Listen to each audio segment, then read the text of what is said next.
By Vivian Laney. Session 1. Journal entry. The tracks. I killed my brother with a penny. Simple, benign, and perfectly believable. It happened at the tracks, because, as life would teach me in the years to come, a speeding train was many things. Majestic, when it blurred past too quickly for the eyes to register anything but streaks of color. Powerful, when it rumbled underfoot like an impending earthquake. Deafening, when it roared along the rails like a thunderstorm dropped from the heavens. A speeding train was all these things, and more.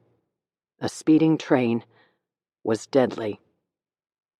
The gravel leading up to the tracks was loosely packed, and our feet slipped as we climbed. It was evening, close to 6 o'clock, the usual time the train rolled through town. The bottoms of the clouds blushed with a dying crimson as the sun settled under the horizon. Dusk was the best time to visit the tracks. In broad daylight, the conductor might spot us and call the police to report 2 kids playing dangerously close to the tracks. Of course, I made sure that scenario had already happened. It was essential to my plan. Had I killed my brother the very first time I brought him here, my anonymity in this tragedy would have been paper thin. I needed ammunition for when the police came to question me. I needed to create an irrefutable history about our time at the tracks. We'd been here before. We'd been seen. We'd been caught. Our parents had been informed, and we had been punished. A pattern had been developed. But this time, I would tell them, things had gone wrong. We were kids. We were stupid. The narrative was flawless, and I would later learn that it needed to be. The detective who would look into my brother's death was an onerous force. Immediately suspicious of my story, he was never truly satisfied with my explanation of events. To this day, I am certain he is not. But my version of that day and the history I had created was watertight. Despite his efforts, the detective found no holes. Once we made it to the top of the embankment and stood next to the tracks, I fished 2 pennies from my pocket and handed one to my brother. They were shiny and unblemished, but would soon be thin and smooth after we placed them on the rails for the roaring train to flatten them. Dropping pennies onto the tracks was an exciting event for my brother, who had never heard of such a thing before I introduced him to the concept. Dozens of other flattened pennies filled a bowl in my bedroom. I needed them. When the police came to ask their questions, the collection of pennies would serve as proof that we'd done this before. Far out in the evening, I heard the whistle. The faint sounds seemed to catch in the clouds above us, echoing in the bloodshot cotton balls.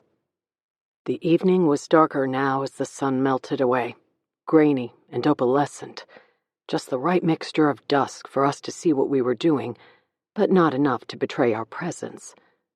I crouched down and placed my penny on the tracks. My brother did the same. We waited. The first few times we'd come here, we placed our pennies on the rails and ran back down the embankment to hide in the shadows. But soon we discovered that in the evening, no one noticed us. With each venture back to the tracks, we stopped running when the train approached. In fact, we crept closer. What was it about being so close to danger that filled us with adrenaline? My brother had no idea. I was quite certain. With each successive trip, he became easier to manipulate. For a moment, it felt unfair, as if I had stepped into the role of bully, a role my brother had mastered. But I reminded myself not to confuse efficiency with simplicity. This felt easy only because of my diligence. It felt easy only because I had made it that way.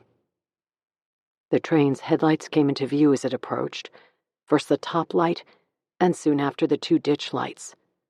I crept closer to the rails. He was next to me to my right. I had to look past him to see the train's approach. He was aware of me, I could tell, because when I crept closer to the tracks, he matched my movements. He didn't want to miss out. He didn't want to allow me more bragging rights or a greater surge of adrenaline. He couldn't allow me to have anything that he could claim as his own. It was how he was. It was how all bullies were. The train was nearly upon us. "Your penny," I said. "What?" my brother asked. "Your penny, it's not in the right spot." He looked down, leaning slightly over the tracks. The roaring train barreled toward us. I took a step back and pushed him. It was over in an instant.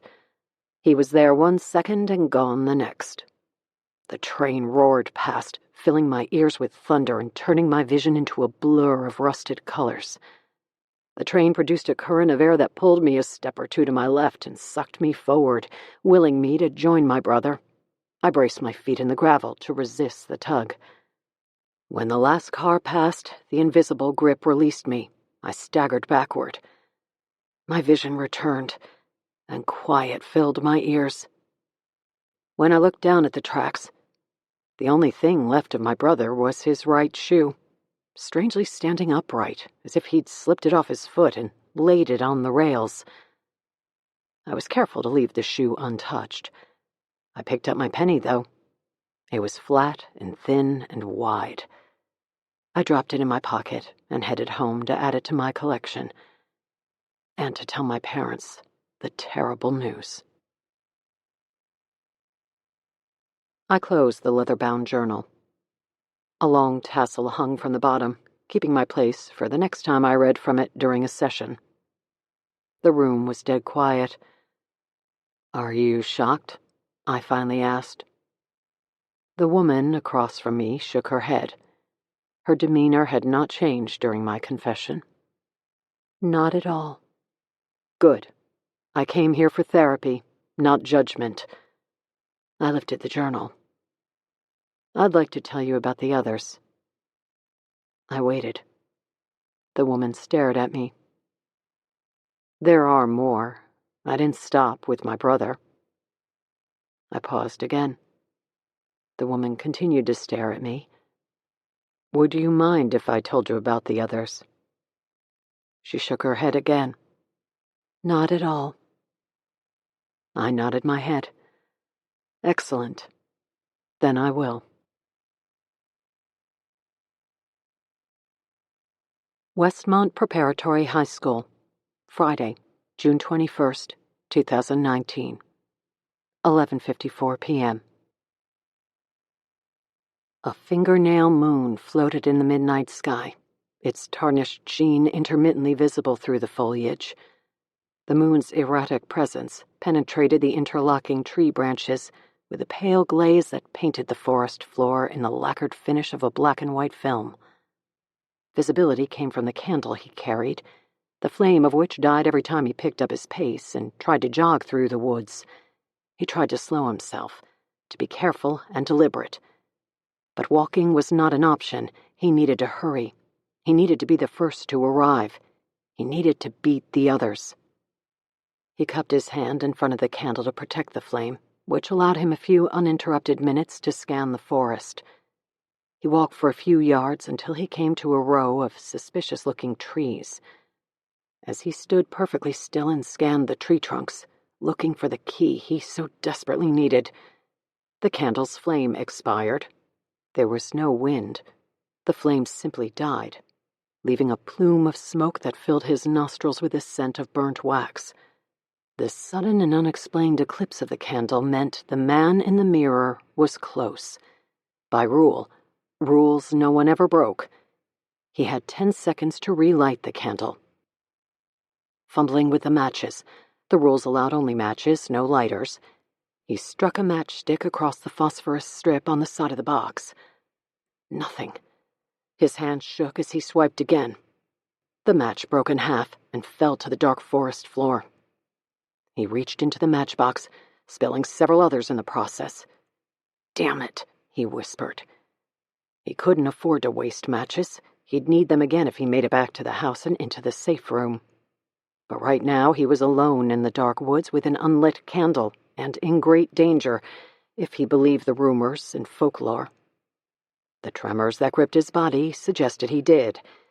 He steadied his hand, just long enough to make a smooth sweep against the phosphorus, which caused the match to light in a sizzling blaze.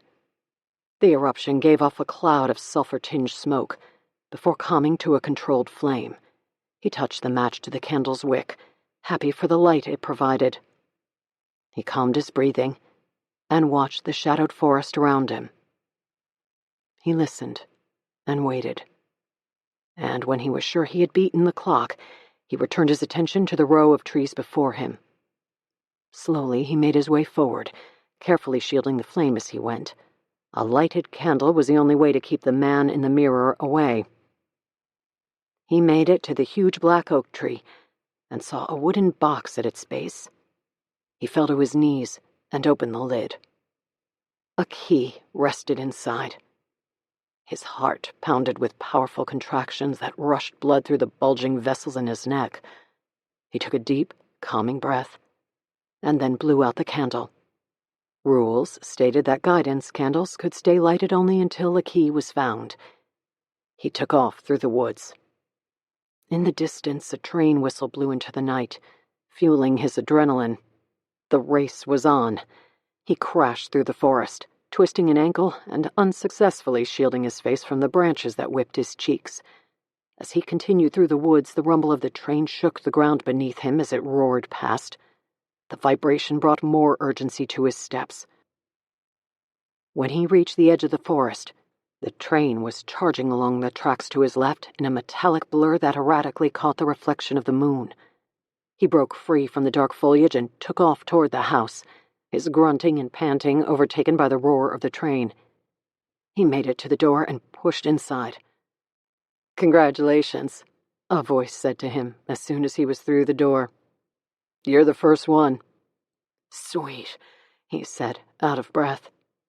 "Did you find the key?" He held it up. "Yeah." "Follow me." They crept through the black hallways of the house until they came to the door of the safe room. He inserted the key into the doorknob and twisted. The lock surrendered, and the door swung open. They entered, and then closed the door behind them. The room was pitch black, much worse than what the forest had offered. "Hurry." He fell to the floor, and on his hands and knees felt along the hard wood until his fingers came to the row of candles that sat in front of a tall standing mirror. He reached into his pocket and pulled out the book of matches. There were 3 remaining. He struck a matchstick along the edge of the box, and the tip ignited. He lit one of the candles and stood to face the mirror, which was covered by a heavy tarp. He took a deep breath and nodded to the one who had met him at the door. Together, they pulled the tarp from the mirror. His reflection was shadowed by candlelight, but he noticed the horizontal lacerations that cut across his cheek and the blood that streamed down from them. He looked eerie and battle-worn, but he'd made it. The rumbling evaporated as the last train car passed the house and continued off to the east. Silence filled the room. Looking in the mirror, he took one last breath. Then, together, they whispered, "The man in the mirror, the man in the mirror, the man in the mirror." A moment passed, during which neither blinked or breathed. Then something flashed behind them, a blur in the mirror between their reflections. Then a face materialized from the darkness and came into focus, a pair of eyes bright with ricochets from the candle's flame. Before either could turn or scream or fight, the candle's flame went out. Peppermill, Indiana, Saturday, June 22nd, 2019, 3:33 a.m. The detective steered his car past the yellow crime scene tape, already securing the perimeter, and pulled into the chaos of red and blue lights. Squad cars, ambulances, and fire trucks were parked at odd angles in front of the brick pillars that mark the entrance to Westmont Preparatory High School, a private boarding school. What a goddamn mess. His commanding officer had been short on details, other than that a couple of kids had been killed out in the woods at the edge of campus. The situation was ripe for overreaction, hence the presence of the town's entire police and fire departments. and from the look of it, half the hospital staff. Doctors in scrubs and nurses in white coats glowed as they walked in front of the ambulance headlights. Officers talked to students and faculty as they poured through the front gates and into the circus of flashing lights. He noticed a Channel 6 news van parked outside the crime scene tape. Despite the bewitching hour, he was sure more were on the way. Detective Henry Ott climbed from his car while the officer in charge brought him up to speed. The first 911 call came in at 12:25. Several others followed, all describing some sort of mess out in the woods. Where? Ott asked. At an abandoned house on the edge of campus. Abandoned? From what we've learned so far, the officer said, it used to be a boarding house for faculty, but has been empty for several years since a Canadian National Rail line went up that sent daily freight trains past that part of campus. It was too loud, so new faculty housing was built on the main campus. The school had plans to develop the land into a football field and track and field course, but for now the house just sits abandoned in the woods. We talked to a few students. Sounds like it was a favorite hangout for late-night parties. Detective Ott walked toward the gates of Westmont Prep, and then through the entrance. A golf cart sat parked in front of the school's main building. 4 giant pillars rose up to support the large triangular gable that glowed under the spotlights. The school's logo was engraved across the surface of the stone. Veniam solum relinquatus et, Detective Ott said, his head craned back as he looked up at the building. Arrive alone, leave together. What's that mean? Detective Ott looked back at the officer. I don't really give a shit. Where are we headed? Climb in, the officer said, pointing at the golf cart. The house is on the outskirts of campus, about a 20-minute walk through the woods. This'll be faster. The detective clambered into the golf cart, and a few minutes later he was bouncing through the woods on a narrow dirt path. The trunks of tall birch trees were a blur in his peripheral vision. The light from the moon was gone, and as they drove deeper into the woods, only the golf cart's headlights offered any glimpse of where they were headed. Jesus Christ, Detective Ott said after a few minutes. Is this still part of campus? Yes, sir. The old house was built a ways from the main campus to give faculty privacy. Up ahead, the detective saw activity at the end of the narrow path. Spotlights had been set up to brighten the area, and as they approached the end of the dark canopy of forest, it felt like exiting the mouth of a giant prehistoric creature. The officer slowed the cart before they reached the exit. Sir, one more thing before we get to the scene. The detective looked over. What is it? The officer swallowed. It's quite graphic. Worse than anything I've ever seen. Woken in the middle of the night and stuck somewhere between the buzz he'd fallen asleep with and the hangover that waited, Detective Ott was short on patience and had no flair for the dramatic. He pointed to the edge of the woods. Let's go. The officer drove from the shadows of the path and into the bright halogen spotlights. The crowd here was smaller, less hectic, and more organized. The responding officers had enough sense to keep the horde of police, paramedics, and firefighters to a minimum out here at the crime scene to reduce the chance of contaminating the area. The officer stopped the cart just outside the gates of the house. Holy Christ, Detective Ott muttered as he stood from the golf cart. All eyes were on him as the first responders watched his reaction and waited for his instruction. In front of him was a large colonial house that looked to come from a century long past. It was cast in the shadowy glow of the spotlights, which highlighted the ivy that crept up the exterior. A wrought iron gate squared off the perimeter of the house, and tall oak trees stretched up into the night. The first body Detective Ott saw was that of a male student who had been impaled by one of the shafts of the wrought iron gate. Not by accident. Not as though he was trying to scale the gate and had inadvertently fallen onto the tine in the process. No, this was intentional. Almost artful. The young man had been placed there, lifted carefully, then dropped to allow the spear of the gate to rise up into his chin and through his face until it poked through the top of his skull. Detective Ott pulled a small flashlight from his pocket and headed toward the house. That's when he noticed the girl sitting on the ground off to the side. She was covered in blood, with arms wrapped around her knees and rocking back and forth in a detached state of shock. This wasn't a couple of kids screwing around. This was a goddamn slaughter. Part 1. August 2020. Chapter 1. The third episode of the podcast had dropped earlier in the day, and in just 5 hours had been downloaded nearly 300,000 times. In the days to come, millions more would listen to this installment of The Suicide House. Many of those listeners would then flood the internet and social media to discuss their theories and conclusions about the discoveries made during the episode. The chatter would generate more interest, and new listeners would download earlier episodes.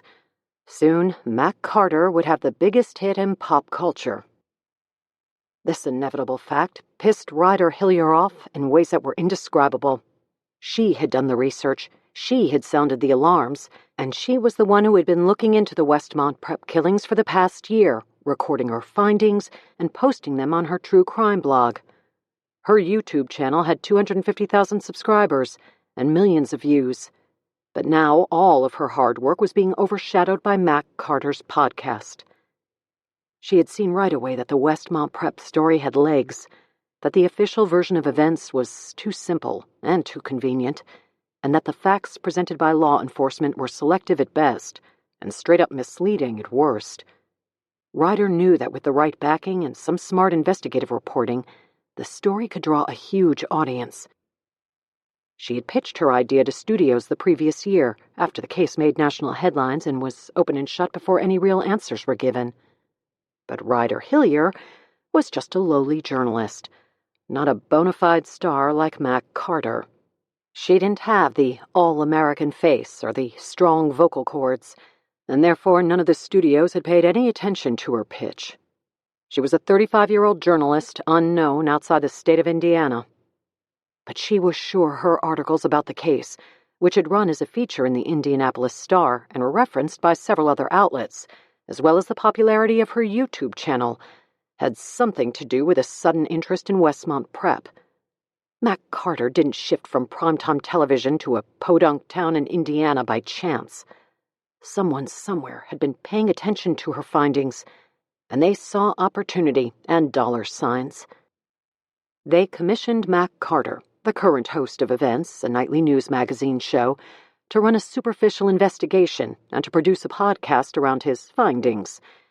His name would draw attention, and the podcast would draw millions of listeners on the promise that the great Mac Carter, with his proven investigative skills and hard-charging attitude, would find answers to the Westmont Prep killings, which had been too cleanly closed.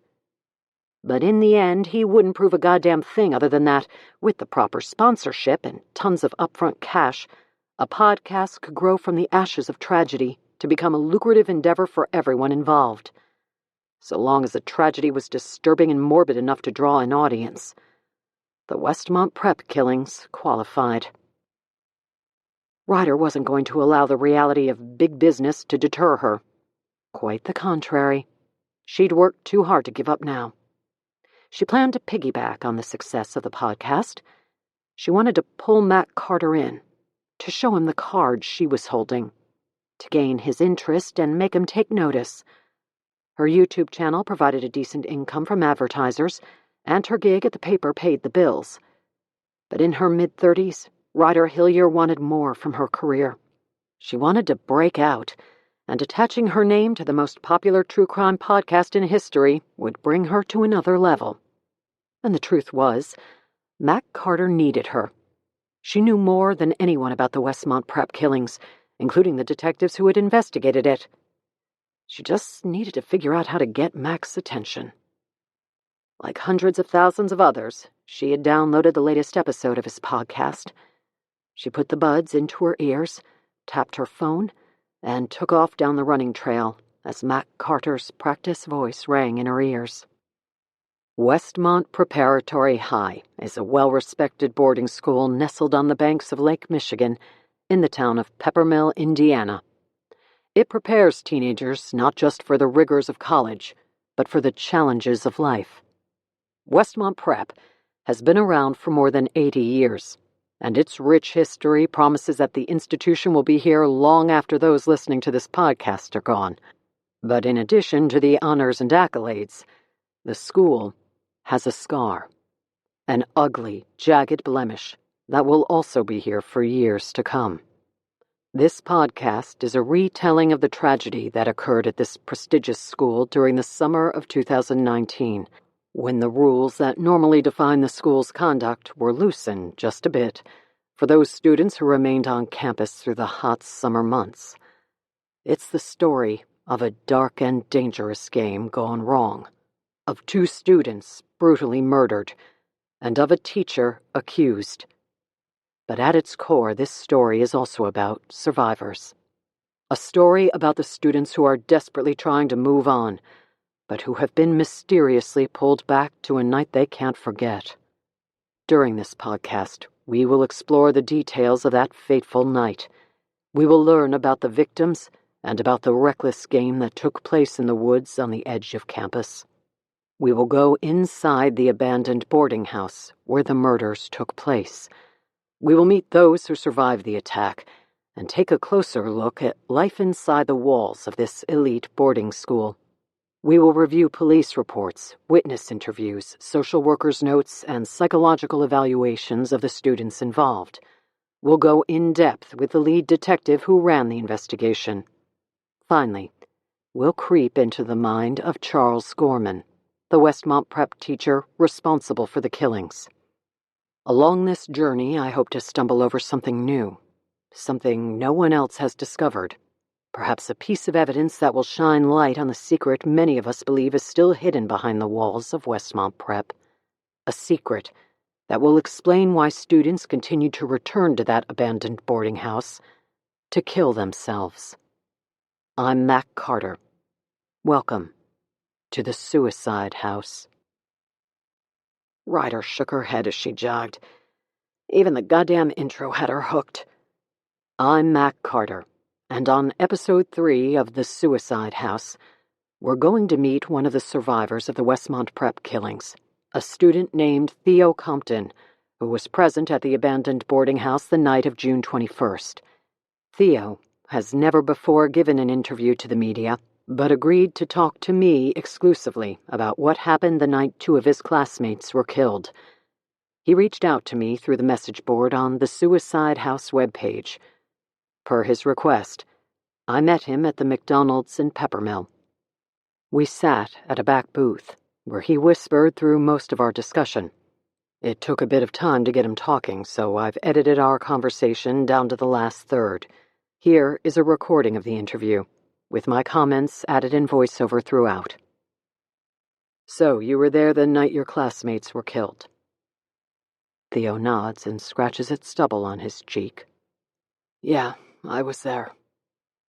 Tell me about the abandoned house. What was the draw? What was the draw? We're a bunch of teenagers trapped at a boarding school with strict rules and a dress code. The house in the woods was an escape. An escape from what? From the rules? From the teachers? From the doctors and the counselors and the therapy sessions? It was freedom. We went there to get away from school, to screw off and try to enjoy summer. You are about to start your senior year at Westmont Prep, correct? Yeah. But this current summer, you and your friends don't go out to that house anymore. No one goes out there anymore. Last summer, on the night of the killings, you and your friends got caught up in something. A dark and secretive game. Tell me about it. Theo's eyes go mad as his gaze jets to me, then away as he looks out the window and into the parking lot. His reaction gives me the sense that Theo thinks I know more than I do. It's been just over a year since Westmont Prep became infamous for the killings inside its walls, and the students who survived that night are about to start their senior year. The police have refused to answer questions about their investigation, and the silence has fueled the flames of rumor. One of them is that the students were playing a dangerous game the night 2 of them were killed. Tell me about that night. What were you doing at the house? Theo pulls his gaze from the parking lot and looks at me. We weren't in the house. We were in the woods. The woods that surround the house. Theo nods. You were playing a game. No. He says this suddenly, as if I've insulted him. This isn't about the game. I wait, but he offers no more. So I push. Many have suggested that you and your classmates were participating in a game called The Man in the Mirror, and that it was the commitments and demands of this game that might have brought the horrific events of that night. Theo shakes his head and looks out the window again. We screwed up, okay? It's time to put the truth out there. I nod my head and try not to look desperate. The truth. Okay. Tell me what you know. He takes a deep breath. Several of them, in fact, until he is nearly hyperventilating. We didn't tell the police everything. About what? About that night. About a lot of stuff. Like what? Theo takes a long pause here. I wait anxiously for him to say more. Finally, he does.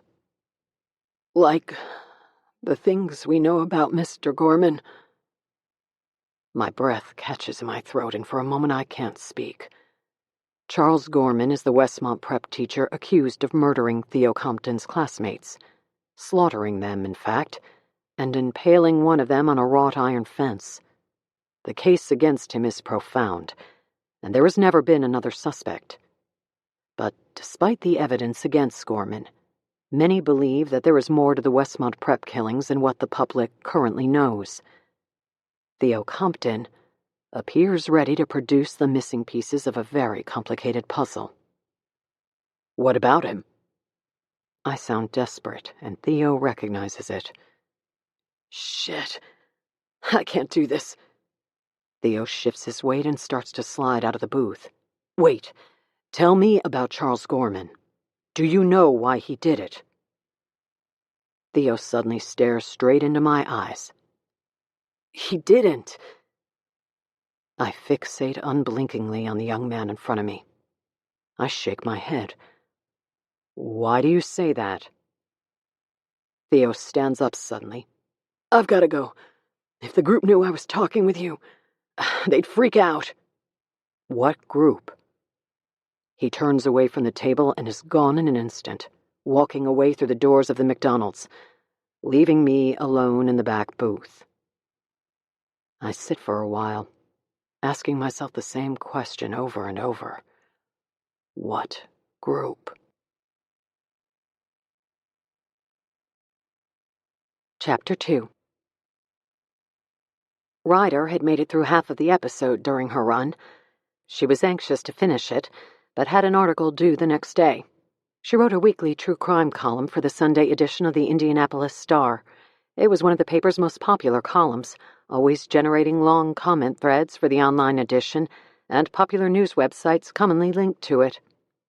After a shower, she pulled on jeans and a tank top and sat at her kitchen table, where she opened her laptop. She wrote for an hour, until 10:40 p.m., putting the final touches on an article about a missing South Bend man. There had been some recent developments in the case having to do with the timing of the man's life insurance policy, which brought his wife under suspicion. Ryder was trying her hardest to finish the article, but the writing came slowly, and she was frustrated with her lack of concentration. Mac Carter's deep and practiced voice rattled in her head, and all she wanted to do was get back to the podcast. Finally, she succumbed to her temptation, pushed her laptop aside, and tapped her phone to resume the episode. So, my interview with Theo Compton was what the kids would call an epic fail. Epic, but not complete. Our short conversation was curious. The Westmont prep killings happened on June 21st. Charles Gorman came under suspicion after detectives found a manifesto in his home describing in explicit detail how he planned to carry out the murders. In neat, cursive writing, he explained the exact method in which he intended to kill the students, details about slashed jugulars and the particulars of using the tines of the wrought iron gate for impalement. After chronicling his plans in his journal, Gorman did exactly what his words promised. So, Theo Compton has my mind spinning. With so much evidence stacked against Charles Gorman, I'm curious to know if Theo, or any other student, possesses information that might refute this evidence. Of course, if listeners have any leads, I encourage you to head to the message board on the website to share them with me and the rest of the podcast community. For now, let's focus on Gorman and get back to where we left off at the end of last week's episode. I told you that I was granted exclusive access to the Westmont Prep's campus, and in particular to Charles Gorman's house. Now we'll pick up with my tour, which was conducted by the Dean of Students, Dr. Gabriella Hanover. Here is a recording of the interview, with my comments added in voiceover throughout. The Westmont Prep campus is both striking and ominous. The buildings are Gothic structures built from white sandstone and covered by ivy that crawls to the eaves. It's noon on a summer Saturday, and the place is quiet. Only a few students stroll the grounds as Dr. Hanover steers the golf cart over the winding campus paths. The house where the murders took place, is it still off limits? I can immediately tell Dr. Hanover does not like the question. She shoots me a sideways glance that connects with a split second of eye contact. It's as if our fingers touched and sparked with static electricity. The look is just enough to tell me not to press my luck. She and the school's attorneys explained during the negotiations that preceded this guided tour that the portion of campus where the murders occurred was not only off limits to me and the podcast, but was inaccessible to the student body as well. That area has been sectioned off by a tall brick wall. I can see the partition in the distance as Dr. Hanover drives me through campus. To curious minds like my own, the red brick does not warn me to stay away. It does just the opposite. It begs me to discover what's beyond it. It shouts to me that it's hiding something sinister. On the other side of that wall are the woods, and in those woods is a forgotten path that leads to the infamous boarding house. For years prior to the killings, the school's plan had been to demolish the house and clear a portion of the forest to make room for a football field, track course, baseball diamond, and soccer field. In just the past few months, the school has secured the funding. Renovation is slated to begin as soon as the Peppermill police determine that there is no more evidence left to gather from the crime scene. Despite the case being so quickly solved, an executive order from the governor has held up the demolition of the house. Last year, he was pressured by the district attorney's office, and they were pressured by the Peppermill Police Department to delay the destruction of the boarding house. Someone inside the department is still convinced that there are unanswered questions about that night hiding in the walls of that house. And so, demolition has been held off. But the powers that be at Westmont Prep, the Board of Trustees, and those with money tied to the school's success, long for the day the house will meet a wrecking ball. It's a nasty scar on the school's history, and the best way for it to fade is for the house to come down. For now, though, it stands, and I plan to find my way to it. Today, however, I decide to leave my question unanswered rather than press Dr. Hanover on the issue and risk ending the tour. I knew I wouldn't be seeing the abandoned boarding house today, but Gorman's duplex has been promised. And now we are upon it. We approach the faculty housing, a long stretch of connected homes called Teachers' Row. It was here, in number 14, that Gorman lived during his 8-year tenure at Westmont Prep. An exemplary teacher of chemistry, he had only the highest marks of accomplishment and praise on his performance reviews. Reviews that, since the night of June 21st, have come under scrutiny. We pull up to number 14. It's a small, efficient duplex made from burgundy brick and overflowing mortar. Narrow walkways cut between adjacent buildings and are lined by dogwoods and hydrangeas. Dual entrances are present out front, one for number 14, the other for 15. These are pleasant homes, comfortable faculty housing. It's hard to believe such a monster lived here. The keys rattle as the dean unlocks the front door to number 14. We enter to an empty house, but for bits of furniture that have sat unused for the past year. Dr. Hanover leads me through the front room, the kitchen, and a single bedroom. As we pass the small den, Dr. Hanover's phone rings. She excuses herself, stepping outside to take the call. Suddenly I'm alone in Charles Gorman's home. It's unnervingly quiet. There is something ominous about being here by myself, and I realize there is a likely reason this unit has not been reassigned, and likely never will be. It has sat empty for more than a year, because Gorman lived a secret life inside the walls of this home, and any faculty member who dared to take this place as their own would be walking in a killer's footsteps and dealing with the spirits of the students he killed, spirits that surely roam this empty house looking for closure and answers. I feel them now. I'm looking for the same things they are. But I shake the chill from my neck. I know I don't have much time. I also know better than to do what I'm contemplating, but my instincts as an investigative reporter are untamed. I walk quickly into the small office. The room is empty. Depression marks on the carpeting show me where a desk once stood in the middle of the room. It is likely the place where Gorman sat when he wrote his manifesto. All that remains in the room now is an empty bookshelf, a chair crooked from the loss of a wheel, and a portrait of the periodic table hanging on the wall. I know what's behind it. I take a quick glance to make sure Dr. Hanover is still outside. Then, I remove the periodic table. Behind it is a safe sunk into the plaster. It was here that detectives discovered Gorman's manifesto. I turn the handle on the safe and pull open the door. Close that right now. Dr. Hanover's voice is neither loud nor panicked. It's just direct and firm. I turn from the safe. She's standing in the doorway, and I know I've been made. Eerie music chimed from her phone and pulled Ryder back to the present, and away from Charles Gorman's house, where Mac Carter had brought her with his alluring voice and vivid descriptions. The music quieted, and she heard Mac Carter's voice again. On the next episode of The Suicide House, more on my discovery inside Charles Gorman's duplex. You won't want to miss it. Until then, I'm Mac Carter.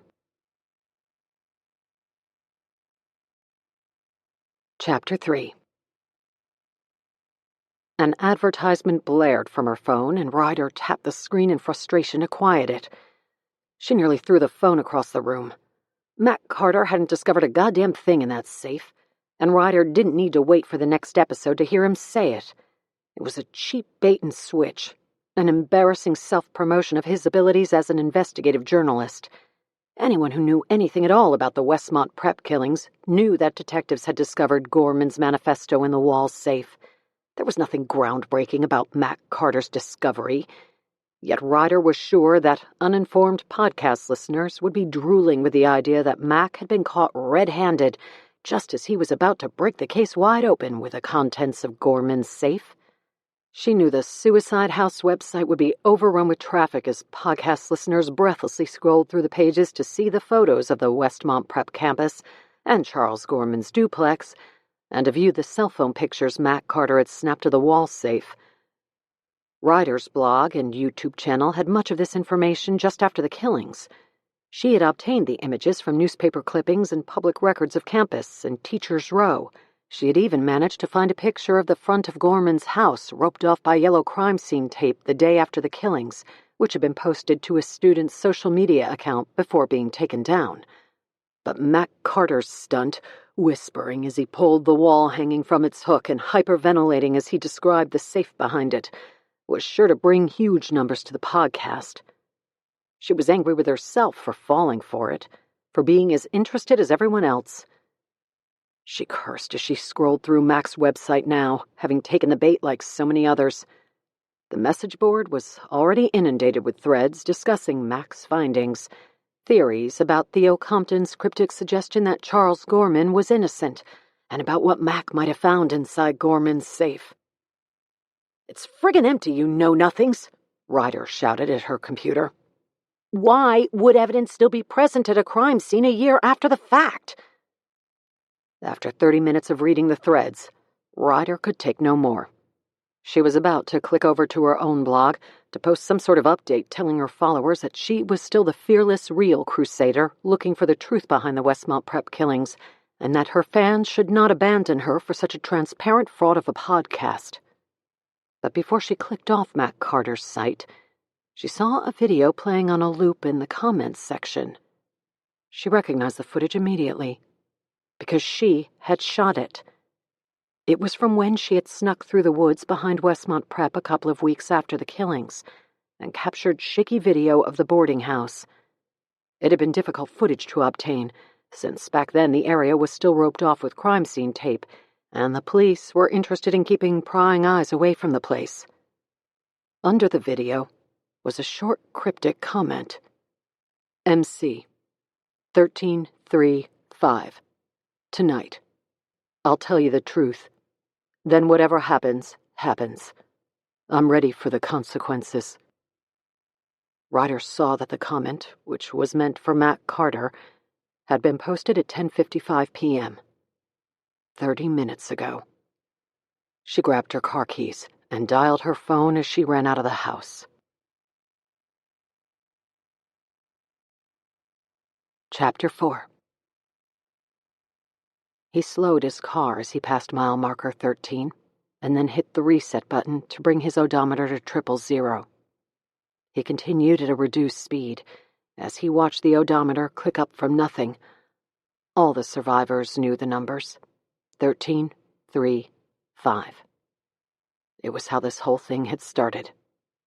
How different things would be had they never heard those numbers. Had they never been lured to this place by the promise of adventure and acceptance. But the past could not be changed. He could control only the present in hopes of altering the future. When the number 3 spun up on the odometer, indicating that he'd driven a third of a mile beyond mile marker 13, he pulled over, parked his car on the gravel shoulder, and turned off the headlights. The dark night swallowed the vehicle. He was invisible, and wished he could stay that way. He wished he could don a cloak and hide from the world, from his thoughts, from his memories, from his sins, and from his guilt. But he knew it wasn't that easy. If it were as simple as disappearing, he'd have long ago left this place and all its ghosts behind. How nice it would be to start over somewhere else. Maybe at a different school, where he could return to being his old self and leave the past behind. But the demons had hold of him, and running would not cause them to release their grip. Had there been enough miles on this earth to outrun that night, the others would have run and run and run. Instead, they came here. He opened his car door and stepped out from the driver's seat. Walking into the middle of the 2-lane road, he looked up into the night sky. Heavy cloud cover had delivered a gray and dismal day, and the coming storm tainted the air with a pungent odor of humidity. The clouds erased the stars, reminding him that he was truly alone in this endeavor. Not even the heavens could look down on him tonight. The quiet of night filled his ears, but he wished for the roar of an 18-wheeler, its tires screaming over the pavement as it approached. How much easier would it be to simply stare into the headlights? He could close his eyes, and it would all be over.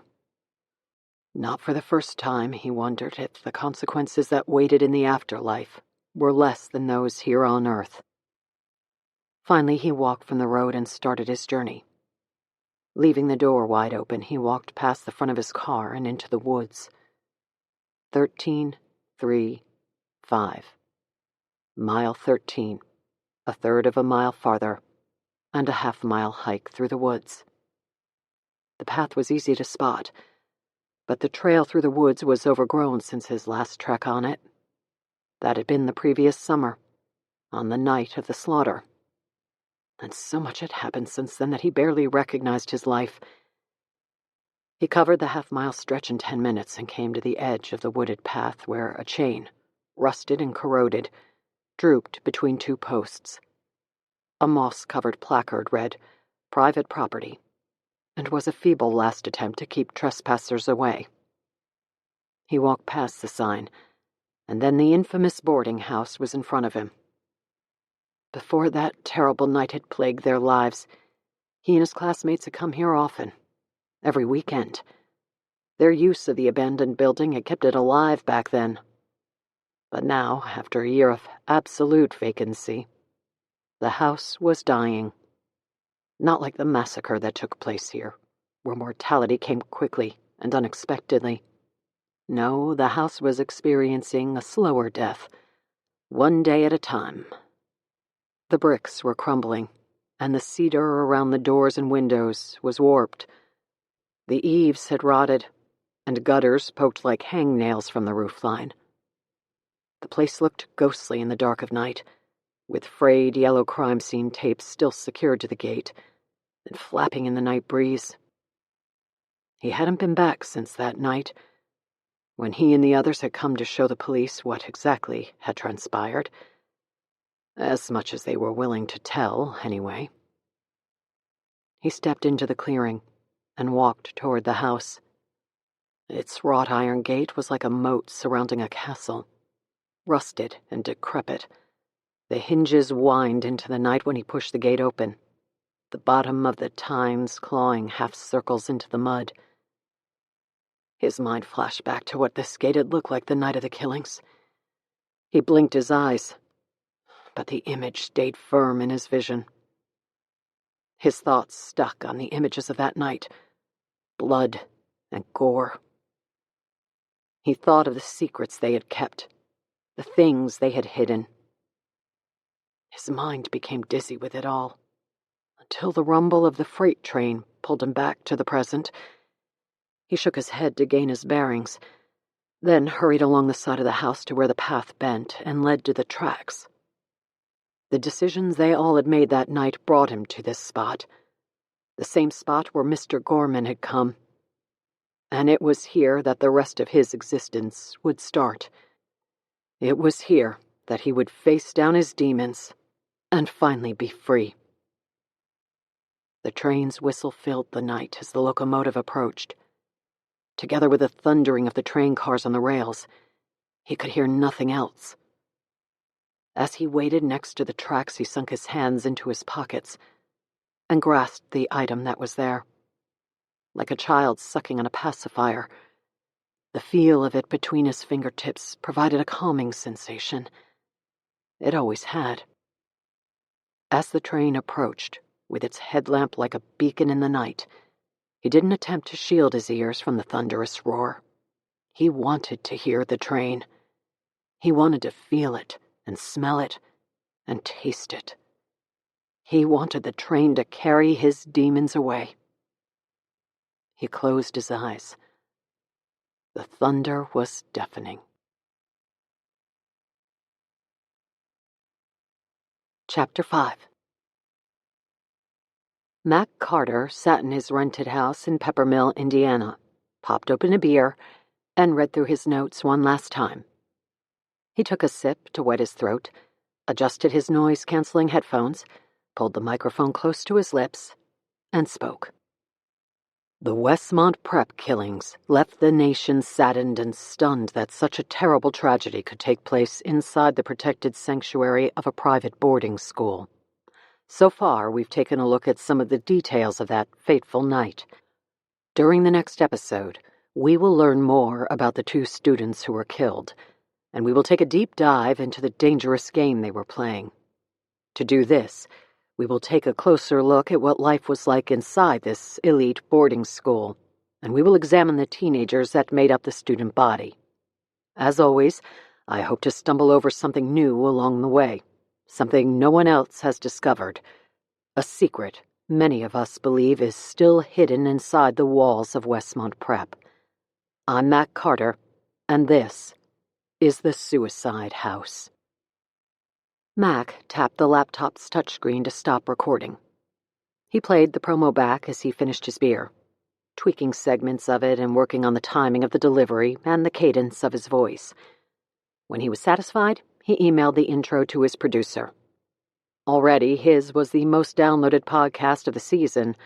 The Westmont Prep case was wildly popular within the true crime community, and the story still had legs in the mainstream media. His network, where his popular nightly news magazine show ran 5 nights a week, was backing the production, and the huge sponsorship deals they had signed were a good predictor of success. The Suicide House was the next big thing. He spent an hour in the small recording studio his network had built in the rental house in Peppermill. On the computer in front of him were all the recordings he had created over the past week.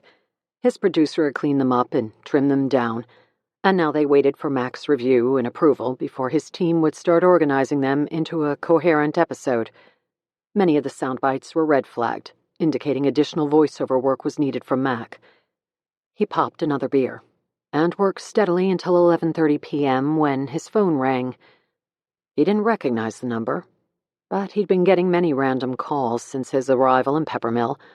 Most of his interviews to this point had been conducted over his phone, which was fastened with a recording device that captured not only Mac's voice, but the caller's as well. When played back on the podcast, the audio was surprisingly clear. He activated the recorder as he answered the call. Mac Carter.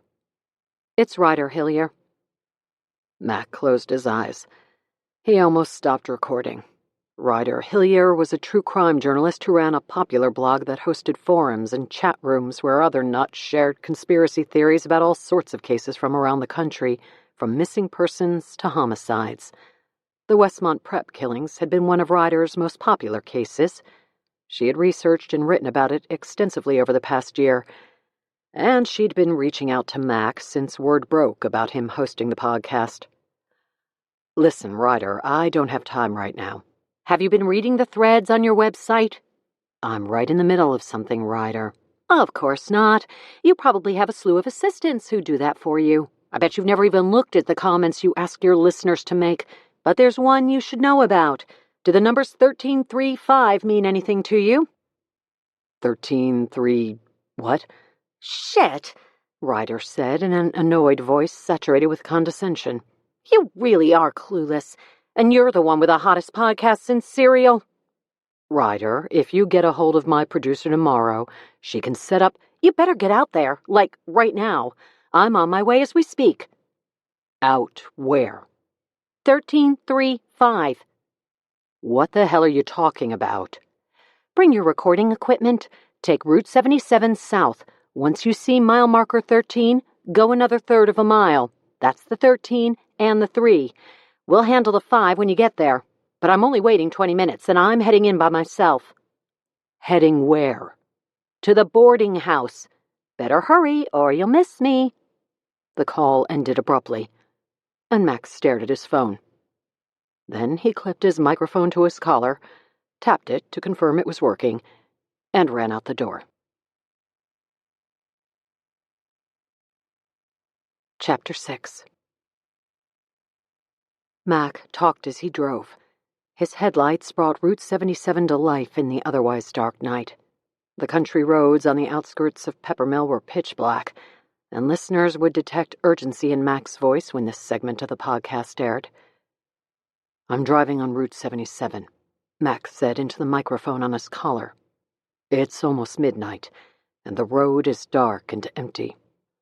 A comment was left on the website message board about an hour ago, asking me to come to a place called 1335.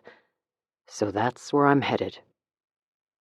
The entrance to Westmont Prep High School was located on Champion Boulevard, and Mac knew from studying maps of the property that the campus expanded all the way back to Route 77. Maps had been posted on the Suicide House website to give fans an aerial view of the woods and the house where the murders took place. A half-mile-wide belt of forest separated the house from Route 77. Mac did his best to explain this as he drove, but his anxiety made him jumble his words. His producer would have to clean up his description, and he'd have some voiceover work to do if any portion of tonight's journey ended up on the podcast. He watched the mile markers and announced each one that he passed. I see the green mile marker up ahead. It's pitch black out here, so I'm slowing down as I approach. I'm looking at mile marker 13. I was told to drive another third of a mile, so I'm watching my odometer as I do this. A minute of silence followed as Mac ticked off the mileage. He noticed that, for the first time during the production of this podcast, he was nervous. He swallowed hard when the situation materialized in front of him and his headlights caught more and more of the scene. Okay, he said into his microphone. His mouth was parched from the sudden release of adrenaline. Something's in the road up ahead. I'm just about a third of a mile past the marker, and there's a car parked on the shoulder. It looks like a sedan. The headlights are off, and the driver's side door is open. I'm pulling behind the car now, and my headlights are brightening the interior. No one appears to be inside. Mac put his car into park and looked around. He spotted Ryder Hillier off to the side of Route 77, in the shallow gully between the shoulder and the woods. She was waving the flashlight of her cell phone for Mac to join her. After climbing out of his car, Mac walked to the abandoned vehicle in front of him. He looked inside. So, this car is located exactly 1/3 of a mile past mile marker 13. There's no sign of anyone inside the car. It looks abandoned. Mac walked down the embankment and over to Ryder. What the hell are we doing out here? You're recording? Mac nodded. Good, so am I. She held up her phone. Come on. Is that your car? No. Whose is it? Let's find out, Ryder said. She disappeared onto the path that led into the dark woods. Before the flashlight from Ryder's cell phone was completely gone, Mac hustled after her. Ryder, tell me what's going on. Where are we going? Half a mile farther on this path, Ryder said. 13-3-5. I can't believe you're doing a podcast about the Westmont Prep killings and you don't know what those numbers mean. After half a mile, they came to a chain-link fence that had been sheared by bolt cutters and curled out of the way to allow access to a dirt path. They both ducked through. Not far past the fence, the path ended at the edge of the forest. A rusty chain sagged between two posts and dangled a private property sign.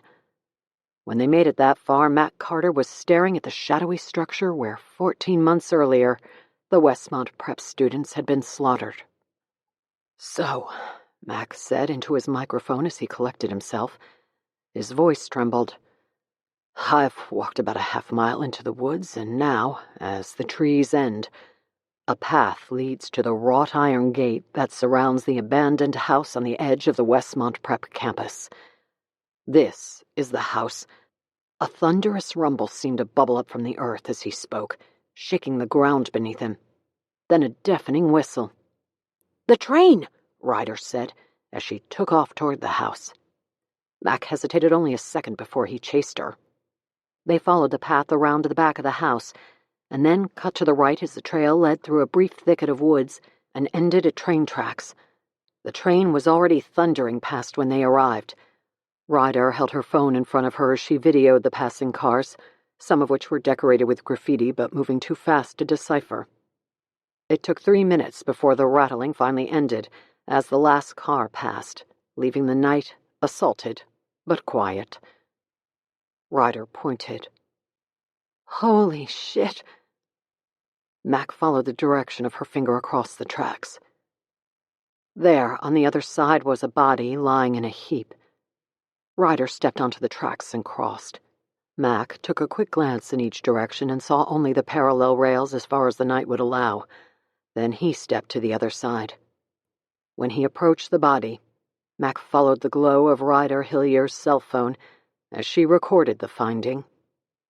Under the glow of the light, Mac saw limbs at grotesque angles, and the head bent to the shoulder, surely broken and unfixable. One leg was trapped under the body, the other bent like a hockey stick at the knee. Both arms were tucked close to the torso with hands sunk in the pockets of his jacket. Mac's stomach roiled, and he was tempted to look away. But something about the face drew Mac in. He slowly crouched down to get a better look. Through the blood and gore and the disfigured appendages, he recognized Theo Compton. Part 2. August 2020. Chapter 7. Dr. Lane Phillips sat in the back seat as the cab pulled down Michigan Avenue. He paged through his notes to bring himself up to date on the Westmont Prep killings from the previous year. He'd become lost in the pages and didn't hear the cabbie until the plexiglass partition rattled with knocking. "Here," the cabbie said. Lane looked up from his notes. The cab driver stared at him in the rearview mirror and pointed out the passenger window. "We're here." Lane noticed the lobby of NBC Tower on Chicago's near north side. He blinked his eyes a few times to come back from the pages that had set him in Peppermill, Indiana, and the gruesome killings that had taken place there. "Sorry," he said, as he closed his folder and handed his fare to the driver. It was 9 on a Tuesday morning, and Columbus Avenue was congested with foot traffic when he stood from the cab and looked up at NBC Tower. Lane Phillips was a forensic psychologist and criminal profiler. His best-selling true crime book profiling the most notorious serial killers of the past 50 years, many of whom Lane had personally interviewed, had sold more than 2 million copies in its first year of release. The total was closer to 7 million today, and the book showed little sign of slowing down. It was the go-to manual for anyone interested in the most heinous killers this world had to offer. Lane was a consultant for numerous crime shows, and his frequent television appearances, radio interviews, and op-eds kept him in the public eye. He was good in front of a camera, which made him a sought-after guest on both cable news and the morning programs whenever high-profile cases made it into the news cycle. A few years back, a North Carolina girl named Megan McDonald had gone missing for 2 weeks before miraculously escaping her abductor. In the aftermath, it was Lane Phillips whom the networks called to explain what the girl must have been going through as a survivor of abduction. A famed profiler, Lane was contacted by the FBI when Megan's abduction was linked to the disappearances of other women, so that Lane would create a profile of the man who might have taken them. All of Dr. Phillips' talents and the many opportunities they produced required a talent agent to manage the offers that came to him. As Lane walked from the cab, Dwight Corey waited on the sidewalk outside of NBC Tower. Lane spotted him immediately. Even on the swarming streets of Chicago, which were populated by every category of business person, Dwight stood out in a crowd. He was a 6'5" black man who wore custom Armani suits when Lane joined him for Saturday afternoon lunch meetings. Casual, for Dwight Corey, meant that the crisply starched shirt he wore under his impeccably tailored jacket was without a tie. Today, though, for this meeting, Dwight sported a sharp green tie with a beige Armani suit. The French cuff sleeves of his shirt protruded perfectly and were highlighted by gold cufflinks. His shoes carried some sort of glow that caused Lane to squint. Lane, on the other hand, gave off an entirely different aura. He wore dark jeans and a sport coat over an opened-neck Oxford shirt.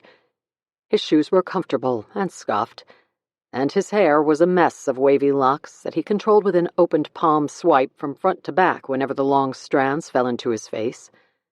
He had carried this look when he was a poor PhD student hopping from one prison to another interviewing convicted killers, and despite a successful and prominent career, it had never varied. Lane extended his hand as he approached.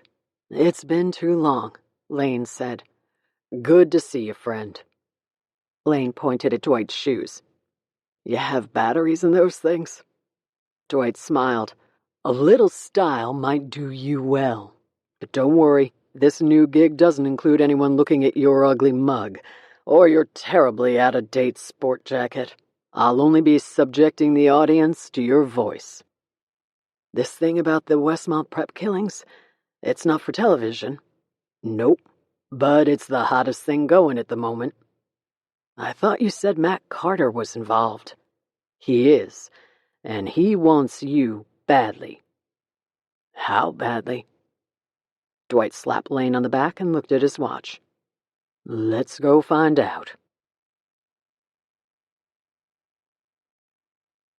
Chapter 8. They sat across from each other at a coffee shop in the lobby of NBC headquarters. Lane poured a second sugar into his coffee. "Sugar is one of our greatest carcinogens," Dwight said. "Probably as bad as the tar in cigarettes, yet we ingest it every day. No lawsuits, no legislation, just a happy bunch of zombies sucking on pixie sticks and dying of cancer." Lane paused in mid-pour and looked up with his mouth open and a confused expression on his face. "No," Dwight said. "Don't stop now. You've already poisoned it. You can't undo it, and I'm not buying you another one." "And you wonder why we don't have face-to-face meetings as often as we used to." After a brief pause, Lane finished emptying the sugar packet into his coffee. "The last time we went to dinner, you lectured me about my porterhouse." "It wasn't a lecture. I just pointed out where the meat came from and how it was harvested. Most folks don't know. And I was very happy in my ignorance." Lane took a sip of his coffee. "Ah, now, that's damn good. It's like drinking hemlock." Lane ran his hand through his hair. "I hope I live long enough to hear this offer. Tell me about it." "Do you listen to podcasts?" "Podcasts? Yeah. I listened to one about bass fishing before I headed down to Florida last year. It didn't help." "Well, they're big and popular at the moment. Radio, through the podcast medium, is making a comeback. It's a similar phenomenon to what's happening in television. Fewer people are watching broadcast television, but more people are streaming content. Radio is following the same path. No one listens to the radio anymore, but everyone is downloading podcasts. From politics to Zen parenting, there's something for everyone within the ether of podcasting. But one specific genre in particular is generating huge audiences. True crime. Right up your alley. Most of these podcasts simply rehash old crimes, attempting to retell the stories in a unique way. A few of them attract big advertisers and make legitimate income. But the podcasts that make it big, well, they never die. They run again and again as new listeners discover them. Years later, listeners can download old episodes. The podcast resells their product to other advertisers over and over again. If you're lucky enough to get a piece of the revenue, it could provide income for years." Lane raised his eyebrows. "You want me to do a podcast?" Dwight held up a finger. "Not any podcast. The biggest one out there. NBC is producing it, and it's already generated a massive audience after just 4 episodes." Lane held up the folder he had been reading in the cab. "The Westmont prep killings." "Correct. Is this about the video of that kid who jumped in front of the train?" "Theo Compton. Yes. Isn't the guy who uploaded that video to YouTube being sued by the kid's parents?" "It's not a guy, it's a woman. A journalist named Ryder Hillier. And yes, she's being sued by the family. YouTube banned the video, and now the footage is hard to find because it's so heavily restricted and scrubbed from the internet. It's a perfect storm. An illicit video, a mysterious suicide, and a lawsuit. All tied to a huge, well-known murder case. Very bizarre, with a splash of gore and mystery. Everything true crime fanatics salivate over. NBC has this podcast lined up to be the next big thing, including The Investigator. Ah, this is where Matt Carter comes in. Correct. It's ingenious. Mac is on hiatus from his nightly television show, specifically for the podcast. His absence from television gives the podcast more urgency. When his 8 million nightly viewers see that he's missing from the show and learn that he's preoccupied with an important assignment, they're naturally curious to know what the assignment is. People who have never listened to a podcast are starting to download it. Mac Carter was the host of Events, the most popular news magazine show on television. Millions tuned in each night to watch Mac investigate everything from the Jean-Benet Ramsey case to the secrets of escaping from a submerged car. The tragic death of a family of 4 who drowned when their car veered into a retention pond prompted the live event when Mac drove a car into a swimming pool and then showed the world the best way to emerge alive. It was one of his most watched episodes and put Mac Carter on the map. "And now," Dwight said, "in addition to a big case and a big host, they've got a big mystery. That's where you come in.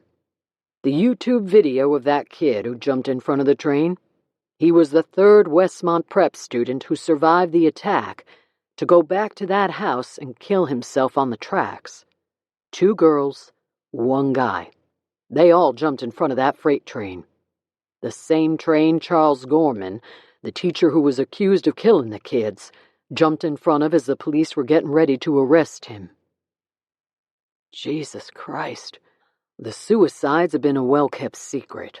Local law enforcement wanted to keep them quiet, but thanks to that video and Mac Carter's podcast, they're a secret no more.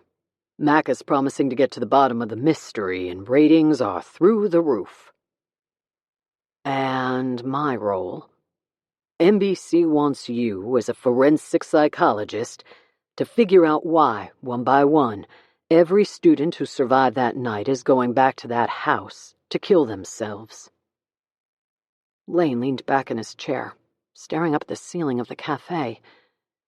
His mind was already creating a profile of the type of person who would return to a place of such trauma to end their own life. He finally looked back to Dwight. "From what I read about this case, Gorman jumped in front of that train but wasn't successful at ending his life." "No, he wasn't," Dwight said. "The train threw him 20 yards into the woods. The guy's half a vegetable now, sitting in a secure psychiatric hospital, wearing diapers and being spoon-fed. The 3 students who have actually succeeded at killing themselves have all used the exact spot Gorman attempted suicide. It's located right next to the abandoned boarding house. And that's where you come in. Mac Carter needs to tell his listeners why this is happening." Lane shook his head, trying to take it all in. "Podcasts are suddenly sounding pretty good to you, aren't they?" Dwight's shiny gold watch beeped. He looked at it, and then pointed to Lane's coffee cup. "They're waiting upstairs. Bring your poison with. It's showtime." Chapter 9. Rory Moore sat in the back of the courtroom. She hid behind thick-rimmed glasses and made sure her beanie hat was low on her forehead. Despite the summer temperature, she wore a lightweight gray jacket buttoned to her neck. This was her battle gear, the outfit she wore in a number of various forms to protect her from the world. Her right knee bounced nervously, and the vibration in her foot reminded her that she was without a critical aspect of her gear. The rubber sole of her high-top canvas gym shoe had felt wrong ever since she started wearing them. Rory had been without her combat boots for 6 months now, but she hoped to remedy that situation today. She sat in the last row while her eyes darted back and forth behind her glasses, taking everything in. The courtroom had filled steadily over the past 30 minutes. It wasn't packed to the rafters, but there was a constant flow into the room. First, the bailiffs had unlocked the heavy courtroom doors for the early spectators to scurry in and claim the best seats. Most went straight to the front rows. Rory opted for the back. Next came the beat reporters covering the story for the Tribune and the Sun-Times. Then came the families of both the victim and the man accused of killing her. Camille Bird had been murdered more than 2 years ago, and her case had gone cold. Until, that is, Rory became involved. She reconstructed Camille's life, following the girl's footsteps up until the night her frozen body had been discovered in Grant Park. The reconstruction led to Camille's killer. Rory turned her findings over to Ron Davidson, her boss, and the head of the homicide division inside the Chicago Police Department, who, in turn, delivered those findings to his best detectives. They confirmed all the dots Rory had connected and made an arrest less than a week later. Since then, Rory had sat in on each of the court appearances, from the arrest and arraignment hearing to the grand jury. For a full week she hid in the back row during the trial, and she had spent an anxious weekend at home after closing arguments ended the previous Friday.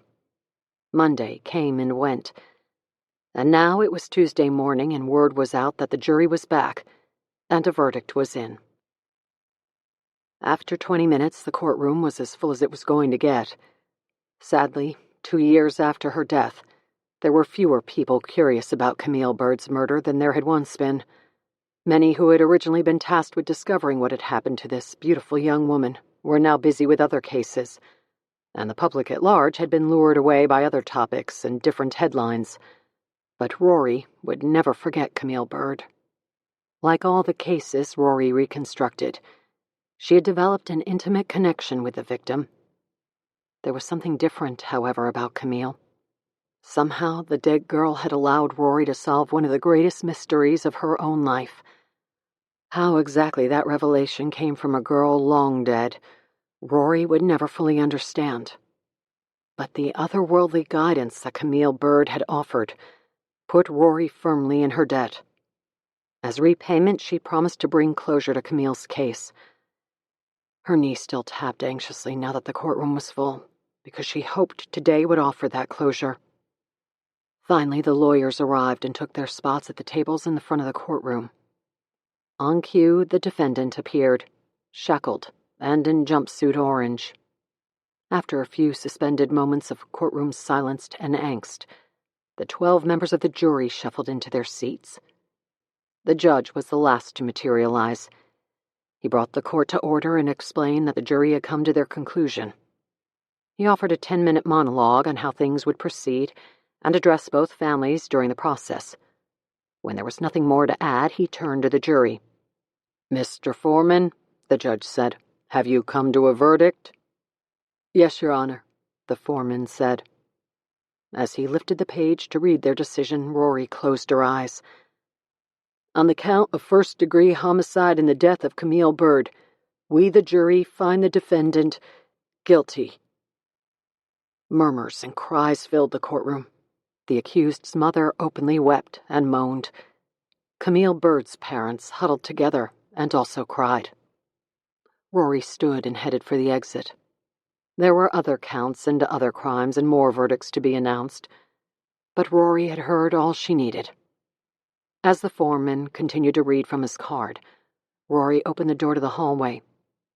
Before she slipped out of the courtroom, she caught a glance from Walter Bird, Camille's father, whom Rory had gotten to know during her hunt for Camille's killer. He nodded at her from the front row and mouthed, "Thank you." Rory nodded back, and then disappeared through the doors. Chapter 10. An hour after she left the courtroom, Rory Moore walked into Roman's shoe store on LaSalle. She strolled through the aisles until she found what she was looking for: Madden Girl Eloise combat boots. They were tall and black, with laces that zigzagged up the front. The sight of them put a lump in her throat.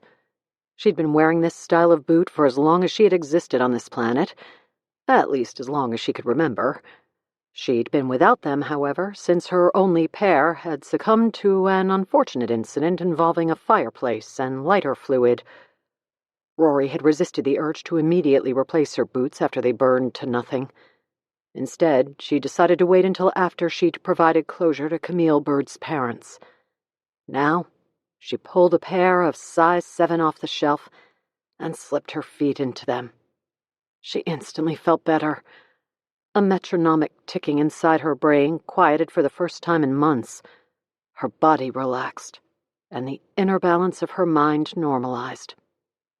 At the checkout counter, she handed the cashier the empty box. "I'm wearing them home." The woman behind the counter smiled. "That's not a problem," she said, scanning the barcode. $85.72. Rory worried about any proof of her purchase, no matter how threadbare it might be. Even scanning the barcodes set her radar on high alert. But she knew certain footprints were unavoidable. Rory handed the girl 5 $20 bills. Cash assured that no record of the transaction could be traced back to her. Inquiring minds who knew the details of the last half of the previous year might ask the whereabouts of her previous boots, and she wanted no one looking for them. Those old Madden girls were nothing but a pile of ash. Some people, however, might consider them evidence, including her boss inside the Chicago Police Department. Other people, like talented forensic folks, could take that pile of ash and pull from it traces of the past. Rory wanted to keep the past and all its secrets dead and buried, so she paid cash and hoped for the best. As she left, she dropped the canvas high tops into the trash can. Wearing her new Madden girls, she walked to her car with a moxie that she'd been without for the past 6 months. Chapter 11. From the street out front, the house looked dark and empty. Inside, though, soft light seeped from the den and spilled across the cherrywood floorboards. Rory sat at her workbench in the dim room, the gooseneck lamp directed at the catalog in front of her, and her laptop emanating a blue glow. She was hard at work, and it had nothing to do with her job at the Chicago Police Department. Tonight was for research. Tonight was for tracing lineage. Tonight was for making sure her next purchase would be perfect. She sipped from a glass of Dark Lord stout as she worked. The walls of her den were lined with built-in shelves that housed 24 restored antique porcelain dolls, each standing in perfect order, 3 per shelf, 8 shelves in all.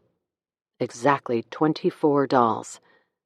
Anything less set Rory's mind on a constant loop that obsessed over the vacancy. She had learned not to question this quirk, or the many other idiosyncrasies that defined her personality, but rather to embrace them. She enjoyed the company of the 48 unblinking eyes that stared down on her as she cross-referenced her research, moving between the catalog filled with photos of antique dolls and various websites she had pulled up on her computer. She took copious notes in her journal until she finished her research, then picked up her glass of Dark Lord and took a long, slow sip. She'd found what she was looking for. Her inquiries had confirmed its authenticity, and the photos she'd downloaded proved her selection was in dire need of her expertise. Satisfied with her selection, she took a deep breath and pulled a folded piece of paper from her back pocket. She had printed the American Airlines boarding pass that morning in preparation for her flight the next day. Being trapped in a tube at 30,000 feet with 200 other passengers was nauseating. Just thinking about it brought a subtle layer of moisture to her forehead. She heard the front door open, and keys jingle as they were removed from the lock. "Rory." "In here," she said, slipping the boarding pass back into her pocket. She didn't bother to turn around. She sensed his presence in the doorway, then felt the vibration of his footsteps as he approached. Finally, she felt his lips on the side of her neck. She reached back and ran her fingers through his hair. "Guilty on all counts," Blaine Phillips said in her ear. "You said you weren't sure." I was cautiously optimistic. "Well done. Did you talk to Walter Bird?" "Yeah," Rory said, remembering the nod Camille Bird's father had given her on the way out of the courtroom. To Rory, it was a conversation. "Now what?" "Now I disappear for a couple of months," she said. How long until Ron shows up on the front porch? Rory shrugged. He'll wait at least a couple of weeks. He knows to give me space. Ron Davidson had a never-ending stack of homicide files he needed Rory's help with, cases that had stumped his best detectives. A forensic reconstructionist specializing in cold case homicides, Rory's expertise lay in her ability to piece together puzzles of crimes that had gone unsolved for years. Her brain worked differently than others, and her uncanny mind saw things others missed. No matter how hard she tried, she had never been able to explain how she noticed the missing pieces when she jumped into a cold case or walked into a crime scene from years before. She knew only that when presented with an unsolved mystery, something clicked inside her mind that prevented her from forgetting about it until she had the answers that had eluded everyone else. A parallel phenomenon occurred whenever she picked up an antique doll that was damaged and ruined. Her mind refused to settle itself until the doll was perfect. The Camille Bird case had brought 2 restless months of Rory retracing the girl's final days. She followed the footsteps of the girl's ghost until they led her to answers. It was a taxing routine that left her drained. Ron Davidson knew his star investigator well and recognized Rory's need for space after the conclusion of a case. 2 weeks was the typical window he allowed. 2 months were what Rory usually took. The gaps were filled with Ron's frantic phone calls, incessant texts, threats of ending her employment with the Chicago Police Department, and the inevitable hunt when Ron tracked Rory down, one way or another, to corner her with an ultimatum. Tonight, though, on the first day of her self-appointed sabbatical, none of that was present. It felt like the start of summer vacation when she was a kid. 2 weeks will go fast, Lane said. Then you'll need a place to hide. Ron's a detective after all, and he knows where you live. It won't be hard to find you. Rory turned with a smile to stare at Lane. Something tells me you have a hiding place. I do. I've been asked to take part in a podcast for NBC. A podcast? About what? The Westmont prep case from last year. When those kids were killed in Indiana? Yeah. The podcast is already underway with a lot of buzz, huge advertisers, and a big name attached, Mac Carter. It's being produced in Peppermill, Indiana. They need me for about a month, they're guessing. Maybe longer, depending on what Mac turns up. They need you for what? He took her hands and pulled her to her feet. There's a lot that doesn't make sense with the case, with the murders, with the teacher who was accused, and with the students who survived. There's a big psychology angle they want me to take on. He pulled her closer. Come with me. Rory raised her eyebrows. Come with you? Yeah. To Indiana? Lane nodded. Rory rolled her eyes. And here I thought you were going to jet me off to the Caribbean. No, it's not that glamorous. Come with me anyway, he said. To do research for you on some grisly case? I just finished a case. Lane rested his forehead against hers. I'll do the research. You keep me company, and hide from Ron for a few weeks. He'll never find you in Peppermill. That's for sure. They set me up in a little cottage.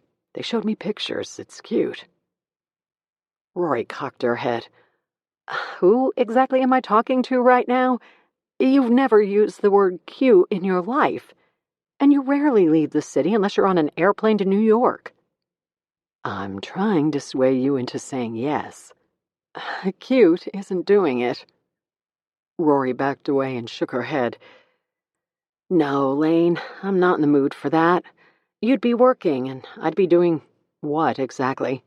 Sightseeing in Northeast Indiana? I want to be here, in my own house, close to my own stuff, and doing my own thing for a while. I need the downtime. Lane nodded. I thought I'd give it a try. Her father's death the year before had left only one man on this planet who understood her, to the extent that Rory Moore could be understood. Sorry, I just... Rory pointed at her workbench and the open catalog of dolls glowing under the gooseneck lamp.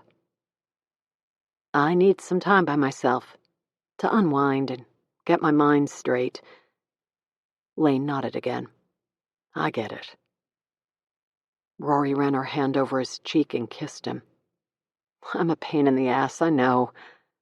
I still love you, even if you make me go to a cottage in Indiana by myself. I thought it was cute. Lane smiled. That was the wrong play. So very wrong, Rory said. She turned around, closed the catalog, and picked up her Dark Lord. Wasn't the Westmont Prep case solved? Open and shut, no? One of the teachers killed those boys. It's a long story. I've got all night. Lane pointed at Rory's beer. I'm going to need one of those. Chapter 12. Rory flipped switches as they walked, first the recessed lighting of the hallway, and then the overheads in the kitchen. They were all set to dimmers that thwarted their full wattage, and the house awoke in a groggy amber glow. A night owl since childhood, ever since she wandered out the back door of her great-aunt's farmhouse when she was 10 years old, and made a grand discovery, Rory preferred the stalking shadows of a barely lit house to the infirmary fluorescent she witnessed spilling from the windows of the bungalows up and down her block. She opened the beer cellar, a glass front cooler built into the wall next to the refrigerator. The top shelf held her supply of Dark Lord, 12 22-ounce bottles of Russian-style imperial stout, perfectly arranged in 3 straight, tight rows with labels forward. The only incongruence visible was the wax seal that dripped from the top of each bottle, the result of having been dipped at the brewery. Rory could live with this imperfection. She knew Lane could no more stomach a Dark Lord than she could handle the light beer he preferred. They were opposites in that regard. She grabbed a Corona Light from the bottom drawer, kept hidden because the sight of a clear glass bottle filled with light yellow beer insulted the harmony of her cellar. She popped the top and handed it to Lane. So, Westmont Prep. What's the draw? Lane took a sip of beer. 2 students were killed last summer at an abandoned house on campus. 3 days after the murders, police had their man, a chemistry teacher named Charles Gorman. I'm going to take a look at the psychological aspect of the story, dive into Gorman's mindset. You've gotten permission to interview him? I wish. He tried to kill himself a couple of days after the murders as police closed in on him. Jumped in front of a train that runs next to the old boarding house. Tried? Yeah, came pretty close from what I've been told. Brain damaged himself to the point that he drools the days away in a secure psychiatric hospital for the criminally insane. Hasn't talked since he came out of his coma, and EEG shows nothing going on upstairs. Sounds like a guilty man wanting to escape his demons. And a prison sentence? Maybe, but I think there's more to it than that. I'll put together a profile of the killer and make sure Gorman matches that profile. What makes you think there's more to the story? Because, over the past year, 3 Westmont Prep students who survived that night have gone back to the boarding house to jump in front of the same train as Gorman. Rory stopped her glass just before her lips. Lane raised his eyebrows. Told you it was interesting. He took a sip of beer. Something was going on with those kids last year, and it's carried over to today. Something they haven't told anyone about. The story that's out there now is too clean. Teacher snapped. Teacher confessed in a handwritten letter. Teacher tried to kill himself. I'm not buying it, and neither is Mac Carter. So, together, we're going to look into it. Lane paused a moment. Sure you don't want to come with me?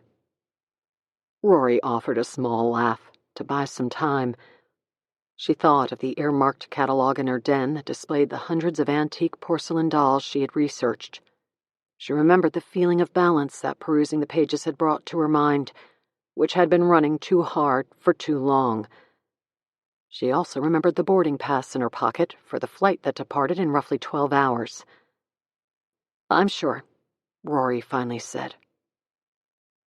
But she wasn't. Hearing the story of Westmont Prep had set loose a soft whisper that echoed in her mind. Within the reverberations was the suspicion that those victims who had gone back to kill themselves had a story to tell. She took another sip of Dark Lord, but couldn't stop thinking about the words Lane had just spoken.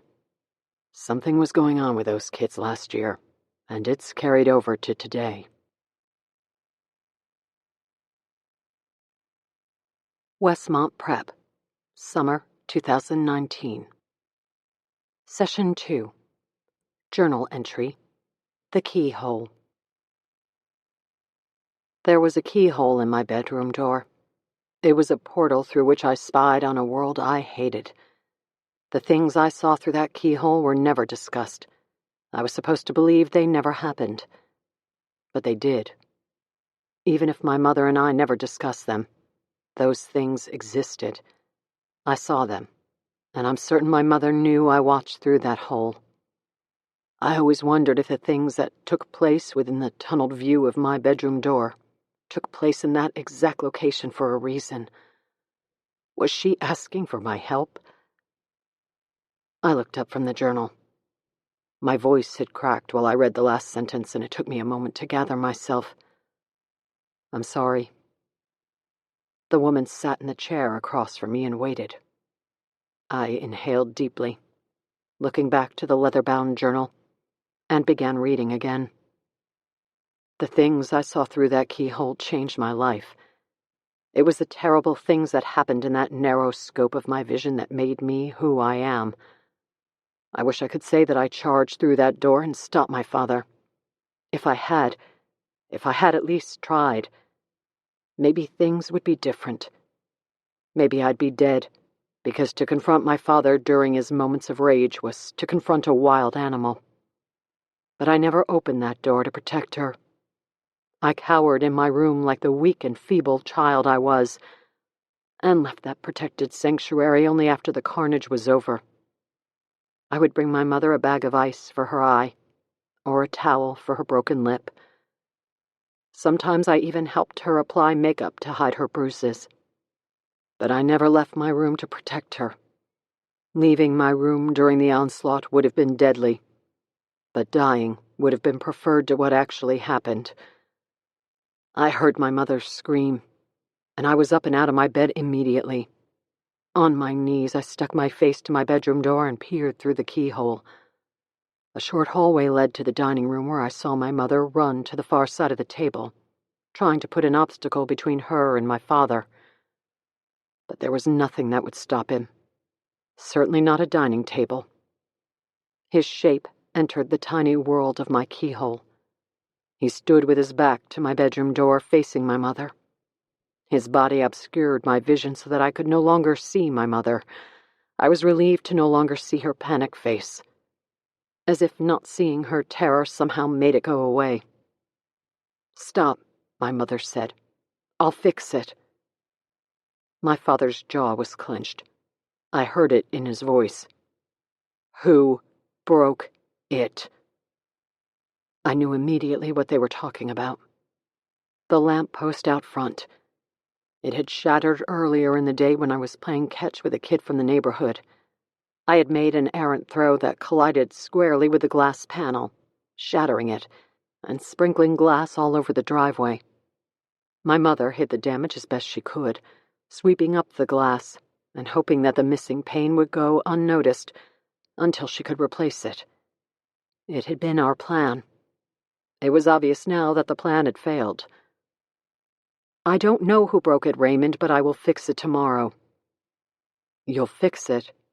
"I'll call someone to fix it." "And who's going to pay for that?" My father swiped his arm across the dining room table, sending everything that was on its surface to the floor.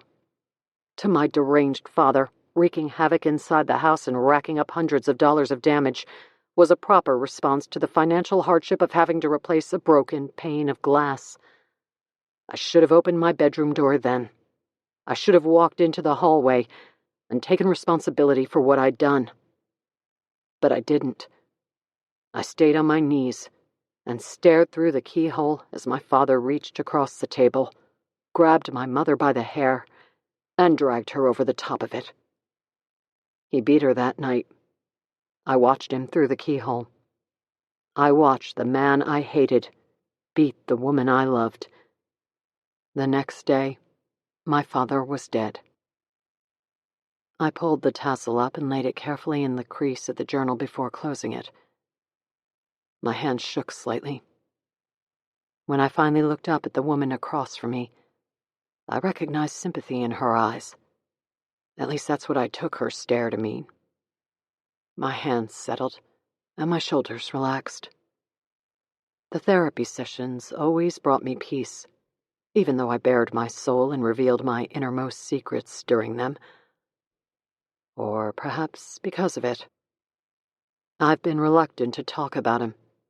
I know you're curious. Can I tell you about my father now? The woman blinked her eyes a few times. Was it not sympathy after all, but pity I saw in them? Or was it something closer to terror? Either way, these were the rules. I would come to confess my innermost secrets and exorcise my demons. She would be bound by confidentiality, forever kept silent by my sins. If this scared her, it was an unfortunate side effect of our relationship, because I couldn't stop confessing to her now, even if I wanted to. And I didn't. I want to tell you how he died. The police declared his death a suicide, but it wasn't. Can I tell you about it?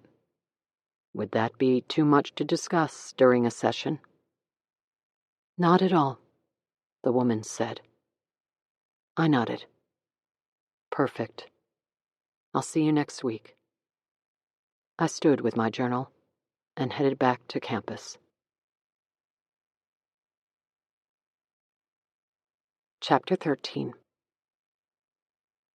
Tucked quietly into the northeast corner of Indiana, on the banks of Lake Michigan in the sleepy town of Peppermill, Westmont Preparatory High School was an elite boarding school with a reputation of preparing its students for the rigors of college.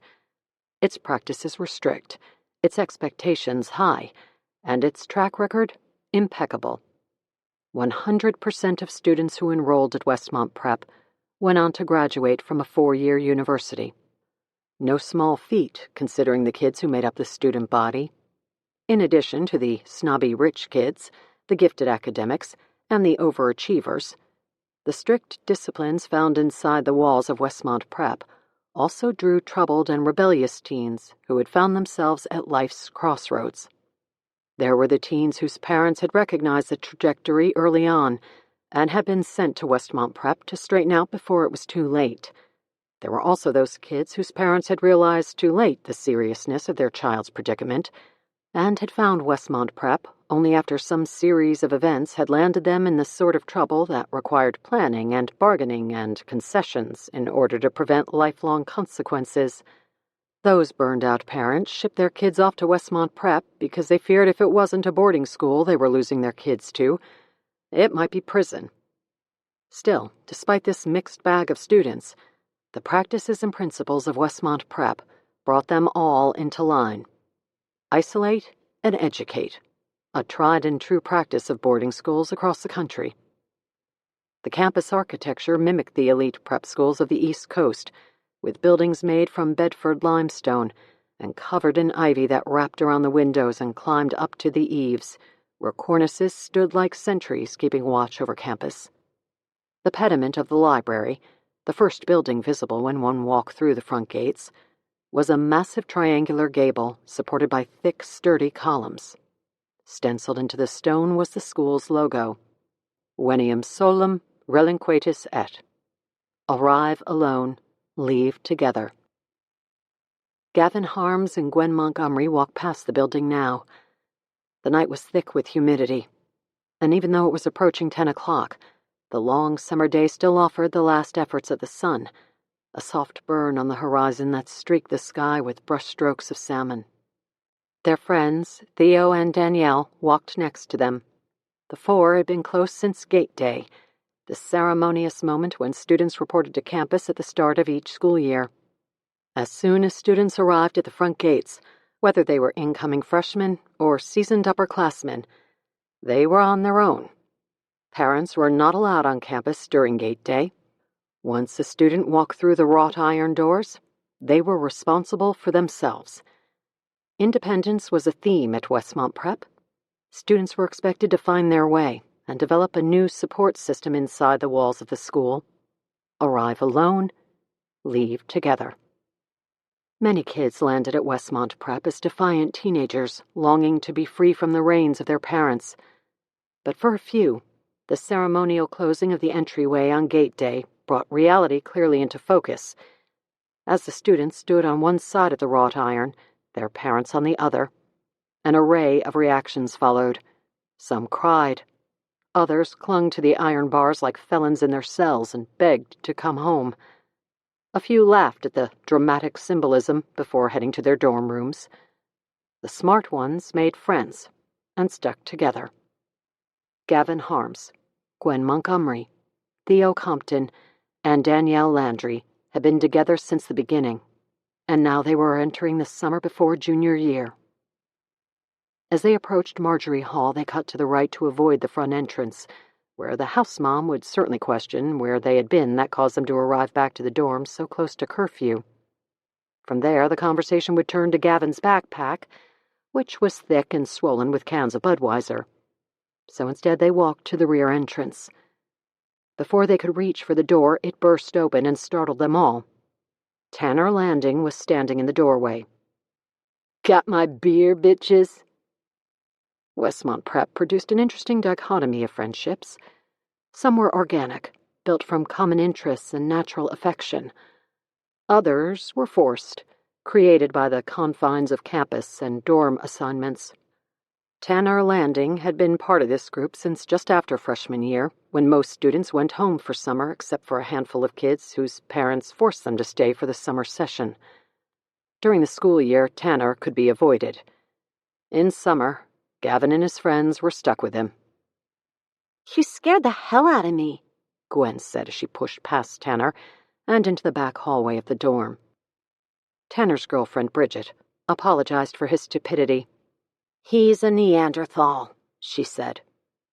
Gavin and Theo shared a dorm room, and they filed inside and locked the door. They pulled the window shades closed. Gavin unzipped his backpack and passed the beers around. "I'll read it," Tanner said. He took 3 quick swallows of beer and belched. He pulled up his phone and read the text. "The man in the mirror requests your presence. 13-3-5. Saturday night at 10 p.m. "That's the old boarding house, right?" Gwen asked. "Yeah," Gavin said. "It's the back way, off Route 77. We'll have to cut through the woods and then around campus. Who else got invited?" "Just the 6 of us," Tanner said. Gwen looked around. "Are we really doing this?" "We're juniors," Tanner said, before he chugged the rest of his beer and belched again. "Goddamn right we are. It's a rite of passage." Chapter 14. Mark McAvoy walked into his basement. The air conditioning kept the first and second floors forcibly cool, but during the summer months Mark preferred the basement. The cold earth radiated through the walls of the home's foundation and kept the basement a few degrees cooler than the rest of the house. He loved the basement for more than just the temperature, though. It was where he hid his secret. They had constructed a small bar the previous year when they finished the basement. It was where he and his wife liked to entertain friends on weekends. He and his friends had bellied up to the slab of epoxy-glazed oak many times over the past winter to watch Colts games. He walked to the cabinet behind the bar now and opened the doors. Inside was his baseball card collection. He'd had it since he was a kid, adding to it each year. His collection spanned from the 1970s and 80s, featuring Johnny Bench and the Big Red Machine, to the 90s and early 2000s, when steroids had taken over the game, to the current generation of players, defined by statistics that never existed before a few years ago. The collection was legitimate, old Topps cards that came with brittle chewing gum, as well as Goudy Gum Company and sporting news cards. They were worth something today if he ever dared bring his precious cards to an auction. But Mark had no plans to sell his collection.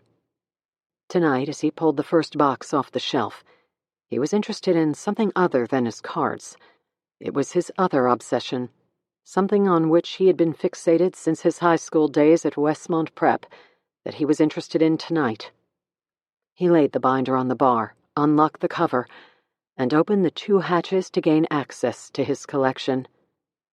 Inside, the baseball cards were organized in tight rows. On top were several sheets of plastic laminate with slots for the cards he kept in mint condition. On top of those protected pages were his notes and research. He had always kept his research hidden there. His wife had no interest in his card collection, and Mark was sure the secret he kept stashed there was safe.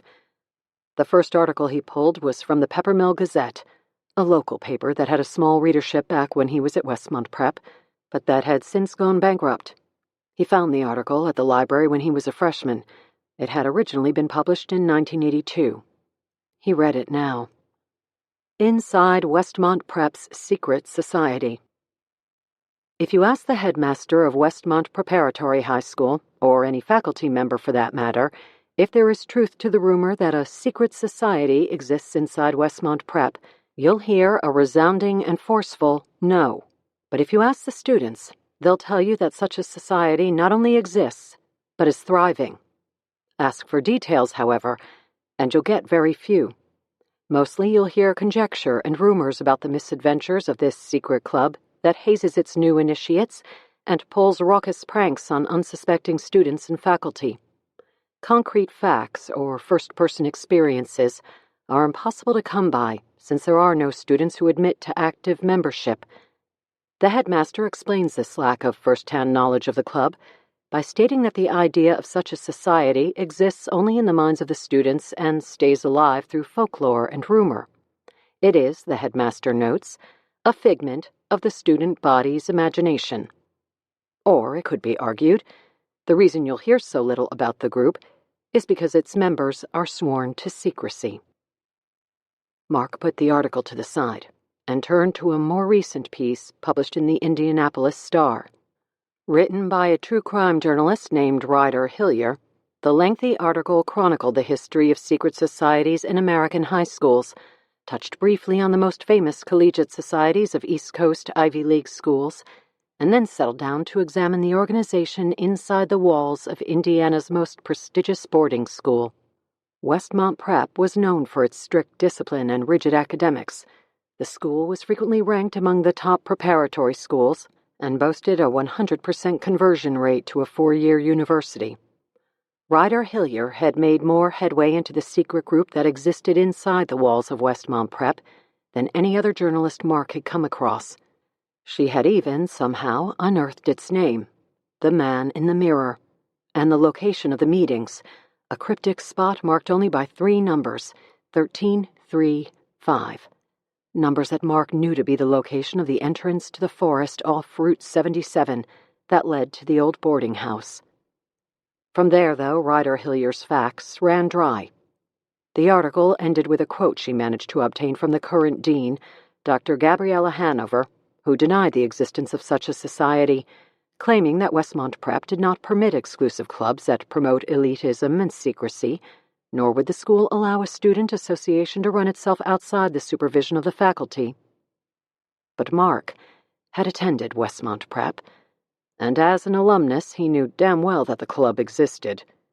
He had waited through his freshman and sophomore years to get his chance to become part of the society, knowing that it was made up of only upperclassmen. But when his junior year came, he was passed over. The rejection had sent him into a fit of depression.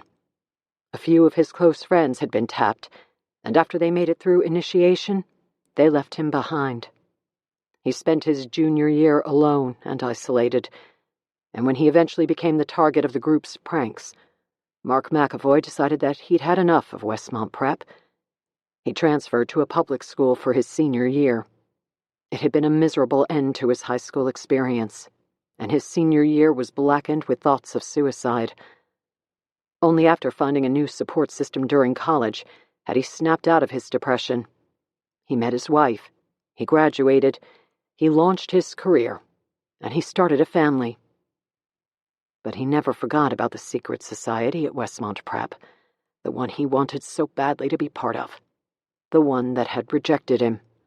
Mark McAvoy had not only been unable to forget about the man in the mirror, he had become obsessed with it.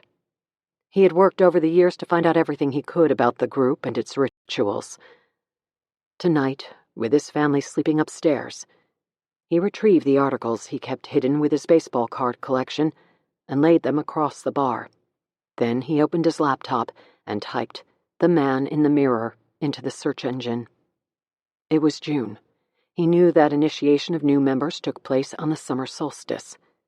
He scrolled through the web pages. He'd read most of them 100 times, but every now and then he'd come across something new. He was no longer a teenager. Things like this should not interest him, and rejection from so long ago should no longer hurt.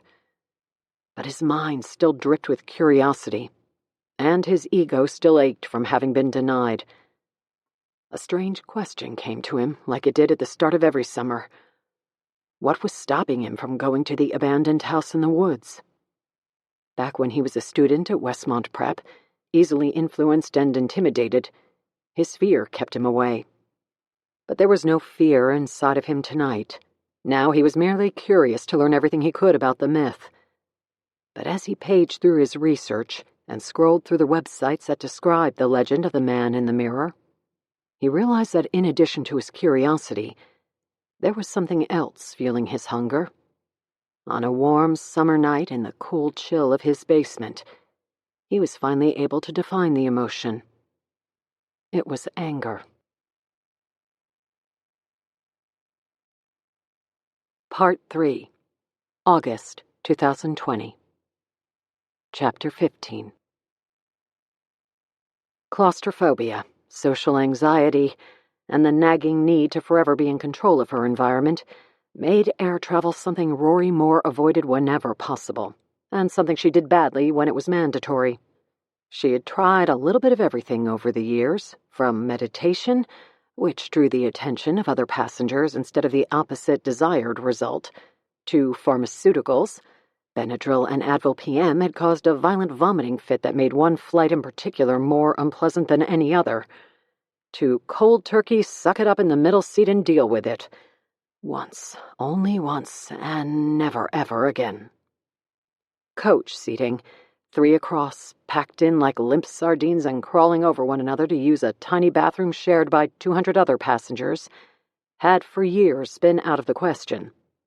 Once, when Rory and Lane were needed in New York for a case related to the Murder Accountability Project, a wealthy client had agreed to charter a flight for them after Lane explained that it was the only way to get them to the East Coast. Lane, of course, could have gone alone. He could have booked a commercial flight and read a book for 2 hours like everyone else. But he didn't. He insisted on a private charter, and he got it. Rory loved him for more than just his good looks and his fierce mind. The man accepted her, despite all of her suffocating peculiarities. He loved her just the way she was built, and had never tried to rebuild her, as so many others in her life had attempted, from shrinks to teachers to law school roommates and professors. When a terribly expensive private plane was not an option, however, first class was the next best thing. She chose the window seat, and by the time her seatmate joined her, Rory had barricaded herself with 2 pillows and a blanket. She had Lane's dissertation from his PhD days on her lap, and the prominent display of its title, "Some Choose Darkness," was like a homeowner hanging a plastic owl on the side of their house to scare off woodpeckers. For good measure, Rory wore a surgical mask. A quick glance at the lady in 2A gave the image of a serial killer reading a how-to manual, who either was trying to keep at bay the germs floating through the recirculated air so she could live long enough to make her next kill, or was herself sick with the plague.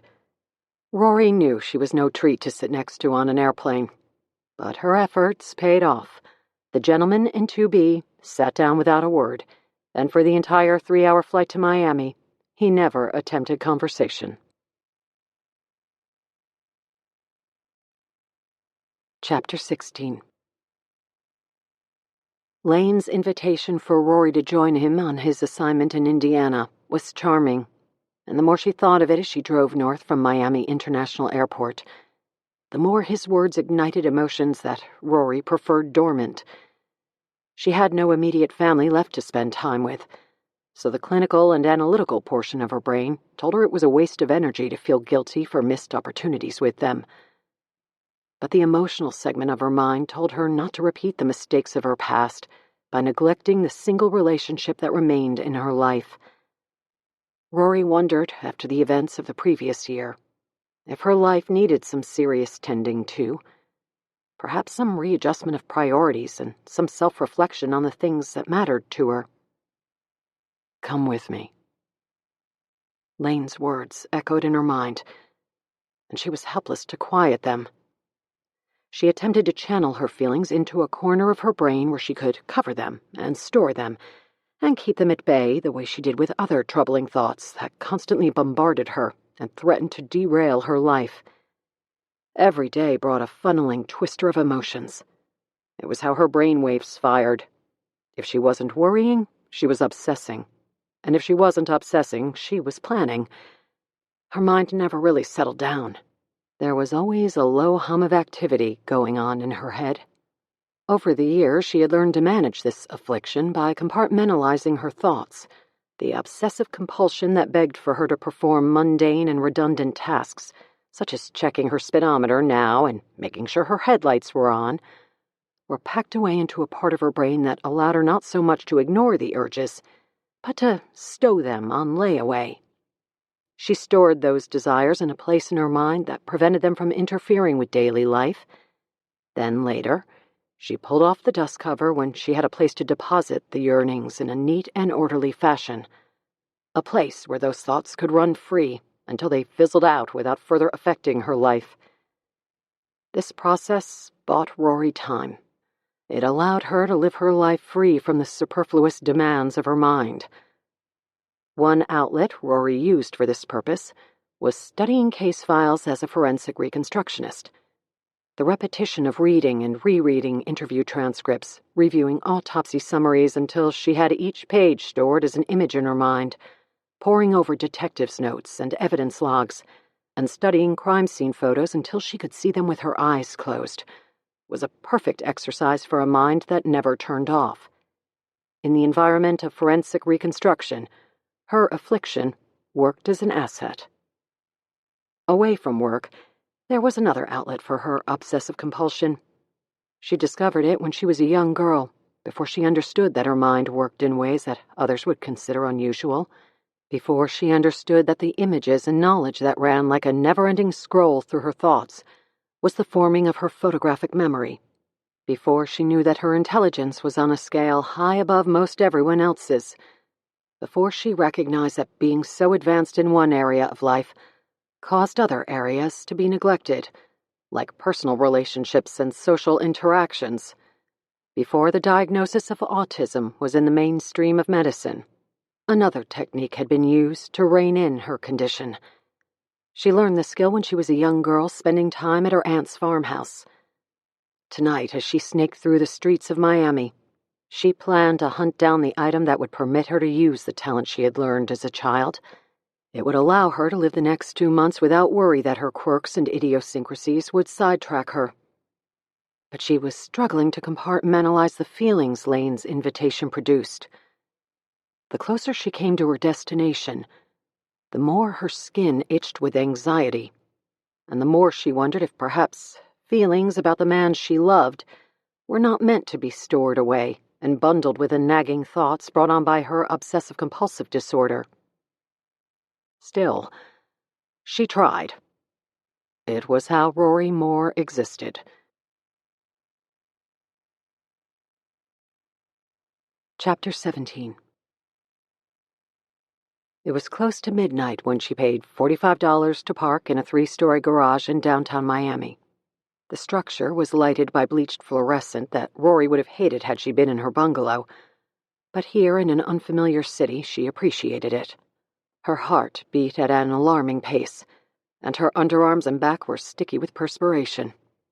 She walked out of the parking garage and for 10 minutes strode along the downtown streets. She had memorized the route the day before. Her watch sounded. It was 10 to midnight, and she picked up her pace. The Miami streets were populated with a steady chorus of couples and stragglers, but when she walked off the main thoroughfare and turned onto a side street, she was alone. The street lighting was minimal, and her combat boots echoed off the brick buildings. She saw the glow of a marquee up ahead, and knew she'd made it. It was as sketchy as she imagined. The website had no photos, just an address and the estimated time for the auction. The lighted canopy, which was cheap and ratty, promoted the place in red lettering as the Doll House. Entrance into the establishment required Rory to take 4 steps down from the sidewalk. She took a deep breath before descending the stairs, and then pushed through the front door. A man with a thick neck and boring gaze lifted his chin at her when she entered. "I'm here for the auction," she said. The man grunted his response. "Through the back door. They're a little behind schedule." The cavernous tavern was dark and dreary, but well populated. The smell of charred burgers was heavy in the air, and the boisterous laughter of multiple conversations constricted Rory's chest. She willed herself to breathe as she scanned the room, and saw the door in the back. She headed to the bar first. The row of taps offered a disappointing display, all watered-down light beer options. "What can I get you?" the bartender asked. "Got any beers by 3 Floyds?" "3 who?" Rory shook her head and scanned the beer bottles lining the shelf over the bar. "Lagunitas pills." The bartender reached into the cooler and twisted off the cap, setting the bottle in front of Rory. She dropped money on the bar and took her beer to the back room. It was just past midnight. Another man waited outside, and Rory flashed her printed ticket, which the man took as her admittance. As she walked into this back room, the dollhouse became more impressive. The lighting was brighter here, a stiff contrast to the tavern. The walls were lined with glass cabinets that held an array of collectible porcelain dolls. Other collectors, who had no doubt been here for hours, filled the room. They were all scanning the options and researching their histories. Rory had already done her homework, and it took less than 2 minutes to find the doll she was looking for, an Armand Marseille Kitty Joy German baby doll in terrible condition. She stared at it now through the glass. Before Rory could inspect the doll, she had to chart her ID number into the log. She scribbled her number onto the log sheet and counted 12 entries above her, which meant she'd have bidding competition tonight. With no backup plan, this Armand Marseille was her only option. She had investigated the doll back to its origins and had come 1,500 miles to purchase it. She planned to do just that. She got the attention of one of the auctioneers, who unlocked the glass case. Rory lifted the doll from its resting place. Her mind fired like lightning now. It wasn't quite an out-of-body experience, but in that moment Rory was not simply holding the doll. She was part of it. Her vision did not stop at the surface of the porcelain, but penetrated it. The porcelain face was covered in a lattice of cracks, and a large piece was missing from the left cheek and ear. There was a bald patch on the back right side of the doll's head, where a lesser restorer had attempted to repair a different crack with devastating results. The effort was so amateurish that Rory wondered how someone of such little skill had obtained a classic doll like this. But even this egregious insult put a thrill in Rory's chest. Her vision penetrated the doll and saw it from the inside out. Her mind was blind to the damage, and only imagined the possibilities. The doll's potential mesmerized her. "You good?" the auctioneer asked, pulling Rory from her trance. She nodded and handed the doll over. 10 minutes later, she sat in the back of the auction hall, sipped her Lagunitas, and waited. 4 auctions had been scheduled that day. This was the last. The pristine dolls sold first to collectors who wanted to take them home and display them on shelves with other perfect figurines. Rory had no interest in the unblemished dolls. They held no histories. They kept no secrets. Their stories had already been told. She was after dolls that had traveled the world and had the scars to prove it. She was after imperfect dolls that had lost their connection to their previous owners and were badly in need of affection and attention. She finished her beer and ordered another while the unblemished dolls sold, one after the other. With each successful auction, the small subterranean room thinned. By the time the ragged and dilapidated dolls came to the floor, there were just 20 or so collectors still present. It was almost 1 in the morning. "Up next," the auctioneer said, "is an Armand Marseille. Some damage to the face and ear, but in its heyday." "3,000, Rory said. The man looked up from the doll. "The opening ask is $750. Rory stood from the back row and walked toward the podium, her new combat boots rattling with each step. 3,000 should take it, then? The auctioneer looked at the collectors remaining in the room. "Going once, going twice. Sold for $3,000 to the lady in gray." Chapter 18. Lane had spent 2 days delving into the Westmont prep killings and learning everything he could about the case. NBC had provided a file folder of research, but Lane had his own sources too, and had dug as deeply as possible in just a short couple of days. Now his car was packed as he drove south from the city. 2 hours after leaving Chicago, just before noon, he pulled past the "Welcome to Peppermill, Indiana" sign. It took a few minutes for the GPS to show him the way to Winston Lane, where his cottage was located. The small home sat in a cul-de-sac at the end of the long road that butted up against a lake. He pulled into the driveway and shut off his engine. The front door had a lockbox hanging from the door handle. Lane spun the numbers, and the box popped open to reveal a key. He carried his duffel bag into the house, which was exactly as advertised: small, comfortable, and out of sight. It would be perfect for everything he had planned. A kitchen, sitting room with a fireplace, and an office made up the first floor. Upstairs was a single bedroom and a loft with a desk. He dropped his duffel bag onto the bed and headed back out to his car. From the trunk, he retrieved the box he had managed to pick up on the way down after some heavy negotiating and way too much money. But for his plan to work, the purchase was essential. He carried the box into the kitchen, opened the refrigerator, and lined the top shelf with the bottles it held, making sure they were in perfect order with labels out. When he finished, he wheeled a second suitcase through the kitchen and into the 3-season room attached to the back of the house. Floor-to-ceiling windows overlooked the small lake in the distance, and Lane knew it was perfect. On a desk in the corner, he emptied the contents of the suitcase, again lining everything in perfect rows. Then he removed a wrapped package and placed it in the center of the desk. Finally, he retrieved the large corkboard he had managed to cram into the back seat. He set it on a tripod and pinned photos to it. 30 minutes after he arrived in Peppermill, the house was prepped and ready. Chapter 19. Rory sat in the first-class cabin of American Airlines Flight 2182, headed for Chicago. She wore her surgical mask, read her how-to manual, and had her new porcelain doll stowed safely under her seat. Her right leg vibrated and caused the buckles on her combat boots to jingle. The gyration would typically stem from anxiety, but this morning it was something else.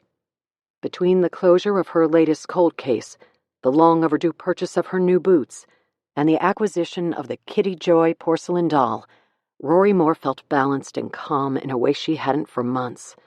Not since before she ventured out to a cabin in Starved Rock, Illinois, to look for closure for herself and so many others. She closed her eyes and bided her time. It was 7 p.m. when Rory finally sat at her workbench. The shades were drawn, and the evening sun fought but failed to find a way around the edges. The den was comfortably dim, with the gooseneck lamp illuminating her workspace. Rory felt the 24 sets of eyes look down on her as she unwrapped her new purchase, as if the restored dolls on the shelves were as interested in Rory's acquisition as she was. Carefully lying the Armand Marseille Kitty Joy German doll onto the workbench, she started the inspection process the same way a medical examiner would look over a body about to be dissected. But Rory had no plans to take this doll apart. She was going to put it back together, one painstaking piece at a time. It would keep her occupied for weeks and allow the grating and demanding calls from her mind to be liberated.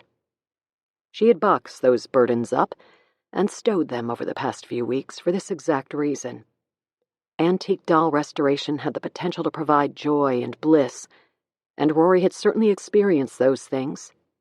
But the pastime provided something else as well, a portal to a world free from worry, where her foibles turned to strengths and where she could use the eccentricities that threatened to spoil her everyday life. In her workplace, she did not have to resist the irrational requests of her mind.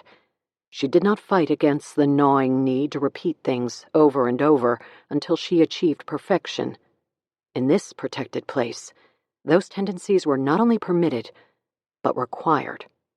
The repetitious activities involved in repairing antique porcelain dolls were an outlet for the obsessive-compulsive disorder that had once ruled her life. As long as Rory could exercise her demons during the controlled practices that took place in the tranquility of her den, then the debilitating calls from her mind were quieted during most other parts of life. It was how she existed. Her dolls were her survival. Tonight's inspection was for information gathering only. No restoration would take place. Rory needed first to understand the doll and the damage it held, and to map out a path for restoring it. She ran her hand over the doll's face, feeling the lattice of cracks that spiderwebbed through the porcelain. Rubbing alcohol, which was many restorers' chosen solvent, was too harsh. The pastels were never absorbed as well into porcelain that had been stripped with alcohol, and this explained the washed-out look of other restorers' dolls presented at auctions. Rory's great-aunt had created her own formula from dish soap and vodka, a solution that Rory had been using since she was a kid, and that would be perfect for this new restoration. She took photos and notes for more than an hour before she admitted something was wrong, before she accepted that something was preventing her from fully concentrating on the doll in front of her. "Damn it," she said to herself. To just about everyone who came across her, Rory Moore was a mystery. To the doctors who had tried to treat her through childhood and adolescence, to her boss inside the Chicago Police Department, and to the detectives who watched with some combination of confusion, awe, and aversion as Rory solved the cases that had baffled them. With the deaths of her father and great-aunt the previous year, only one person remained in Rory's life who understood the nuts and bolts of her existence. She remembered Lane's words again. "Come with me." Standing from her workbench, she lifted her Armand Marseille and laid it back in the travel box. Upstairs, she packed a suitcase. On the way out of the house, she stopped in the kitchen and pulled the yellow sticky note Lane had left on the front of the fridge. It held the address of the cottage in Peppermill. Chapter 20. A light beer rested on the coaster in front of him, and a file folder lay next to it, with pages spilling onto the mahogany bar. Peppermill was a small town filled with corner taverns. Lane's first meeting with Matt Carter had been arranged for 7 p.m. at an establishment named Tokens, which was made up of a long bar with a line of stools in front of it and a row of chest-high cocktail tables separating the bar from the booths that studded the opposite wall. The beer was cold, the food was greasy, and it was dark enough for no one to recognize Mac Carter. Lane was halfway through his beer when Mac walked into the bar. He wore a T-shirt and a Notre Dame hat, and he looked nothing like his television persona. When he approached, the two shook hands. Lane guessed Mac was in his early 30s, with a huge smile that, again, looked different in person than when Lane watched him on television. Lane Phillips. Mac Carter. Great to meet you. I was thrilled to hear the network landed you. Your name will go a long way toward lending credibility to the podcast. And I have to tell you, Mac looked around the bar as if someone might be listening. I'm going to need a shrink by the time I'm done with this story. I heard you had an interesting couple of weeks. Interesting is one way to describe it. Batshit crazy is another. Sorry, I probably shouldn't say that to a shrink. I'm not your typical shrink. So I've heard. Mac pointed at Lane's beer and called over the bartender to order his own. Let's talk. They sat on adjacent stools.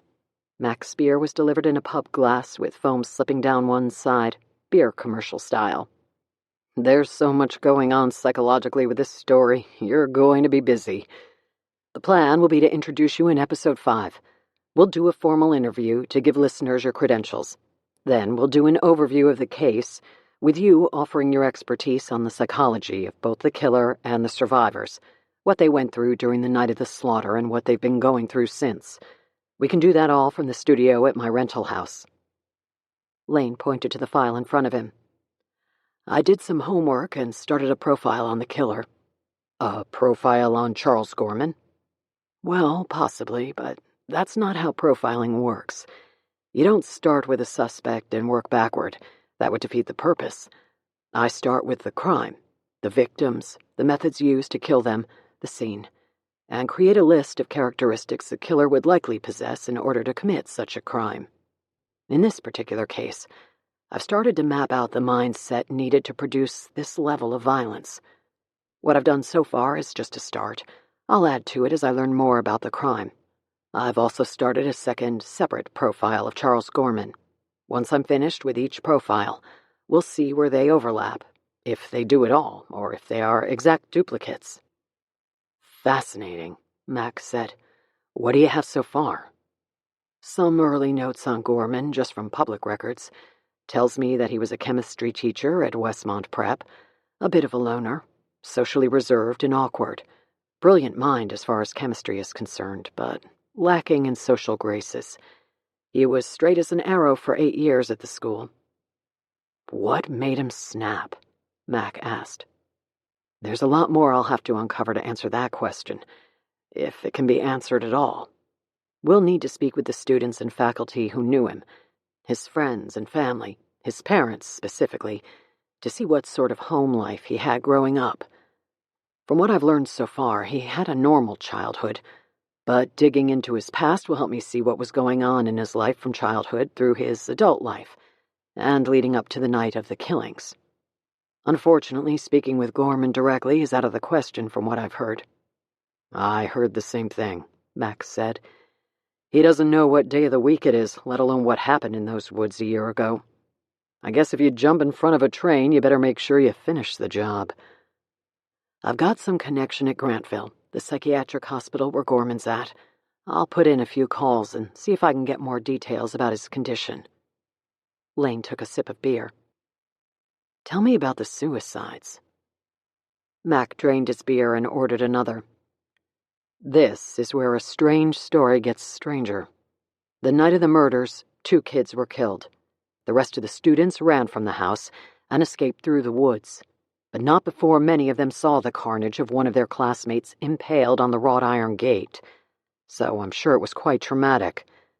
A couple of months after the killing, just as the school was starting in the fall, one of the kids went back to the woods and jumped in front of the freight train that runs next to the boarding house. She was the first. A couple of months later, it happened again. Another suicide. Yeah, Max said. Same way. Man versus train. Well, girl versus train to be specific. It was another female student. And just a couple of weeks ago, as I'm sure you've seen if you're one of the 20-some million people who have viewed the video, Theo Compton was the latest. It's bizarre. We'll have to find a way to talk with the students and try to understand what's pulling so many of them back to that house. Talk with their parents and siblings. talk with teachers and faculty. The school has been quite receptive to my inquiries. I can't tell if they are being openly transparent or trying to appease me because they think it's the path of least resistance. At any rate, they allowed me a tour of the campus, and I've interviewed the Dean of Students, Dr. Gabriella Hanover.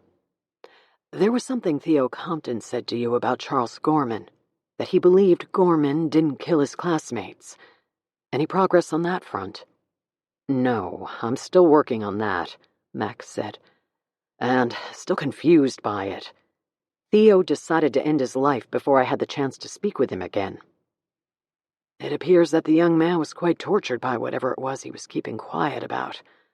I'd like to hear the full audio from your meeting with him, and also from the night you went out to the boarding house and found him. Maybe I can pick up on something he said. Mac nodded. What played on the podcast was heavily edited because it took a while to get him talking. The unedited conversation is on my laptop back at the house. But to listen to it all again, I'm going to need something stronger than beer. I'll pick up a bottle on the way over. Bourbon? Lane asked. Perfect, Mac said as he dropped money next to their half-empty beers. Chapter 21. Rory turned off I-94 and took the Peppermill exit. She pulled through town as night fell, and lampposts blinked to life. Her GPS led her onto Champion Boulevard until she came to twin brick pillars joined by a tall wrought iron gate.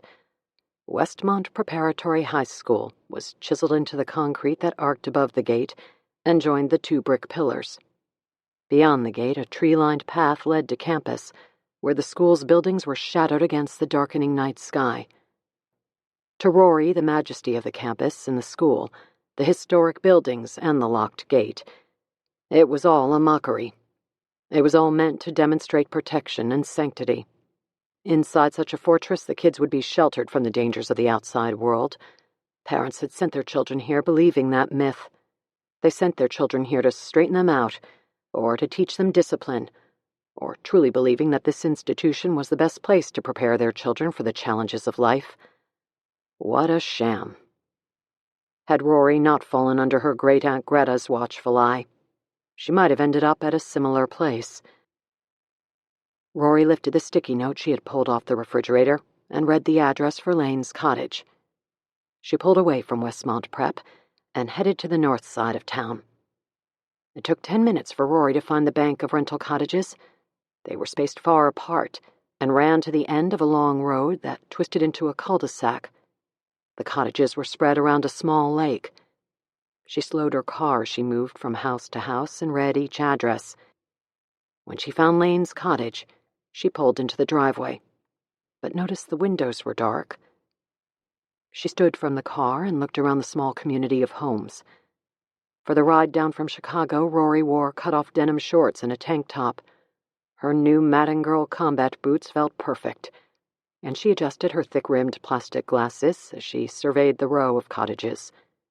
Surprises and dramatic demonstrations of affection were not her strong suit, and as she stood in front of Lane's empty cottage, she suddenly wished she had called ahead. Rory left the engine running, and the driver's side door open as she approached the cottage and knocked on the front door. When there was no answer, she pulled her phone from her pocket and called Lane. The surprise was over. The jig was up. She'd just driven 2 hours and was ready for a beer. When the call went to Lane's voicemail, Rory dropped the phone into the back pocket of her shorts and stared out at the neighborhood. Where the hell are you, Lane? Chapter 22. It was close to 9 p.m. when Lane pulled up to Matt Carter's rental house. It was on the opposite side of Peppermill as his cottage. The sun was at the end of its run on a long summer day, with just enough power left to push shadows of the maple trees across the front yard. Cicadas buzzed from the foliage in a constant hum that blended into the humid night. Mac keyed the front door and Lane followed him inside. "They've set me up nicely," Mac said as he walked through the house and into the kitchen. "The studio is top-notch, and we do all our recordings and voiceover work in here." Off the kitchen, French doors led to the recording studio, Lane saw a bank of computers on the table with microphones and headphones in front of them. Everything I record out in the field is reworked in here. I also have a tech team back in New York that handles anything we can't. Because I'm doing the podcast in real time, the New York people jump in when we're behind on a deadline. Mac pulled glasses from the cabinet and poured 2 fingers in each from the maker's mark that Lane had purchased on the way over. They headed into Mac's studio and placed headphones over their ears as they sat at the table. Mac queued up the soundtrack. A few seconds later, Lane was sipping bourbon and listening, enthralled, to Mac Carter's conversation with Theo Compton. Then the audio switched to Mac's quivering voice as he narrated his journey along Route 77, past mile marker 13, his discovery of the car that sat abandoned on the shoulder, his half-mile trek through the woods to the abandoned boarding house, and finally his discovery of Theo Compton's body next to the train tracks. Lane made notes as he listened to the raw, uncut footage. On the kitchen table outside the studio, the front display of Lane's phone lit up with Rory's face when it rang. The volume was set to high, and the ringtone chimed through the kitchen. Despite the studio doors being open, neither Lane nor Mac heard the phone. Their noise-canceling headphones prevented them from hearing anything but Mac's voice as the audio played. The headphones were so effective that Lane's first indication that something was wrong came from his other senses. The odor of gas was first to take his attention from the audio he was listening to. Then it was the vibration of the explosion. He never heard a thing. Chapter 23. Rory tried Lane again as she sat in her car, which was still parked in the driveway of the empty cottage. After several rings, the call went to voicemail. Finally, she swiped the screen of her phone until she came to the app that she and Lane shared. It allowed them to locate their phones when misplaced. She scrolled through the screen and tapped Lane's name. A map appeared with a blinking icon that represented his location. He was in Peppermill, about 3 miles away on the opposite side of town. She tapped the blinking icon and pulled out of the driveway while the GPS led her to the coordinates. All the problems with her plan began to dawn on her as she drove. First, showing up unannounced was never a good idea. Suddenly, the idea that she would surprise Lane with a romantic gesture had her palms slipping off the steering wheel as her mind processed the situation she put herself in. Second, she considered herself skilled at many things, but stalking was not one of them. She realized that the tracking app didn't offer an exact address, only a location, and Rory wasn't about to go door to door through a residential neighborhood looking for Lane. Finally, the most chest-tightening thought was what she would do if she did manage to track him down. Open her arms wide and say, "Found you." Rory wiped each palm on her cut-off shorts as she drove, her gaze alternating back and forth between her phone and the road, watching her progress on the screen. She turned down a long road and drove slowly, until 2 blinking icons, hers and Lane's, grew closer together. But something else caught her attention and pulled her attention away from the map on her phone. Up ahead, she saw a lone house at the end of the cul-de-sac. Smoke billowed from the roof, and flames spat from the windows as they reached up the side of the house and lit up the dark sky. Chapter 24. Rory skidded to a stop at the curb. There were 2 cars in the driveway, and one was Lane's. She kicked open the driver's side door and ran up the driveway, her combat boots jangling with her steps. The front door was locked. She cupped her hands against the side window and squinted inside. She saw smoke and flames toward the back of the house. She attempted a half-hearted kick to the front door, but it didn't budge, and at 110 pounds, she wasn't delusional enough to believe another attempt would end differently. She ran around to the back of the house. Thick black smoke, tinged with yellow, billowed from the windows on the first floor, rolling up the side of the house and drifting into the dark night. Rory reached the back door and tried the handle. As it opened, a giant plume of smoke nearly swallowed her. She crouched below the curl of ash as it spun over her like a creature slithering to the outside. She stared into the house.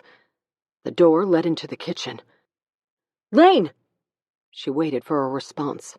but all she heard were the strange sounds of fire, crackling and hissing and groaning. Turning her head toward the fresh air behind her, she took a deep breath and then ran into the burning house. Once past the initial cloud of smoke that filled the doorway, Rory realized that most of the flames and smoke were at ceiling level, and she had decent visibility if she stayed low to the ground. The stinging in her throat and lungs told her she could spend only a minute inside the house. She took a quick trip through the first floor, past the kitchen and into the front foyer before she turned around. The open back door and the freedom it promised was a life raft from which she didn't want to stray too far. On her way back toward the kitchen, she saw the French doors off to her right.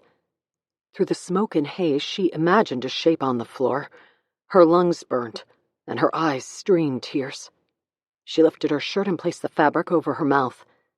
The smoke grew thicker, and she fell onto her hands and knees to continue her approach. She recognized Lane immediately as he lay unconscious on the floor. She checked his neck for a pulse, but her own heart was racing, and it prevented her from registering the subtle feelings from her fingertips. She reached down and grabbed him under the armpits, dragging him across the hardwood floor as she backed out of the room and through the kitchen. She pulled him across the threshold of the back doorway and out into the hot summer night, moving as if the curl of smoke had spat her out of the house. Despite August's heat and humidity, the air outside was cool. Rory sucked in the fresh air as if gulping from a water fountain. She continued her backward trek, her legs fatigued, and her quads burning by the time she had lain in the grass of the backyard and at a safe distance from the house. She knelt by his side and touched his face, feeling the tacky stick of coagulating blood. The flames from the burning house offered enough light to see that the source of the blood was a wound somewhere in his hairline. She finally confirmed that he was breathing. Then she looked back to the house. Someone else was inside, and she thought briefly of attempting to enter again, but the flames had grown stronger now. The back door was like the mouth of a dragon breathing flame and smoke into the night.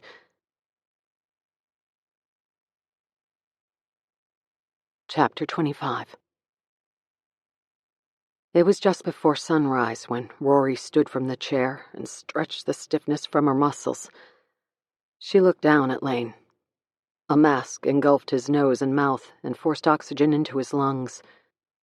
A few minutes longer, the doctors had told her, and he'd have succumbed to smoke inhalation. As it was now, the time in the burning house had simply smeared his lungs with soot and inflamed his trachea. Rather minor concerns when compared with his head injury.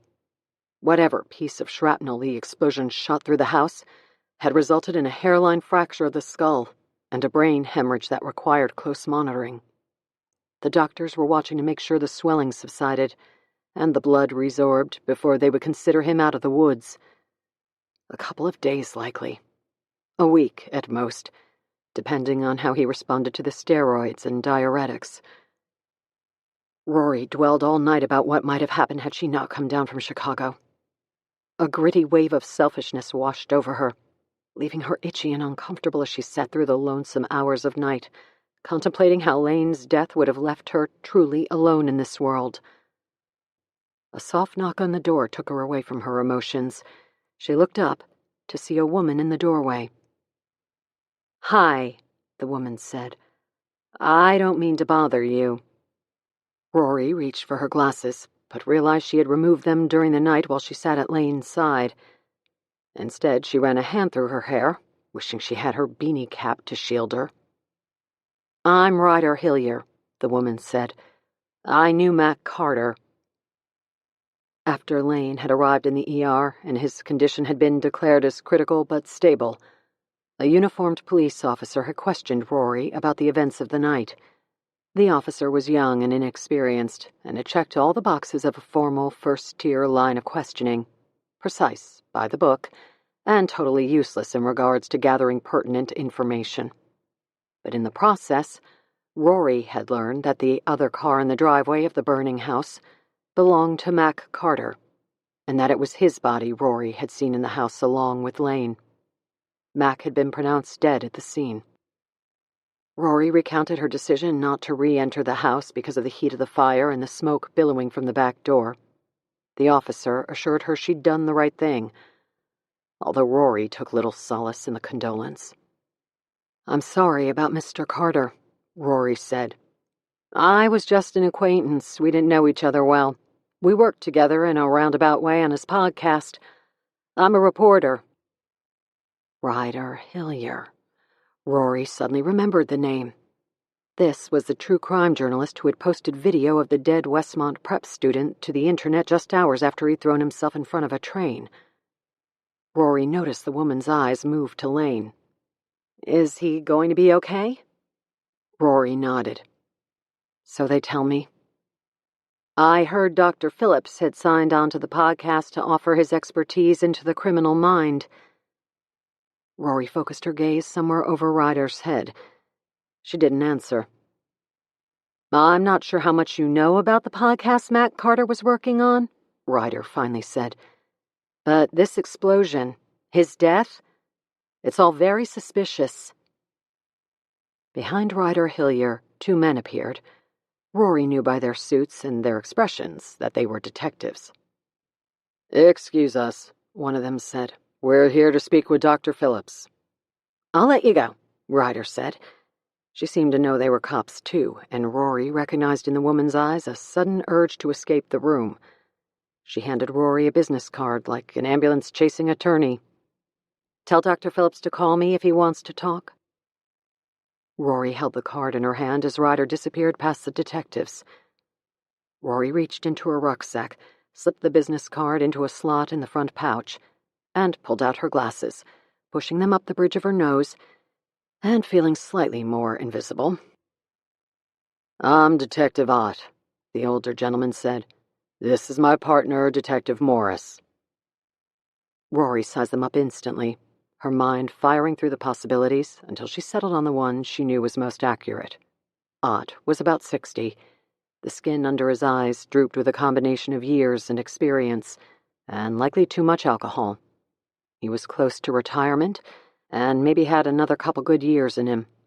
Morris was younger, maybe 30. His face was nearly wrinkle-free, and his scowl told Rory he was the protege who was a bit too eager to prove himself. "Rory Moore," she said. "How's Dr. Phillips?" "Stable," Rory said. "Some smoke inhalation and a nasty head wound." "Has he been able to talk?" the younger detective asked, with little emotion. "Not yet. He's sedated. They're making sure the swelling in his head comes down and the hemorrhage starts to clear before they get too excited about letting him wake up." "Well, he's in good hands. Docs here are great," Detective Ott said. Rory nodded her thanks.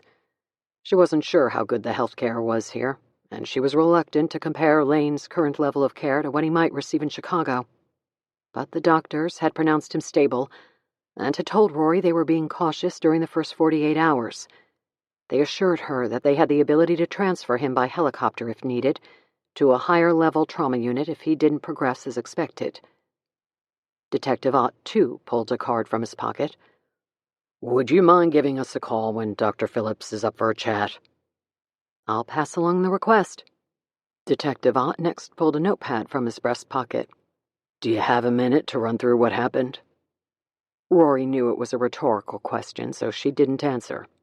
"You were first to the scene. Can you tell us about your night?" "Sure," Rory said, briefing the detectives on her impromptu trip down from Chicago and how she tracked Lane to Matt Carter's rented house, about entering the house through the rear door and finding Lane on the ground in the room off the kitchen. "Can you tell us what you and Dr. Phillips are doing in Peppermill?" "Lane was working on Matt Carter's podcast about Westmont Prep. I was joining him to keep him company." There was a moment of silence as the detective jotted on his notepad. "The fire marshal said the explosion was the result of a gas leak. Considering the damage to the house, he's damn lucky to be alive," Ott said. "We're looking into how the leak started. We'll know more soon." "We'll be requesting fingerprint samples from you," Morris said, in a tone meant to assert competence and authority, but only made Rory think he was compensating for a lack of it. "That can be arranged at your convenience," Ott said. He looked down at his notepad. When you arrived at the house, did you see any cars in the area? Or anyone else around? No, Rory said. I saw flames, and I ran inside. Front door was locked. I tried to kick it open before I ran around to the back. She looked at Morris. You'll probably find my footprint on the door. Size 7 Madden Girl Eloise combat boots. No need to call in the CSI guys for that one. Her comment caused Ott's lips to curl. They spent 10 minutes asking Rory questions. Despite telling the truth, an itch materialized on each of her deltoids just below the shoulder that begged Rory to scratch and claw. She refused. She had nothing to hide. But her mind didn't work that way. She was suspicious by nature, and when she was the one being questioned, she worried that the detectives would misinterpret her body language and avoidance of eye contact as deception. Where will you be staying, Ms. Moore? Ott asked as they finished their questions. It was a good question, and she hadn't thought about it until just now. I guess I'll be at Lane's rental. She gave them the address and shared her cell number. After the detectives left, she stood next to the hospital bed. Besides some fitful sleep in the bedside chair, she had been awake for nearly 24 hours, ever since she woke in Miami after the auction. Despite the early hour, she was in desperate need of a Dark Lord and maybe a shower. She took Lane's hand in hers and squeezed before she left. He didn't move. Chapter 26.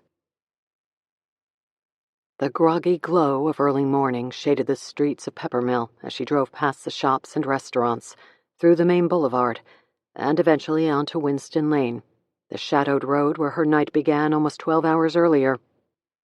Cottages lined each side of the street as she drove into the cul-de-sac. She had fished the keys from Lane's pocket after the nurses gave her a bag filled with his clothes. She parked in the driveway and walked to the front door, where she keyed the lock and entered. Rory kept the cottage in shadows, only lighting the small lamp on the end table in the front room. She took a moment to study the small house, walking into the kitchen. Hunger growled in her stomach, and she pulled open the refrigerator door. It was empty of food, but filling the top shelf were 6 bottles of Dark Lord Stout, lined in perfect rows with the labels forward, as if Rory herself had arranged them. A smile found her face. He had known she would come. She pulled a Dark Lord off the shelf and grabbed a glass from the cabinet. The beer formed a thick head as she poured it, and Rory allowed the stout to settle as she carried the glass with her and explored the rest of the house.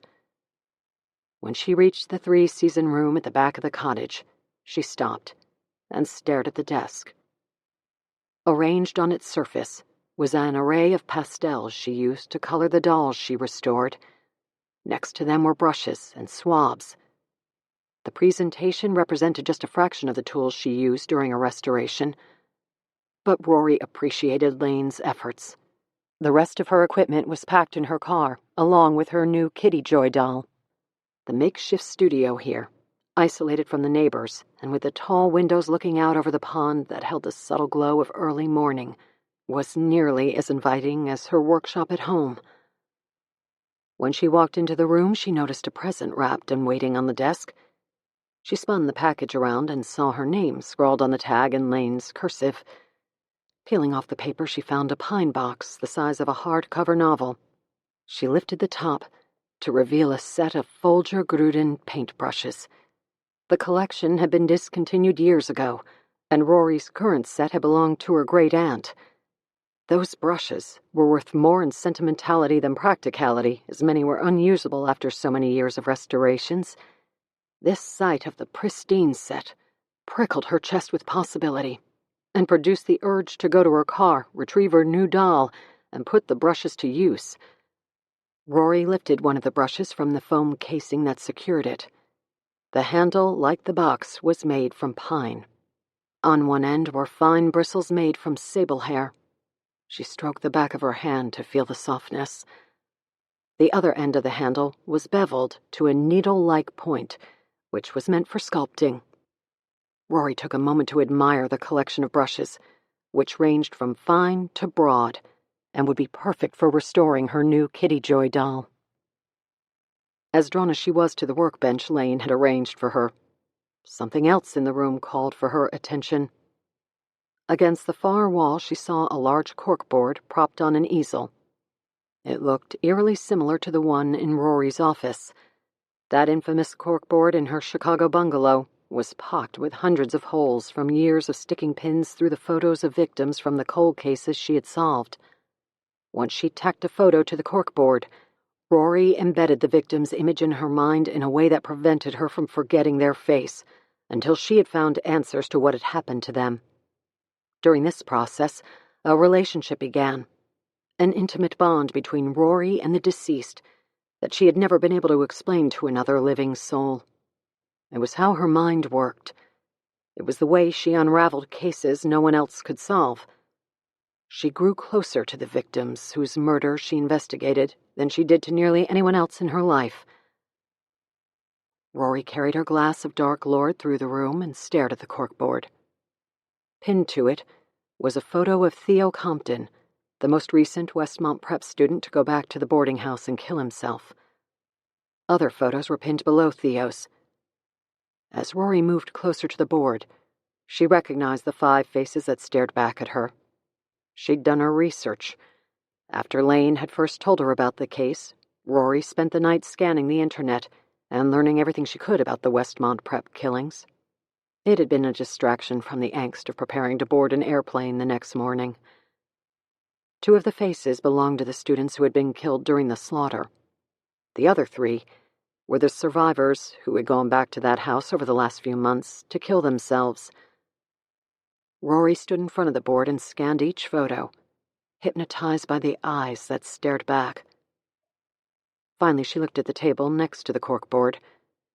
A glossy 5x7 photo lay on the surface. It contained another face with eyes that were equally hypnotic. She lifted the photo from the desk, stared at it for a moment, and then pinned it to the top of the board, above the others. This photo was of Charles Gorman, the chemistry teacher who killed the first 2 students and hung one of them on a fence. Rory took a step back to take in the entire board. The room was starting to brighten with the rising sun. It was approaching 6 in the morning when she sat in a chair in front of the corkboard and stared at the faces that held the mystery of Westmont Prep. She raised her glass and took a sip of dark lord. Something sinister lay hidden and buried out at that boarding house. Whatever it was, Mac Carter had started digging in the right spot to find it. And if it wasn't the exact spot, he had been close enough to spook whoever wanted it to stay buried. Rory's expertise was reconstructing crimes to find the truth hidden within them, not just how they happened, but why. As she sat in the small cottage in Peppermill, Indiana, she was hard-pressed to come up with a case better suited to her talents than the Westmont Prep killings. She settled into the chair and studied the faces in front of her. They were the students who once walked the campus, but now were ghosts of the forest, and the teacher who turned on them. She took another sip of dark lord and wondered what happened at that school that had caused so much death. Westmont Prep, Summer 2019. Session 3. Journal entry, A Reluctant Accomplice. I looked through the keyhole. After my father finished his purging, there was a long stretch of silence when the house was calm and quiet. The view through my keyhole offered nothing but an empty dining room and the blank table where my father had swiped everything to the ground. I thought about leaving my room. I wanted to run to my mother and make sure she was safe, get her ice for her broken lip. I'd done it before, and she always told me how much she loved me for it. But tonight's beating was different. My father was possessed in a way I hadn't seen before.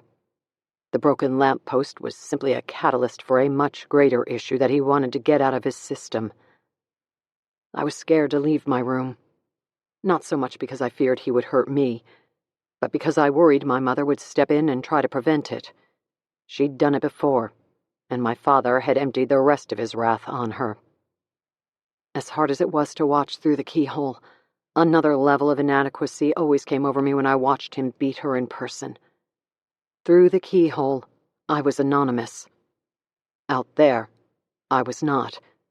Out there, my mother's eyes would occasionally meet mine in the middle of it. When I stood helplessly in the shadows during those moments, I felt less than human. It was better to stay behind the closed door of my bedroom, watch through my portal, and wait. Finally, after an hour of peering through my keyhole, I saw my father walk into the dining room. He seemed in a hurry as he picked the items off the floor and rearranged them on the table. There was something about his mannerisms that I couldn't place, something about him I didn't recognize. After he finished cleaning the mess, he paced back and forth. As he did, it finally struck me. I understood what seemed so strange. He was nervous. The same look I had seen so many times on my mother's face as she anticipated his arrival home from work was now on my father's. Before I could work out this strange role reversal, I heard sirens. Soon flashing red and blue lights were painting my bedroom walls. Then I heard doors slamming and voices talking, and I suddenly knew why my father was nervous, why the nastiness was gone from his face and the arrogance absent from his posture. He had hurt my mother tonight in a way he'd never done before, and he had called an ambulance for help. I jumped to my feet and ripped open my bedroom door. I sprinted down the hallway and into the dining room, arriving just as my father pulled open the front door. There, on the landing, were two paramedics with a gurney between them. "In here," my father said. "She's at the bottom of the stairs. She must have fallen." The paramedics calmly entered my house and assessed the scene. I walked slowly toward the stairs, different from the way I had sprinted from my room. I took one hesitant step at a time, one after the other, until the dining room wall gave way, and I had a clear view into the foyer. My mother was in a heap at the bottom of the stairs, her eyes closed as if sleeping, but the rest of her body at strange angles. One arm was draped over her face, and the other tucked impossibly under her body. One leg was straight, but the other was bent at the knee as if she were sliding into second base. "It's okay," my father said to me.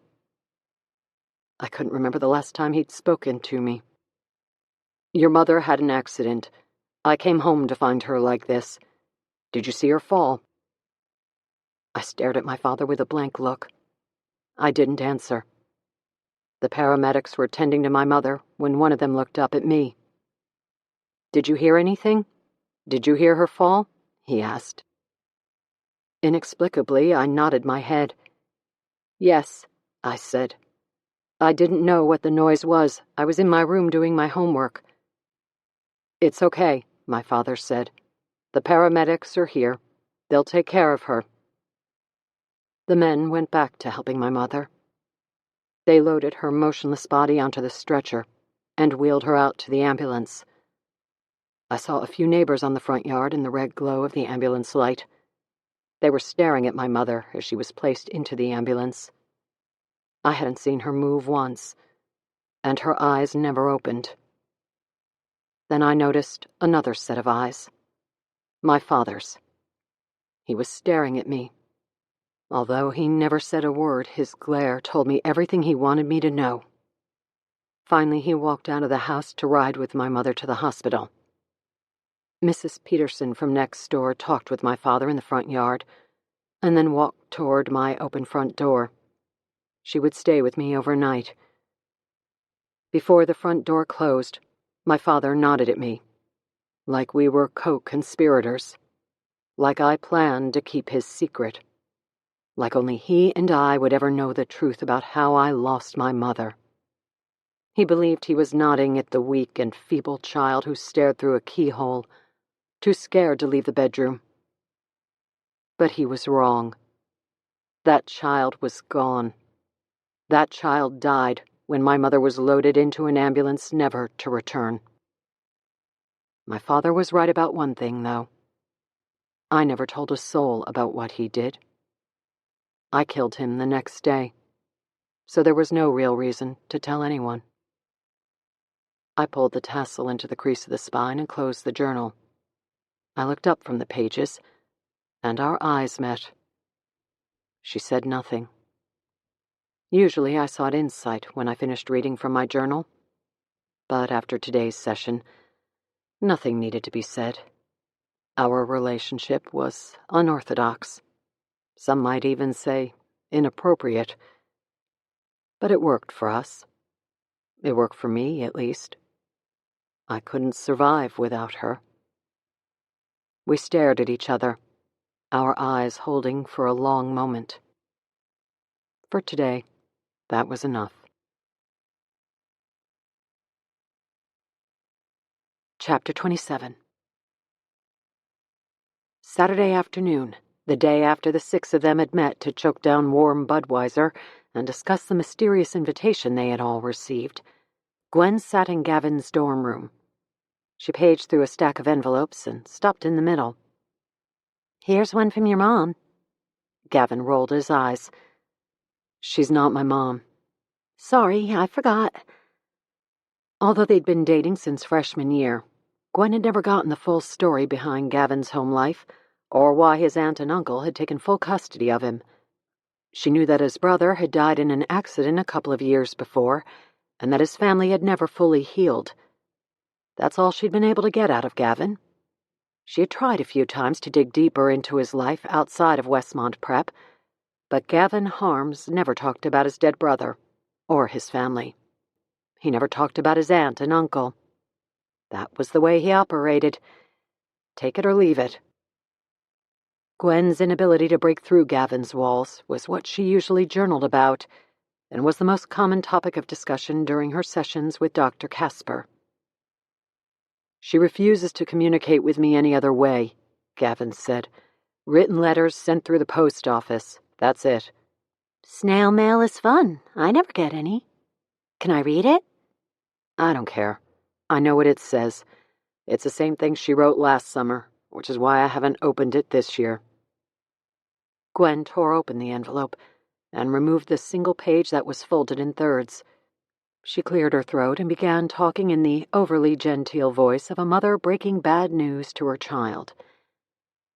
"Dear Gavin, I hope this letter finds you well." Gwen looked over the top of the letter, her eyes emoji wide. "Oh my God." "She's a robot. It's how she starts every letter to me." Gwen went back to the page. "I hope this letter finds you well and busy. Your latest grade report was outstanding. I am very proud of you, which is why I am writing to inform you that arrangements have been made for you to spend the summer at Westmont in their advanced studies program. This was a very hard decision for us, but we believe it gives you the best chance for achieving your goals. The program comes at a tremendous cost, both financial and emotional. You know what a challenge this is for us, but we believe it will be money well spent. Although we would love to spend the summer with you, this opportunity will give more to your future than we could provide at home. Good luck to you this summer. I'm sure we will talk soon and often. With love." Gwen looked up. She shrugged. "I mean, besides the Shawshanky Open, it was sort of nice." "Whatever." "Oh, save your pouting for Dr. Hanover. You know you didn't want to go home this summer." There was a pause. Gwen was nervous to ask the next question. "How is she, Dr. Hanover?" Gavin shrugged. "Fine." Gwen was used to getting little out of Gavin about his therapy sessions as well. She decided not to push. Instead, she climbed onto the bed and snuggled into Gavin's side. She kissed his neck. "It's not all bad. You'll be here all summer with me. Isn't that a good thing?" "Yeah," he said in a distracted tone. "It's good." She rolled onto her back and pulled her phone in front of her face as she laid her head on Gavin's arm. "What's the plan for tonight?" she asked. "Wait till dark and then head out." "Have you ever been out to the abandoned boarding house?" Gavin shook his head. "Never." "Are you scared?" "Are you?" Gwen turned and looked at him. "Yes?"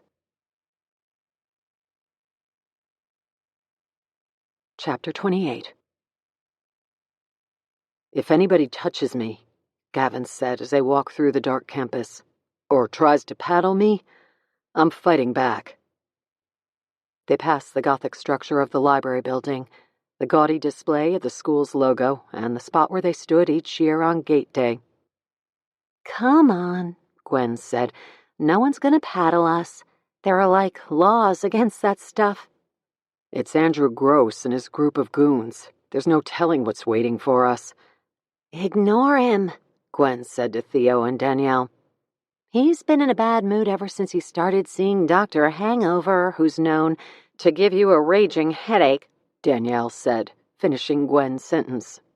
"Why did they switch you? We're not supposed to get assigned to Hanover until senior year." "She requested he switch over to her early," Gwen said. "Ha! She must think you're really screwed up." "I'm gifted, I guess," Gavin said. "I don't know what I'm going to do when they switch me," Gwen said. "Dr. Casper knows my entire life story. There's no way I'd tell Dr. Hanover half of what I tell Dr. Casper." "You're not supposed to tell your therapist anything," Gavin said. "You're supposed to tell your journal." They laughed at this. Journaling was a Westmont prep staple, and every counseling session included a segment when students were expected to read a passage from their journal. "Let's all agree not to include whatever it is we're about to do in any of our journals," Theo said, and then pointed at a spot on the trail up ahead of them. "There it is." The four of them stopped when they reached the path that disappeared into the woods. They paused, glancing around the quiet campus, and surveying the dark buildings that were empty and waiting for the summer session to begin on Monday. Ground-level spotlights ignited the buildings and captured the ivy-covered exteriors in expanding triangles of brightness, while dying sunlight silhouetted the cornices and made them look like thorns of a crown sitting on the rooftops. The constant buzz of locusts filled the night, and they all allowed the background noise to occupy the silence between them. Finally, Theo spoke. "Are we waiting for Tanner and Bridget?" Tanner said they were heading to Route 77 by themselves, "so we'll hook up with them there," Gavin said. They all nodded at one another with nothing else to say, each feeling some level of hesitation and hoping for one of them to pull the plug on this idea. But none said another word, and they finally slipped into the woods. The path was wide and well-trampled. The heavy ceiling of foliage blocked out the remnants of dusk, so they clicked on the flashlights of their cell phones to guide the way. Heading into their junior year, they were no longer underclassmen. They were now nearly at the top of the food chain. They had been invited to the abandoned boarding house. Although many students knew of the house's existence, few possessed any details about what took place there. And even though just about every student had heard about the man in the mirror, rumors were great and exaggerated and the folklore was legendary, few held any specifics. That was because membership into this group was exclusive, the demands of its brotherhood great, and the oath to secrecy absolute. As they made their way through the forest, their steps were fueled by a steady dose of trepidation and curiosity. They had only the seniors to deal with, the summer to get through, and initiation to conquer. Chapter 29. They followed the dirt path until they came to a clearing that delivered them onto a two-lane highway they all knew was Route 77.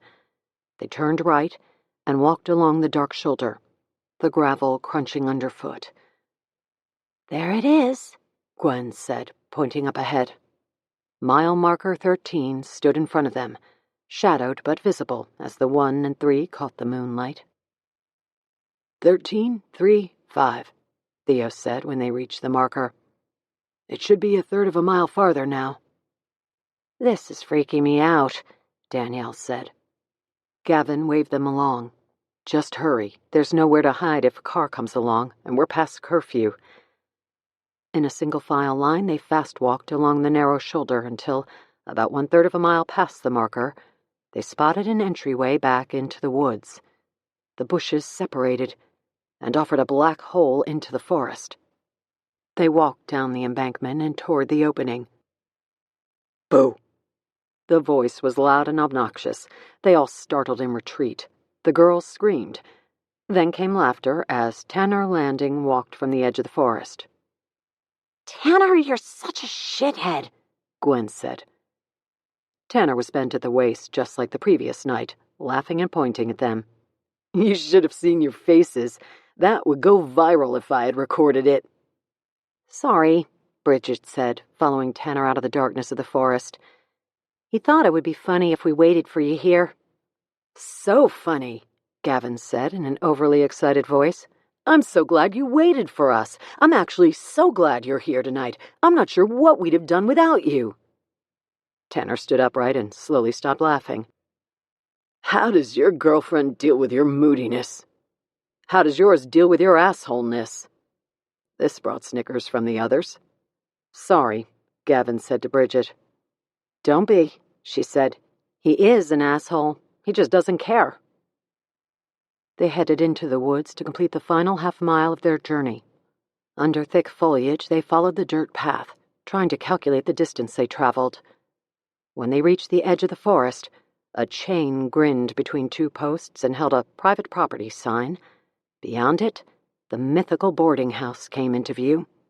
It was cloaked in shadow, but from inside the house an odd, darkened glow spilled through the windows and fell onto the ground outside. Studying the windows, they realized the interior lighting was blunted by black spray paint that covered the windows. The building's exterior was in the same tradition as the main campus buildings, Bedford limestone, covered by ivy. But here, things were unkempt. The ivy ran wild in heavy froths around the windows and fell over itself when it reached the gutters.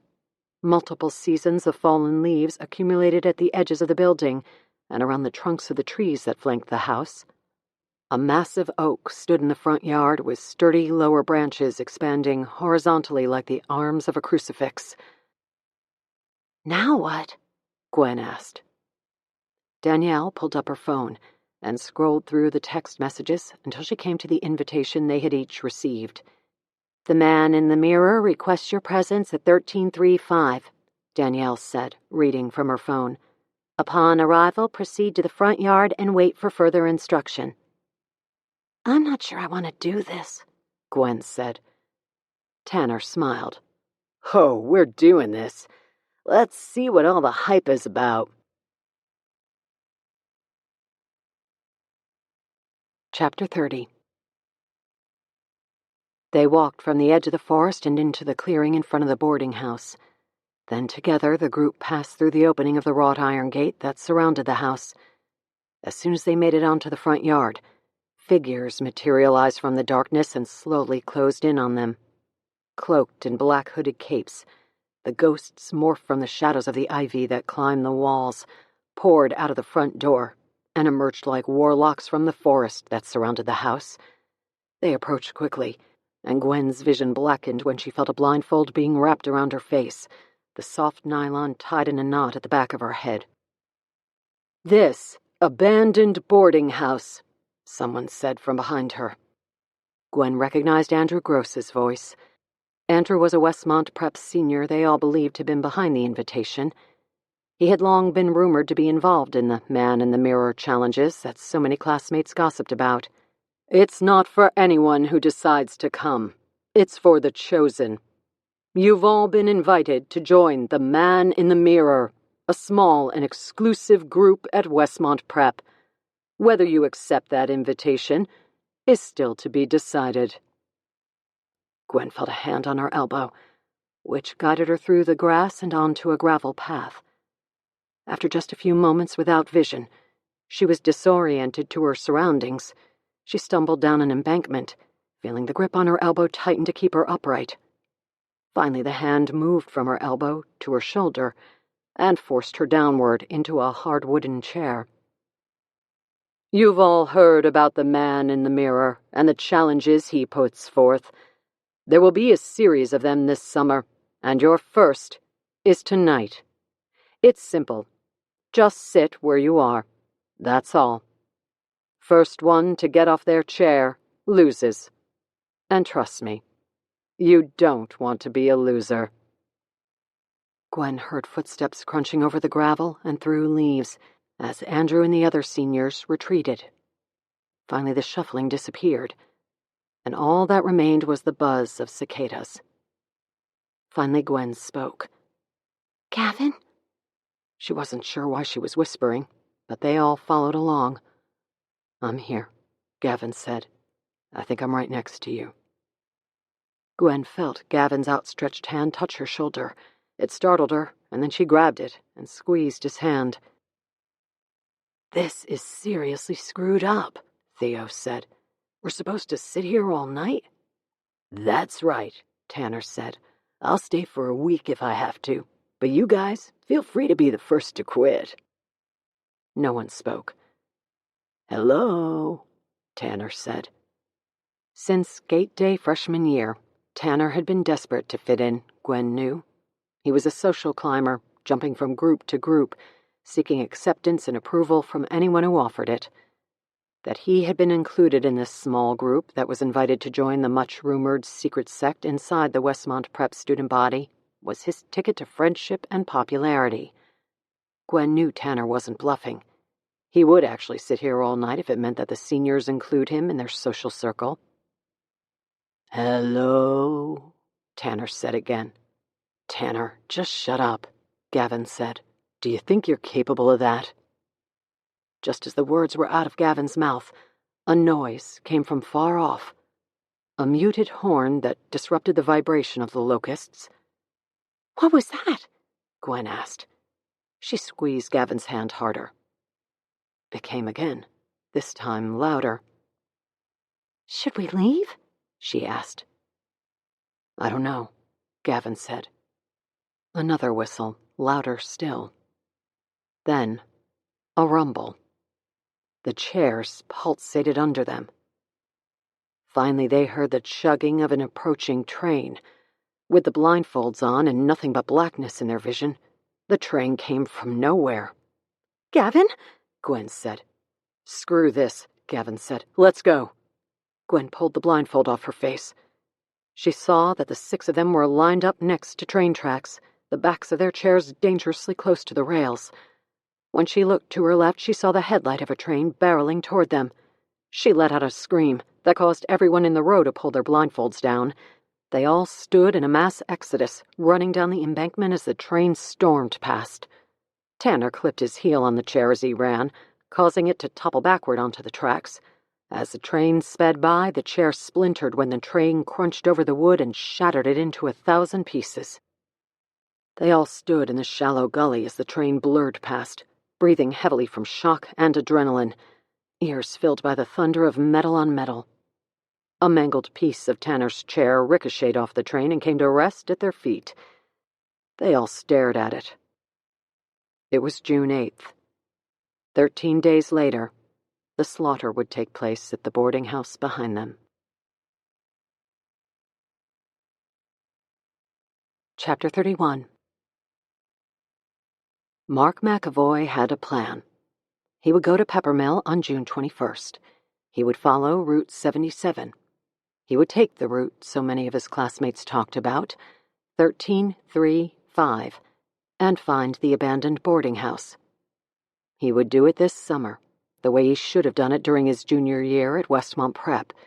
He should have done it back then out of defiance, to prove that the students who chose only a select few to join their clique had no more dominion over the school than did the kids they shunned. Had Mark possessed the same courage as a junior in high school that he had today, much of his anger and curiosity would have been dispelled. Instead, he was a 25-year-old man still scarred by rejection, and still chasing a dream of acceptance, pursuing a need to be part of a group that had excluded him years before. He needed to keep his trip to Peppermill a secret. His wife could know nothing about it. He'd play it off as a business trip. He'd be gone for just one night, he'd tell her. He'd drive to the airport and park in the extended commuter lot, making sure to get a receipt. From there, he'd take the South Shore Metro line. It was only 2 stops from South Bend, Hudson Lake, and Carroll Avenue, before the Metro reached the shores of Lake Michigan and the town of Peppermill. His wife paid their bills, so he would have to use cash to leave no credit trail behind. Once in Peppermill, he'd have a drink at the corner bar, wait until the proper hour, and then find Route 77 and start the journey he should have taken years before. He'd finally see what the rumors were all about. He'd stay in the shadows. No one would see him. He'd be invisible. He was aware of the possibility of a letdown. He was aware that during his years at Westmont Prep, he had likely made the man-in-the-mirror initiation a bigger event than it actually was.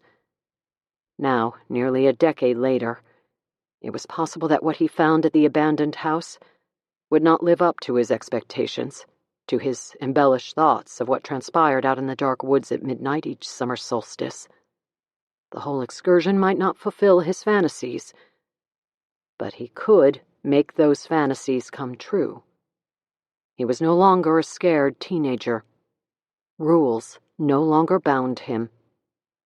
He could do anything he chose once he made it out to that house. It was June 8th.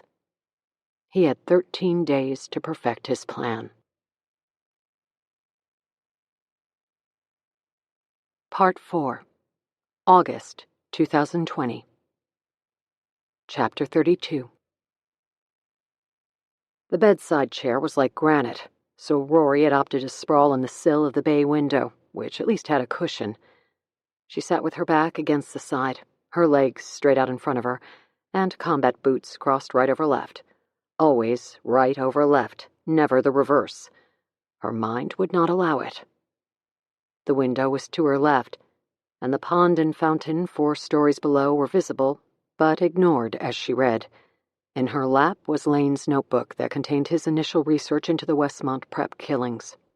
Included in his notes were the preliminary profile of Charles Gorman, and another profile that listed the likely characteristics of the person who had killed the students. The profile of Gorman depicted a reserved science teacher who excelled at chemistry. An introverted man with tendencies to be shy in public situations outside the classroom, he had always complied with the rules and never earned a serious mark against him, neither at Westmont Prep nor the public school where he taught for more than a decade before landing in Peppermill. Gorman had come from a traditional family, which was still intact.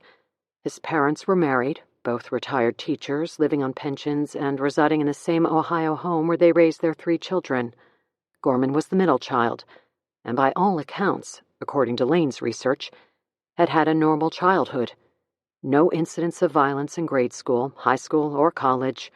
No red flags indicating he was a man on the brink of snapping into a fit of rage or plotting a terrible massacre. Charles Gorman was single, and Lane's research had uncovered only one curious area of Gorman's past that had piqued his interest. This was marked in the notes by 3 red stars and 2 slashes that underlined the heading, Relationships.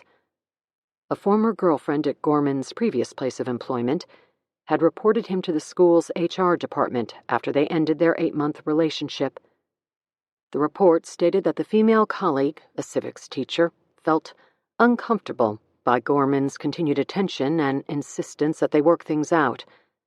After a meeting with HR and a teachers' union rep, the case was resolved, and nothing more happened between the 2 parties. Gorman left the school at the end of the term and started at Westmont Prep the following year. The woman's name was Adrienne Fang. Lane had also underlined her name twice, which meant that he had intended to speak with her to further his profile of Charles Gorman. Lane had also listed the names of Gorman's 2 siblings and parents as sources to speak with. At the bottom of the page, Lane had listed his contacts inside Grantville Psychiatric Hospital, where Gorman was currently being cared for. Rory dog-eared the page and then turned to the next. The Boarding House Slaughter was scrawled at the top in all caps. The profile that followed included characteristics that Lane believed the killer of the 2 Westmont Prep students possessed. The sketch depicted an organized killer, based on the scant evidence that had been found at the scene. Besides the bodies, the killer had left no fingerprints, fibers, or footprints at the scene. A disorganized killer, on the other hand, someone who flew into a fit of rage and killed out of reaction rather than calculation, typically left a crime scene littered with evidence and oftentimes offered a poor attempt at sterilizing the scene. The bloodbath at the boarding house, Lane surmised, was pre-planned and carefully carried out by a skillful predator. The only sloppiness discovered within the staged crime scene was the trace amount of blood that belonged to neither of the 2 victims. DNA had been taken from all the students and faculty, including Charles Gorman. The unidentified blood at the scene belonged to none of them. Whose blood was at the scene? Lane had written in all caps. Adding to the theory of an organized killer who had carefully plotted the murders was the manner in which each student had been killed, one by a single slash that severed the right jugular, and the other by a wound to the throat, severing the trachea and causing asphyxiation.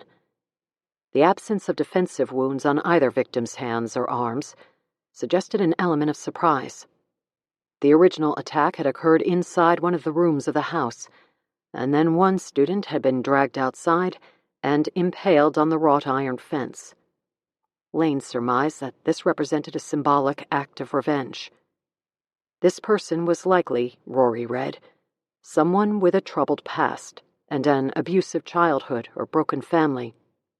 The fact that no female students had been injured suggested that perhaps the killer had ill feelings toward men, perhaps his own father. That there was a female student present but uninjured at the scene made feasible the idea that the killer was close with his mother, or at least had a strong maternal influence in his life. Lane made 2 observations here. The killer either lived with his mother during adult life and had an unnaturally intimate relationship with her, and by default was unmarried, or had lost his mother at a young age, or through a traumatic event that caused him to develop an unnatural and inflated memory of his mother as a deity that other women could not live up to. Violence was likely part of this person's past, either toward him or someone he loved. The trauma of this violence had been internalized and later projected toward others. The Westmont Prep students may not have been the killer's first victims. He may have killed before. The killer had to be physically strong, with enough bulk to lift a 160-pound teenager onto the fence. The likelihood that this person was male was overwhelming. Rory turned the page and saw that Lane had drawn a Venn diagram that included all the characteristics from each profile, that of Charles Gorman and that of the killer. The circles overlapped in the middle, creating an oval where the 2 profiles matched. Few characteristics were listed there. The oval included that the offender had knowledge of the abandoned boarding house and knew the students would be there on the night of the killing. The offender was likely someone familiar to the victims, perhaps with low self-esteem, but with above-average intelligence. The offender was strong enough to overwhelm 2 healthy teenage men. Rory looked up from the notebook and gazed out the window. Her mind was churning with anxiousness, an uncontrolled urge to begin the redundant calculations needed to decipher the pieces of a crime. Charles Gorman matched Lane's profile of the killer, about as well as any random Westmont Prep teacher. She knew there was more to the story. An uneasy energy flushed through her circulatory system. Rory stood from the windowsill and walked over to the bed, placed a hand on Lane's forehead, and leaned over so that her lips were close to his ear. "I need you, so you can wake up any time now." Chapter 33. It was a rare occasion that Ryder Hillier walked into the headquarters of the Indianapolis Star. She took most of her assignments by email and submitted her articles the same way.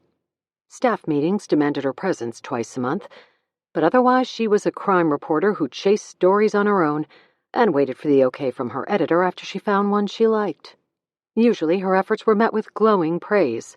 Her track record had granted her a long leash. Today, though, her editor was tugging on the other end. Her presence at headquarters was not the result of a staff meeting or an overdue deadline for which she needed to coax an extension. She was there because she was in a world of shit. The decision to post the Theo Compton video had been misguided at best, and Ryder would admit that her motives were clouded by the opportunity to beat Mac Carter to a scoop. Posting the video was her way of showing the world her victory. It had backfired in spectacular fashion. She'd invited Mac along that night because she figured if anything significant transpired out at the abandoned boarding house, Mac would have no choice but to include Ryder in his podcast. Of course, Ryder had no idea what waited for her there. She never thought she'd find the kid dead. But when she did, she knew the mystery of Westmont Prep was deeper than anyone knew. The kids were killing themselves for a reason, and she was determined to figure out what it was. Without considering the repercussions, she had posted the video to her YouTube channel at 2:25 a.m., just after she finished her statement to the police. She figured she'd get it in front of Mac's podcast by beating him to the punch. For what it was worth, the stunt was quite effective. By 6 a.m, the video had over 100,000 views. As her fan base shared it, the video garnered hundreds of thousands more, and eventually millions. Until it was taken down, along with her entire channel. If Ryder had been as well protected as Mac Carter, she would be in a much better position today than she was currently.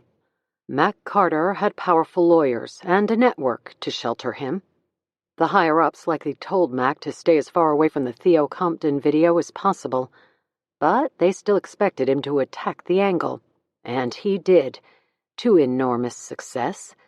His podcast never linked directly to the video of Theo's body, but produced the hell out of Mac's journey to the abandoned house after an unidentified tip had come through.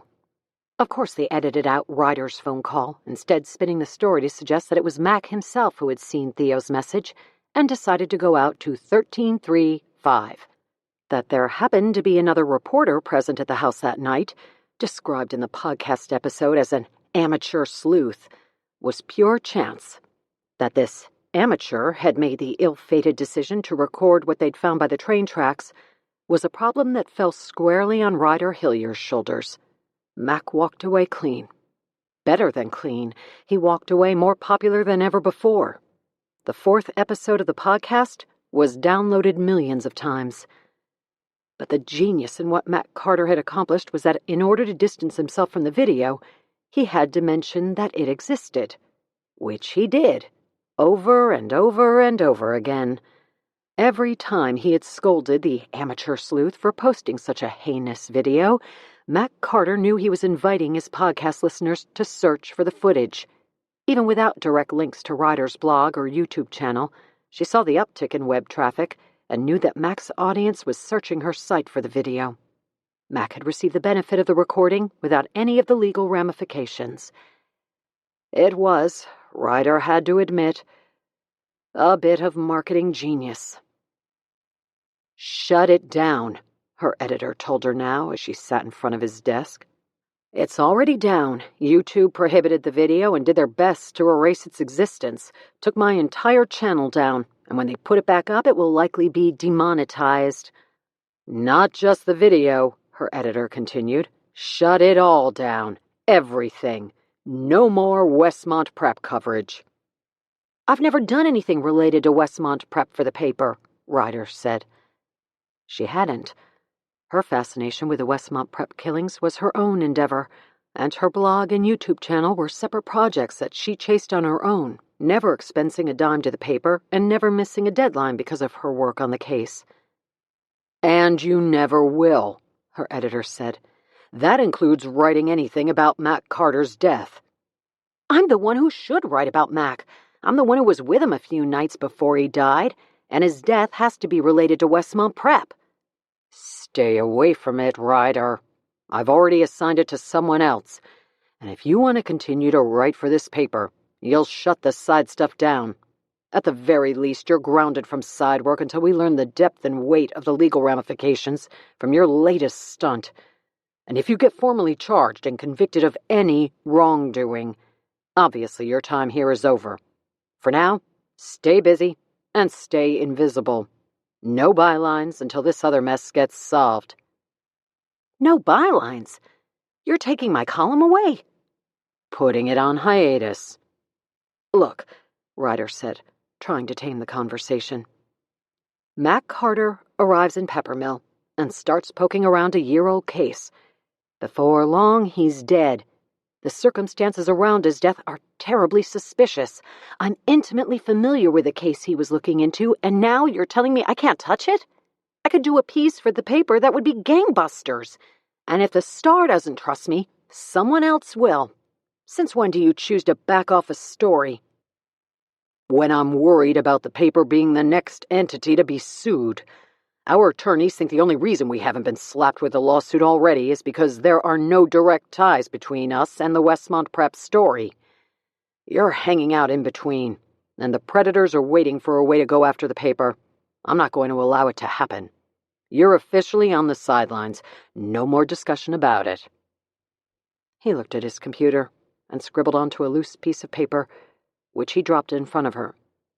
The page held several names and addresses. "Here are a bunch of leads. A missing girl from Evansville, a convenience store robbery in Carmel, a melee at a preseason football game at Indiana U, a rape accusation at Notre Dame." He looked back to the computer. "Oh, and a guy who was shot in the ass when he broke into an 80-year-old lady's house. Talk to that lady. I want her on the front page of the Metro section." Ryder looked down at the list of leads. At the bottom was the name of the missing South Bend man who disappeared the year before. She tapped it with her finger. "I've already covered the guy in South Bend. Nobody knows what happened to him. The story's cold and boring." "Then heat it up." Her editor waved her off. "Get me something interesting on all those leads. It'll keep you busy for days." "And then what? Chase these leads and do what with them? You said no bylines." "Correct. You're not writing a thing for a while. Bring your notebook back here, filled with research, and hand it off to another reporter to write the story." Are you seriously doing this to me? You did it to yourself, Ryder. You want to write stories for this paper again? Then get to work in the trenches until your legal headaches go away. Consider yourself lucky to still have a job. No other paper would take you at the moment. Ryder grabbed the leads, crumpling the page in her palm as she stood, turned on her heels, and left the office. Chapter 34. Rory had long wondered about her fascination with porcelain doll restoration. She used the obsession as an outlet for the pent-up thoughts of the mundane and redundant that worked to unsettle her life. She had used it to manage her affliction through her childhood. During her adult life, she had leaned on the diversion as a way to stay connected to her great-aunt Greta, who had first introduced Rory to the pastime of China doll restoration. In the process, Greta had saved Rory from a life of self-destruction. Despite these legitimate and admitted uses, Rory wondered, too, if she took solace in restoring antique dolls because it allowed her to fix the broken parts of them that she could never fix in herself. It was oxymoronic that her own faults and deficiencies were the very tools she used to mend the flaws and imperfections in the dolls. If channeled correctly, Rory's shortcomings of obsessive compulsion and some spectrum of autism could be used to restore the dolls back to perfection. Despite that Rory had always been broken and could never be fully repaired, the dolls made her as whole as possible. She sat in the three-season room of the cottage and mixed a batch of papier-mâché. The smell brought back memories from her childhood at Aunt Greta's farmhouse, where she spent the summers of her youth learning the old lady's furtive formulas and secret techniques that, when applied properly, could transform the wreckage of an antique German doll into a masterpiece. When the papier-mâché had the correct consistency, she took a small amount and went to work reconstructing the doll's ear, where most of the previous porcelain had cracked and fallen away to leave a gaping crater. After creating a sturdy base, she dried the maché with an electric heat gun. Then she pulled a batch of cold porcelain clay from an airtight bag, placed a large dollop in the middle of the papier-mâché area, and molded it roughly into the shape she desired. She used her tools to sculpt the porcelain into a new ear and cheek, and then heated the porcelain to stiffen it. Opening her new set of Folgergruden brushes from Lane, she removed one brush and touched its end to her finger. Each brush handle was made of pine, the tip of which doubled as a sculptor's wand. The handles varied in sharpness, from blunt to piercing. Rory chose a blunt-tipped wand for the coarse work that was required during her initial sculpting of the porcelain clay. Later, she would use the sharper, more needle-like tips for the fine casting of the subtle features of the ear, cheek, and lateral canthus of the doll's left eye. She worked steadily for 2 hours, purging her stored anxieties, discharging pent-up thoughts of redundancy, and dispelling the constant urge to repeat activities she had recently completed.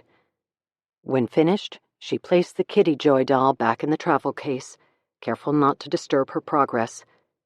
Then she locked up the cottage and headed to the hospital, feeling lighter than she had hours earlier. Lane's eyes were open when she walked into his hospital room. They were wet and bloodshot from the medicine that dripped from the IV bag. "Hey," Rory said. "This wasn't how I planned to get you down here." Rory smiled and put her hand on his cheek. "You scared the hell out of me." "What a shit show," Lane said, before grimacing. Rory saw a styrofoam cup next to the bed and handed it to Lane, who sipped from the straw. "Throat feels like gravel." "What have the doctors told you?" "Haven't seen them yet, but 2 detectives were here when I opened my eyes." "Yeah, I've already talked to them." "My throat wasn't cooperating, so I wasn't able to tell them much. I wasn't able to ask any questions either." "Christ, Rory, what happened?" "I guess waking up in a hospital bed leaves a lot of blank spots." Rory took a seat next to the bed and filled Lane in on everything from her trip to the auction in Miami, to her decision to come down to Peppermill, to her tracking Lane to Matt Carter's rental house, and the fire she found there. That Matt Carter had died in the explosion and subsequent fire, and that Detectives Ott and Morris were suspicious about the circumstances, to say the least. "I thought all night about how mad I would have been at you if you had died." "There's the warm and fuzzy woman I love," Lane said, and then sucked ice water through the straw. "How's your head?" "It hurts." "Can you use it?" Lane nodded. "Good. I read your profiles on the Westmont prep killer. We need to talk." Chapter 35. The day after Lane opened his eyes, on a sunny Sunday afternoon, he was discharged from the hospital. The subdural hemorrhage was clearing, and his lungs were functioning at 80% efficiency. He had a list of restrictions, limited mostly by his concussion, that included driving a car, riding in one for more than a mile or two, computer use, and reading. He left the hospital with a suggestion of sequestration in a dark room with no stimuli until his headache passed. Lane agreed to everything and signed the discharge papers. He would have signed just about anything in order to get out of the hospital bed. Rory helped him now as he shuffled up the driveway at the cottage on Winston Lane. Lane glimpsed his reflection in the car window. His head was dressed in white gauze. "Good Christ, I look like Phineas Gage." Rory took him under the arm. "The bandages stay on until the staples come out. It's probably better that we're trapped in Peppermill. It'll be easier to control you." They walked up the steps to the front door. "What do you think of the place?" Lane asked. "I told you it was cute." "I liked the Dark Lord in the fridge. How did you manage that?" "I stopped in Munster and talked with Kip, told him what I needed it for and that I was willing to spend a fortune to procure a few bottles. My head is starting to pound. Maybe I'll have one to quiet the drumming." "Not a chance," Rory said. She helped him onto the couch. The Folgergruden brush she had used earlier on the Kitty Joy doll poked from the breast pocket of her shirt. "I see you found the brushes," Lane said as he sank down. "I did. I'm sure those cost you a fortune, too. These have been discontinued for 2 decades. You can find anything on the internet. It just depends on how much you want to spend."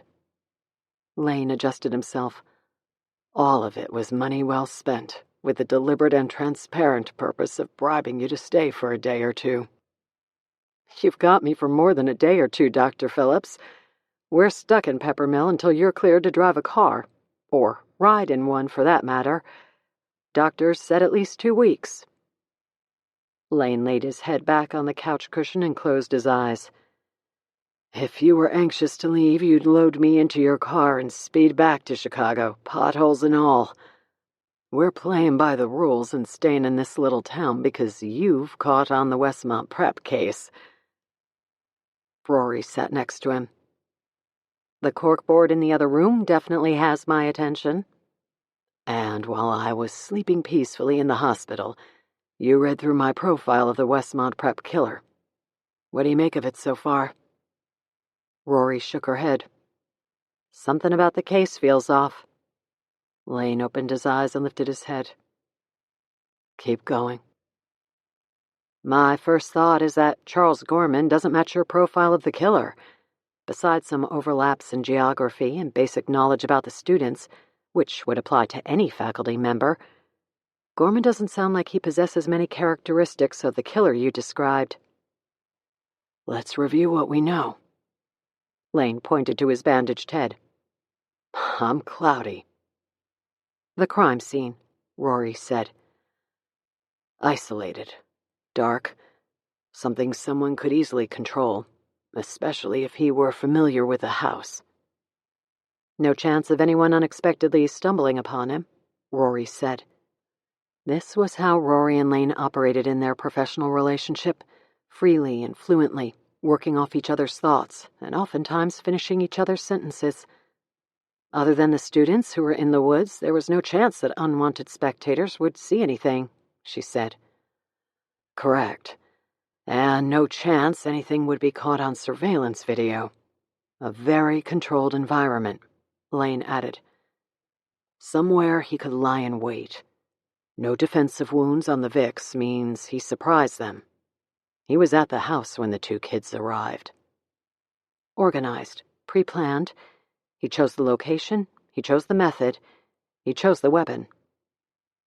They both paused a moment. "Tell me about the killer," Rory said. "Describe his mindset and where this type of violence came from."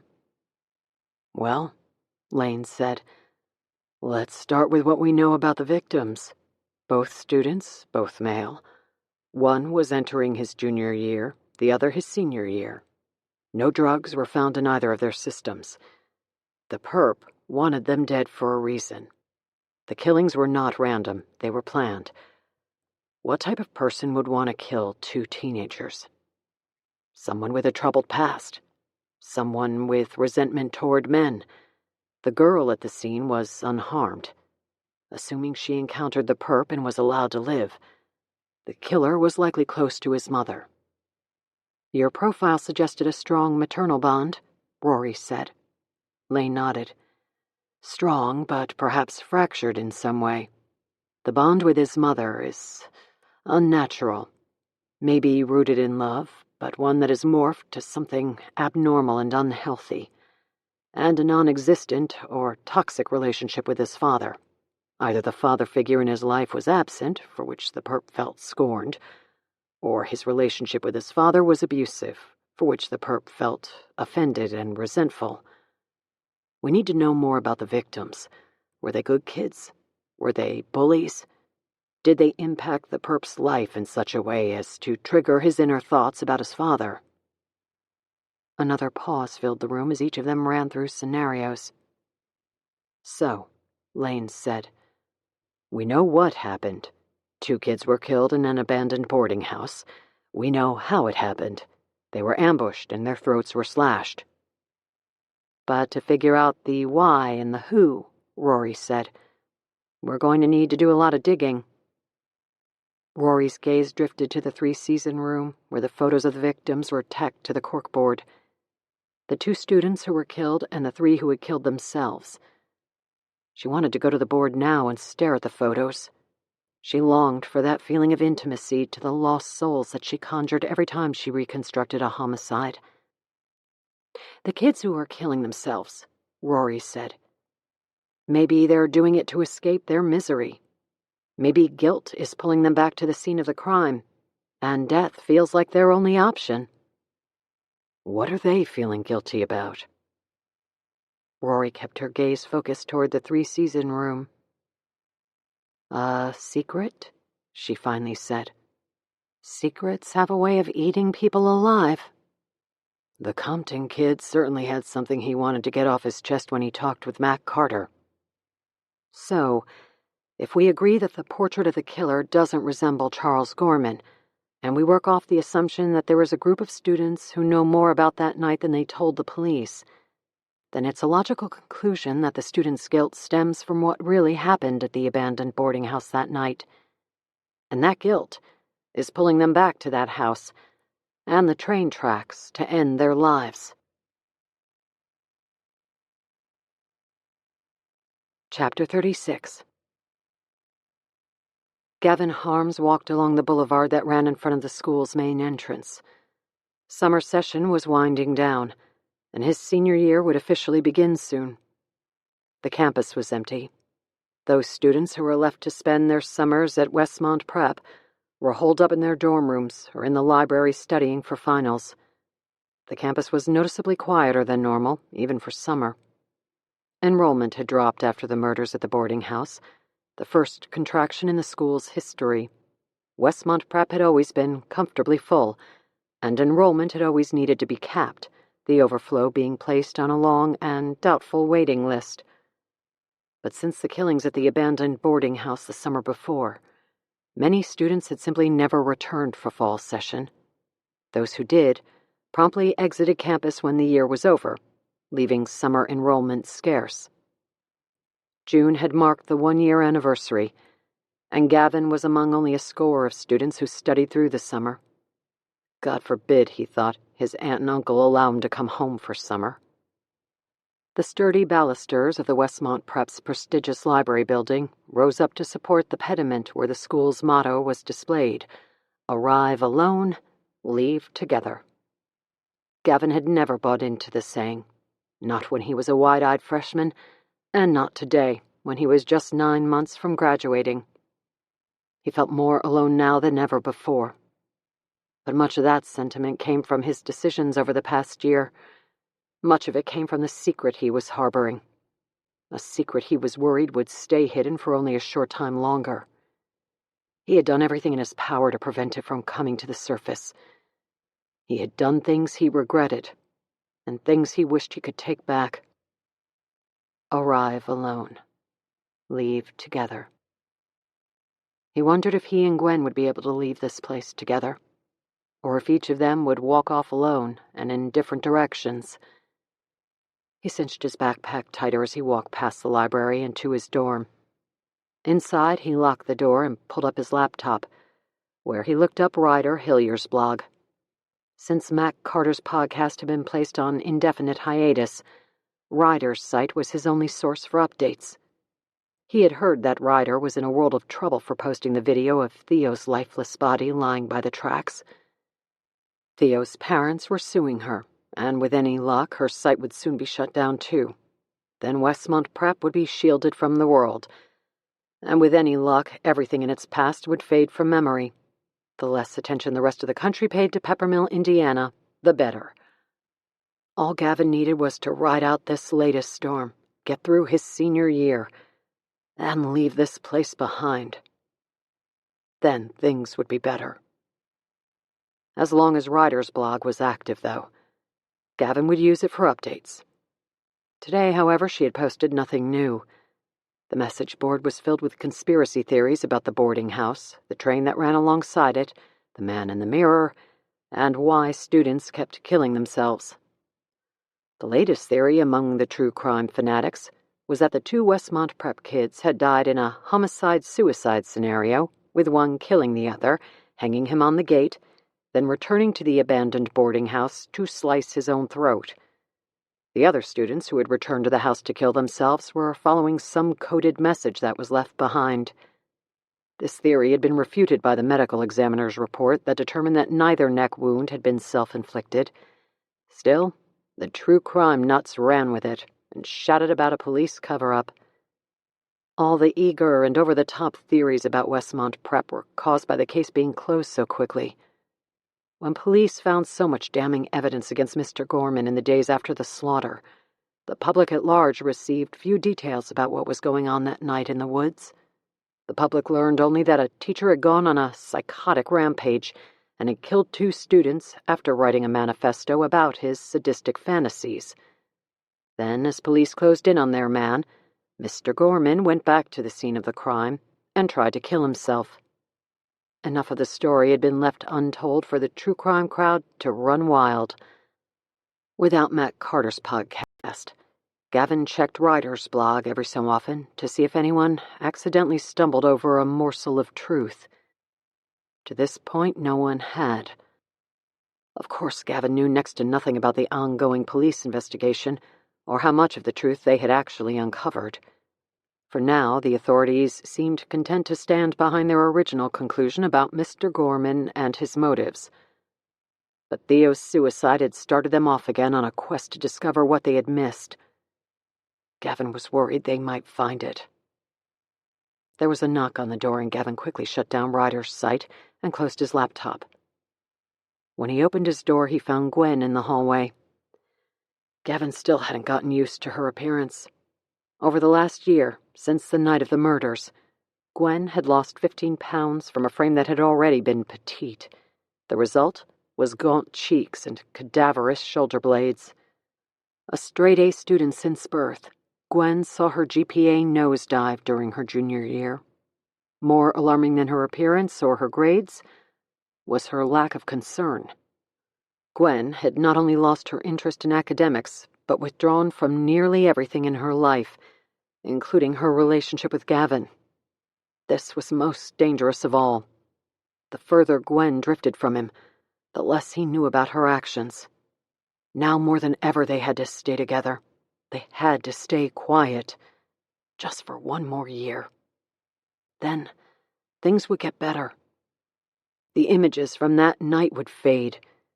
Their consciences would heal. They would forget. Their secret would be preserved, and their lives would return to normal.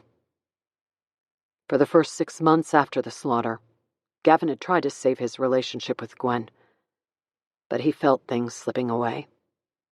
After Danielle's suicide, things hit rock bottom, and now Gavin and Gwen talked only when necessary. Those times mostly consisted of situations like tonight, when Gavin needed to talk her off the ledge and keep her quiet. Gavin motioned her inside, and then leaned his head into the hallway to make sure she was alone. "How do you feel?" Gavin asked as he closed the door. "Terrible." "You need to eat something, Gwen. Seriously." Theo's mom texted me.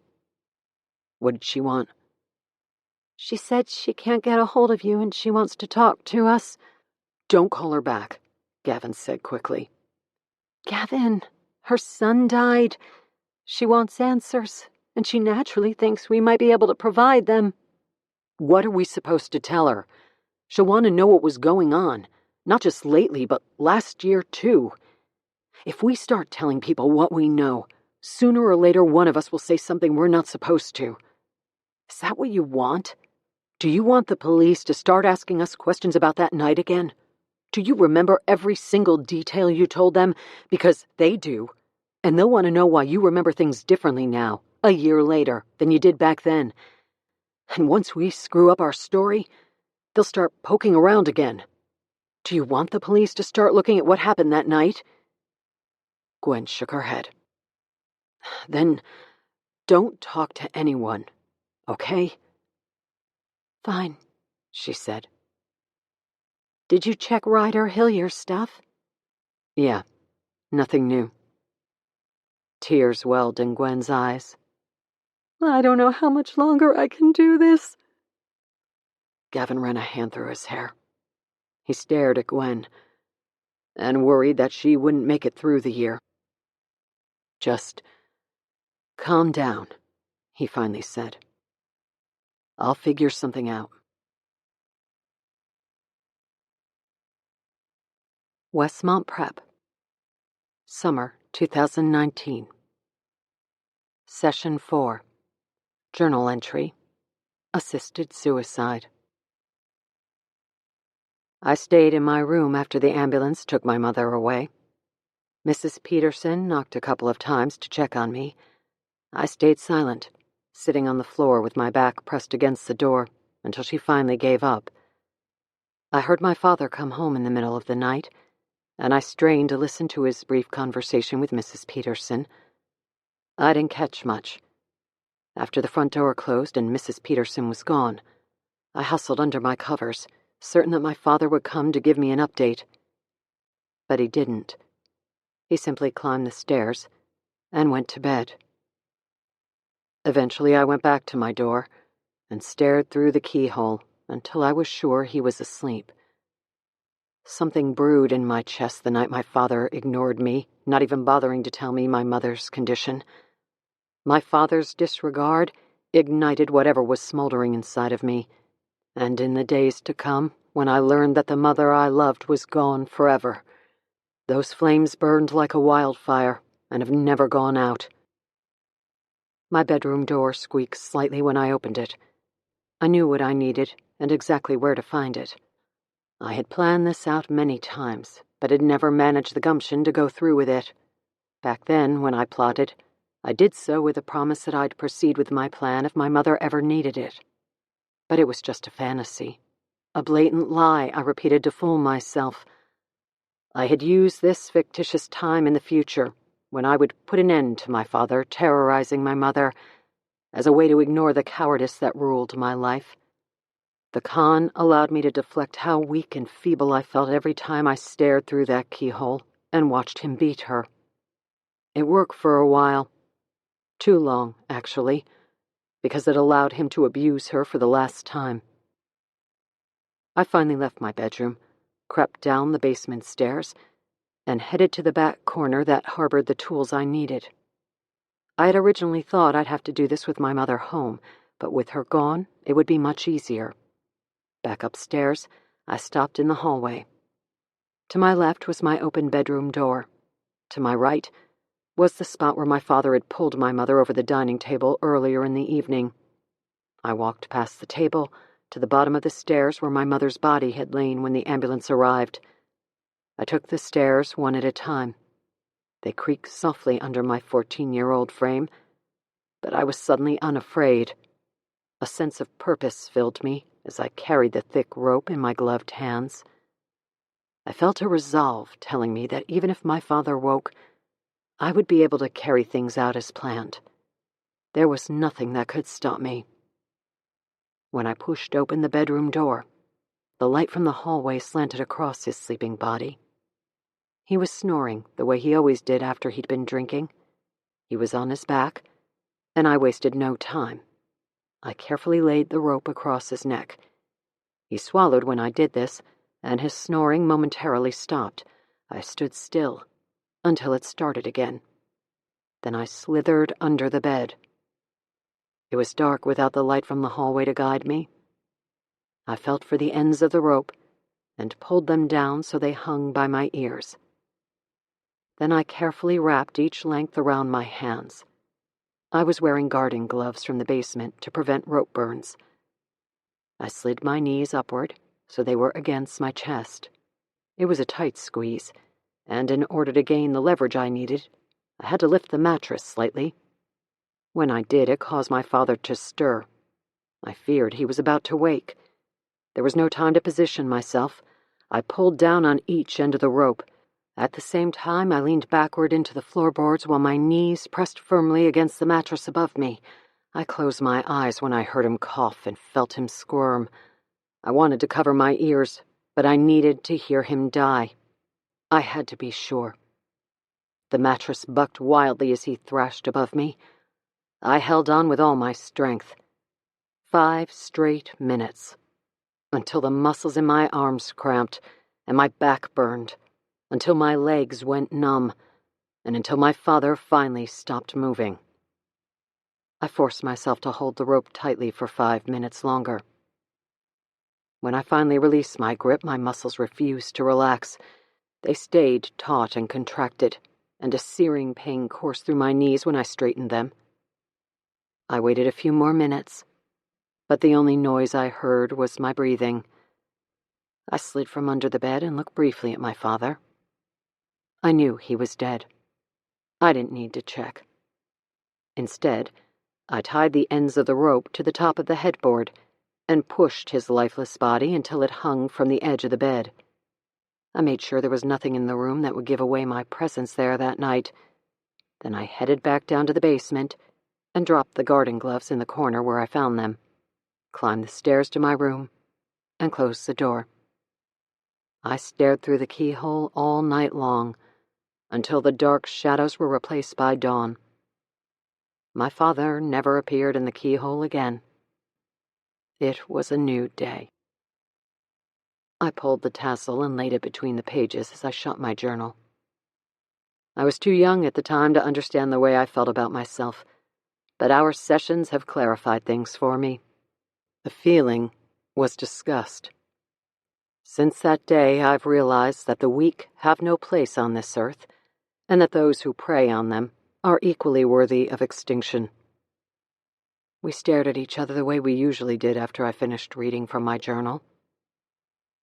"Do you disagree?" I finally asked. She shook her head. "Not at all." "Good. Then I want to tell you about what I have planned here on campus. It will take care of both the pathetically fragile and the bullies who take advantage of them. You're the only one who would understand. And since you're not able to tell anyone what we discussed during our sessions, I know you'll keep my secret." Chapter 37. In Westmont Prep's long history, no student had ever been expelled. Once Westmont accepted the individual, the institution accepted the challenge of guiding them, reshaping them, and turning their lives around. They did it with discipline, structure, and counseling. Lots and lots of counseling.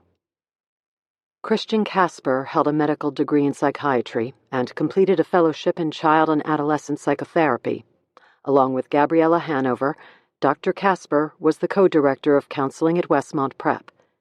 Doctors Casper and Hanover oversaw the caseworkers who did their best to guide the teenagers who spent their formative years at the school. Most teenagers who passed through the gates of Westmont Prep left the institution better human beings and more able to face the challenges of life than before they arrived. Like much of Westmont Prep faculty, Dr. Casper had a residence on campus. In addition to his role as a therapist, he taught an AP U.S. History course, a full-time position to which he had dedicated the past decade of his life. He lived in the number 18 duplex on Teachers Row, which doubled as his office. Gwen Montgomery sat across from him now, their session coming to an end. "You haven't brought your journal to our sessions lately," Dr. Casper said. "Have you been journaling?" Not as much as usual. Dr. Casper did not respond, which Gwen knew from years of sessions with him meant that he was not satisfied with her answer. I haven't really been thinking about that stuff lately. Like, me stuff. I've been distracted all week. "By what?" Gwen shrugged. Just getting used to being a junior and everything that goes along with it. "What's so different about junior year?" Dr. Casper asked. Upperclassmen stuff? "Let me guess. You started going out to the abandoned boarding house." Gwen looked away and Dr. Casper laughed. "It's the worst-kept secret at Westmont Prep. The old house in the woods where upperclassmen drink beer and do other stupid things.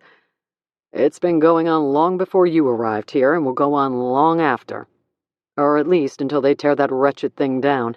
Next year, when you're a senior, you'll be doing the same thing to unsuspecting juniors." Doing what? Gwen asked. Dr. Casper pulled up his laptop. Giving them a hard time. It's tradition for the seniors to razz the juniors. Gwen wondered if Dr. Casper's definition of razzing included being blindfolded and lined up on train tracks. And even if Dr. Casper knew about the gathering at the abandoned boarding house, Gwen was sure he knew nothing about the details of what went on there. She was just learning them herself. Put it in your journal, Dr. Casper said. Write down your experiences and what it is about those experiences that bothers you. We'll talk about them next time. Deal? Gwen nodded. Dr. Casper tapped his keyboard. Do you need refills on your prescription? Gwen was silent. Dr. Casper looked up at her. Gwen nodded. Yeah, I need more. I'll send it in now, and you can pick it up at the nurse's office tomorrow. Gwen was silent until Dr. Casper stopped tapping on his computer and looked back up at her. It's summertime, he said. I expect you to break a few rules. I'd be worried if you didn't. Just don't get carried away. Chapter 38. The first week of the summer session was underway, and after only a single day of classes, it was proving to be as awful as predicted. The students stared through classroom windows, daydreaming of being anywhere else, romanticizing the summer they were missing, and imagining their liberated classmates soaking up the sun during beach parties on long summer days and laughing around bonfires at night. The only positive was that the curriculum was light, with each pupil required to take only 2 courses. Gavin and Gwen had strategically planned the same schedule, Mr. Gorman's chemistry class and Dr. Casper's A-Push course. Mr. Gorman's class came with the added burden of a 3-hour lab on Tuesdays and Thursdays to go along with the Monday, Wednesday, and Friday classroom time. Getting it out of the way while dealing with only one other course was a begrudgingly legitimate excuse for being trapped at Westmont during the summer, as Gavin's aunt had mentioned in the letter Gwen had read. Gwen and Gavin stood next to each other in the lab, safety goggles protecting their eyes, and test tubes and beakers in front of them. Across from them were Theo and Danielle, and at the neighboring lab table were Tanner Landing and Bridget Matthews, who had been partnered with Andrew Gross and another senior. Mr. Gorman droned in the background about the chemical reaction that was about to take place. You guys interested in heading up to Chicago one weekend this summer to catch a Cubs game? Andrew asked. Tanner nearly salivated at the invitation. He nodded. For sure. Good, Andrew said, a little smile forming on his face. I hear there's a train that runs right up to Wrigley Field. I'll see if I can get you a seat on it. The other seniors laughed from the table next to them. But this time I'll get you a seat that doesn't splinter so badly. Tanner smiled, because he didn't know what else to do. His cheeks reddened. Mr. Gorman came over to Gwen's lab table. Miss Montgomery will demonstrate for us the chemical reaction first, and then you will repeat the process at your own stations. Gather around. There were just 12 students in the lab, 3 groups of 4, and they all converged around Gwen's table as she poured pink liquid from a beaker into a Florence flask, which Gavin held with a clamp secured around the neck and with the bottom over the flame of a Bunsen burner. Inside the flask, crystals started gyrating as the liquid boiled from the heat. Gwen held a pipette over the flask. When she titrated a single drop into the pink boiling liquid, it created a loud popping noise before a thick white gaseous fog formed inside the flask, which grew in intensity until the gas spilled over the edge and streamed down the side of the beaker. Mr. Landing, can you explain why the vapor is moving down the exterior of the flask rather than floating into the air? Because it's got that pink stuff in it. Mr. Gorman looked around the lab. Miss Montgomery? Because the iodine vapor has a higher density than air. Basically, it's heavy, and so it sinks. Correct. Mr. Landing, let's try again. Tell me about the reaction that is taking place between the ammonia and the iodine. What is the snapping noise we are hearing? Tanner looked at the pink bubbling fluid as it fizzled and spit off more vapor. It's explosive? Very cute. Can you tell us what's happening with the chemistry? Some sort of reaction that's pretty sweet. Miss Montgomery. Nitrogen triiodide is unstable, Gwen said, because the nitrogen and iodine atoms are different sizes. The bonds connecting the nuclei are breaking, which causes the popping noise. When the ionic bonds break, they release the fog or vapor.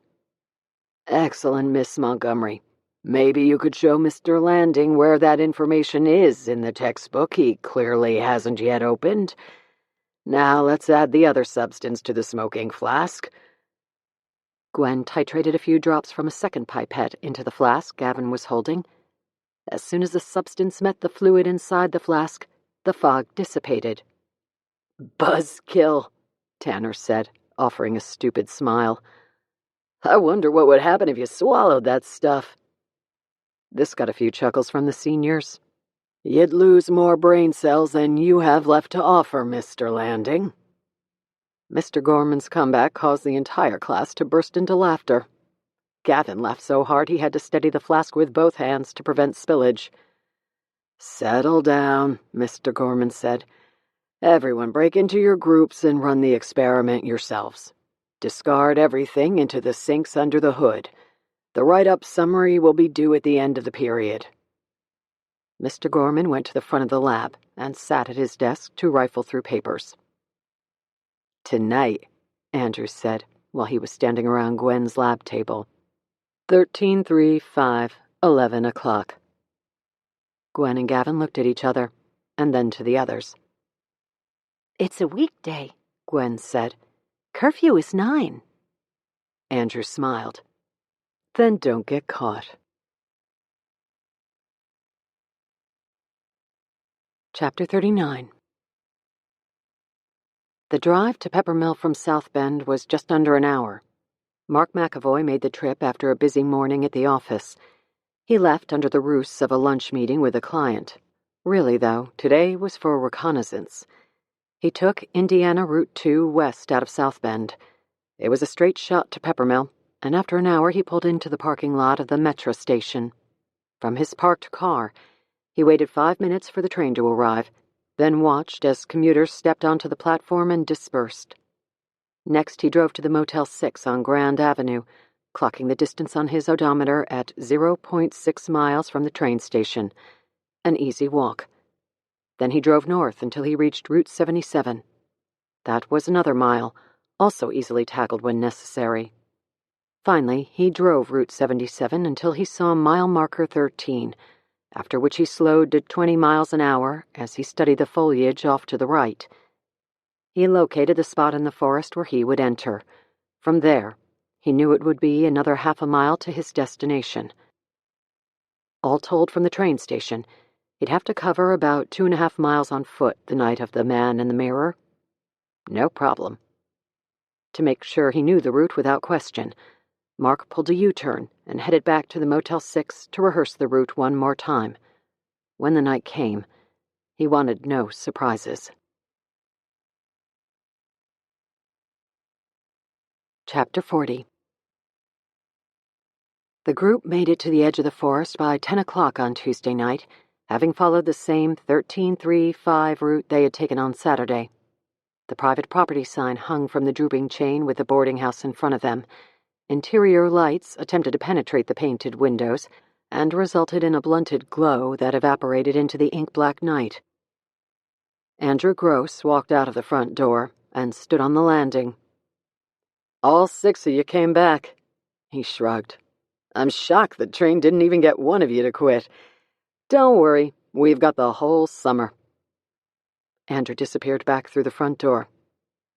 Gwen and her friends waited for a moment before they headed toward the house. Walking up the stairs felt mythical.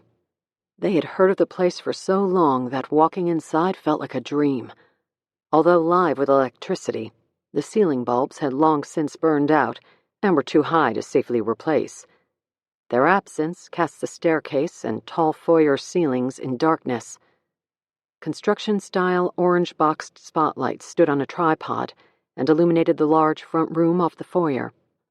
The corners of the room were heavy with empty beer bottles, discarded bottles of Tito's vodka, and crushed cans of mixers. Andrew stood in front of the group of seniors who waited in the front room.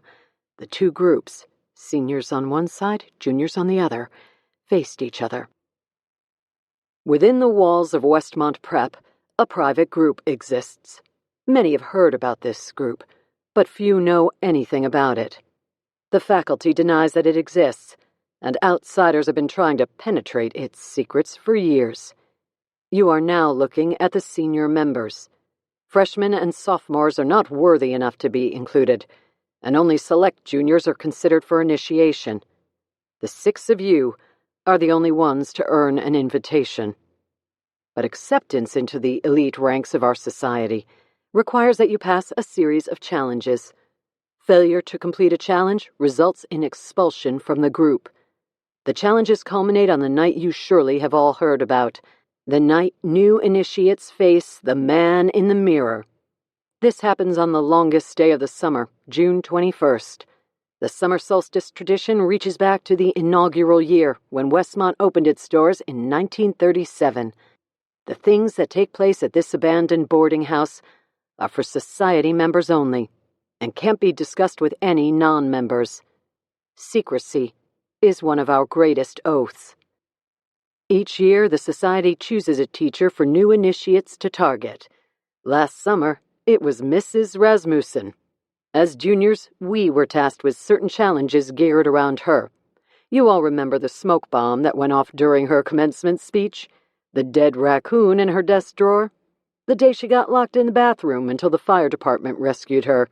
The day her residence on Teachers' Row was breached and lightly vandalized?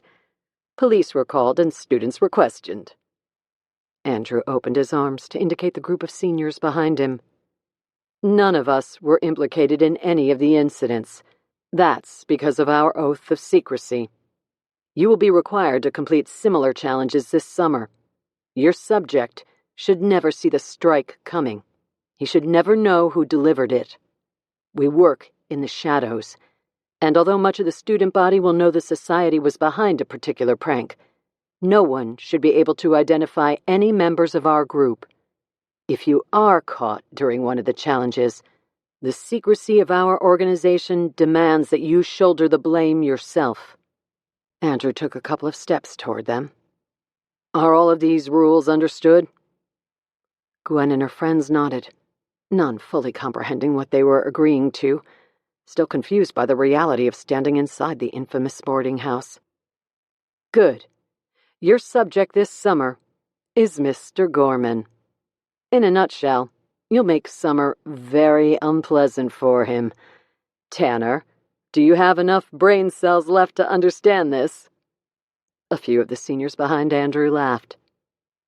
After you have successfully completed the challenges, you will have an opportunity to become full members. This opportunity will present itself on June 21st, when you all gather in the woods behind this house on the night of the man in the mirror. You've probably all heard rumors about what takes place on the summer solstice. But trust when I tell you that whatever you've heard pales in comparison to the real thing. Those who make it through initiation remain members for life. Andrew looked each of the juniors in the eye. Are there any questions? If there were, they didn't have the chance to ask them. Just as Andrew finished speaking, the whistle of the train's horn echoed in the distance. "The train!" one of the seniors said. Andrew smiled. Time to move. A rumble shook the walls. Then a roar followed as the train approached. Open the windows, Andrew said, looking at the juniors. Open everything.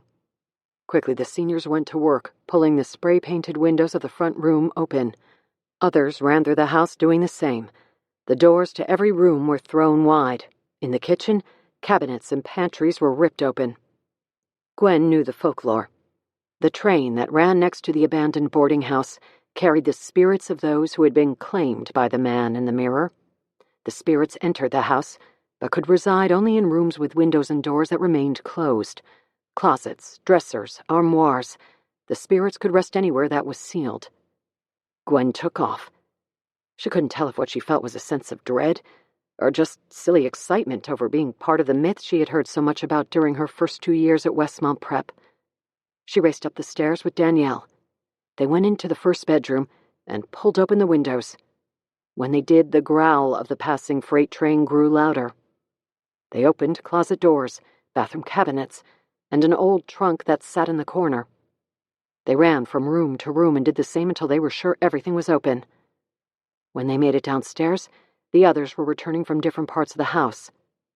In the front room, Andrew began pulling a tarp over the tall standing mirror that rested in the corner. Spirits were also able to reside in uncovered mirrors, Gwen knew, and until the train was gone, one should never look at their own reflection. The train's whistle blew just as Andrew cloaked the mirror. Before he had it fully covered, Gwen glanced at the surface for a split second.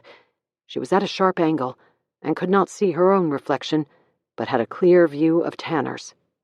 He was staring at the same spot on the mirror. Gwen closed her eyes and squeezed her lids tight. It was June 11th. 10 days later, Andrew Gross would lay dead in that room, and Tanner Landing would be impaled on the wrought iron fence outside. Part 5. August 2020. Chapter 41. It was evening when the doorbell rang. Rory and Lane had batted ideas around all afternoon until Lane grew exhausted. He was on the couch with his head back against the cushions. Through the front window, Rory saw an unmarked squad car pull into the driveway and park behind her own. "Detectives are here," Rory said, instinctually securing her glasses. "Are you up for talking?" "If they're here on a Sunday, I don't think we have a choice." Rory stood and headed for the door. She pulled her beanie cap low on her forehead before opening the door.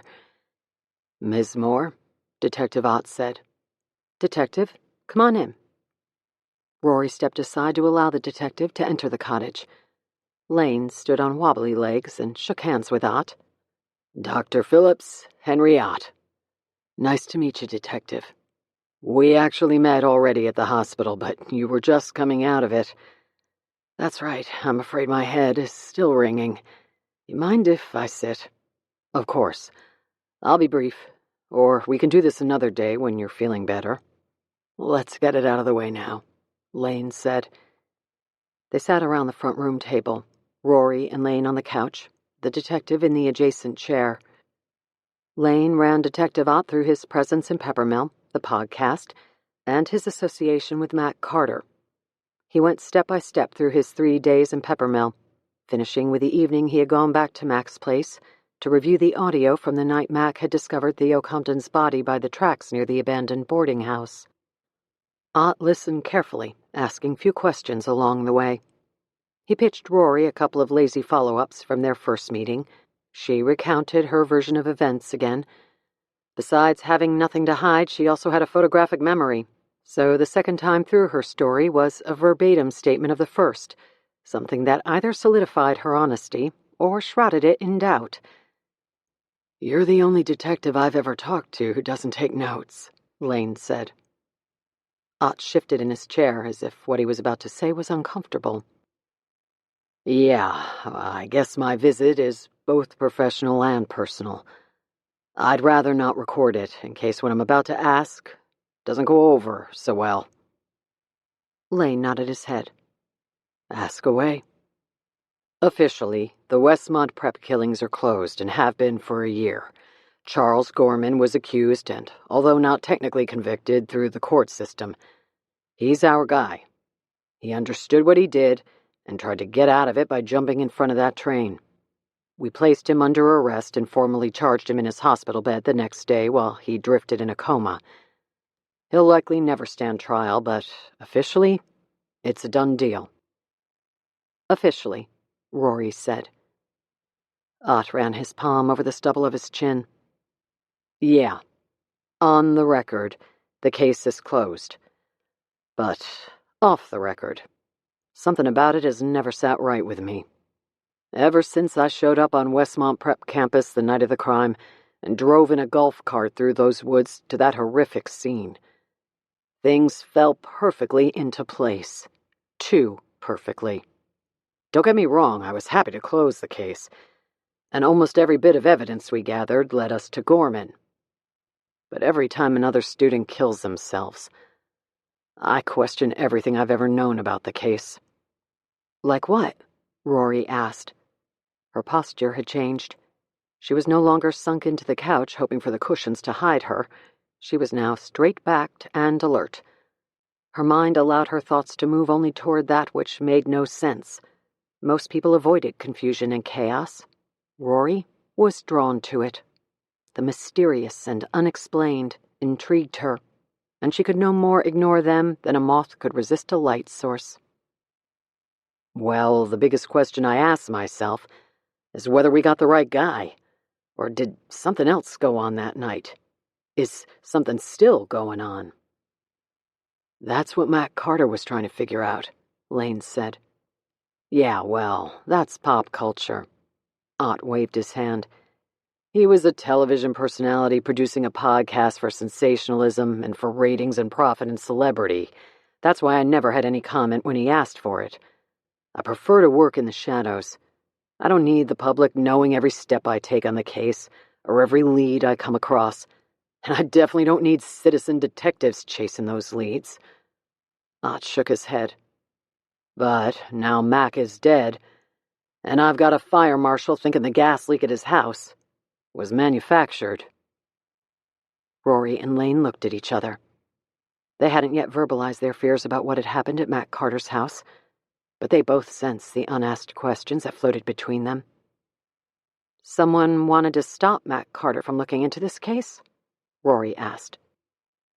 I guess that's the million-dollar question, Ott said. The latest kid to kill himself. The Compton kid, Lane said. He talked with Mac. Part of the conversation was aired on the podcast. The kid made it sound like there was a group of students inside Westmont Prep who knew something about that night that they've kept to themselves. He said Gorman didn't kill his classmates. Not in so many words, but he hinted at the idea. If those students exist, Ott said, they're not talking. I've interviewed every kid at the school, many of them more than once. None of them have anything new to say, so if there's a group of kids who are hiding something, they're staying quiet. Or killing themselves, Rory said. There was a short stretch of silence in the room before Ott finally looked at Rory. I guess that's why I'm here tonight. Do you have a different theory about what happened? Rory asked. No. If I look back through the case, which I do every time another Westmont Prep kid commits suicide, just about everything still points to Charles Gorman. How did you get onto Gorman? Lane asked. From what I've learned so far, there was no physical evidence tying him to the crime scene. There wasn't, but there was plenty of circumstantial evidence to go after him. You said just about everything pointed to Gorman, Rory said. What didn't fit? Detective Ott leaned forward to rest his elbows on his knees. That's my biggest problem. He looked at Lane. You have anything to drink?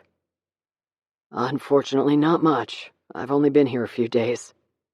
We've got beer, Rory said. Could I have one? Sure thing, Rory said, doing her best to act calm.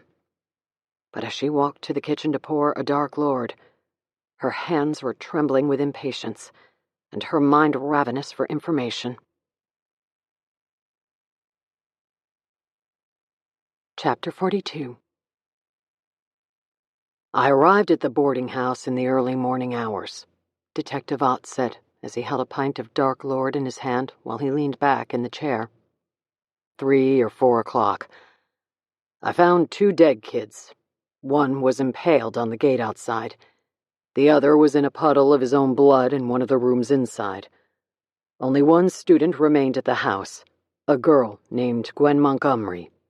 She was in shock and sitting on the ground next to the kid on the gate. She had blood on her, and at first I thought she was injured, but most of the blood was Tanner Landing's. Ott took a deep breath. She said she tried to pull him down off the gate before realizing it was futile. He was impaled quite dramatically.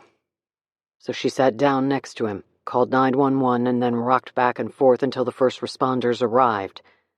She was so out of it, the officers allowed her to sit on the ground until I showed up. Ott sat up and bit his bottom lip, before shaking his head and looking at Rory.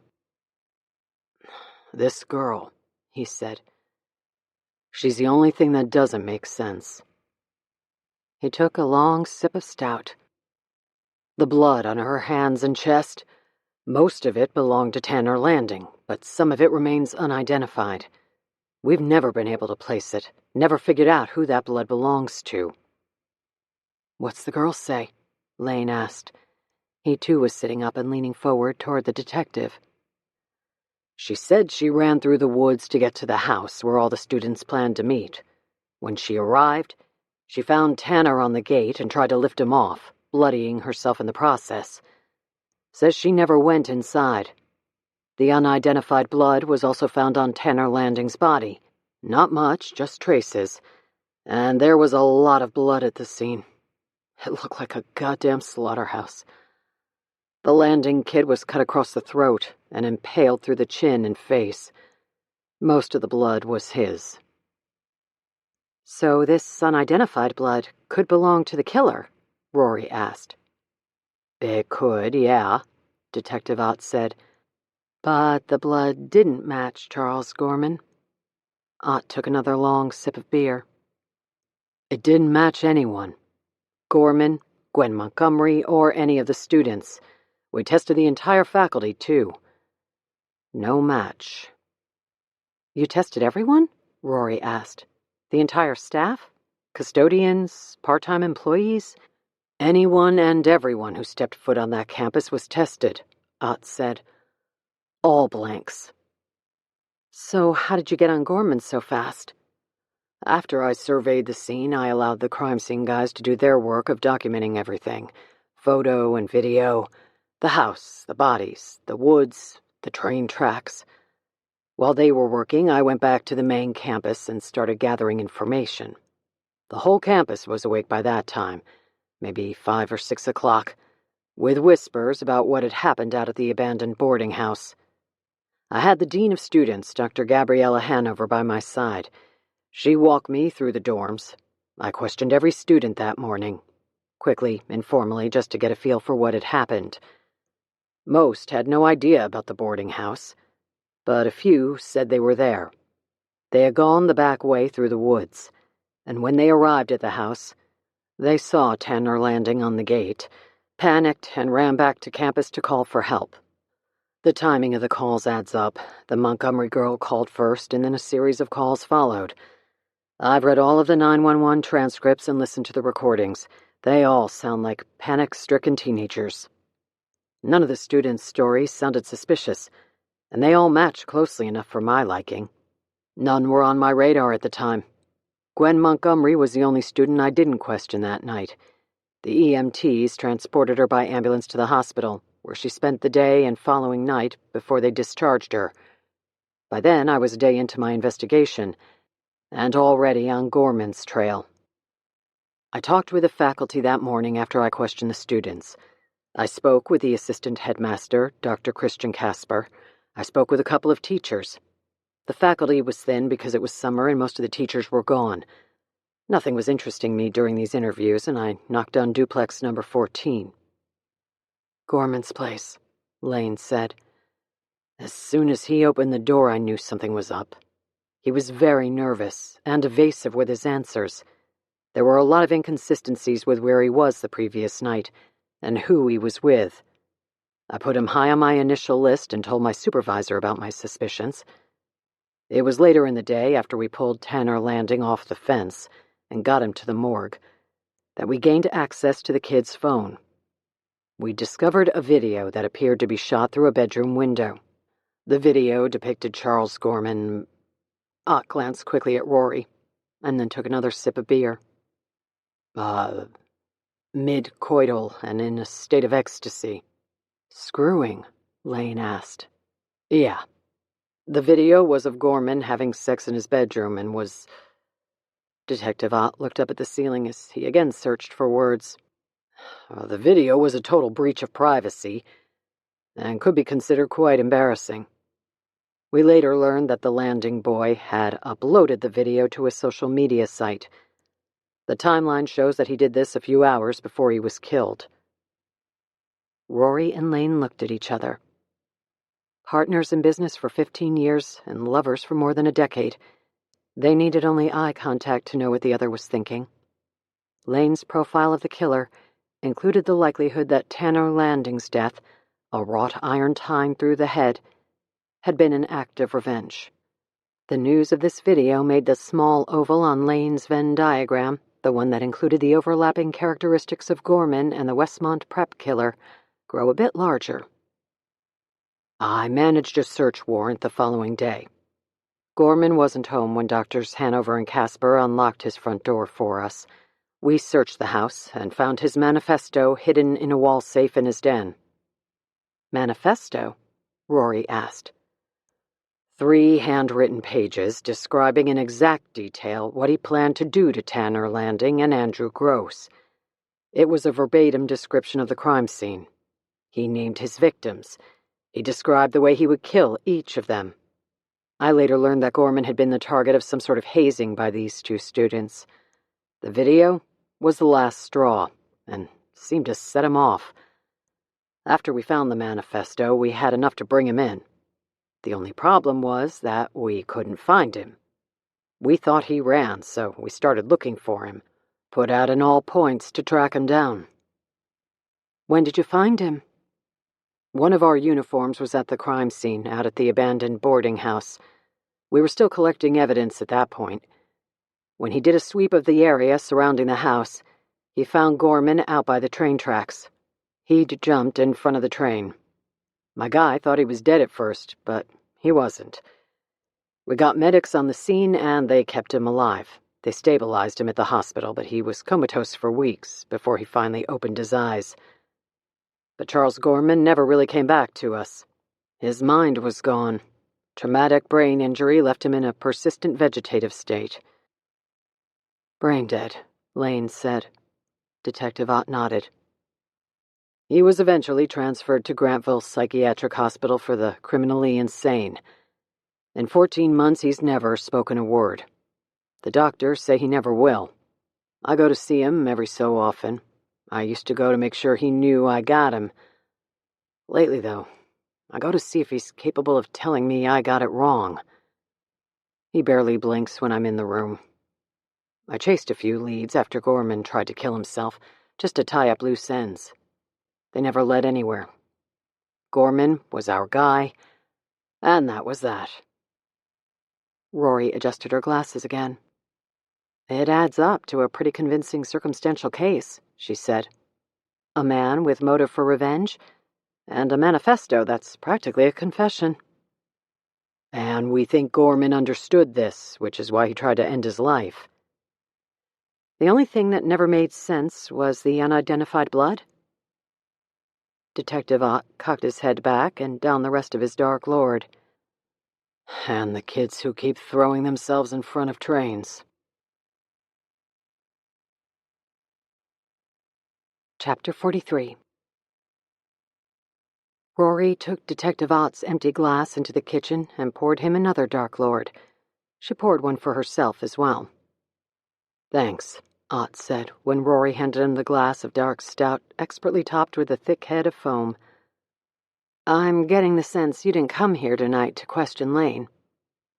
No, I came for something else, Ott said, staring at Rory. And I came alone for a reason. She wanted to look away, as she normally would when someone forced eye contact. But tonight she didn't. Tonight she held the detective's gaze, because she knew what he had come for. Yeah, she said. I noticed your little pit bull was absent.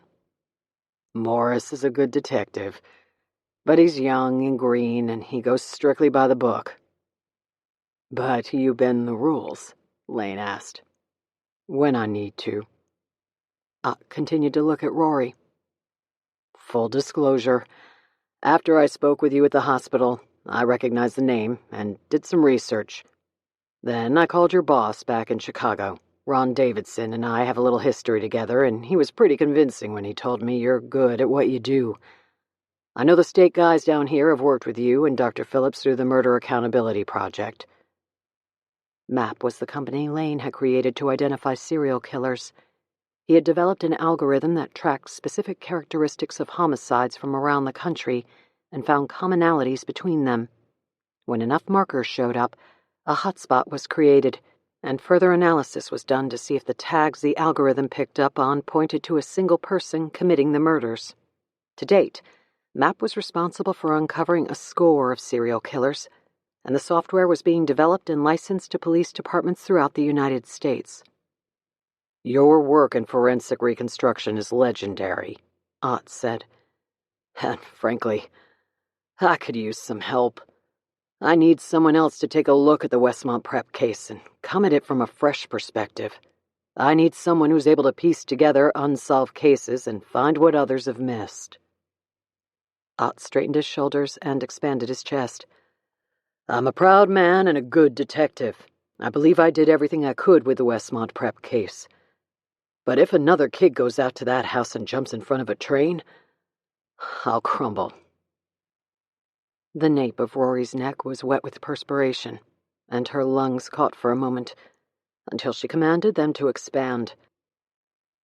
I'd need access to everything, Rory said before she knew the words were in her thoughts. If I'm going to help you, I'll need it all. Ott nodded, as though he had already considered this. I'll need to see the crime scene firsthand, walk through it in person.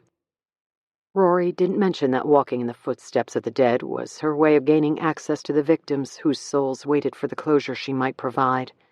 She had her own methods and her own philosophies when it came to breaking down a homicide that she had never tried to explain to others.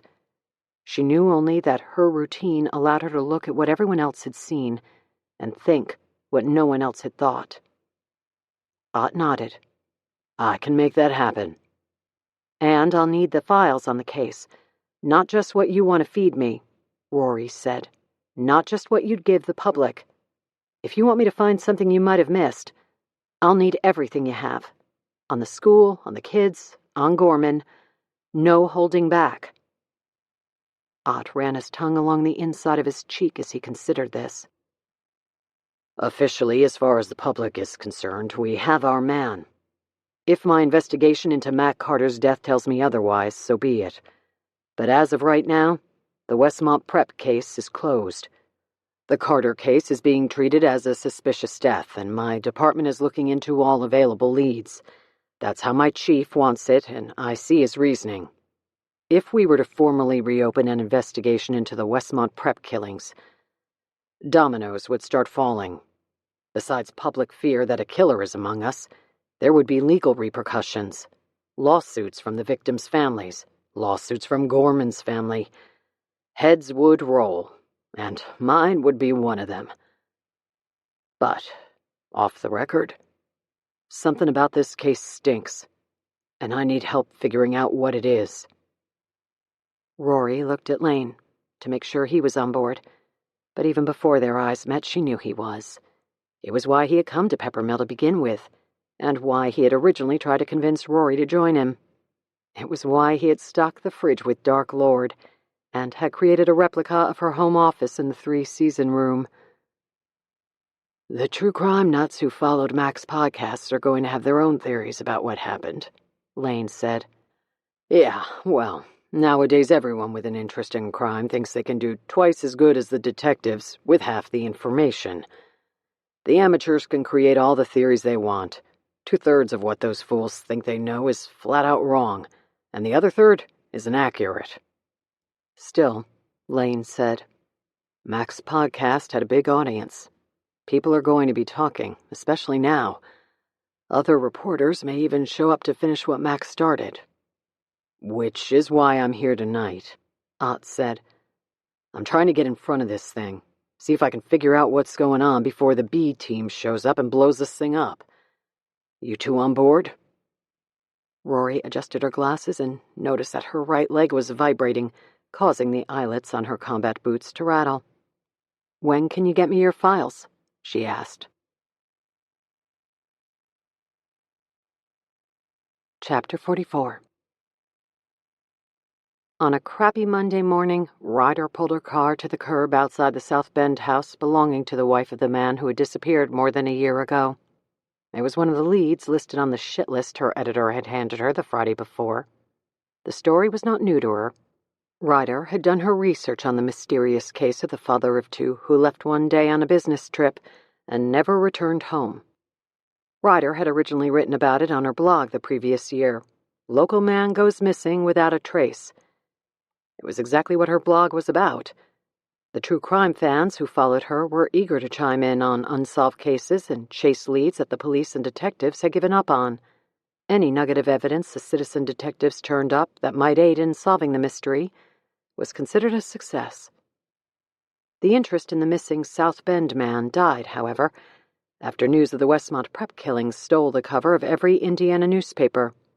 As gruesome details of the school crime scene trickled in, interest grew until the entire nation started following the case.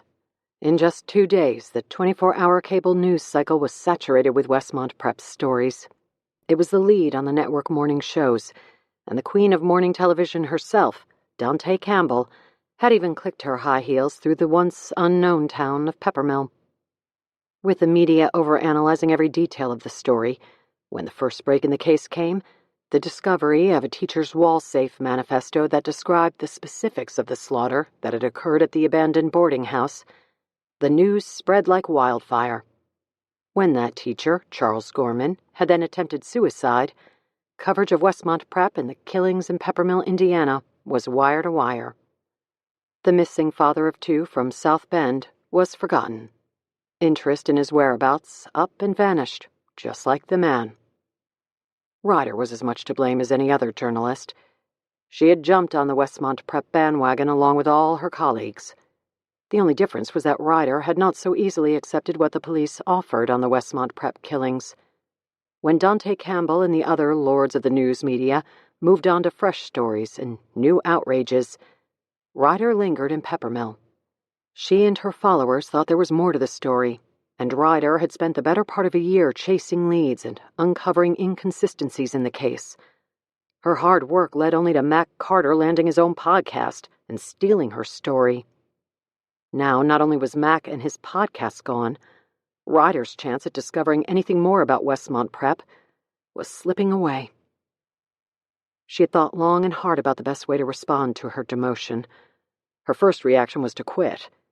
Had she still been able to count on the income from her YouTube channel, she would have told her boss to piss off.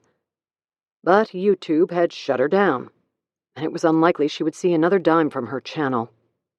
She needed her gig at the paper to pay the bills, and she was uncertain what sort of financial headaches waited for her from the pending lawsuit Theo Compton's parents had levied. No matter how she figured things, at the moment, Ryder Hillier was stuck doing the grunt work for other writers. That work started at a small home in South Bend and a missing man named Mark McAvoy. Chapter 45. After Westmont Prep died down, Ryder had gotten back to her other stories. One of them had been Mark McAvoy. He was a 25-year-old father of two who had left for a business trip one afternoon and had never returned. His car had been found at the South Bend International Airport, but he was never seen again. In addition to the blog posts she had done on the case, Ryder had also written articles for The Star that chronicled the mystery of Mark McAvoy. The articles had mostly been brief updates on the stalled case and rehashing of old details, but never anything substantial or groundbreaking. Since the very beginning there had been little to go on. The man simply vanished. With a lack of details, however, there is generally an abundance of rumors. They varied widely, from Mark McAvoy escaping a failing marriage, to his running off with his mistress, to his wife having killed him and disposed of the body. But Ryder knew women rarely killed for reasons other than passion, and to date, there had been no evidence of her husband having an affair. It was also rare to find any suburbanite skilled enough at murder to pull one off so cleanly and precisely as to leave no evidence behind. The nut who had killed his wife and 2 kids a couple of summers before in Colorado was under arrest shortly after he agreed to a television interview, where he begged for his family to come home. His shifty eyes and stuttering sentences were tells even the worst poker players could pick up. After practically convicting himself on television, police searched his home. He left so much physical evidence behind that it took police no time to arrest him. Even a diabolical killer like Robert Durst had done a piss-poor job of disposing of his neighbor's body after he killed him. After dismembering the body, he attempted to sink the body parts in Galveston Bay, but failed to realize the black plastic bags into which he had stuffed the limbs would soon fill with gas when the extremities began to decay. Not long after he sunk the evidence, the bloated bags floated to the surface and littered the shoreline. It didn't take long for an unsuspecting passerby to rip one open.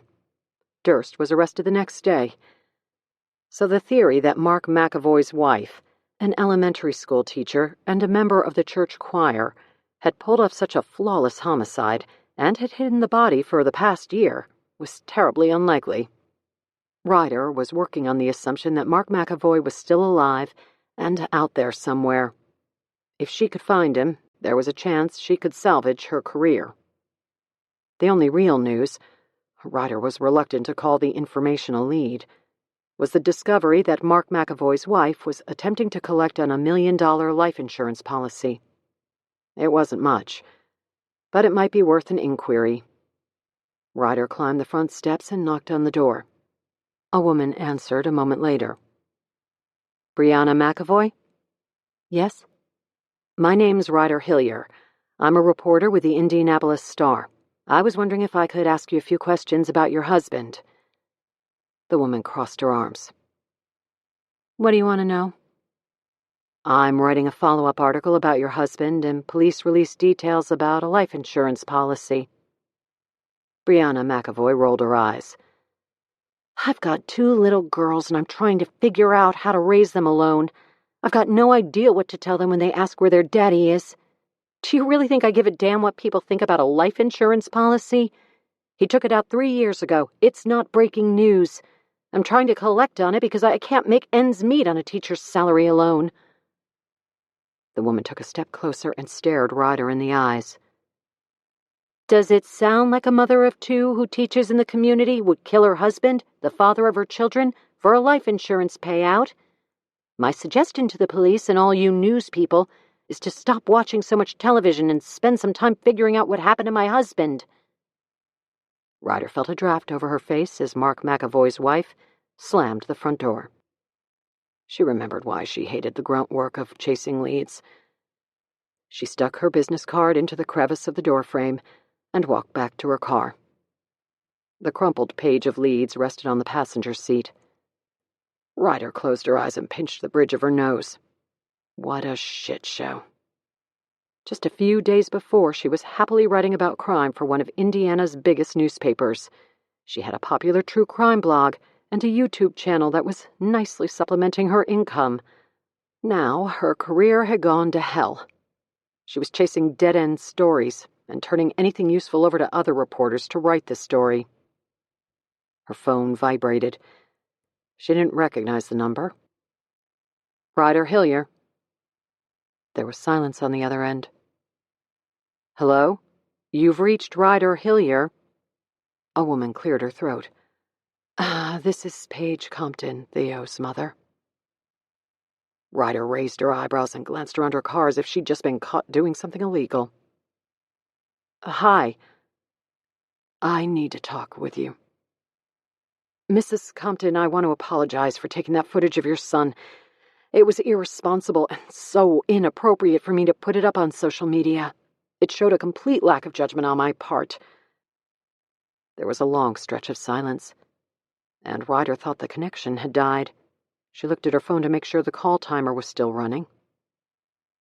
"Also," Ryder finally continued, "I want you to know that my newspaper had nothing to do— I don't care about the video," Mrs. Compton said, cutting her off. "The lawsuit wasn't my idea. My attorney was the one who suggested it. He said I should go after the newspaper because there was a good chance they would settle out of court. He told me I had to go after you first, but I'm not interested in any of that. No amount of money will bring Theo back. I'll even drop the suit if you agree to help me."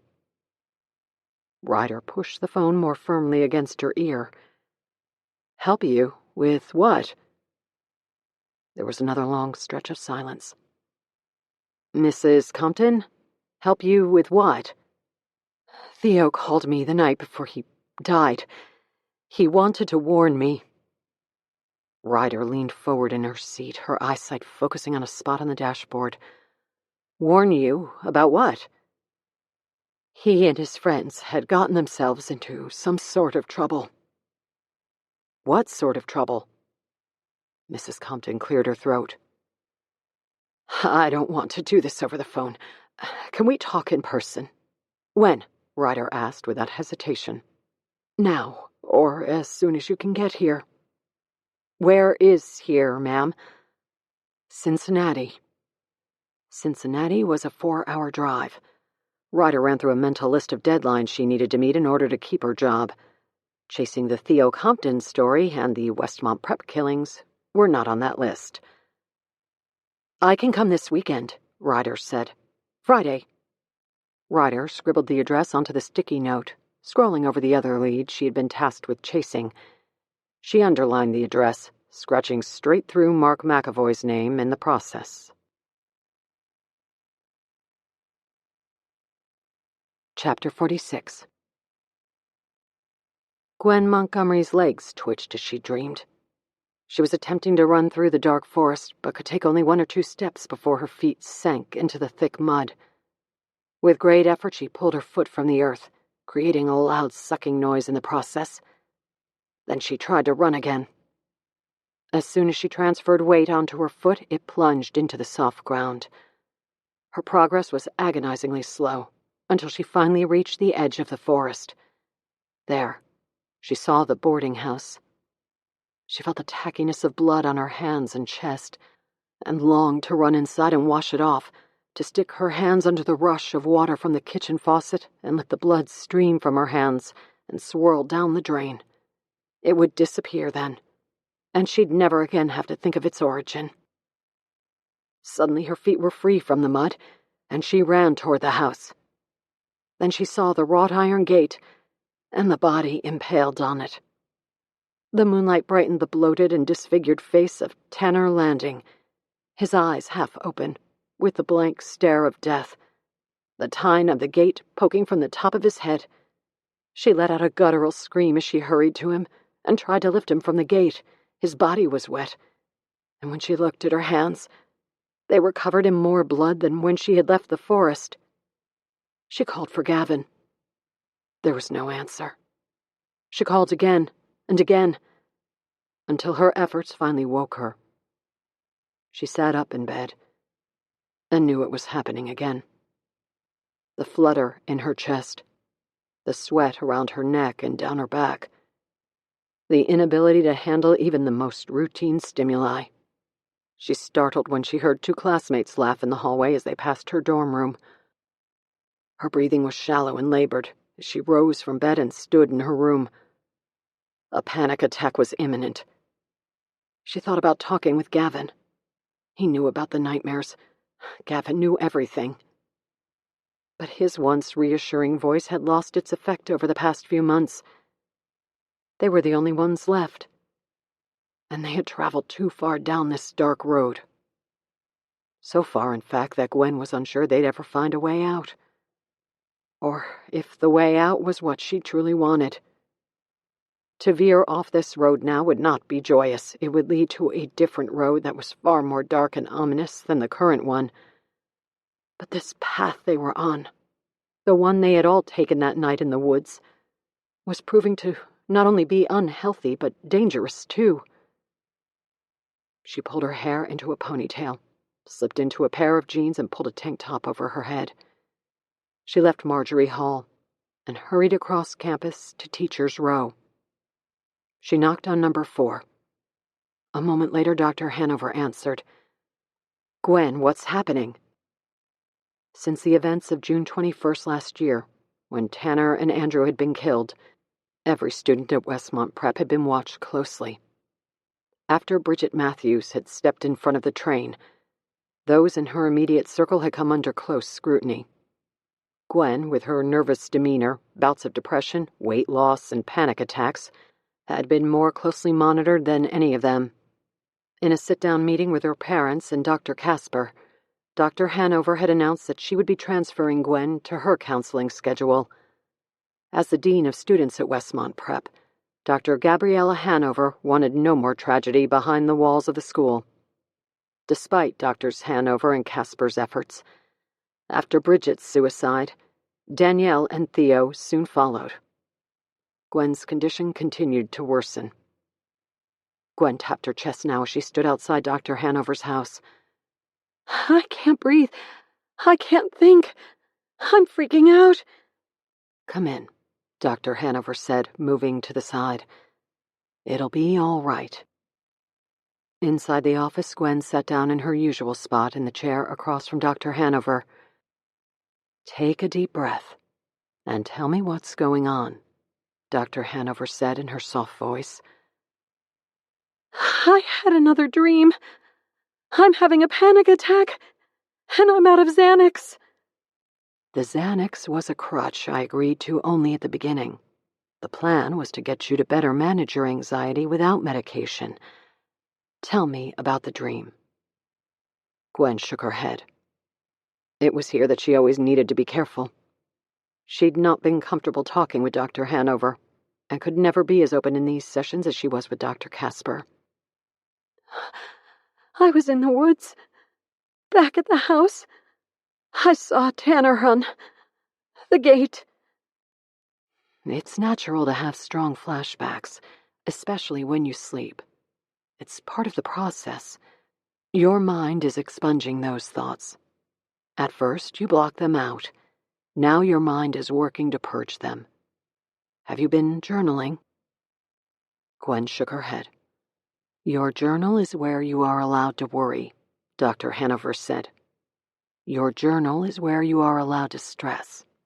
You should store all your anxiety and anger and fear in those pages so that when you close the journal, all those things stay there and will be unable to interfere with your everyday life. But they would, Gwen knew. Purging her worries onto the pages of her journal would make them real.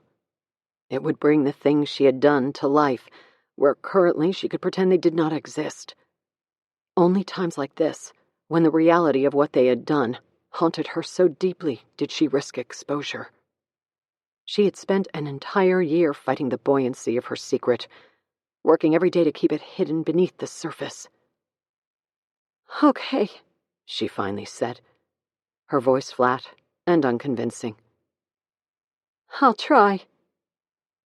Good, Dr. Hanover said. Write out your entire dream, everything you can remember. I'll check on you tonight. We'll discuss it all.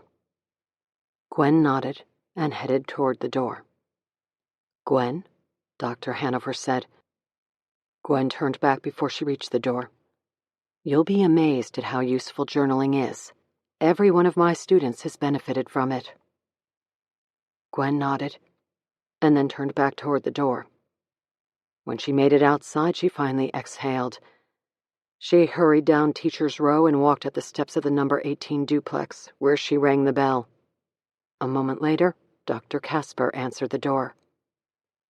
Gwen, Dr. Casper said. To what do I owe the pleasure? I haven't seen you for a while. I need to talk. Dr. Casper's eyes squinted with concern. Of course. What's on your mind? Gwen bit her lower lip as she contemplated what she was about to say. Last summer, and everything that happened. Dr. Casper's eyebrows rose a fraction of an inch. Haven't you been talking with Dr. Hanover about that? We all decided it was best for you to see Dr. Hanover after everything that's happened. We all didn't decide. Dr. Hanover and my parents decided. You went along with it, and I had no say in it. Dr. Casper's expression softened as he looked at his former patient. Still, Gwen, a decision was made, and I think it's best if we stick with it. Speak with Dr. Hanover. She's a very skilled physician. I can't tell her everything. Dr. Casper squinted his eyes. Like what? A bloated moment of silence filled the space between them. We didn't tell the police everything about that night. Who didn't tell the police? My friends and I. Gwen ran her hand over the top of her head, and then down the length of her ponytail. Can I come in? She finally asked. After a moment of hesitation, Dr. Casper nodded, and Gwen walked past him into the house. Westmont Prep, Summer 2019. Session 5. Journal Entry. Guidance. I answered all their questions about my father. I was young and in shock. My mother was gone, and now my father had taken his own life. What a terrible tragedy. They all looked upon me with pity and sadness. They believed I had no chance in a life that had dealt me such a tragic hand at such a young age. I accepted their pity and absorbed their sadness, but I recognized it for what it really was. Weakness. The police and the social workers and the court-appointed special advocate all looked on me, the suddenly parentless child, with such weakness that it made me sick. They disguised their affliction and tried to pawn it off as sympathy. But I knew that under their sad smiles and behind their mournful eyes was fear. Working with me was like working with a leper. As if they got too close, they'd catch whatever curse had touched my life. I felt their weakness and recognized it immediately. It was something that had once plagued me. I had made the decision to never allow that feeling to dominate me again. I would never again be the coward who stared through a keyhole. I vowed to rise above it all so that I could take my new perspective out to the world and begin the hard work of correcting things. What had touched my life was not a curse, but enlightenment. It took a bit of time for me to fully realize this. Once I did, I got my life in order and came to Westmont Prep. Then I found you. I pulled the tassel and closed my journal. The woman stared as if she wanted more from me today. My mother was gone. I had killed my father. I was alone in the world. Until I found you. Since then, you've guided my life. You've guided my decisions. Every one of them. I stared at her for a long time. I didn't need to say more. She understood my words. She understood how she had shaped my life. Are you ashamed of me? I asked. There was a long moment where she held my gaze. Then finally she blinked. Not at all. Chapter 47. They all stood around their stations in Mr. Gorman's lab, checking text messages and playing on their phones. Summer session was different than the regular school year, when phones were never allowed in a classroom. Phones were barely allowed outside of the dormitory. But in summer, things were more relaxed. They waited for Mr. Gorman's arrival to start their lab project. Andrew Gross walked up to Gwen's table. Here, Andrew said as he threw a paper bag into the center of the station. Gwen and her friends stared at it. Better hurry before Gorman shows up, Andrew said. Gwen pulled the bag over and peeked inside. Then she dumped the contents onto the countertop. A cheap wooden mousetrap and a roll of duct tape rolled out. Andrew pointed at them. One of you has to set the trap and then tape it to the wall next to the light switch in the bathroom. When Gorman leaves to take a leak, which he does at some point during every lab, we'll hear about it. Gwen shook her head. Tape it to the wall? Andrew nodded. No way, she said. Not a chance. This came from Gavin, who was also shaking his head. Theo and Danielle backed away from the counter with smiles on their faces. Theo shook his head. Nope. I'll do it, Tanner said, reaching for the trap. Don't, Bridget grabbed his wrist. You'll get in a lot of trouble. Andrew smiled as he walked away. You guys work it out, but remember what happens if you don't complete a challenge. Andrew joined the other seniors, who watched them. I'm doing it, Tanner said. Gwen shook her head. It'll break his finger. It's a cheap little mousetrap. It's not breaking anyone's finger. You should be thanking me, not trying to talk me out of it. Tanner looked each of them in the eye. Without me, none of you would have a chance of making it. I'm the only one with the cojones to do any of this. Tanner grabbed the mousetrap and the tape, looked around the lab, and then walked into the hallway. A minute later, the toilet flushed, and Tanner walked back into the lab with a stupid grin on his face. He made it back to his station just as Mr. Gorman entered the lab. Get to your stations, Mr. Gorman called out.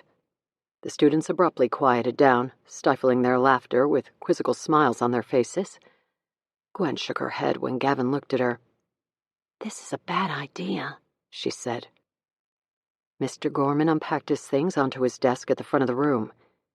He wore an ill-fitting, short-sleeved button-down. His thin, hairy arms hung from the sleeves, and the dark circles of his nipples showed through the thin fabric on either side of his crooked tie.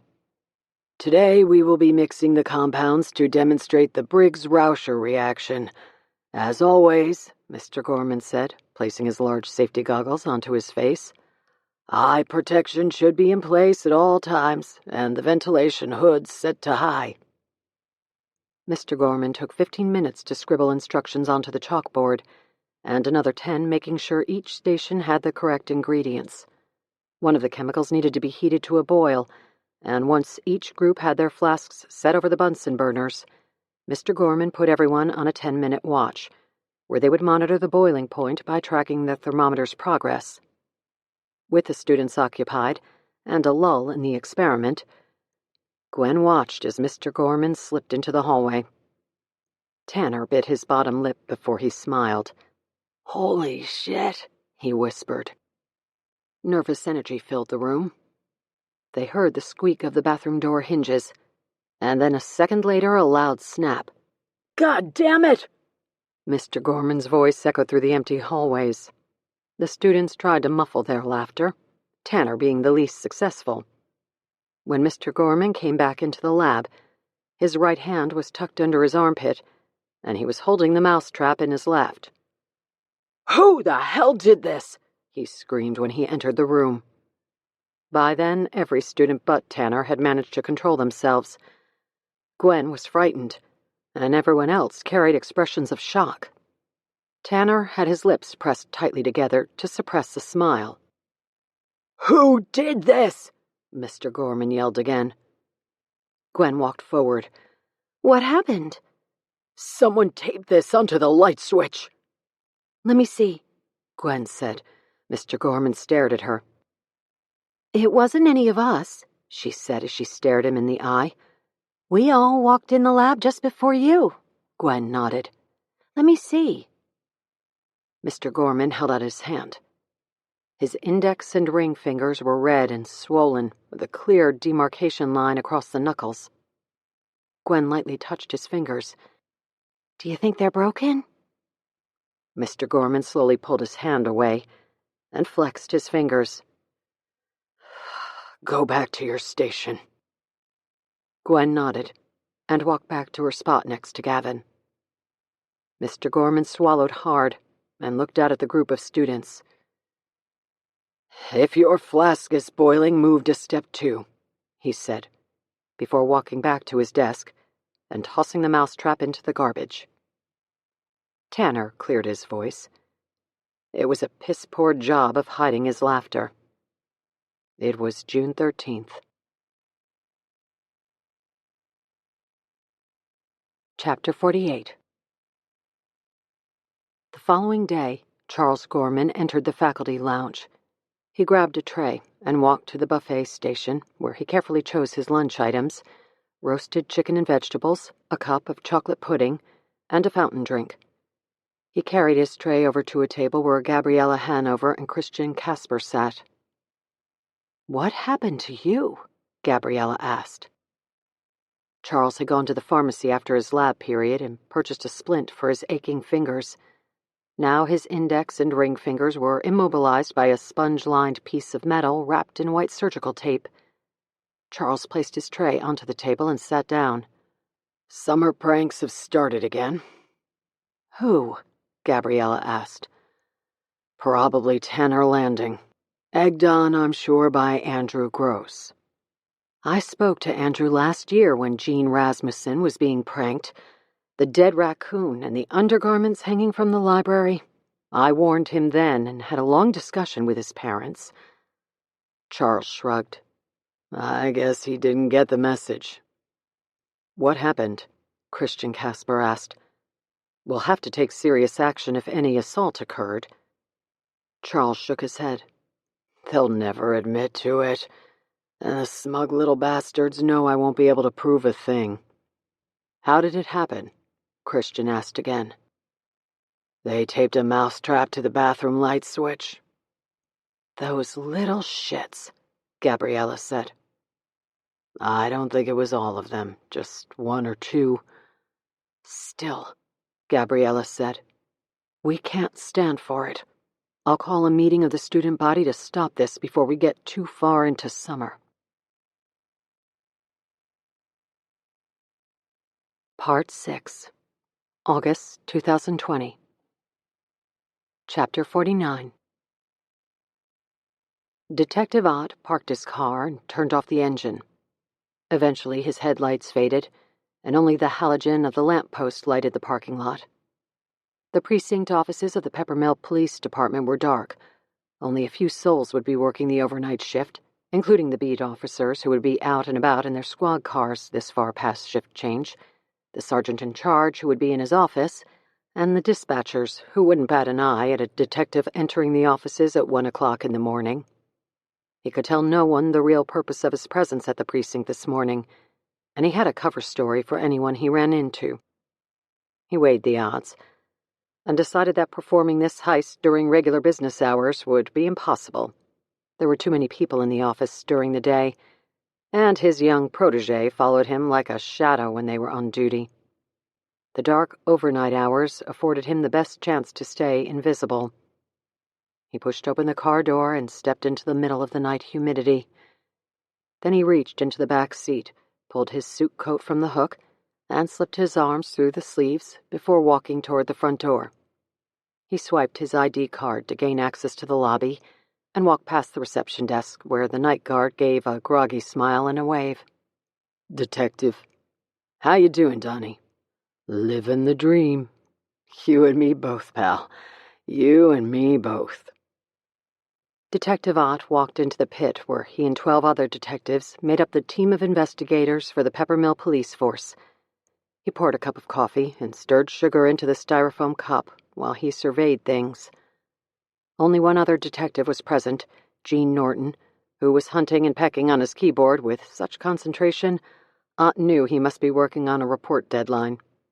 Norton hated computers more than any detective on the force, and it took him twice as long as anyone else to type his reports. Ott sat at his cubicle, pulled up the active cases he was working, and logged into a file so that he had cover for being in the office so late. He had saved some work from earlier in the day and went about typing up a report. He was more efficient than his colleague, and after 10 minutes, he had things completed. He left the case open and stood from his desk.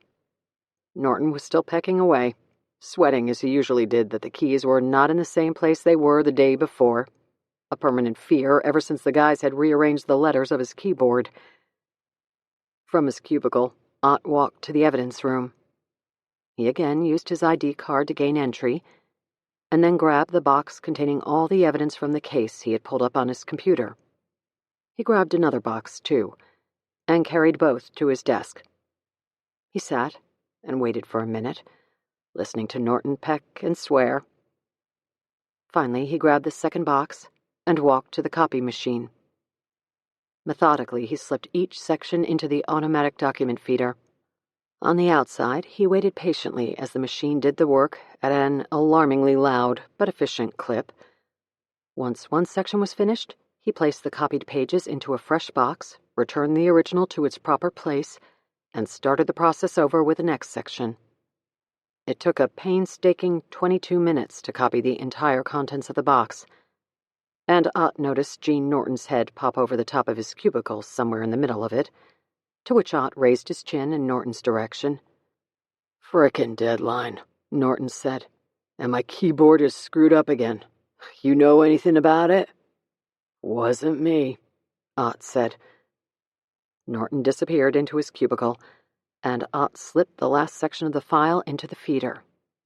5 minutes later, he had the original box back together and carried it, along with the box containing the copies, to his desk. He put the copied box to the side and carried the other two back to evidence, swiped his keycard again, and replaced them in their proper spot. He didn't bother to say goodbye to Norton, but nodded to Donnie on his way out.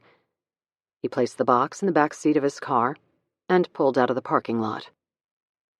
The files represented the case that had woken him up at 3 a.m. the previous summer. He hadn't gotten a good night's sleep since. He wondered if things would change soon. Chapter 50. Rory sat in the 3-season room of the cottage. The Kitty Joy doll lay on the desk in front of her, with the gooseneck lamp pulled close to illuminate the doll's face.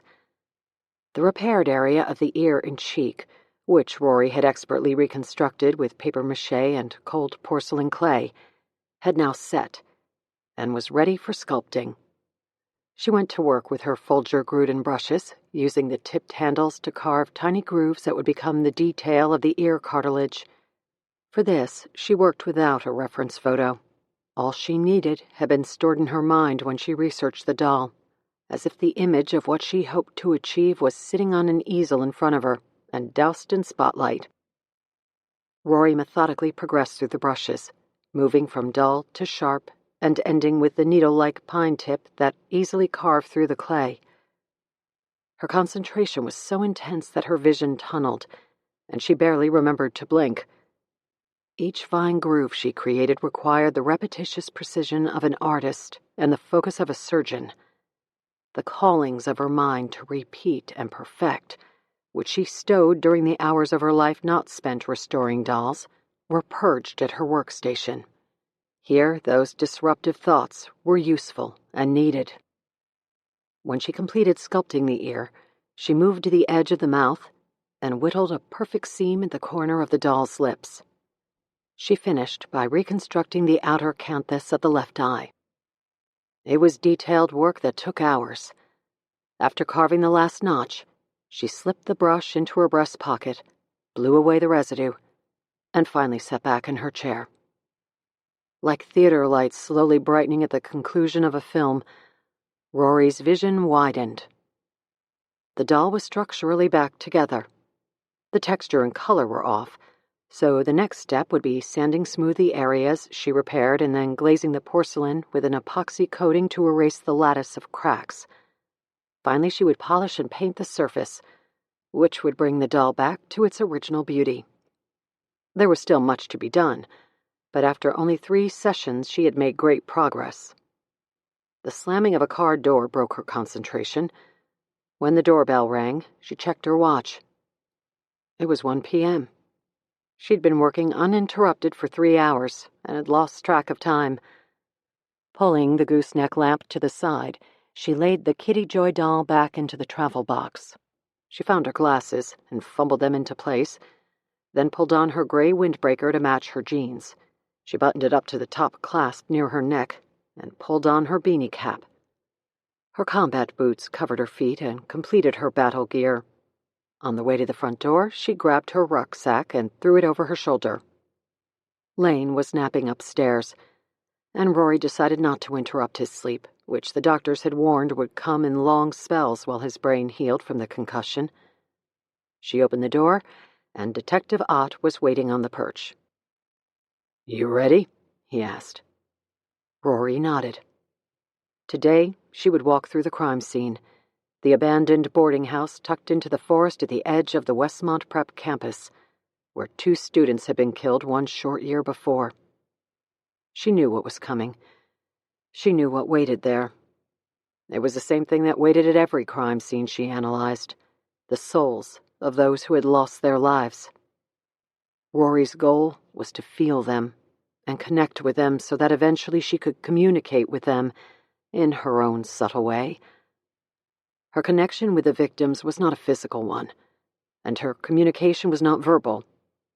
To those lost souls, Rory made one simple promise: to lead them to a proper place of rest where peace and calm would be found. This far into her career as a forensic reconstructionist, Rory Moore had never broken a promise. Chapter 51.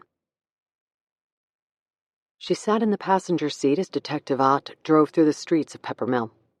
Rory had never been comfortable in the presence of strangers, cops or otherwise. Airplanes and cars in particular were places of unrest.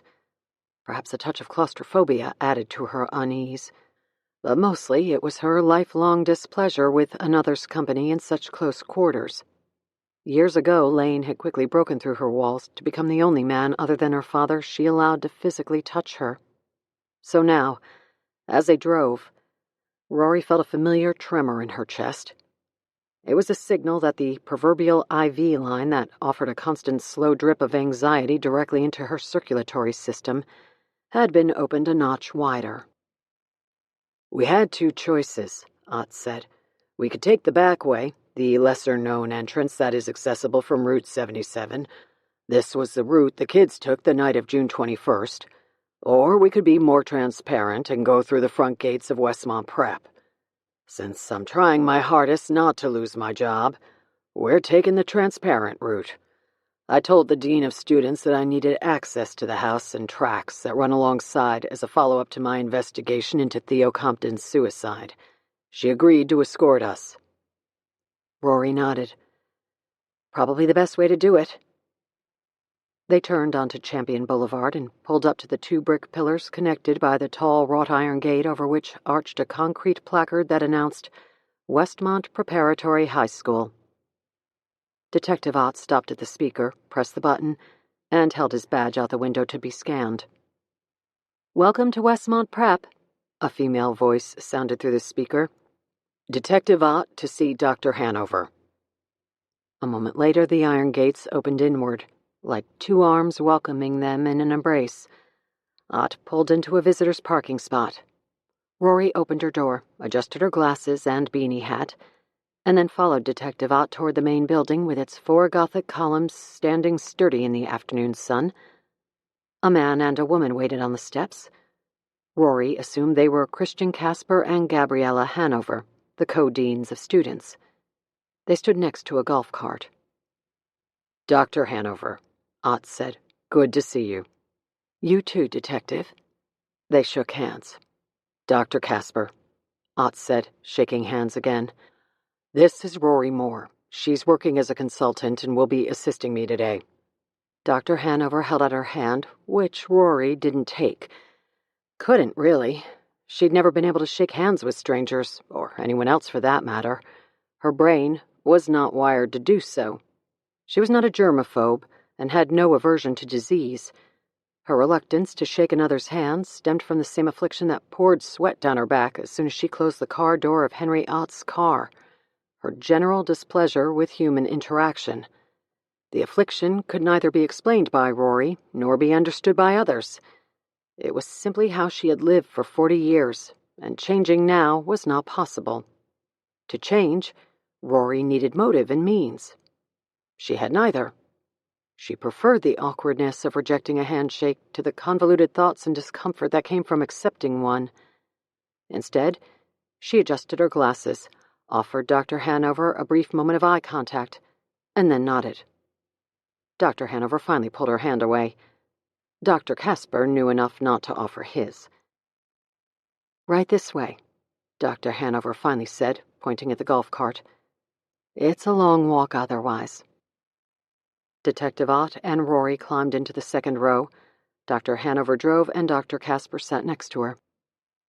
They wound through campus, past the ivy-covered buildings, and eventually came to a tall red brick wall that ran 100 yards in either direction before giving way to wrought iron that finished the job of cordoning off the woods on the other side from campus. Dr. Casper stood from the cart and used a set of keys to free the padlock and open the passageway in the brick wall. Dr. Hanover accelerated through the opening before Dr. Casper closed the door behind them.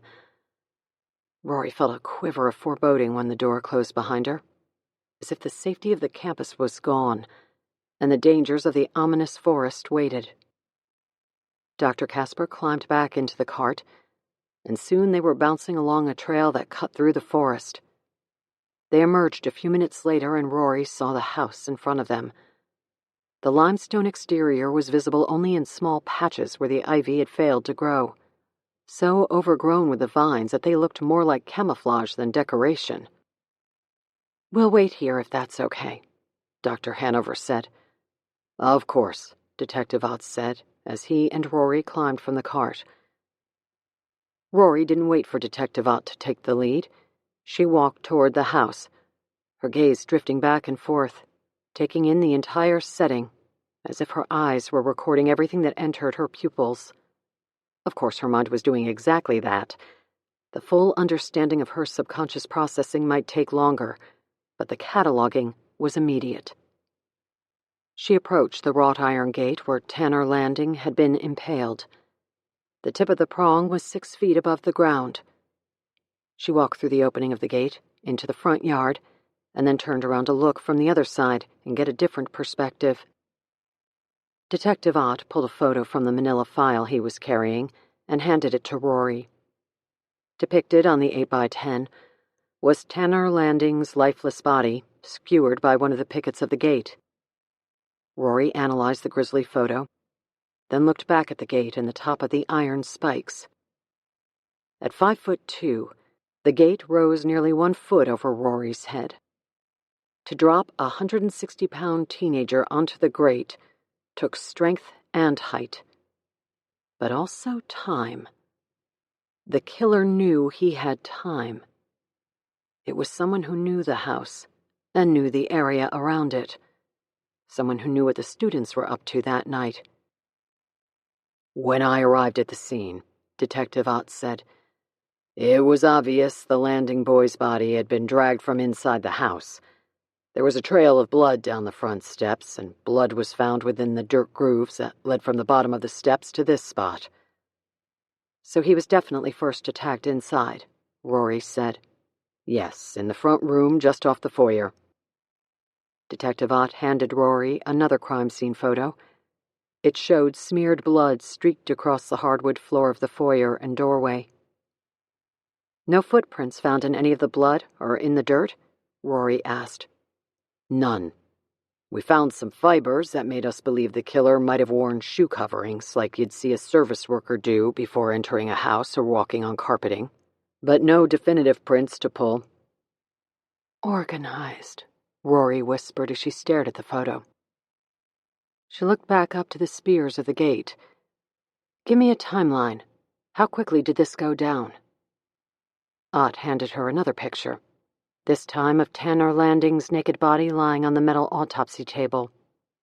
"The medical examiner's report stated that the wound from the gate penetrated just below the victim's chin," Ott said, "and continued through the bones of the face, anterior aspect of the brain, through the frontal lobe, and out the forehead. These wounds were determined to have been made ante mortem." Rory continued to stare at the autopsy photo. The Landing boy was dying quickly from the wound across his neck, but still alive when he was hung on the gate. "Correct." "Then it happened quickly," Rory said. "Our guy didn't wait long after the initial attack to perform the ritualistic hanging. Lane suggested that it was ceremonial, done specifically for revenge. Killing him wasn't enough. He had to punish him." "Pretty much lobotomized him." "So far," Rory said, handing the photo back to Detective Ott. "At 6'3", Charles Gorman had the height, strength, and motive to pull this off. Rory turned away from the gate and looked at the abandoned and unkempt boarding house, with red ivy bearding the windows. What were they doing out here, the kids? Why were they here that night? The best I've been able to piece together, the kids were participating in a game called The Man in the Mirror. From my research, it's a ritualistic, cultish game played around the world, mostly by teenagers, but the game has a big following of adults, too, mostly overseas. What's it about? Spirits, curses, and an entity that resides in uncovered mirrors, whose power can be tapped twice a year on the summer solstice and winter solstice. And the killings took place last June.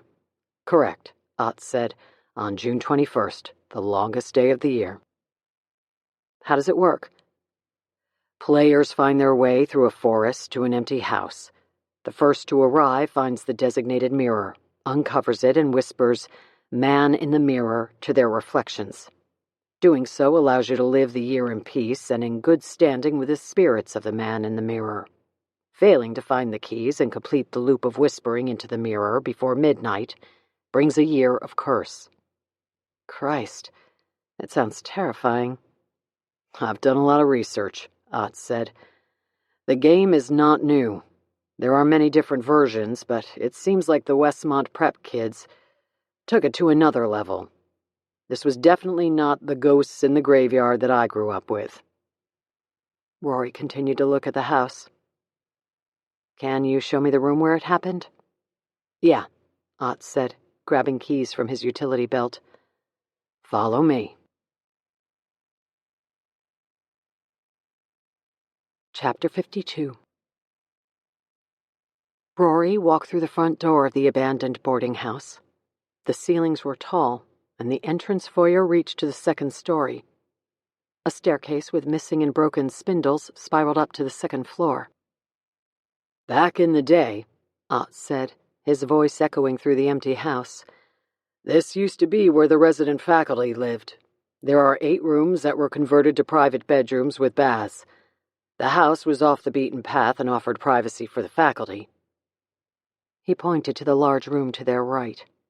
This was the community dining area, a large kitchen toward the back of the house, and here, he pointed to the left, where a short hallway led to a closed door, is where the library had once been located. That's where Andrew Gross's body was discovered. Rory followed Ott down the hallway and into the room. Ott retrieved another photo from his file folder and handed it to her. A blood-speckled mirror stood in the center of the room, a painter's tarp bunched on the floor next to it, and Andrew Gross's body was in a heap in front of the mirror, a perfect circle of dark, congealed blood around it. The blood around Andrew Gross's body is undisturbed, so he bled out here uninterrupted, she said. The landing boy was dragged quickly outside into the gate. He knew others were coming. He knew he had to hurry. Why skewer only the landing boy? Ott asked. Why not both? Rory continued to stare at the photo. Not enough time? Or maybe he just wanted revenge on Tanner Landing. Again, there's certainly a strong argument for Charles Gorman being our perp. Rory continued to look at the photo. What's with the painter's tarp? She asked. It's part of the game they were playing. Mirrors need to be covered until the man in the mirror is summoned. Rory shook her head and walked to the window, which was doused in spray paint dark enough to prevent a view to where Tanner Landing had been impaled. No one else had been in the house that night? She asked. Not that we're aware of. The other students were in the woods, and when they got to the house, they saw the massacre out front and ran back to campus. No foreign DNA found in this room? No. The only blood we found in this room belonged to Andrew Gross and Tanner Landing. The unidentified blood, it was found only by the gate. Correct, Ott said. It was on the girl's hands and chest, and also on Tanner Landing's body? Correct. Gwen Montgomery had both Tanner's blood on her, which was explained by her frantic attempt to remove his body from the gate when she found him, as well as a small amount of blood that we haven't identified. Rory turned from the window. How did you get past the unidentified blood? I haven't.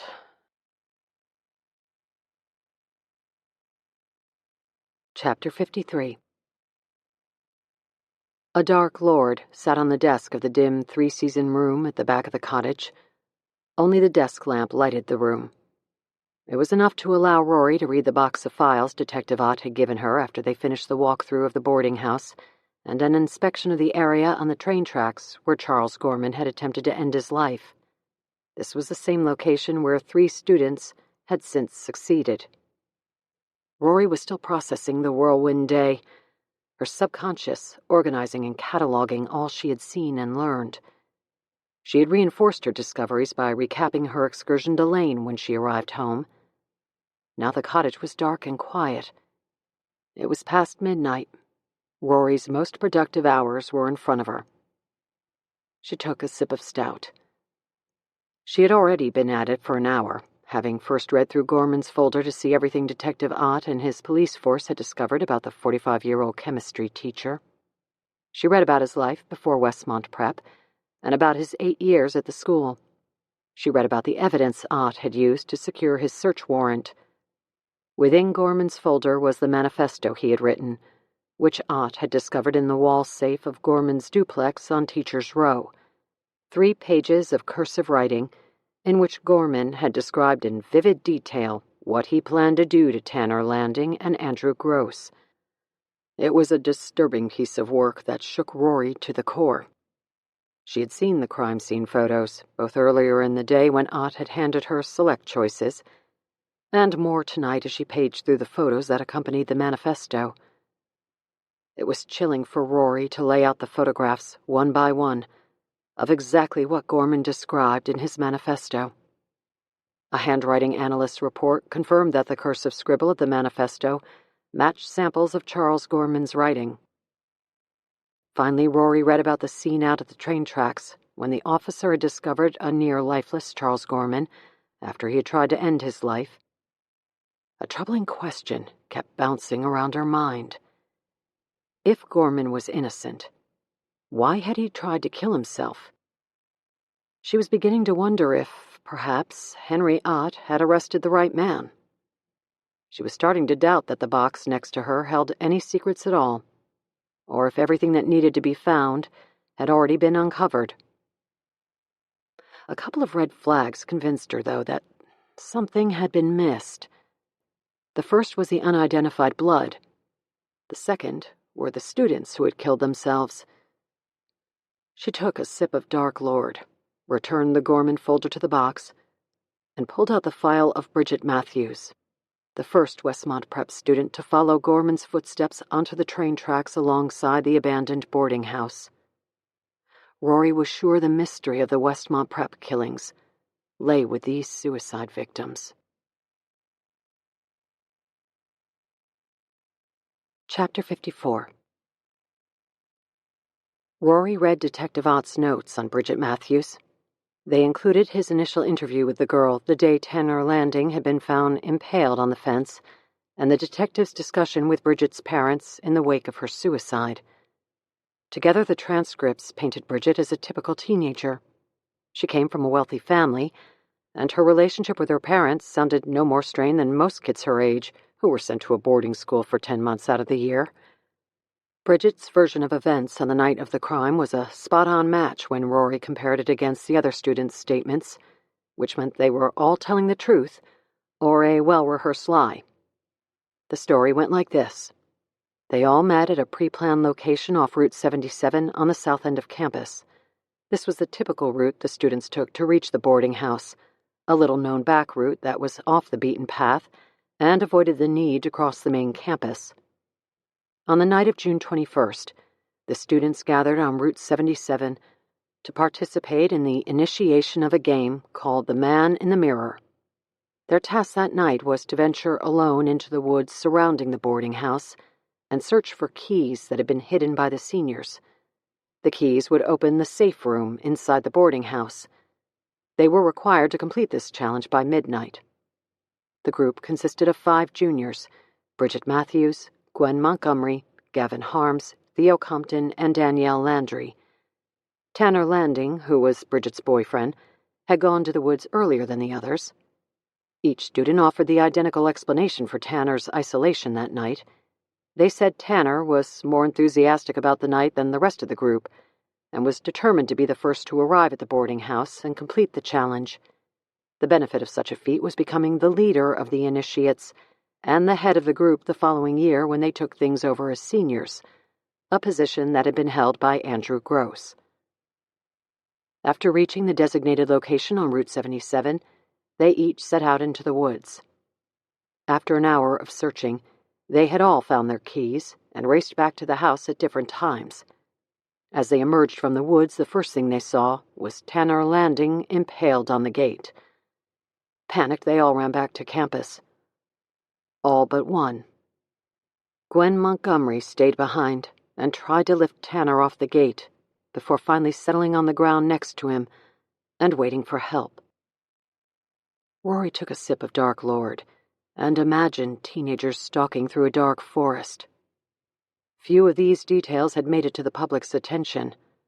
Ott had told Rory that after they caught the scent of Gorman's trail, they purposely kept the details of the cultish game to themselves, for fear that a repeat of the 80s paranoia about satanic cults would plague their investigation. Next, Rory pulled Bridget Matthews' medical records in front of her, including the transcripts of the girls' therapy sessions with Dr. Christian Casper. Rory read through them.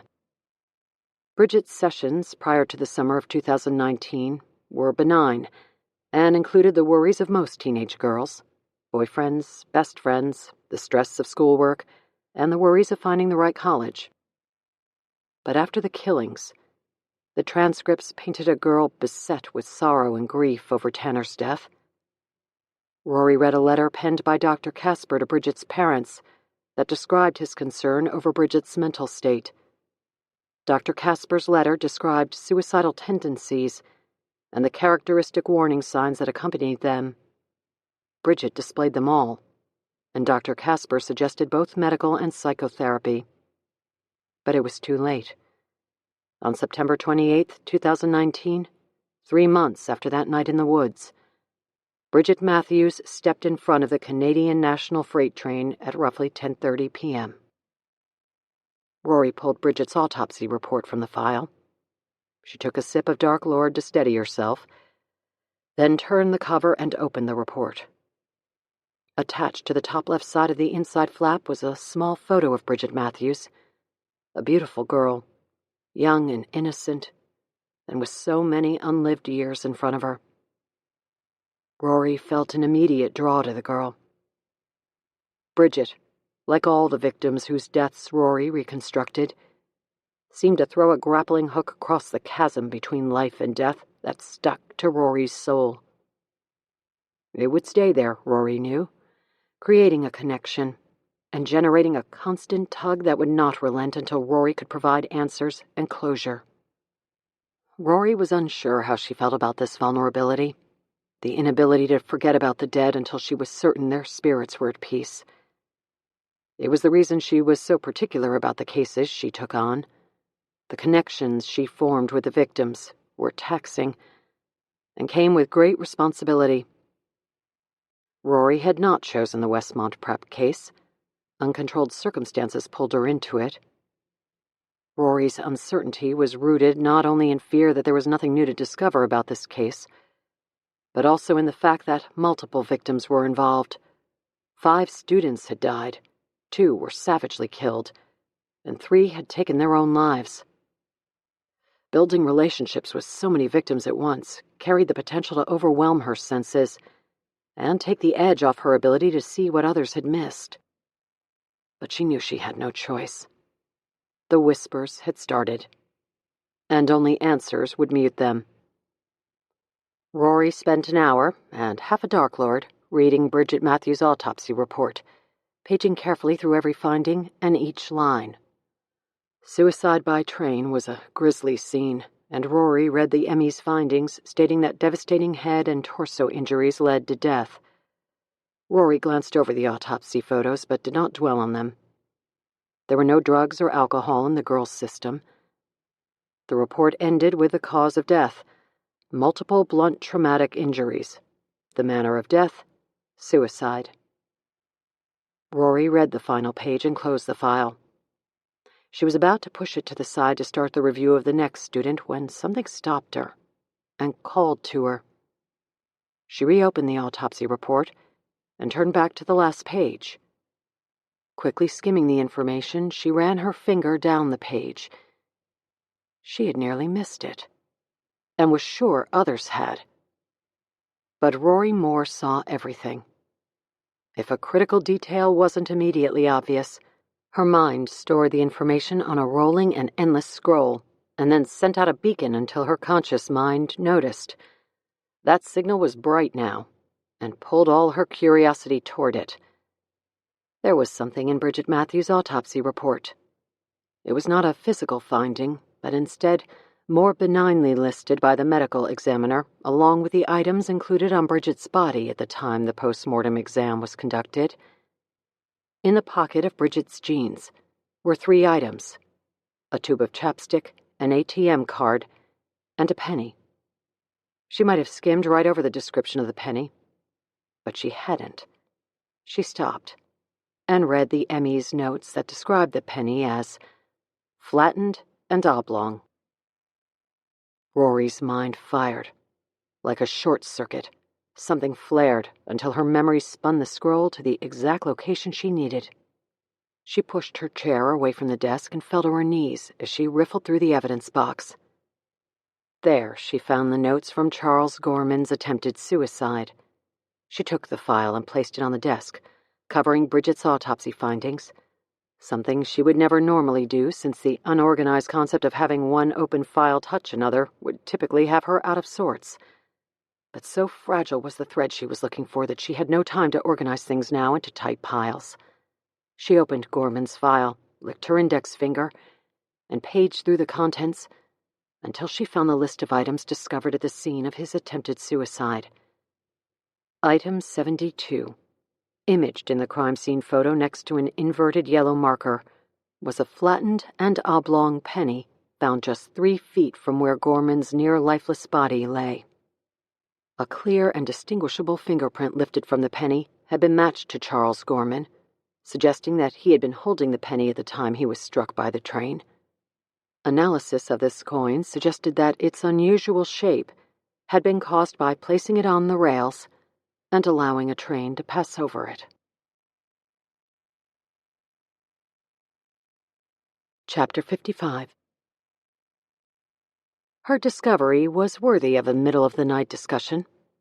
After learning that an oddly shaped penny was both in Bridget Matthews' pocket at the time she killed herself and at the scene of Charles Gorman's attempted suicide, Rory had skimmed through the autopsy findings of the other students who had taken their lives. Catalogued in the personal items of both Danielle Landry and Theo Compton were flattened and oblong pennies. It was a common link that tied them together, and was too unusual to be considered coincidence. Lane sat at the kitchen table across from Rory. It was 3:30 in the morning. "What does it mean?" Lane asked. "I'm not sure," Rory said, "other than it's an oddity that links them all." "A lot of things link them," Lane said, "but this is certainly interesting. Kids put pennies on train tracks for the trains to run them over and flatten them. It could be as simple as that. They had all thrown pennies on the tracks since they had spent so much time at the abandoned house and the rail lines. Except that a penny was found with Gorman, too." Rory spun the glass of Dark Lord in front of her as she thought. Finally, she looked up at Lane. "Let's run it through the map database. See if the algorithm picks up any hits." Lane nodded his head at the suggestion. The Murder Accountability Project algorithm had certainly found stranger links than flattened coins. "What's the marker?" Lane asked. "Pennies?" "Pennies, flattened pennies, train tracks." "We'll get a lot of hits with train tracks. but I'll plug it in and see what the algorithm comes up with. It'll take a day or two to root through all the information and refine the search." Rory took her last sip of Dark Lord and emptied her glass. "I wonder if showing these pennies to Gorman would trigger anything." Lane raised his eyebrows at the thought. He ran a hand on the back of his still-bandaged head. Rory's mind never rested. She burned through the midnight hours with no difficulty at all. Lane needed 8 hours of sleep and then a pot of coffee before his neurons fired. And his neurons were groggy from both the early morning hour and the concussion. "Ott said Gorman hasn't spoken since he's come out of his coma," Lane said. "The neurologists believe his mind is gone, and EEG says there's nothing there. But the brain is a mysterious thing. You never know what might stimulate it. I still know a few folks at Grantville Psychiatric Hospital from when I was writing my dissertation. I'll make a call to see what I can do." Chapter 56. The nurse walked into room 41 and saw her patient standing by the sink, toothbrush in hand, and staring into the mirror. It was a common scene. Her patient had had the wherewithal to begin a task, but became stuck somewhere in the middle, having forgotten the end goal. The nurse tended to many patients, but found the resident of room 41 in these situations often. Sometimes standing next to the bathroom door, forgetting that sitting on the toilet was the original intention of walking to that location, or sitting at the table with fork in hand, but forgetting to eat. Today, it was standing in front of the mirror, confused by the toothpaste in hand. The nurse walked over. Everyone deserved compassion and dignity, no matter how far gone they were. Human touch, the nurse had learned during her 30-year career, was a way to bring patients with traumatic brain injury back to the present. A gentle stroke on a shoulder, a careful hand to the forearm. Any small interaction went a long way. She always did this slowly and delicately so as not to startle her patient. Then she achieved eye contact, as she did now. "You were going to brush your teeth. Do you remember?" After several seconds, the nurse finally saw a nod. Facial expressions never changed. There was only a stoic look of detachment. But a nod of the head was a good sign. The nurse had broken through this morning. With a patient this far gone, it was all she could hope for. It was how things had always been, and how, the nurse believed, they would be forever. There was only one time when this particular patient showed any acknowledgement of life around the hospital, and that was when the visitor came. Once a week, like clockwork. Slowly, the nurse watched the toothbrush rise. The aim was off, so she guided the brush to her patient's mouth and assisted as the bristles moved up and down. Chapter 57. It was late afternoon on Thursday, the day after Rory had stumbled across the pennies that linked each of the Westmont prep students who had killed themselves. That Charles Gorman also possessed one of these coins was another piece to the puzzle. Lane started the search through the map database by setting the markers, pennies, flattened pennies, trains, train tracks, and looking for matches to other homicides. He knew his search would be broad, and that the algorithm would take time to sort through the findings. While he and Rory waited for the preliminary results, they turned their attention to Lane's laptop, which was open in front of them in the front room of the cottage. A thumb drive protruded from the USB port, and the computer screen played the video the crime scene investigators had shot when they arrived at the boarding house the night Andrew Gross and Tanner Landing had been killed. A properly handled crime scene, especially a homicide, included a strict pecking order. After first responders determined that a homicide had occurred, they called their superiors to develop a chain of command. Detectives were dispatched, the crime scene investigation unit was summoned, and a log was started to document everyone who entered the crime scene. The initial group to set foot on the crime scene, after first responders, were the CSI folks. Their job was to document everything with still photos and video. This was done before others could disrupt the scene, footprints and fingerprints and random dribbling of DNA. In the evidence box Henry Ott had delivered to Rory was a thumb drive that contained the crime scene photos and video recording. Rory and Lane watched now as the abandoned boarding house materialized on the laptop. The date appeared across the bottom of the screen, Saturday, June 22nd, 2019, 12:55 a.m. Spotlights offered a bubble of illumination within the black forest. The point-of-view video, shot by one of the crime scene investigators, bounced as the camera moved from the area behind the house and through the opening of the door frame. The interior of the house, too, was lighted by bright spotlights that overexposed the camera as the technician first entered the house. When the camera adjusted to the contrast, Rory and Lane saw a narrow hallway that led to the kitchen. Lane paused the video and pointed at the monitor. "Why is every cabinet door open?" Ott told me about a game called The Man in the Mirror. The students were playing some version of it that night. The spirits that come with this mythical character find safe harbor in anything that is closed. Cabinets, drawers, closets, rooms. Opening everything in sight prevents spirits from staying behind to curse you. "Lovely," Lane said. "Whatever happened to spin the bottle?" "Oh," Rory said, resuming the video. "These kids were way past spin the bottle." On the screen, the camera moved over the entire kitchen and through the first floor, where every door to every room was open. Then the camera shook its way to the front room library. Rory had walked through the room 2 days before with Detective Ott. A row of candles sat in front of a standing mirror. Matches were scattered on the floor next to the candles, and in front of it all, Andrew Gross's body lay in a heap. Rigor mortis had yet to set in, and his body appeared to have deflated, as if his once full limbs had depressurized to leave him in a mound on the floor. A clear-edged pool of blood surrounded his body, dark and syrupy. The mirror reflected the image of the crime scene technician as she swept the camera across the room, producing a strange collision of the living and dead. The surface of the mirror was speckled with blood, as was the wall behind it. The room was otherwise empty, but for the red ivy that drifted through the open window, the cherry petals fluttering as the night air whisted in from outside. The camera moved away from the window and pointed at the door to the room.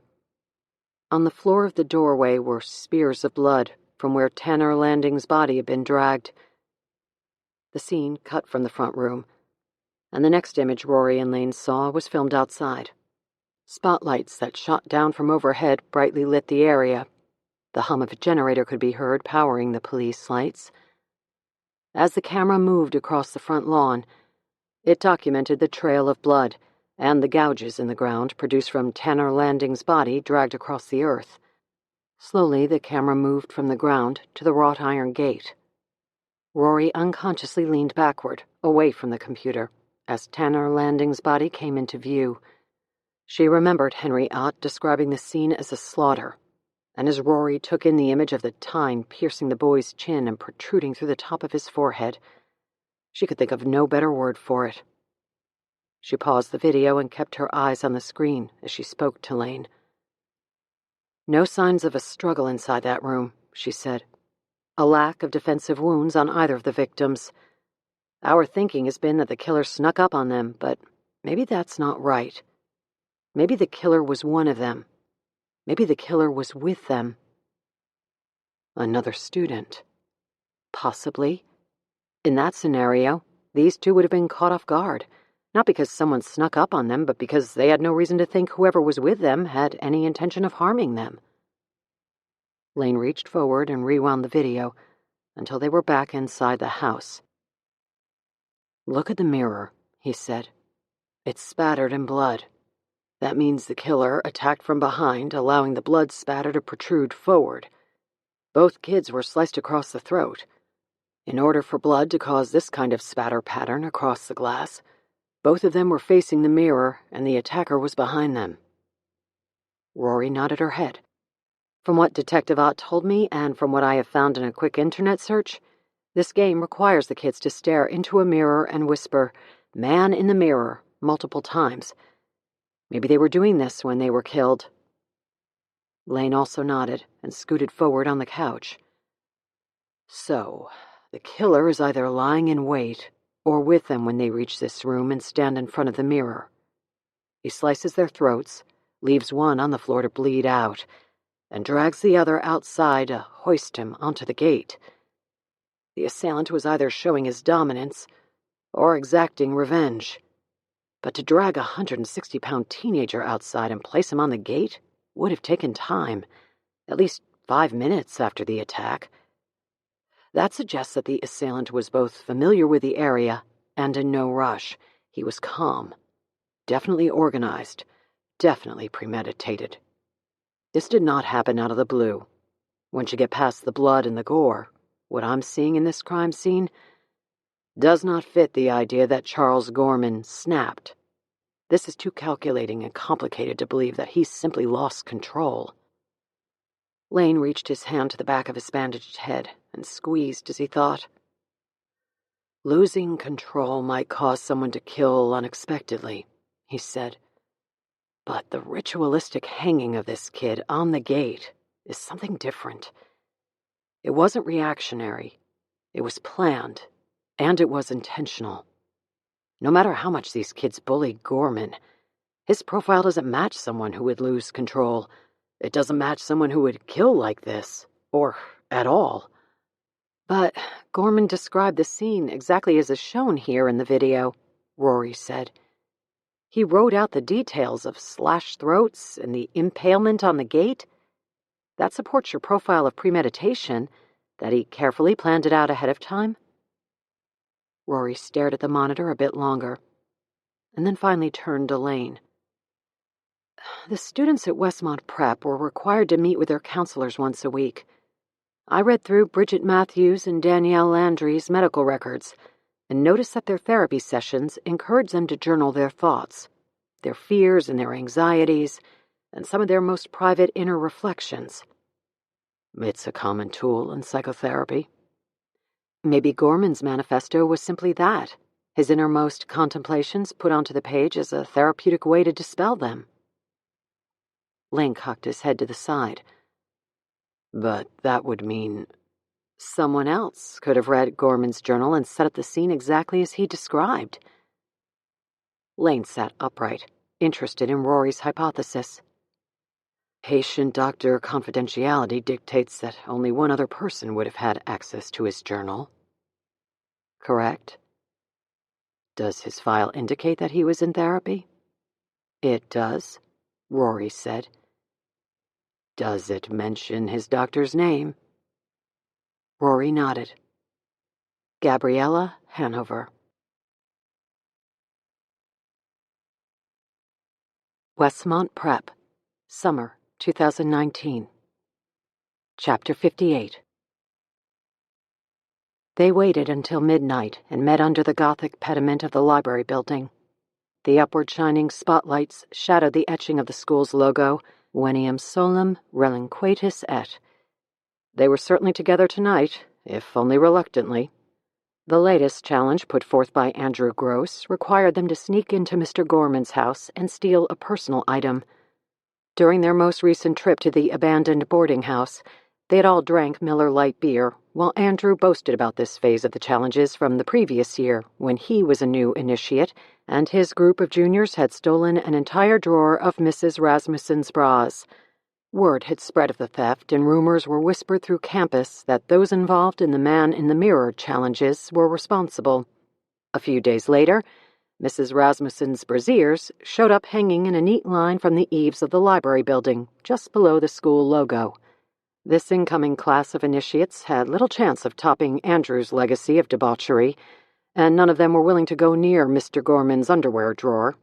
But Tanner was adamant that they could pull something off that would draw the seniors' attention and respect. The key Andrew had given them was supposedly a master to the back doors of all the houses on Teachers' Row. Whether it worked was to be determined. Gwen had mentioned that after Mrs. Rasmussen's bras had gone missing the previous year, perhaps the locks to all the duplexes on Teachers' Row had been changed. Gwen had also mentioned that since the mousetrap incident, another prank would not go over well. They were under close scrutiny, and both Tanner and Andrew had been called in to speak with Doctors Hanover and Casper, who warned that they would not tolerate the same level of disrespect that had taken place the previous summer. They were all reminded of the code of conduct Westmont Prep demanded. Breaking and entering was not part of it. Still, here they were, hidden under cover of darkness, and slithering their way to Teachers' Row. They each had their own reasons for tonight. Tanner was desperate to fit in and be accepted, and he would do nearly anything to one-up those he was trying to impress. Gwen and the others wanted, on some level, to be part of the exclusive group inside the walls of Westmont Prep. None would argue that point. But something else was driving them too. Fear. Since arriving at Westmont Prep as wide-eyed freshmen, they had chased the myth of the man in the mirror. Nearly every student had. The folklore was so prevalent on campus that only a handful of students were able to escape the lure of the legend. Now, somehow, this group of 6 had been given the opportunity to participate in that fable. Not some cheap replica of it that a few other students had tried to create. June 21st was the real deal. But to get there, to receive the privileges that came from completing the Man in the Mirror challenge, they had to go through the initiation challenges. They believed in the myth just enough to follow Tanner tonight through the shadows of campus. None knew how much their lives were about to change. Chapter 59. The plan was for Tanner to enter the back door of Mr. Gorman's duplex and grab the first thing he saw from the kitchen. It didn't matter what it was. It only mattered that it belonged to Charles Gorman. Then they would quietly lock the door and disappear into the night, having completed the final challenge before the summer solstice event. They stayed in the shadows and made it to Teachers' Row, where only a few porch lights were ablaze. The rest of the houses were dark and silent. They approached number 14 and went around back, their individual footsteps soft, but the collection of them together sounded like an army brigade. When they made it around the building, they noticed that one of Mr. Gorman's windows was bright with yellow light. "Shit," Tanner said. "He's awake." "Let's just call this off," Gwen said. "No way. We can't fail the challenge. If we get caught, we'll get kicked out of school. Hanover and Casper are already watching us this summer." "You can leave then," Tanner said. "But Bridget and I are doing this." Tanner looked at the rest of them. "In or out?" "Just go see what's going on," Gavin said. "If he's awake, it'll be impossible to sneak in. We'll have to come another night." Tanner turned from the group and crouched down as he approached the back window. His silhouette crept along the edge of the house until he was just to the side of the lighted window. Then he leaned over and peeked inside. There was a moment of stillness as the others watched him. Each of them held their breath. They were on a trip switch, ready to bolt into the night if the back door opened or the curtains moved. But instead they saw Tanner's dark silhouette, frantically waving them over to the window. "Get over here," he said in a desperate whisper. "Now!" Gwen and Gavin looked at each other, and they all moved in a slow group toward the window. Tanner was laughing in a wheezing cackle, holding his chest as if he might have a heart attack. He pointed to the window. "Mr. G's going at it." Gwen and Gavin leaned past the window frame until the inside of the house was visible. Theo, Danielle, and Bridget did the same, each of their faces catching the soft yellow light that spilled through the window. Inside, the light came from a bedside lamp, the glow of which shadowed Charles Gorman's naked body as he thrust his hips in a rhythmic cadence. Slender legs were wrapped around his waist, and they all got a voyeuristic look at their chemistry teacher's rear end as he clenched and unclenched his butt cheeks. "Holy shit," Gavin said as he quickly pulled away from the window. They all did the same, and muffled their laughter. "Let's get out of here," Gwen said. "We're not doing this tonight."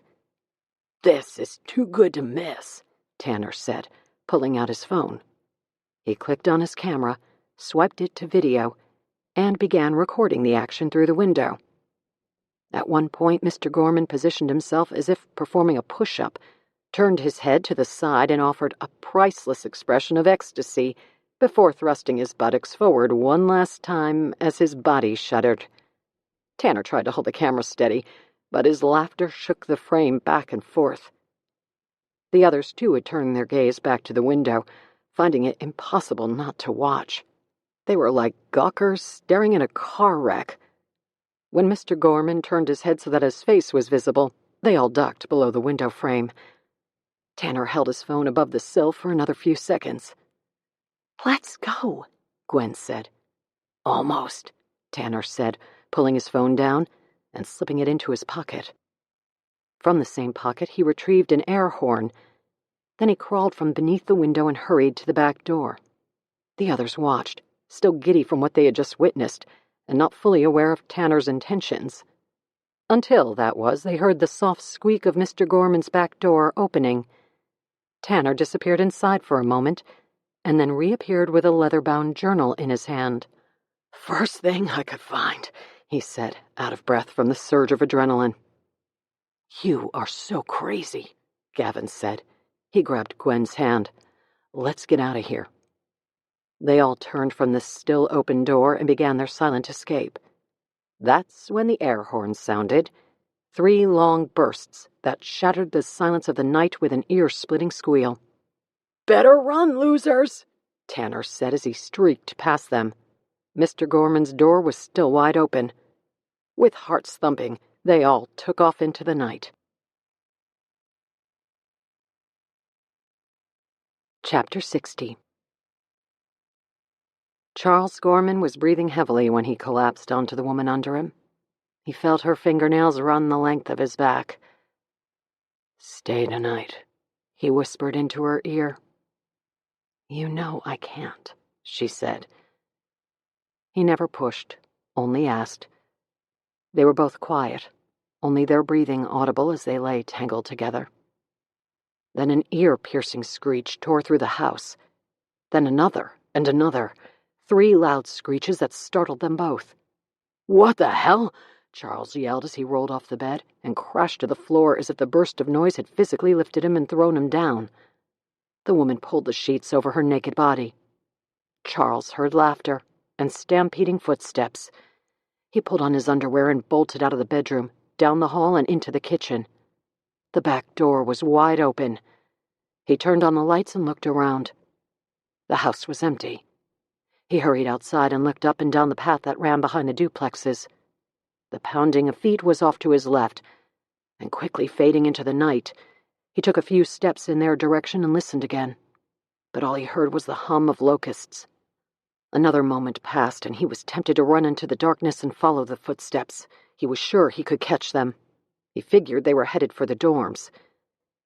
But he was wearing only his white underwear. He turned and walked back into the house. When he made it back to the bedroom, Gabriella Hanover was already dressed. She was visibly shaken. "Goddamn kids," Charles said. "They think they run this place in the summer." Gabriella's hand was shaking as she ran her palm across her mouth and over her cheek. "Who was it?" "I didn't see them, but it had to be Andrew Gross or Tanner Landing." "Charles, do you think they saw us?" "How could they have seen us?" "They were in the house, Charles. Do you think they saw us?" "No, it's just a stupid dare. Open the door and blow an air horn or whatever the hell that was.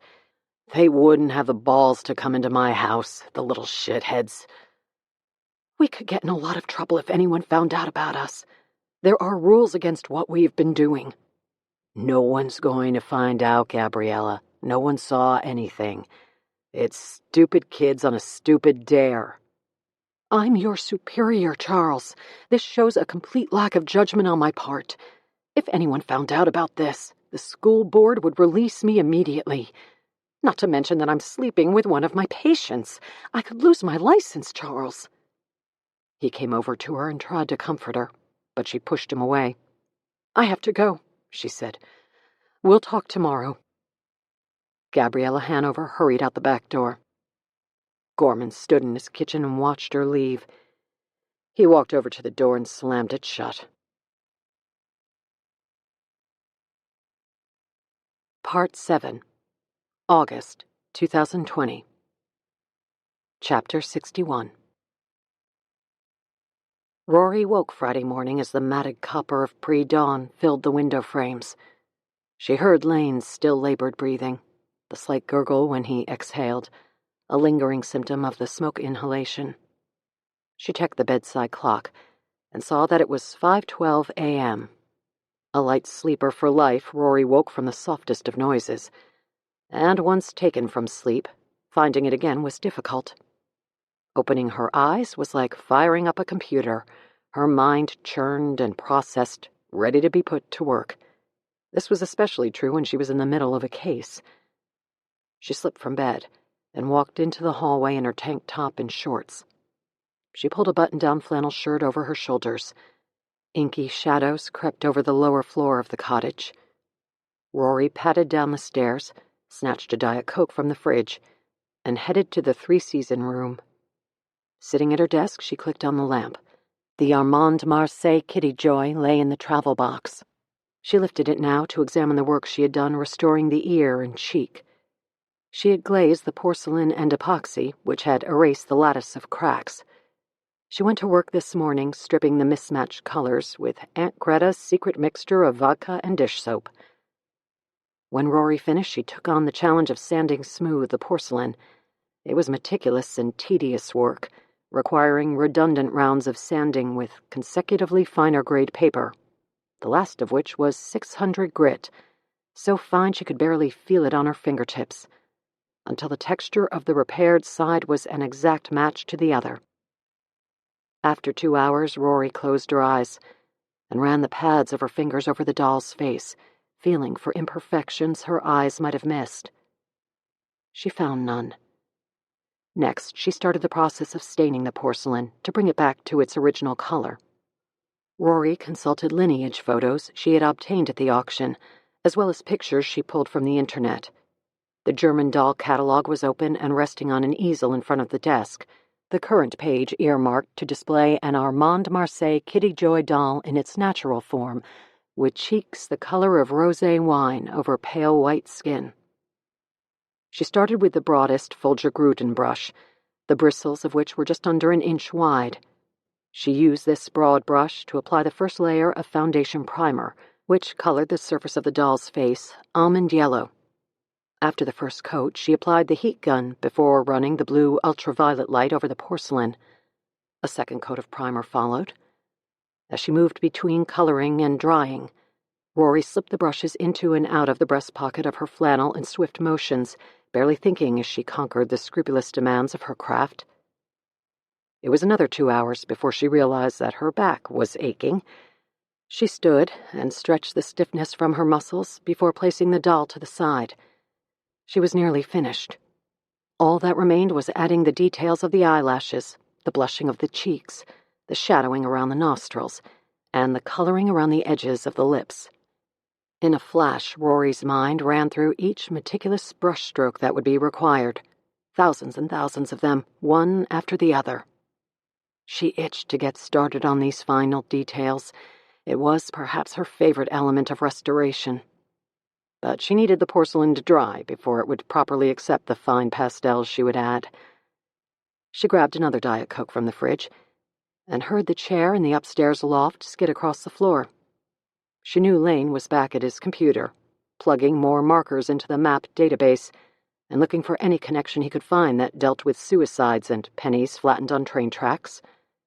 Lane had spent most of the previous afternoon working on Rory's penny discovery, cataloging each hit the database spit out, and trying to make sense of it all. Late last night, he said he had come across a promising lead. She was anxious to hear what he'd found, but just like Rory, Lane had his own quirks. One of them was the need for isolation while he was in the middle of a project. She'd give him space until he was ready to share what he had learned. She sat back down at the desk in the three-season room. It was nearly 10 o'clock when she moved her attention to the evidence box. Across from her was the corkboard that held the faces of the Westmont Prep students and the man accused of killing them. She pulled Theo Compton's file in front of her. Rory had read through it once before, on the first night after Detective Ott had delivered the box of files. She read it again now. Her mind had recorded everything during her initial reading, but a distant thought kept bubbling to the surface of her mind, a subconscious inkling she could not immediately identify or recognize. Rory only knew that this underground thought needed excavating. If Rory ignored this notion, if she failed to dig and find its significance, some part of her mind would be forever preoccupied with what she had missed. Soon, that preoccupation would turn into an obsession. The obsession, if not quelled, a compulsion. In her everyday life, Rory fought against this affliction. In her day-to-day routine, this type of thinking was an illness powerful enough to ruin her life. In her work, however, Rory harnessed that illness, and all its idiosyncrasies, to find what everyone else had missed. She pulled photos from Theo's file and laid them on the desk. They were large 8x10 prints of the train tracks, Theo Compton's body, shoe prints, and the surrounding area. During Rory's first time through the file, she had been focused on the flattened and oblong penny found in Theo's pocket at the time of his suicide. But there was something else. Something her subconscious mind had noticed. She worked now to figure out what it was. The photos had been taken by medical legal investigators from the LaPorte County Coroner's Office, and were shot after Matt Carter had called 911 and after EMTs had arrived on the scene to attempt to revive the victim. In the process, they had repositioned Theo Compton's body before pronouncing him dead. The folks from the coroner's office arrived next to document the scene. Despite the photos Rory studied now, she remembered a different image of Theo Compton. This snapshot that blinked in and out of her memory was taken before the medical legal investigators or coroner or EMTs had arrived on the scene. It was from when Matt Carter had found Theo's body. There was a recording of that moment, and Rory had seen it. The shaky video Ryder Hillier had taken was a grainy, poor-quality cell phone recording, with only the phone's flashlight attempting to break through the ink-black night. Despite the amateurish quality of the video, Rory remembered something about the recording now. Whatever it was had been stored in her mind where it sat dormant and untouched. But tonight, as she stared at the crime scene photos of Theo Compton's body, that other image came to life. Something about it was clawing at her brain and causing the synapses of her mind to fire. Rory tried to conjure the image and figure out what was bothering her. But the notion was just out of reach. She opened her laptop and pulled up Ryder Hillier's blog, hoping to view the video. But the footage had been restricted. Rory checked the journalist's YouTube channel next, only to find the same result. She searched the internet, but every site that promised the forbidden recording was a dead end. "This video is no longer available," was listed on each link Rory clicked. The recording was gone.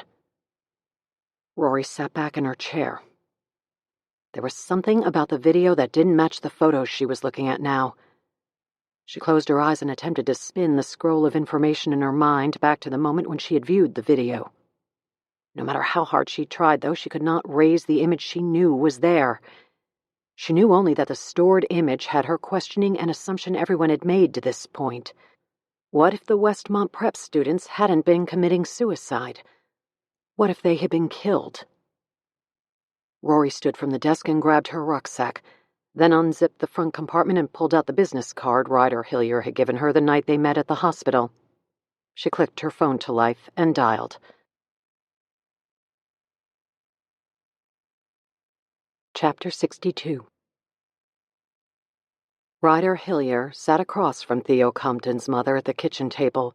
She had made the 4-hour drive to Cincinnati early Friday morning, and now, at just past 10, Ryder accepted Mrs. Compton's offer of coffee. The steam spiraled up from the mug when Paige Compton placed it in front of her. "Thanks for coming all this way," Mrs. Compton said. "Of course," Ryder said. "Thank you for inviting me. I'm anxious to hear your story, but I want to mention again how very sorry I am for posting that video of your son. Please believe me when I say I'm filled with regret and remorse." "Thank you for saying that, but Whether you posted that video or not, my son would still be gone. Tell me, Mrs. Compton said as she sat down at the kitchen table, how did you know Theo would be at the boarding house that night? Ryder put her hands around the hot mug to keep them occupied.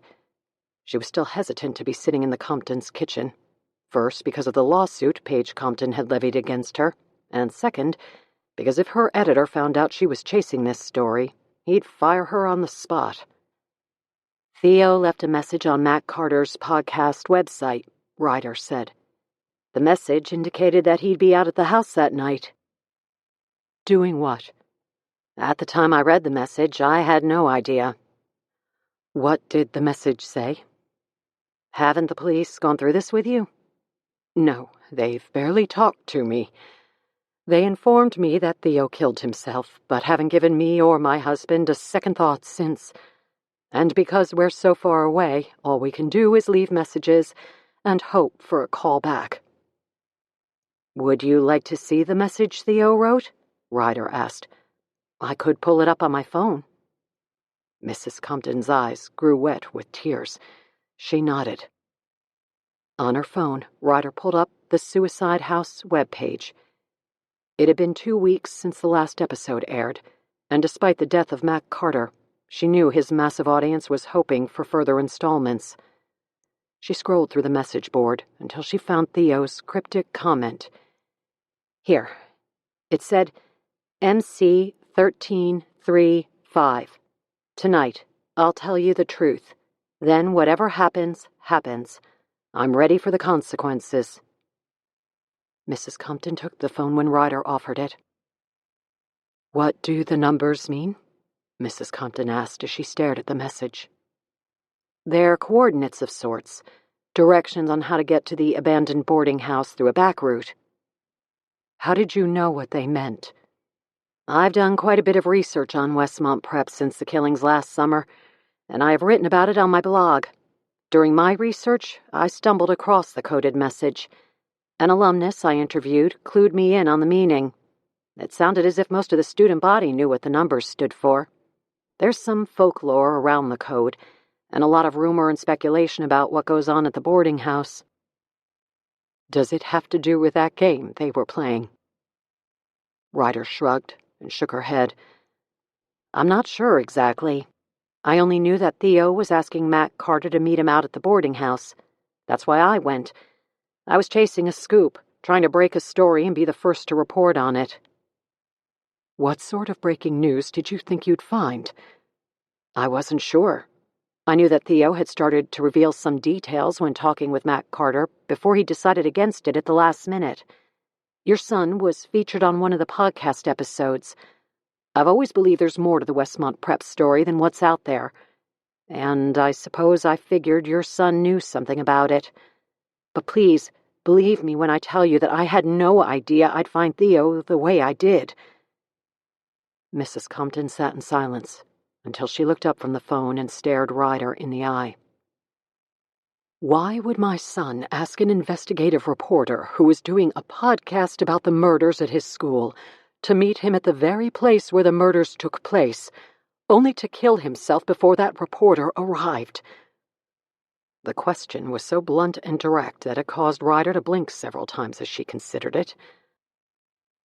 I don't know, Ryder finally said.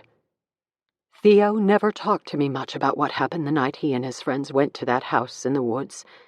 He never talked about the boys who were killed last summer. He said it was too hard to discuss, and that the doctors at school were helping him and students get past the tragedy.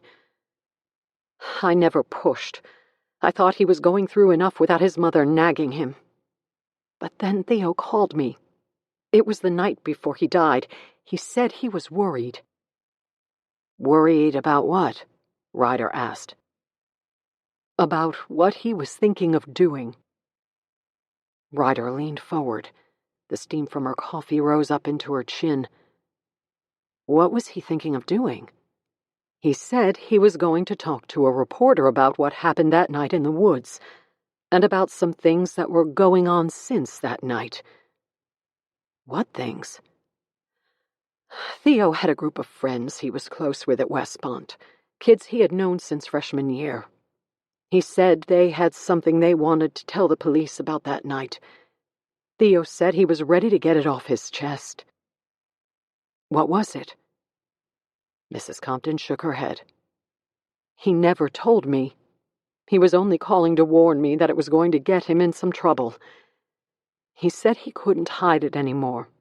He knew something about his chemistry teacher, the one who killed those boys. Mr. Gorman? What did Theo know? Again, he never told me, but he wanted to tell someone, and had decided that someone should be Mac Carter. But before he did, Mrs. Compton began to cry. But before he did, Ryder said with a measured tone, Theo killed himself? Mrs. Compton shook her head. Not my Theo. He would never do that. Ryder allowed the implication to settle. But she needed to be sure she was on the same page. So, if Theo didn't kill himself... Mrs. Compton looked up, tears rolling down her cheeks. Someone killed him. Someone who didn't want Theo to talk about whatever happened with his friends that night. Ryder scooted her chair forward a bit. Have you spoken to the police about any of this? I've tried, Mrs. Compton said. I've tried to convince them that Theo would never end his own life. He would never do that to his family. But they won't listen to me. They think I'm just a grieving mother unable to come to terms with her son's suicide. That's why I called you. The police are not going to give my son's death a second thought. But I know you will. I need your help. I need you to figure out what Theo wanted to get off his chest, what he was going to tell Mac Carter. So many things ran through Ryder's mind. The Westmont Prep case was not dead. She was suddenly looking at it from a new perspective, coming at it from a different angle, armed with a conclusion no one else had made. She knew cold cases were solved when new eyes looked at old evidence. Okay, Ryder finally said, collecting her thoughts. I'm going to look into this for you, see what I can find. I'll do what I can, but no promises that I'll make any progress. I think I'll start with Theo's friends. That's the problem, Mrs. Compton said. There are only 2 of them left, and for all I know, they were the ones Theo was scared of. Before Ryder could ask another question, her phone rang. Chapter 63. Gwen Montgomery climbed the stairs of the library building until she reached the top floor. 6 sturdy wooden desks were positioned in precise order between shelves that held old periodicals and encyclopedias. Students came here for quiet. Students came here to really study, not to chat and laugh like what happened on the main floor of the library.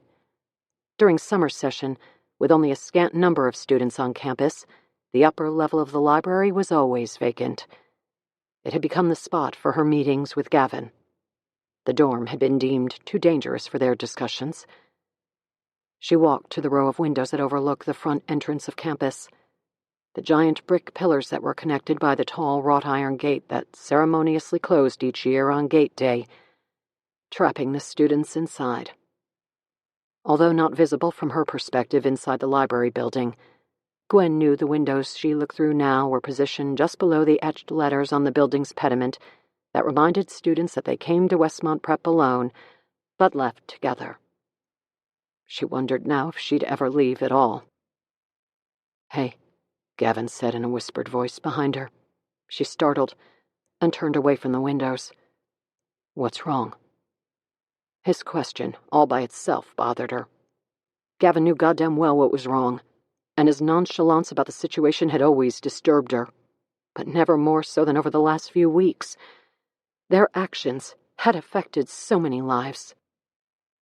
I feel like we have no idea what's going on, she said. We have no idea what anyone knows. Ever since the podcast ended and Ryder Hillier's site was scrubbed, we've been in the dark. That's a good thing, Gavin said.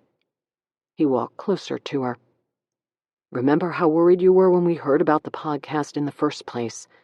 The less people poke around, the better for us. But at least we had information to go on. At least we knew what the pulse of the investigation was. Now we know nothing. We know no one's asking to talk to us. That's all we should care about at the moment. You want people poking around? You want to see what would have happened if Theo had spilled his guts? Jesus, Gavin, you talk like it's a good thing that Theo killed himself. It's a goddamn tragic thing. But it might have been worse had he told Matt Carter about that night. Shit, Gwen. I'm the only one thinking clearly here. And for that, I'm crucified. Where would we be right now if I weren't holding things together? She didn't answer. Listen, Gavin said, his tone softer. I know this is hard, but we don't have a choice anymore. We did at one point, and we made our decision. Now we have to ride this out. We have to stick together. We're the only ones left, Gwen. It's just me and you. Gwen nodded and shook her head. She wrapped her arms around her bony shoulders and hugged herself. I just wish we had a way of knowing about the investigation. I wish we had a way of knowing what they know. Don't you see? A lack of information is a good thing. It means they don't know anything. And as long as you and I stick together, it will stay that way. He came over and took her in his arms. But Gavin's touch had lost its comfort. He was no longer endeared to her. He had changed so much since last year that Gwen barely recognized him. Chapter 64. Gwen wiped the tears from her eyes as she walked from the library. The pressure was starting to crush her. It was actually far past starting. It was killing her. It was as if she had been carrying a massive boulder on her shoulders for the past year, struggling with quivering thighs to move through life. Finally, after 14 months, it was too much to bear. Gavin's words no longer comforted her. His reassurances that time would heal her wounds and take away her guilt were no longer believable. He was part of it all. He was perhaps the cause of it all. It had been his idea. Without Gavin, Gwen needed someone to guide her. She couldn't turn to her parents, not now, not after so much time had passed. Dr. Hanover's efforts, too, had been ineffective. Only one person had quelled her guilt for that night. She trusted him with her life, and with no one else to turn to. She finally decided to tell him everything. She walked through campus until she reached Teacher's Row. She didn't look at number 14 when she passed it. Doing so reminded her of the night she and her friends had wreaked so much havoc, the night her life changed forever. How different things would be had they not gone to Mr. Gorman's duplex that night.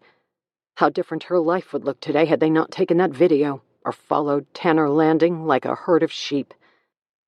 Gwen pushed the memories and what-if thoughts from her mind. She'd driven herself mad over the last year with dreams of going back in time, of fantasies that the clock could be turned back for her, that she could change the decisions she made that night. When she reached Dr. Casper's duplex, she walked up the stairs and knocked. The front door opened. She didn't give him the chance this time to protest her presence. She didn't give him the opportunity to refuse her pleas for help. "I have to talk with you," she said, and then walked past him and into the front room that acted as his office. She took a seat in the high-backed plush chair where she had always sat during her sessions with him, until she had been reassigned to Dr. Hanover after the killings. It took a while before Dr. Casper appeared in the doorway. Gwen could sense his apprehension, as if he knew her words were about to change her life, as if he knew she was fragile and on the brink.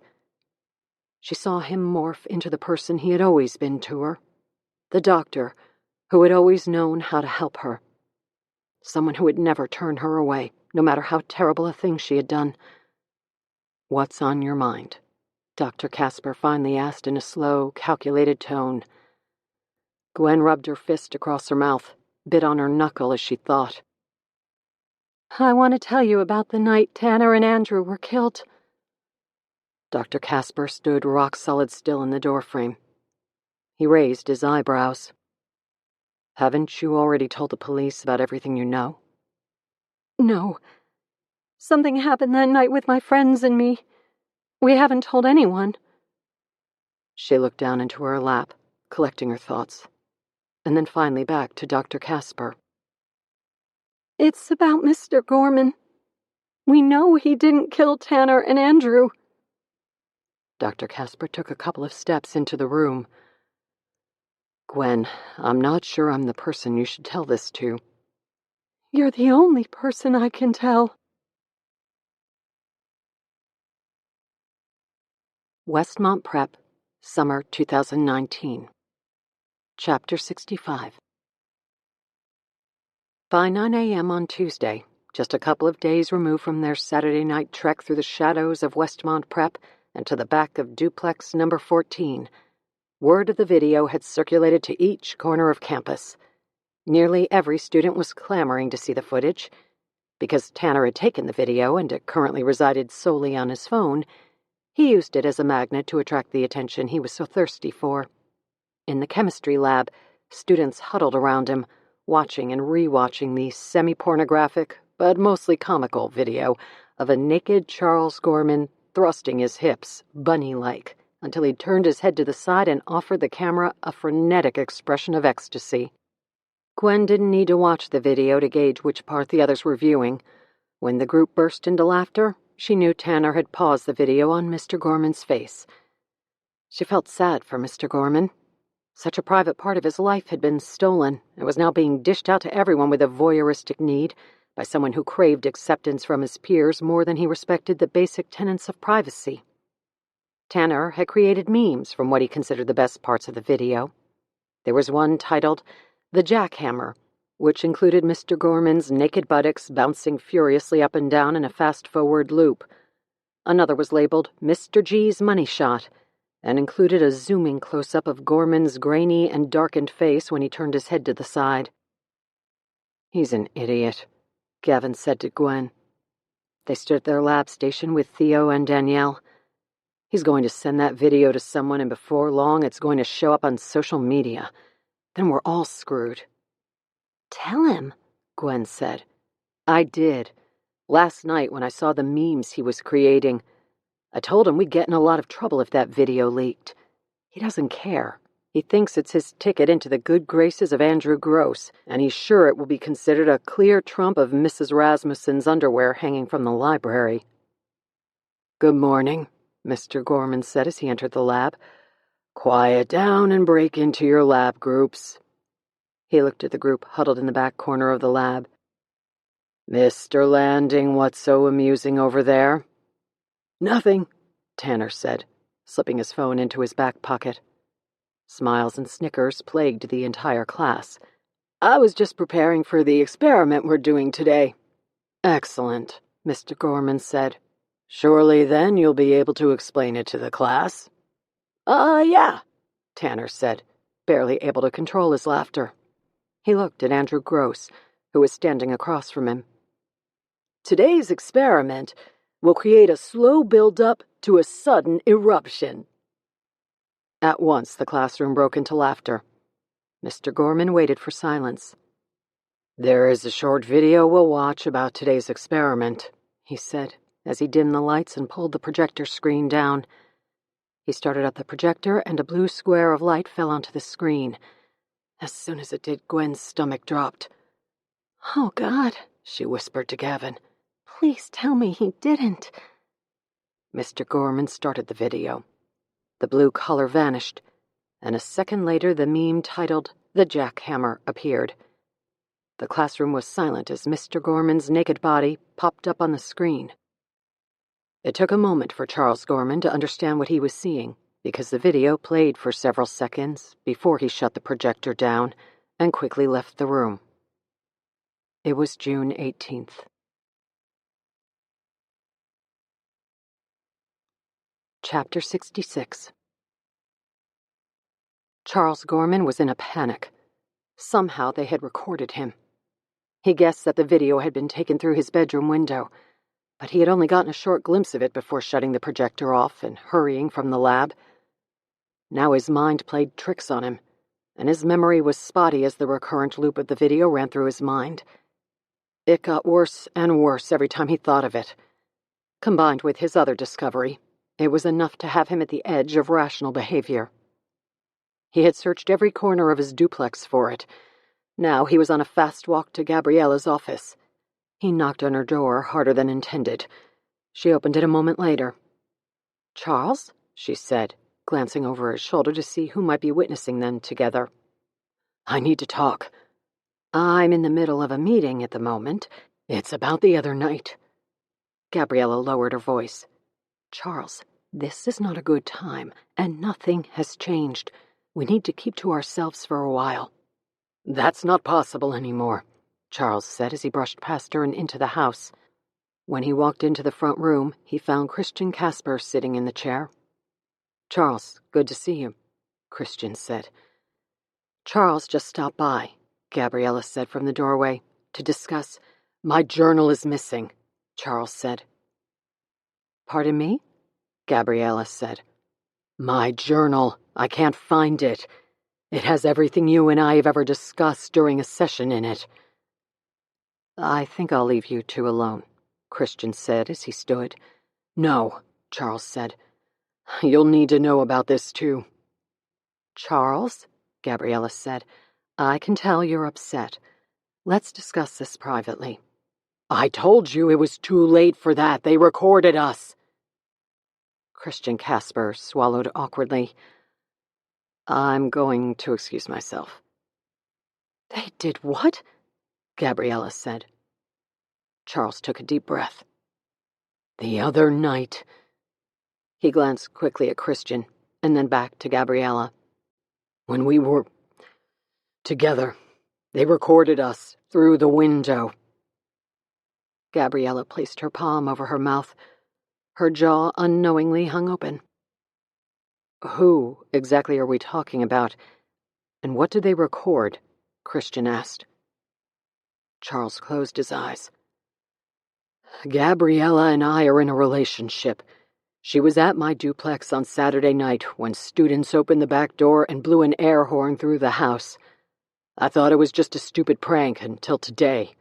I started my projector and instead of a chemistry lesson, a video of the two of us started playing."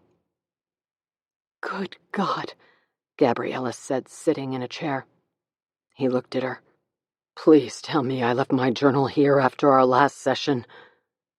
Gabriella shook her head. "No, it's not here." Charles ran his hand through his hair, swallowed hard. He too sat down. "They took it. The little bastards took it." "What was in it?" Christian asked. "Everything," Charles said. He looked at Gabriella. "Everything about my past." His teeth clenched again, as if he had no control over his jaw. "And all my ramblings about what I wanted to do to Tanner Landing and Andrew Gross." Gabriella placed her hand on her forehead, as if a feverish spell had come over her. "What did you write, Charles?" "Everything I told you about. Everything you encouraged me to document as a way to get it out of my system." "Stop, please," Gabriella said. She looked at Christian. "Will you please excuse us?" "He knows what I wrote, Gabriella. I told him about it. So let's get past the idea that we can keep any of this private any longer. If those kids read my journal, I'm screwed. And I'm not talking about losing my job over a consensual relationship. I'm talking about legal consequences. For Christ's sake, grade school kids have their lives ruined by doodling pictures of guns. What I wrote about was awful and gruesome and detailed." "I'll call them in," Gabriella said. "We'll have a meeting with the students." "Yes," Christian said. "This has gone too far." "Do you honestly believe they would admit to taking my journal or to the video?" Gabriella finally looked up at him. "What are our other options?" "I think we should cancel classes for the rest of this week," Christian said, "until we get a handle on this situation." Gabriella nodded her head. "I agree. Charles Gorman's eyes were glazed over, wet with worry as he stared off into the distance. His face was stoic and detached. Part 8, August 2020. Chapter 67. The algorithm had produced thousands of hits from the initial set of criteria Lane had entered: train tracks, railroad, rail system, suicides, and all versions of irregularly shaped pennies. Apparently, he learned, rail yards are dangerous places. With a list 10 pages long, he would need an army of help to follow up on all the leads. Had he been back in Chicago, he could employ a few of his graduate students to dig through the findings. But here in Peppermill, it was just him and his aching head. He had no choice but to narrow his search until the algorithm spit out a manageable list of leads.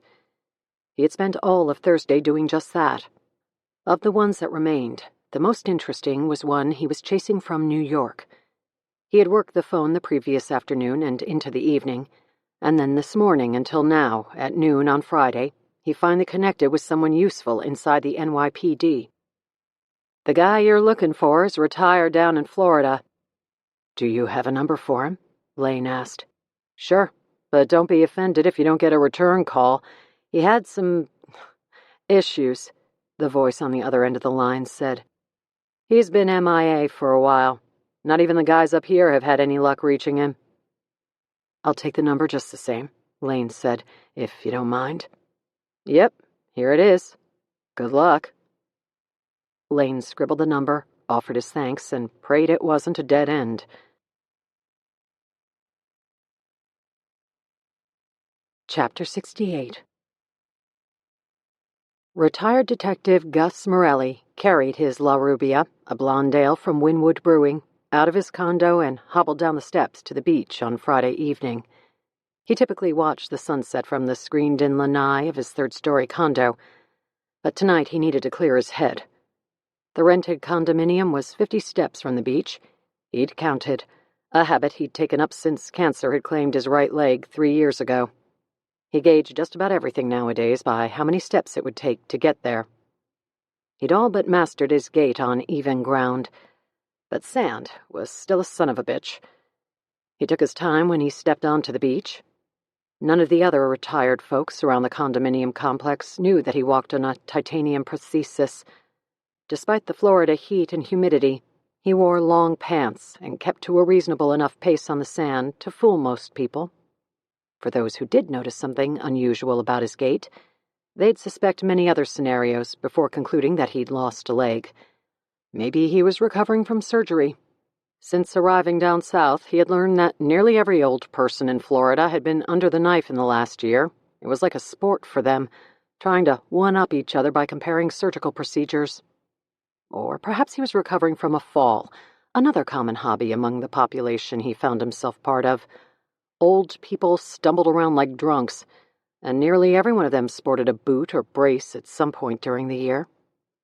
He paused a moment to take a pull from his La Rubia, hoping to drown out his cynicism. Despite the serenity of Sanibel Island, Detective Morelli still had work to do to curb his contempt for old folks. They brought back dark memories from his time at the rehabilitation hospital, where he spent several weeks after he lost his leg. There, he was lumped in with the helpless and forlorn. For a few weeks, he was a member of the feeble elderly class, who depended on nurses and aides to do everything from eat dinner to take a leak. Gus was determined to never again be grouped into that demographic. The years were out of his control. How he handled them was completely up to him. Maybe, he considered, anyone who spotted him walking gingerly across the beach might believe he was simply taking his time, enjoying the sand and surf during retirement. That would be a hard sell, though, because he didn't believe it himself. Now, a case from his past was waking from a long slumber and jostling Gus along with it. He headed to the beach tonight, attempting to figure out if he was angry about being taken from hibernation, or if it made him feel alive again. Swallowing his beer, he moved gingerly across the sand and down to the surf, where the ground was smoother. He sipped his beer and looked out across the ocean. He watched for the moment when the top crest of the sun dipped below the horizon. According to an old man he'd met on his first day on Sanibel, a green flash appeared the instant the sun sank below the horizon. After 3 months of sunsets, Gus was starting to think the old man was full of shit. Still, he squinted his eyes at the horizon and waited for the sun to sink into the ocean. All he was really thinking about, though, was the phone call he had received earlier in the day from the forensic psychologist out of Chicago, who was interested in an old case Gus had been involved with. The setting sun and its reflection glistening across the ocean disappeared as his thoughts drifted back to an autumn day in New York when a teenaged boy was killed on the train tracks. The Bronx, New York. Oak Point Yard was home to freight trains that passed through New York on their way west. The cargo included lumber from Canada, produce, fuel, and imported goods that had made the trek across the Atlantic.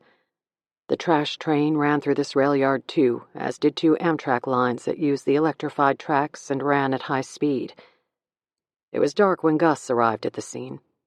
The local police had roped the place off, and he ducked under the tape as he headed toward the tracks. The terrain was rocky, with stones giving way under his weight as he walked. The medical examiner met him. "What's it look like?" Gus asked. "A total mess," the ME said, a short woman in a windbreaker and black jeans.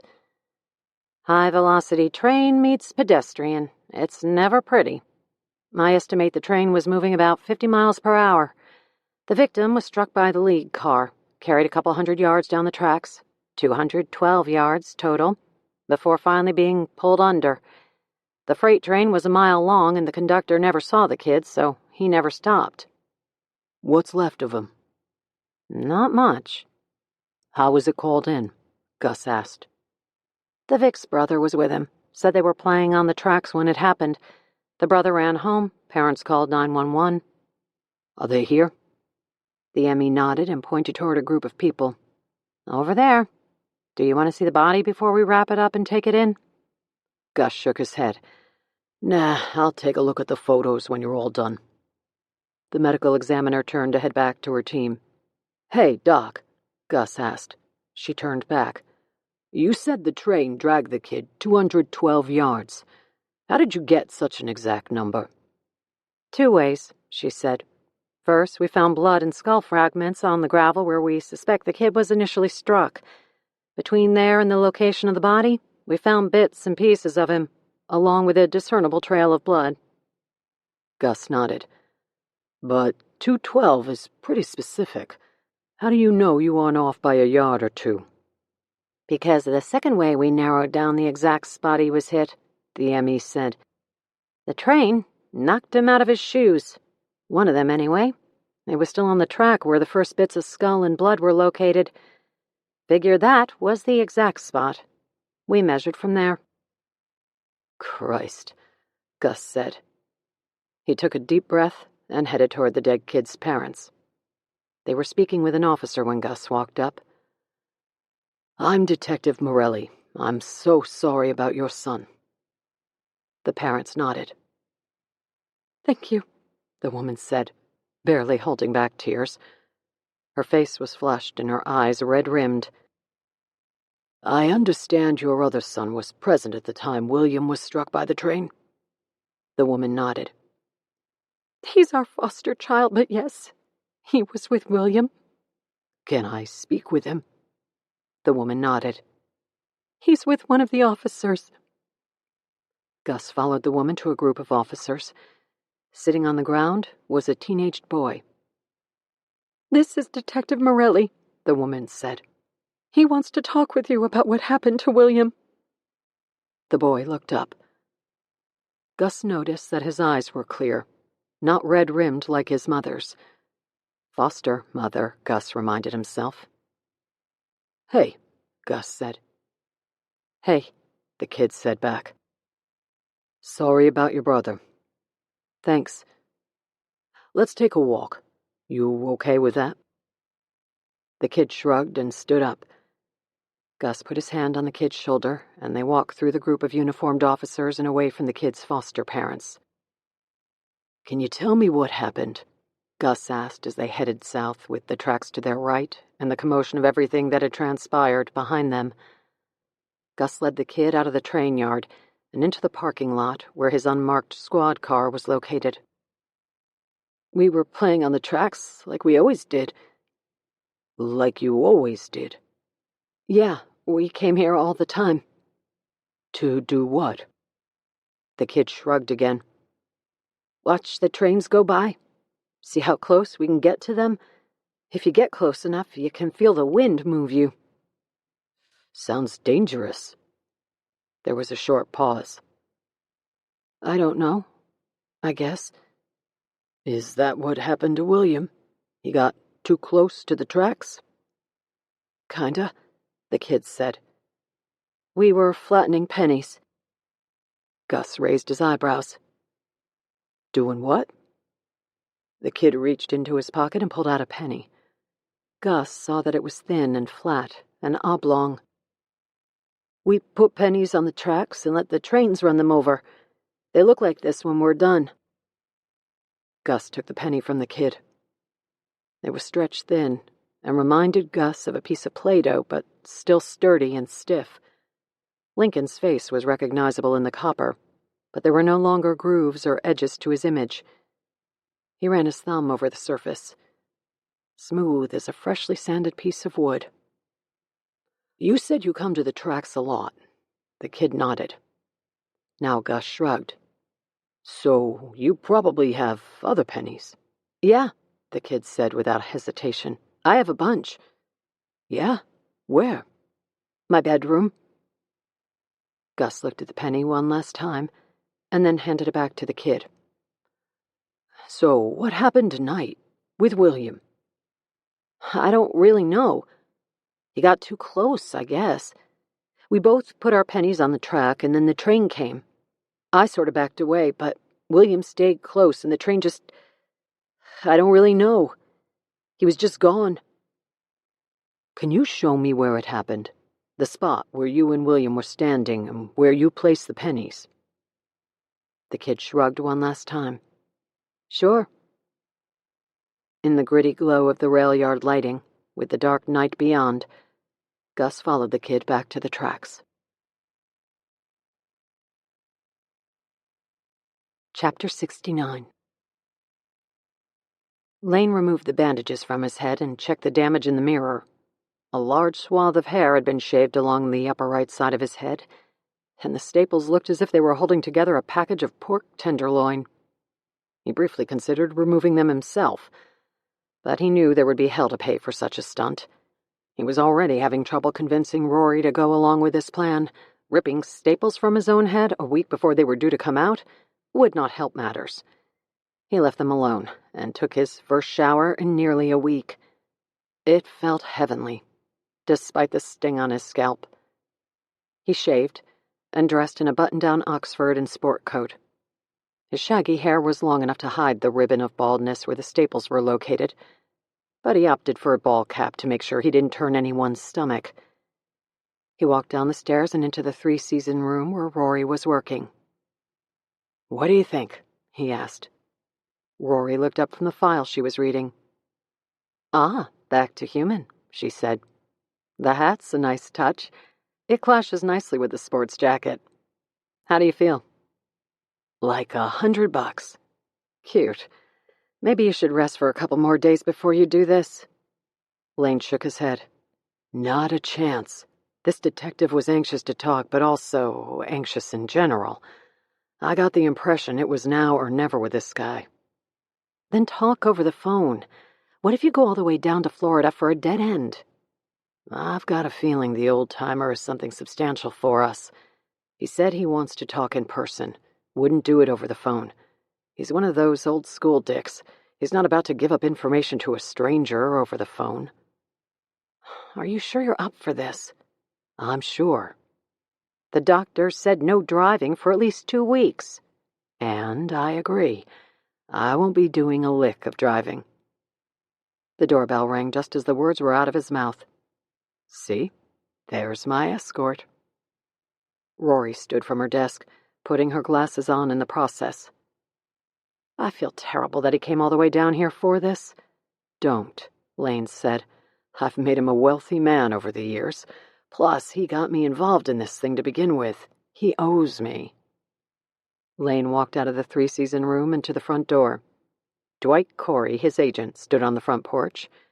Dwight was dressed in gray tailored pants that fit him perfectly, bright almond shoes, and a button-down shirt that was without a hint of wrinkle. Now, how the hell did you manage to drive down from Chicago without wrinkling your shirt? Lane asked. Dwight pinched his eyebrows together as he looked at Lane. You look like crap. I'm not allowing you to wear a baseball hat with that jacket. You should have seen him with his head bandaged, Rory said.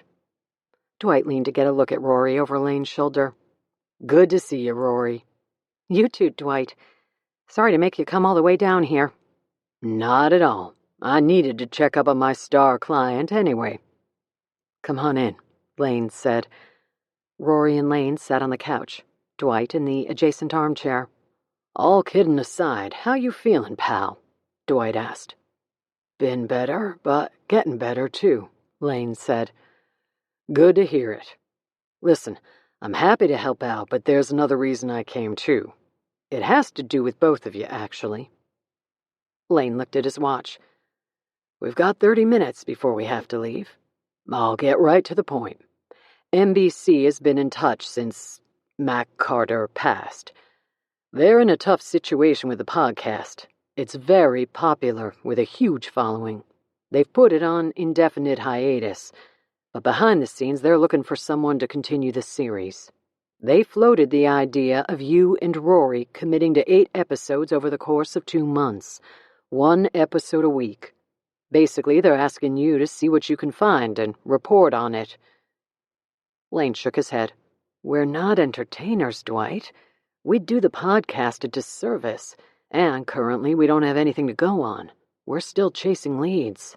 I thought you told me on the phone that you had an in with someone at the Peppermill Police Department. We do.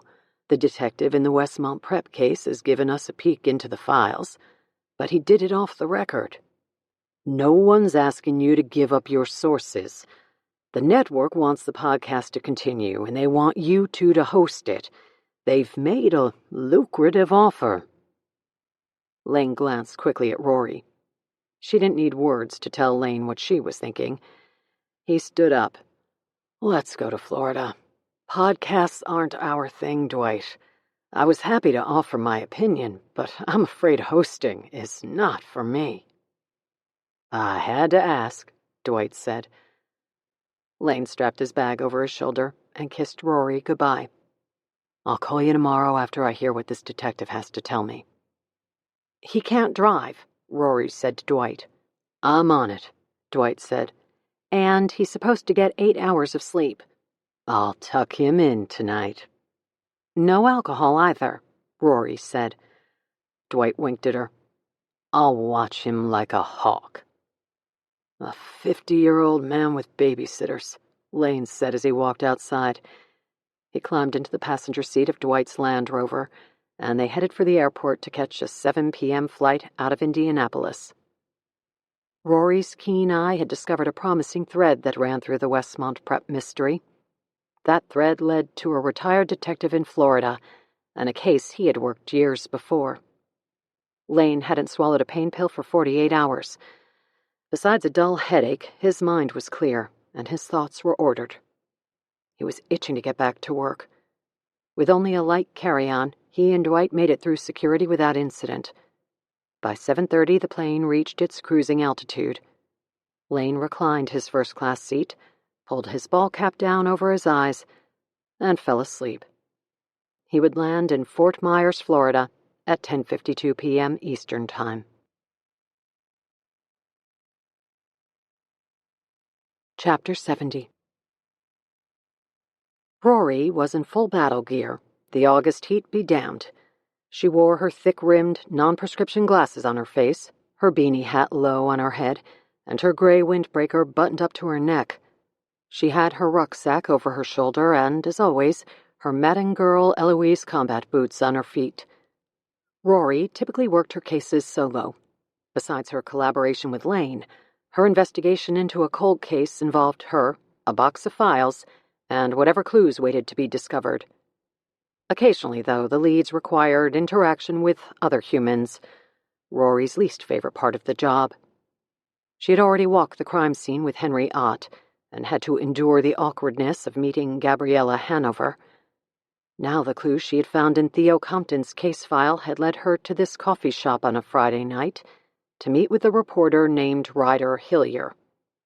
Nights like this were the hazards of her occupation, perils no workman's compensation package would cover. She parked a block down from the corner coffee shop and was surprised by the crowd when she pulled the cafe door open. Young people, fueled by caffeine, tapped away on laptops and occupied every table in the place.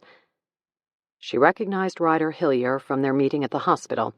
Spotting her at a table near the back corner, she adjusted her glasses one last time, took a deep breath, and walked over. "Hi," Ryder said. "I was starting to think I had the time wrong." "Sorry," Rory said. "I was in the middle of something and couldn't get away." "It's no problem," Ryder said. "Want a coffee?" Rory shook her head. "No thanks." She sat down. "Sorry to call you out of the blue like I did, but I have a favor to ask." Rory knew favors from journalists were never free. Ryder nodded. "I'm listening." Rory saw the apprehension on Ryder's face. "I need to see the video you shot of Theo Compton the night he died.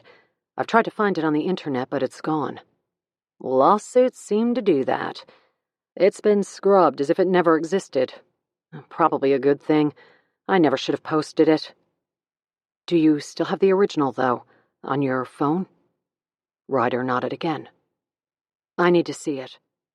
"Why?" "Because of a thread I'm chasing."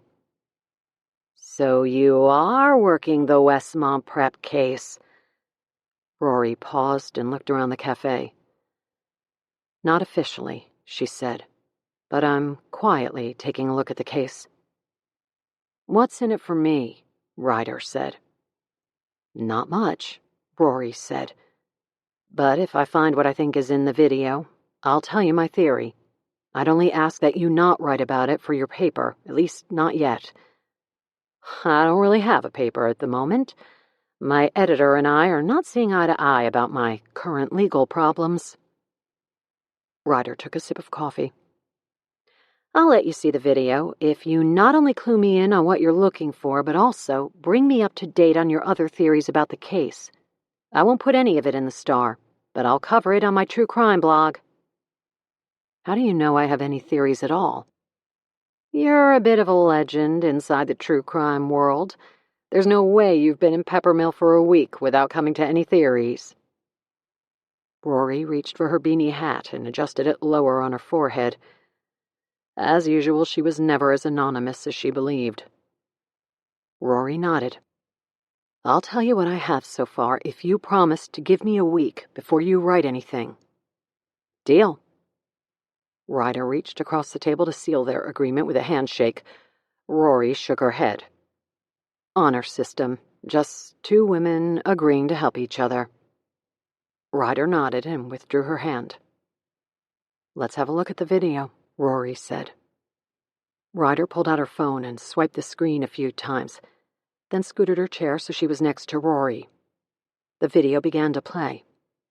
The footage was as bad as Rory remembered, with the screen mostly filled by black night, with the occasional shaky image of foliage from the forest coming into view. Then the abandoned boarding house as Ryder ran past it. The audio was turned to high, and Rory heard a rumble from the phone's speakers that was barely audible over the noise in the cafe. Then the train filled the screen, the blur of cars passing from right to left. It seemed to go on forever. Then suddenly the train was gone and the screen filled with black again, until the wobbly image of Theo Compton's body materialized. "There," Rory said. "Stop the video." Ryder touched the screen to pause the footage. "Go back," Rory said, "just a few frames, just after the train passes." Ryder slid her finger across the screen, pulling the speeding train backward into the shot, and then moving forward in slow motion until the last car slid out of the frame. Then the grainy image of Theo Compton's body materialized on the other side of the tracks. "Go a little further," Rory said. Ryder let the video play for another second or two, and then stopped when Rory asked. "Look," Rory said, pointing at the screen. She had seen the video just once before, but in that single viewing she had remembered the exact position of Theo Compton's body. Now, as she stared at Ryder Hillier's phone, she knew for sure. "Look at his hands," Rory said. Ryder pinched the still frame on the screen and then expanded her fingers to enlarge the image. "What am I looking at?" Ryder asked. "Both his hands are in his pockets." Ryder noticed that they were. "What does it mean?" "People kill themselves by stepping in front of trains all the time," Rory said. "According to the statistics, it's one of the leading methods of suicide. I just wonder how many of those suicide victims are so calm about ending their lives that they keep both hands in their pockets as the train bears down on them." Ryder took a closer look. Theo Compton's body lay face up on the ground, both hands sunk into his pant pockets. "The photos taken by the medical examiner show a different scene," Rory said. "In those photos, Theo's hands are out of his pockets." "We moved him," Ryder said. "Mac and I. We didn't know he was dead, so we moved him and tried to resuscitate him. Then, when the EMTs arrived, they did the same until they officially pronounced him dead and called the coroner. During all the jostling, his hands must have come out of his pockets." Ryder took her gaze from the phone and looked at Rory. "I spoke with Theo's mother earlier today. She was adamant that Theo would never kill himself. I wasn't sure what to make of her argument because it's the same thing almost every parent would say. But maybe she was right. She said Theo called her the night before he died to warn her." "About what?" "That he was going to tell Matt Carter something about the night of the Westmont prep killings, that he and his friends hadn't told the police." Rory kept her gaze focused on the image of Theo Compton's body, his hands secured in the pockets of his jeans. "Maybe someone pushed him," Rory said. "And if someone pushed Theo, maybe they pushed the others." "Maybe," Rory said, "someone pushed Charles Gorman, too." The Bronx, New York. The day after the train had knocked William Peterson out of his shoes and dragged him for 2 football fields, Gus pulled to the curb outside the family's 2-story home. He slipped his arms into his suit jacket, walked up the stairs, and knocked on the front door. Mrs. Peterson answered. Gus noticed the same ruddy rings around her eyes and nostrils that he'd seen the night before. It had been a delirious night for her, Gus was certain. He'd seen other mothers who had lost their kids. It was a hazard of the job that he'd never fully learned to deal with. "Mrs. Peterson," Gus said, "is now a good time to talk with your son?"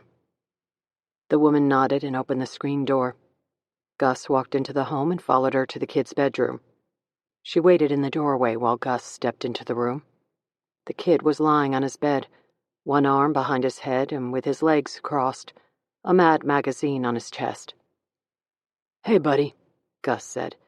The kid looked up, but didn't speak. Gus lifted his chin. "I used to read those when I was your age." "William had a bunch. He let me read them." Mrs. Peterson walked into the room and snapped the magazine from his hand. "I asked you not to touch these. William had them in chronological order and didn't like you going through them."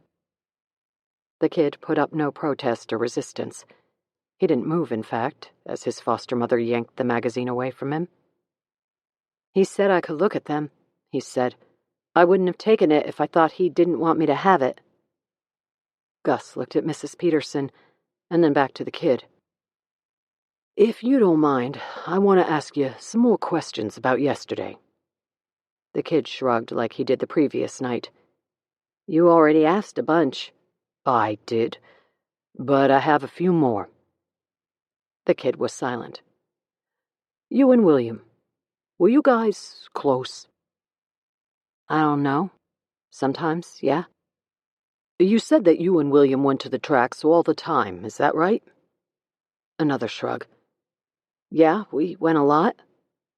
"Did your parents know you went to the tracks?" "Earlier in the summer," Mrs. Peterson said from the doorway. "They were caught out on the tracks by a police officer who brought them home." Gus had already found the incident report. "So you were caught on the tracks before, you and William, and you were told not to go back, right?" "Yes," Mrs. Peterson said, the anger audible in her voice. "I told him not to take William to the tracks again." Gus turned and looked at Mrs. Peterson. "I'm going to let him tell me in his own words." She nodded. "Your parents and the police told you to stay away from the tracks, is that right?" The kid nodded. You went out there anyway." Another nod. "What was so interesting about the tracks?" The kid shrugged. "I don't know. We just like to go out there and flatten our pennies. William was always asking to go." "William had never gone to those tracks," Mrs. Peterson said. "Only in the last 6 months has this been an issue." 6 months, Gus thought. That's how long the Petersons had been fostering this young man. "Can I see your collection?" Gus asked. "You said you collected the pennies you flattened." "My penny collection?"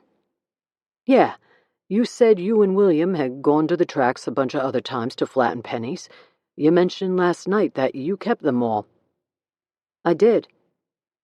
The kid stood from his bed and walked over to the desk. He picked up a bowl and handed it to Gus. It was filled with flattened pennies. Gus stuck his fingers into the bowl, copper jingling against porcelain, and grabbed one. It looked identical to the one the kid had shown him the day before, thin and flat and smooth. "This is a lot of pennies. What would you say, 30? 28, the kid said. "Every time you went to the tracks, how many pennies would you flatten?" "I don't know. Sometimes 2, sometimes 3. "Tell me how it worked. You laid the pennies on the tracks, and then watched the train run them over? Then, once the train was gone, you retrieved them?" "Yeah." "So what happened yesterday?" "I don't know. William just got too close." Gus held up the bowl of pennies. "But you'd done it so many times before. What did William do differently yesterday evening that he hadn't done all the other times?" The kid locked eyes with Gus. "He got killed?" Gus Morelli sat on his lanai and listened to the surf as it rolled up onto the beach. It was late now, past 10 p.m. The cloudless night offered a half moon, its reflection gambling along the surface of the ocean until it spilled onto shore to shadow the beach with ashen hues of gray. The sun had set hours ago, and here he was, still thinking about the old case that had been stirred awake by a random phone call. He sipped his La Rubia, but had an itch for the brown stuff. If there were a bottle in the condo, he might have poured himself a couple of fingers. But he'd sworn it off ever since he'd lost his leg. Before cancer tried to kill him, the hard stuff had come close. Now he limited his intake to 2 beers a day. It wasn't textbook sobriety, but was as close as Gus Morelli was going to come to it. He thought back to that day in the kid's bedroom. He still remembered the jingle his fingers made when he reached into the bowl of the flattened pennies. The sound echoed in his ears now and muted the surf 3 stories below. He reached for his beer and took a sip. It wasn't the first time a case from his past awoke him from a long slumber. This time, though, he was prepared for it. He carried his beer back into the condo. He had work to do before tomorrow. Chapter 71. Things were out of control. I felt it in my gut. I had felt something similar the day my foster brother died. I thought then that I might have miscalculated. Every time he bullied me, every time he ripped one of his mad magazines from my hands, My anger grew. In those moments, my foster brother reminded me of my father. And when I lay docile on my bed as he stood over me intimidatingly, holding the magazine as if he were about to strike me with it, it reminded me of that feeble child who stared through the keyhole of his bedroom door and allowed his mother to be beaten. That frail and pathetic soul no longer existed. He was long gone, and only I remained, someone who no longer tolerated bullies or the weak souls they preyed on. My planning had helped me weather the storm. My meticulous preparation had helped deflect the pressure the detective put on me. I came through unscathed then, but this time I've been less careful. I've allowed my emotions to override my reason. I've been reckless and impulsive. When I witnessed the things that took place at Westmont Prep, I had no choice but to act. I executed my original plan flawlessly. To perfection, really. It went off without a hitch. But some people refused to accept the reality I set forth. Some continued to dig for answers. Some, who dug too deeply, were now gone. But there were others still, and it was unrealistic to think I could avoid each of their shovel thrusts. Gwen was my biggest problem. Her unwillingness to stay silent, and her desire to share with others what she knew about that night, was enough to show me the end was near. But the end of my journey was tied to someone else's. It always had been. I went through the usual routine when I entered the hospital, and soon I found myself in the East Wing. Doctors rarely entered this ward. It was for the downtrodden, and those too far gone to be positively affected by anything medicine could offer. Palliative care was all that remained for those here.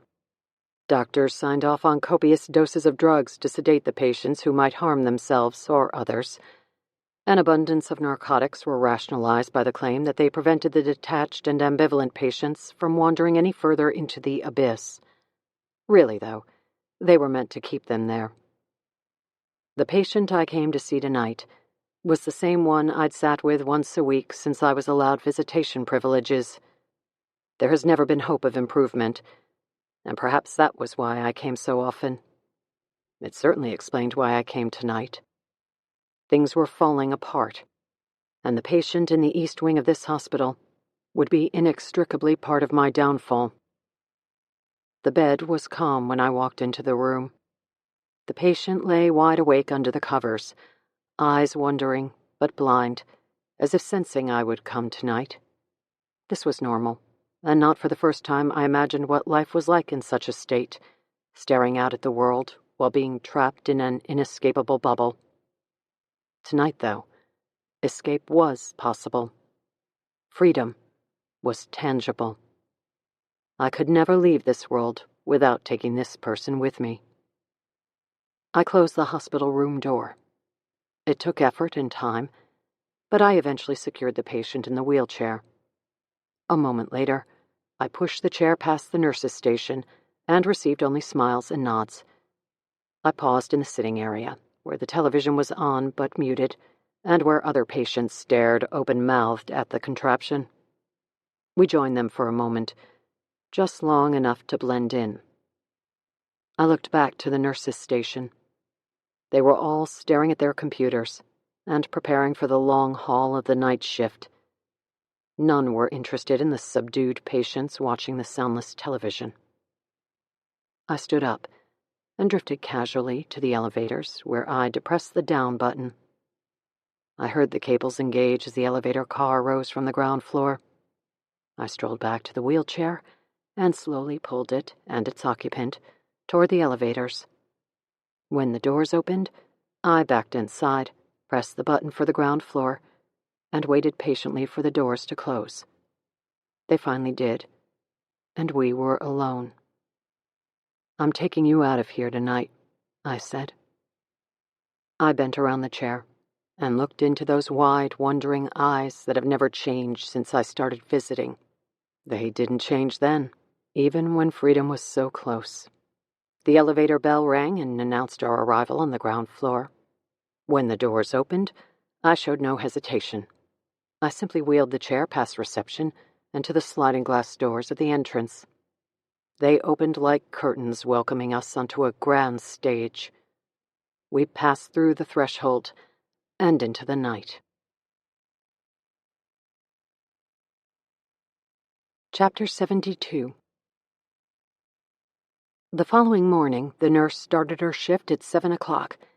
She spent 30 minutes in the exchange, the overlap between the night shift ending and the morning shift starting, when nurses who were going off the clock brought the arriving nurses up to date on the events of the previous night. It had been a quiet night with no emergencies and no 911 calls. It had been 2 weeks since a resident had died, a long streak at this hospital. It was 7:30 when the nurse started her rounds. She went room to room, waking the residents and taking breakfast orders, seeing who needed assistance out of bed, organizing the morning dosing of medications, and checking off items on a laundry list of activities that would keep her busy until noon. When she entered room 41, she expected to find her patient in bed. Instead, though, the bed was empty. Worse than empty. It looked undisturbed, as if no one had slept in it. She checked the bathroom as a light flutter of fright tingled her sternum. Sometimes she found her patient standing in front of the mirror, confused and disoriented. Last time her patient held a toothbrush with no cognitive understanding on how to use it. Before that, she had found her patient standing in front of the toilet with soiled pants, having forgotten the purpose of entering the bathroom. But when she slowly pushed the bathroom door open on this Saturday morning, it too was empty. She hurried down the hallway to check the dining area, then to the community area where residents gathered to watch television. Finally, she ran to the nurse's station and picked up the phone. "I have a code yellow," the nurse said in a hurried tone. "Missing resident, room 41. Chapter 73. Dr. Gabriella Hanover's life had been in upheaval since the events of last summer. She would never survive if the truth came out about her relationship with Charles. The Board of Trustees would never keep her as Dean of Students if it were known that she had been in a relationship with one of her patients, and her career in medicine would be gone as well. She had convinced herself that it was best to keep quiet about the things she knew. Specifically, that the manifesto the police had used to convict Charles was her idea, that it had not been a declaration of intent, but rather a psychotherapy tool used to expel anger. Admitting those things now would change little. Gabriella found a spot in visitor parking on Saturday morning and walked into Grantville Psychiatric Hospital for the criminally insane. She had gone through the process so many times over the last year, every week, in fact, that it had become routine. The nurses had told Gabriella the remarkable difference they saw in him after each of her visits, and so she tried never to miss one. Grantville was not like other hospitals. Admission was a process. It required photo registration, the creation of a visitor's badge, and the company of an armed guard as she made her way through one locked door after another until she found the 4th floor. But the reward was worth it, because when the rigmarole was over, she got to see him. He was nothing like he used to be. Still, though, the sight of him calmed some part of her. She was skilled at analyzing and understanding others' emotions, but was lost when she tried to decipher her own. How she felt about the last year was still a subject she had refused to examine. Her stomach stirred with excitement now as she approached his hospital room. It always did. She closed her eyes for a moment as she held the handle of the door, took a deep breath, and then pushed the door open and walked inside. He was in his wheelchair when she entered. His expression remained stoic when she stood in front of him. It didn't change when she lowered herself to make eye contact. It never did. "Hi, Charles," she said. "How have you been?" She didn't expect an answer. He had never once spoken during Gabriella's visits. But today his silence affected her more than ever before. "Oh, Charles, I never wanted any of this to happen." She placed her hand on his cheek and watched his eyes blink, but register nothing. Gabriella took a deep breath and sat in the chair across from him. Westmont Prep, Summer 2019. Chapter 74. Mark McAvoy kissed his wife earlier in the morning before loading a small suitcase into his car and driving to the airport. He had told her that a business meeting in Houston required him to be gone overnight. He parked his car at the airport, made sure to get a receipt, and then boarded the metro. An hour later, he was rolling his suitcase behind him as he made his way from the train station, found Grand Avenue, and walked into the lobby of the Motel 6. "Last name?" the young woman behind the reception desk asked. "Jones. Mark Jones." "Yep, here it is. Just one night?" "That's all." "I'll need a credit card for the security deposit." Mark smiled. "I'm having a bit of a credit issue currently. Someone stole my identity, so my credit cards have all been canceled. Can I pay cash?" "Sorry to hear that. The woman tapped on the keyboard. "Sure, cash will work. We require a $200 deposit against damage. When you check out tomorrow, we'll refund the difference after you pay for the room." "Perfect," Mark said, pulling his wallet from his pocket and peeling off $200 bills. "Sorry for the inconvenience." "It's no problem." The woman tucked a key card into a Motel 6 envelope and scribbled 201 across the front. "There you go. Second floor, just to the right of the elevators." "Thanks," Mark said, grabbing the envelope. A couple of minutes later, he was in room 201, lying on the bed. It was 4 p.m. on Friday, June 21st. He had just a few hours to kill. Chapter 75. The night of the Man in the Mirror initiation had finally arrived, although it came with more fear and uncertainty than it should have. They were supposed to be scared of what waited for them in the dark woods on the edge of campus. Finding the keys and making it to the safe room was meant to stir anticipation and angst inside them, as were the imaginings of what they would find when they opened that door and whispered into the mirror. The initiation rules were created to separate them and force them into the woods alone while they searched for their keys, each racing to be the first to the house. Although none of them openly admitted it, they each wanted to be the first to arrive. They each wanted to emerge from the woods and find Andrew Gross waiting by the front door. Andrew had explained weeks before that being first to the safe room was meaningful.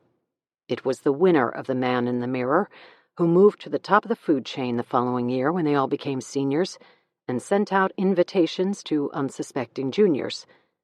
The winner of the night was also tapped to lead the Man in the Mirror festivities for new initiates, as Andrew would do tonight. Andrew was the only senior who would be at the abandoned boarding house. He would assist all those who successfully found their key and made it through the woods. At midnight, the other seniors would leave campus and head to the house to see which initiates had made it. There would be an epic ceremony for those who had. But the events of the past week had soured their anticipation of the night. Since Tanner had loaded the video of Mr. Gorman into the projector and allowed the footage to play during lab on Tuesday, classes had been canceled for the rest of the week. The faculty had been silent about their reasons for shutting classes down, but it didn't take long for rumors to spread through campus. By the end of the week, everyone had heard about Tanner's prank. Repercussions were rumored to be coming the following Monday. Tonight, as Gwen and her friends prepared for the initiation, they each had self-preservation on their mind. All of them except Tanner, which was fine with the rest of them. Having him out of the picture was the only way to accomplish what they hoped to pull off tonight, which was to secretly return Mr. Gorman's journal before heading to the abandoned boarding house. They didn't tell Tanner about their plan, instead agreeing that they were each on their own tonight, finding their own way to 1335 and venturing into the woods alone, survival of the fittest style. Gwen, Gavin, Theo, Danielle, and Bridget were all in a circle in Gwen's dorm room now. Tanner, they were sure, was already on his way to the boarding house, or had even started stalking through the woods by now in search of the key. They conceded the win to him. They would soon join him, but had to secure their futures first, and put out the fire that Tanner had set blazing. Bridget reached into her purse. "Here," she said. producing Mr. Gorman's leather-bound journal that she had taken from Tanner's dorm room earlier in the night. She placed it on the floor in the middle of them all. "And," Bridget said again, pulling a Ziploc bag from her purse, "while I was stealing things from his dorm, I took this too." Inside the plastic bag was a single joint. "Good idea," Gwen said. "I'm freaking out right now." Bridget removed the joint, clicked her lighter, and touched the flame to the tip. Gavin opened the window, and they each took tokes before blowing smoke out into the night. Before long, their heads were spinning, and they laughed as they stared at Mr. Gorman's journal. "I couldn't believe the son of a bitch blew that air horn," Gavin said. They all laughed again. "When that video popped up in Gorman's lab," Theo said. "I nearly crapped myself," Gavin said. They continued to laugh as they took hits from the joint. "It's 10:30, Danielle said. "We need to get going if we want to make it before midnight. Who knows how long it will take to find the keys?" Gwen's eyes opened widely. "I have an idea, and I think it might be brilliant."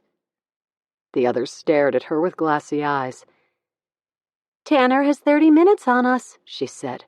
"Let's get rid of Gorman's journal as planned, but instead of hiking it all that way out to the house, I'll drive. We'll get there in a quarter of the time. We might even catch him." During the school year, students were not permitted to have cars on campus, but during the summer session, the rules were lightened and vehicles were permitted. "Let's do it," Gavin said with a smile. Gwen grabbed her keys and Mr. Gorman's journal, and they all snuck out the back of Marjorie Hall and into the night. They stayed in the shadows like they had the last time they had snuck to Teacher's Row.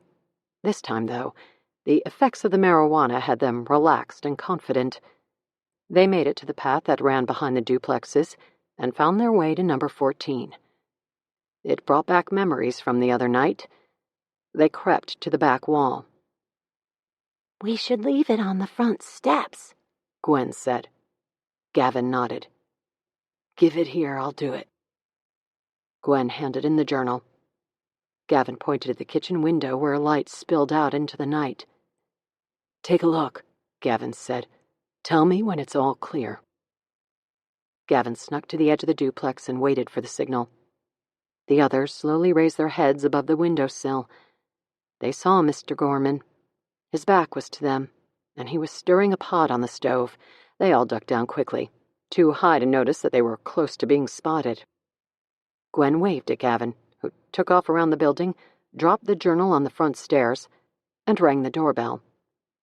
By the time Gorman answered the door, Gwen and her friends were halfway to the student parking lot where her car waited. Charles Gorman stirred the pasta as it boiled on the stove.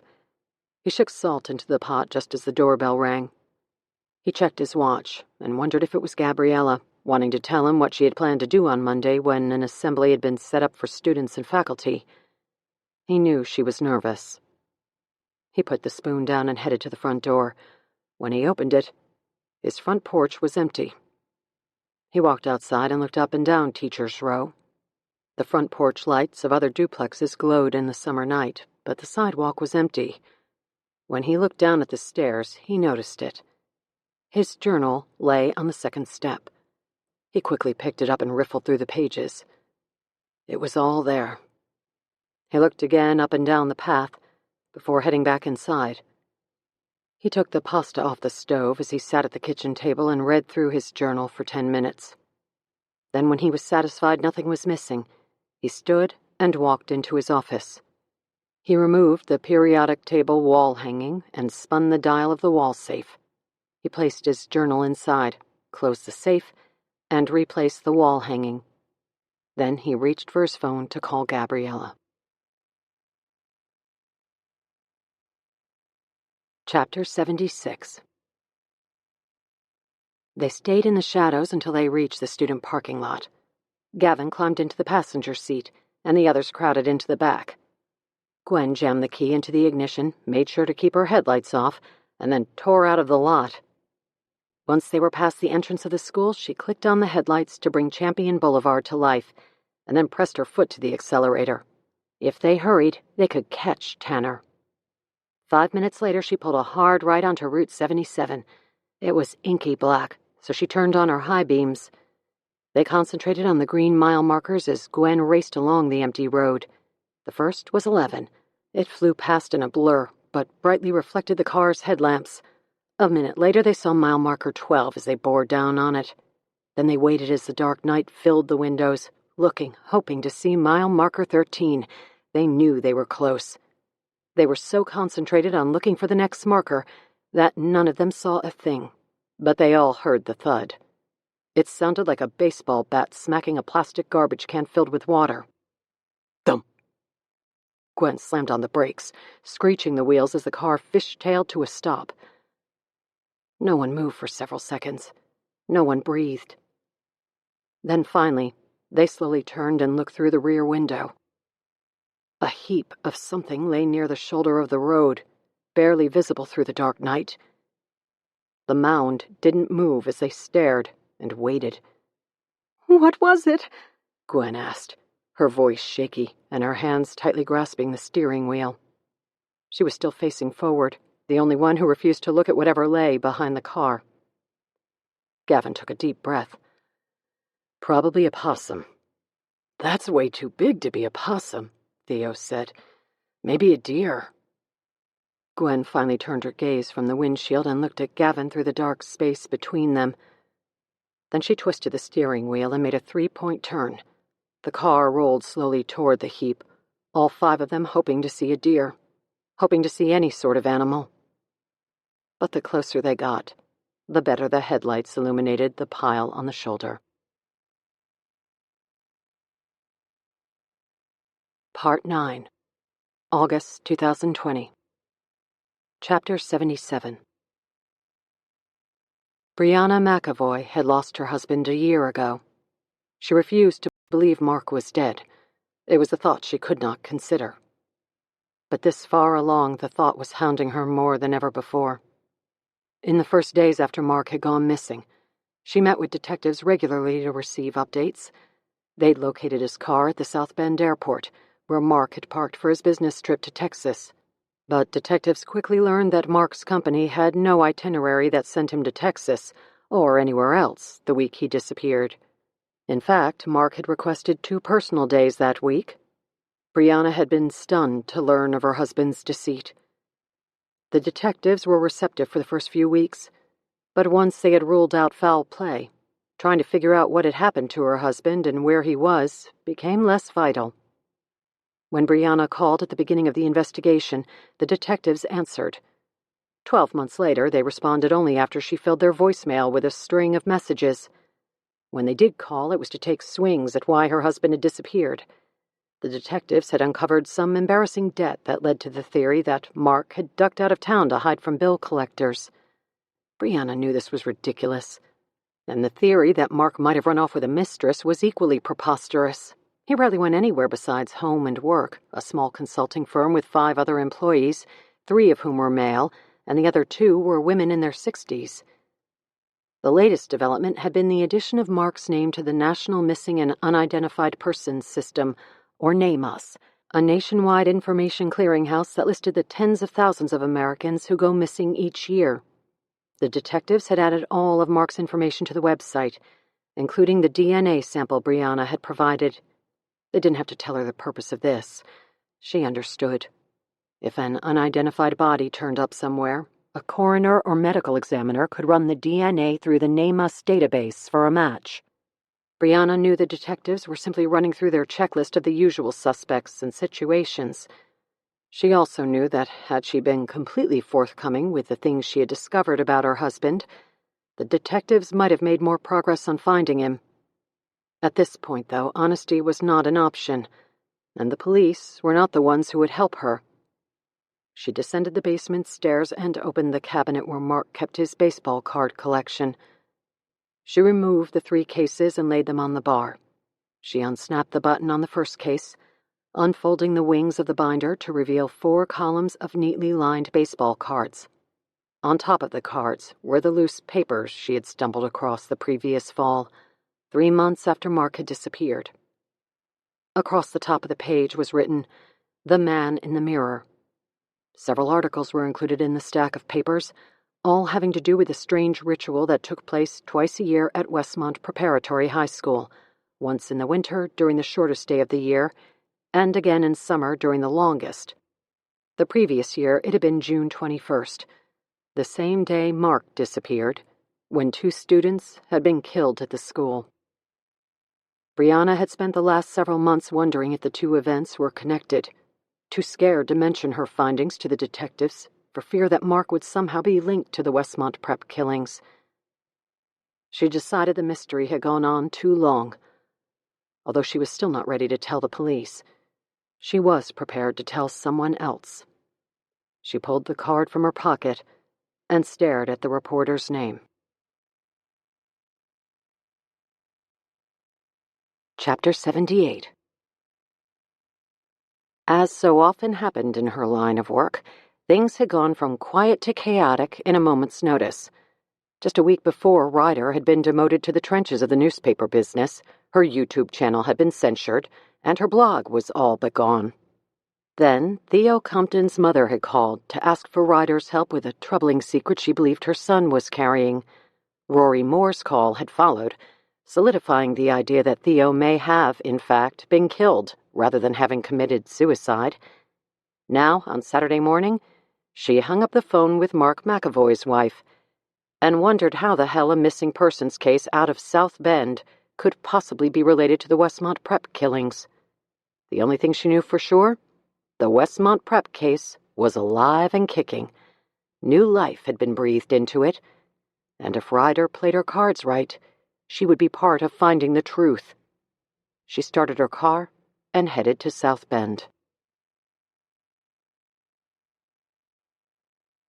Chapter 79. Dwight Corey drove the rental car out of the hotel parking lot on Saturday morning. Lane was in the passenger seat. "I like this," Lane said. "You and I have never been on a road trip before." "I was on your book tour a couple of years ago," Dwight said as he merged into the Sanibel Island causeway.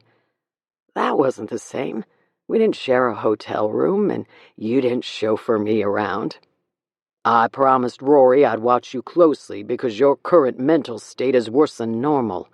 That's the only reason I shared a room with you. I know enough not to break a promise to her. You snore like a son of a bitch, by the way." "It's my lungs. They're not clear yet. The coughing wakes me up." "Really? You seem to sleep right through it. I was up all night listening to it." "Part of the job description, I guess." "Maybe Rory was right to tell you to wait a few days. I honestly didn't know how bad your condition was until I saw you. I'm good, and I owe her. I got her involved with this case for purely selfish reasons. There's really nothing in it for her. I just know how her mind works. If I got her down to Peppermill, the case and all its mysteries would do the rest. And maybe I'm having one of those life is too short moments after my close call. But I feel shitty about doing that to her. But now that it's done, I can't undo it. Rory won't rest until she has answers. It's the way her mind works.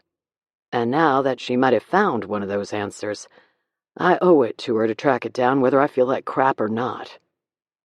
Dwight nodded. "Damn. How hard did you hit your head?" "This is the new warm and fuzzy Lane Phillips." "I think I like him. Is he going to give up steak and stop poisoning his coffee with sugar?" "Not a chance.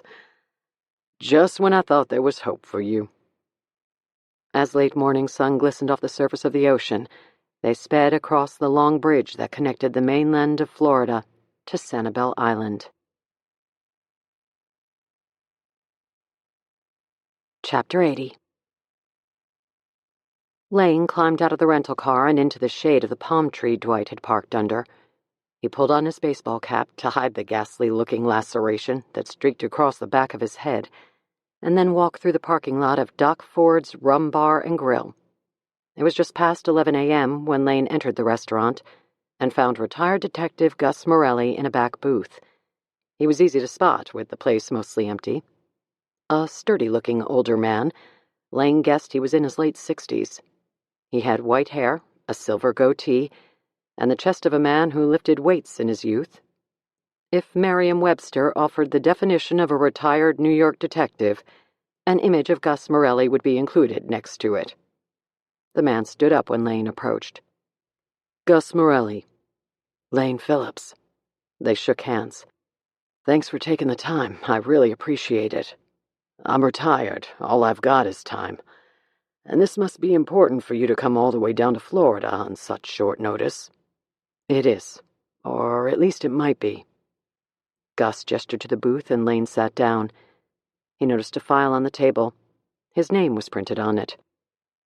"Homework?" Gus smiled. "When I get a cold call from an ex-FBI profiler asking about an old case I worked, I tend to do some research on them." Lane lifted his chin.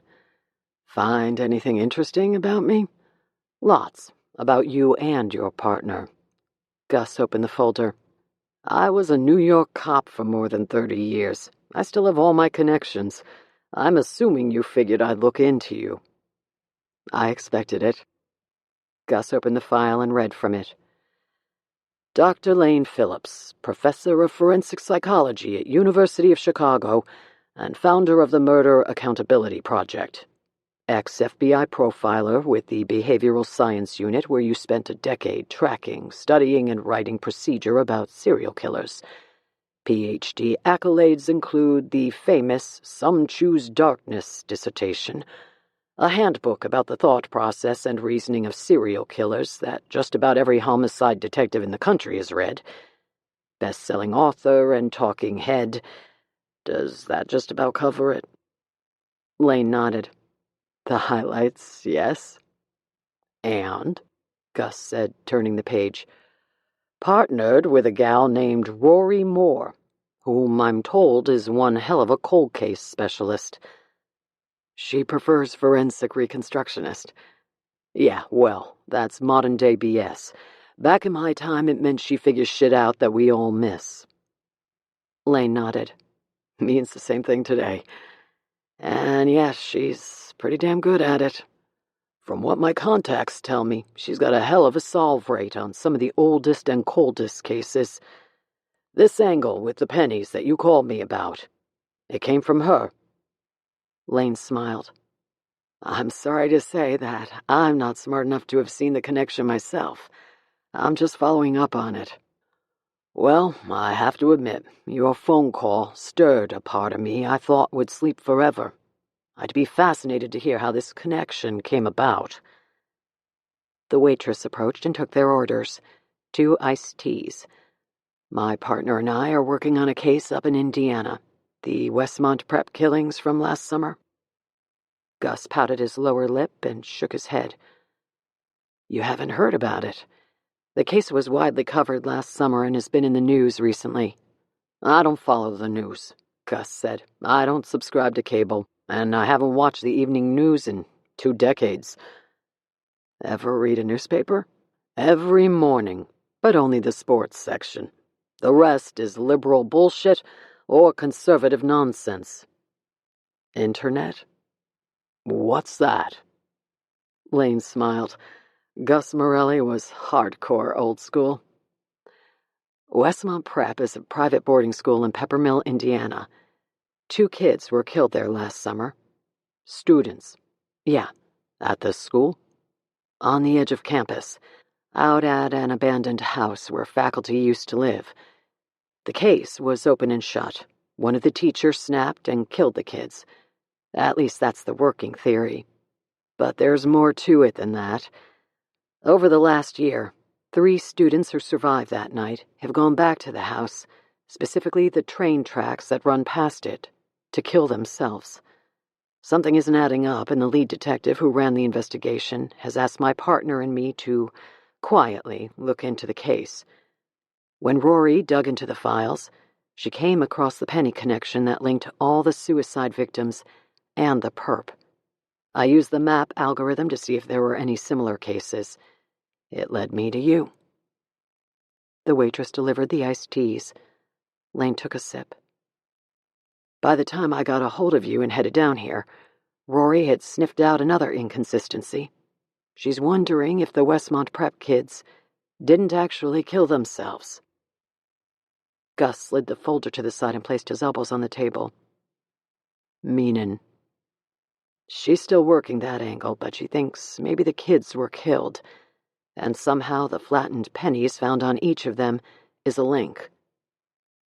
To the killer. Lane raised his eyebrows. I guess that's what I'm here to figure out. Lane saw Detective Morelli's gaze shift off to the right. His eyes were focused on nothing in particular. Lane understood the detective's momentary detachment from conversation to be the man's mind working something out. Then Lane saw him pull a card from the file and scribble across the back of it. This is my address, Gus said. I've got to check a few things out. Stop by tonight, 7? Lane pulled the card across the table. You got something? I might, Gus said. Give me the day to find out. Lane nodded. You got it. See you tonight. Chapter 81. It was mid-afternoon by the time Ryder made it back to Peppermill. She'd spent exactly 1 hour with Brianna McAvoy before she jumped back in her car. Now she walked into the cafe where she and Rory had met the night before. Rory was sitting at the same table. She saw the woman adjust her thick-rimmed glasses, the tops of which touched the beanie hat she wore, as Ryder joined her at the table. What did you find? Rory asked. I'm not sure. Maybe nothing, but probably something. Ryder reached into her purse and pulled out the Indianapolis Star articles she had written about Mark McAvoy, the South Bend man who had gone missing the previous summer. Only after Brianna McAvoy had pointed it out did Ryder realize that Mark had gone missing on June 21st, 2019, the same night as the Westmont prep killings. I've been working this case off and on for the last year, Ryder said. Mark McAvoy, 25-year-old father of 2 from South Bend who disappeared last summer. Supposedly left on a business trip to Texas and never returned. His car was found at the South Bend airport, but no one's ever heard from him again. Come to learn that he had no business trip scheduled to Texas. Police found no foul play, guy had no enemies, and the best anyone can tell, he wasn't sleeping around. Rory nodded slowly. What's it got to do with the Westmont prep case? McAvoy disappeared the same night as the killings. A couple of months after he up and vanished, his wife went into the basement and found a bunch of press clippings he had hidden away with his baseball card collection. Ryder pulled more articles from her purse and added them to the others on the table. The guy's wife showed these to me today. Ryder pushed them across the table.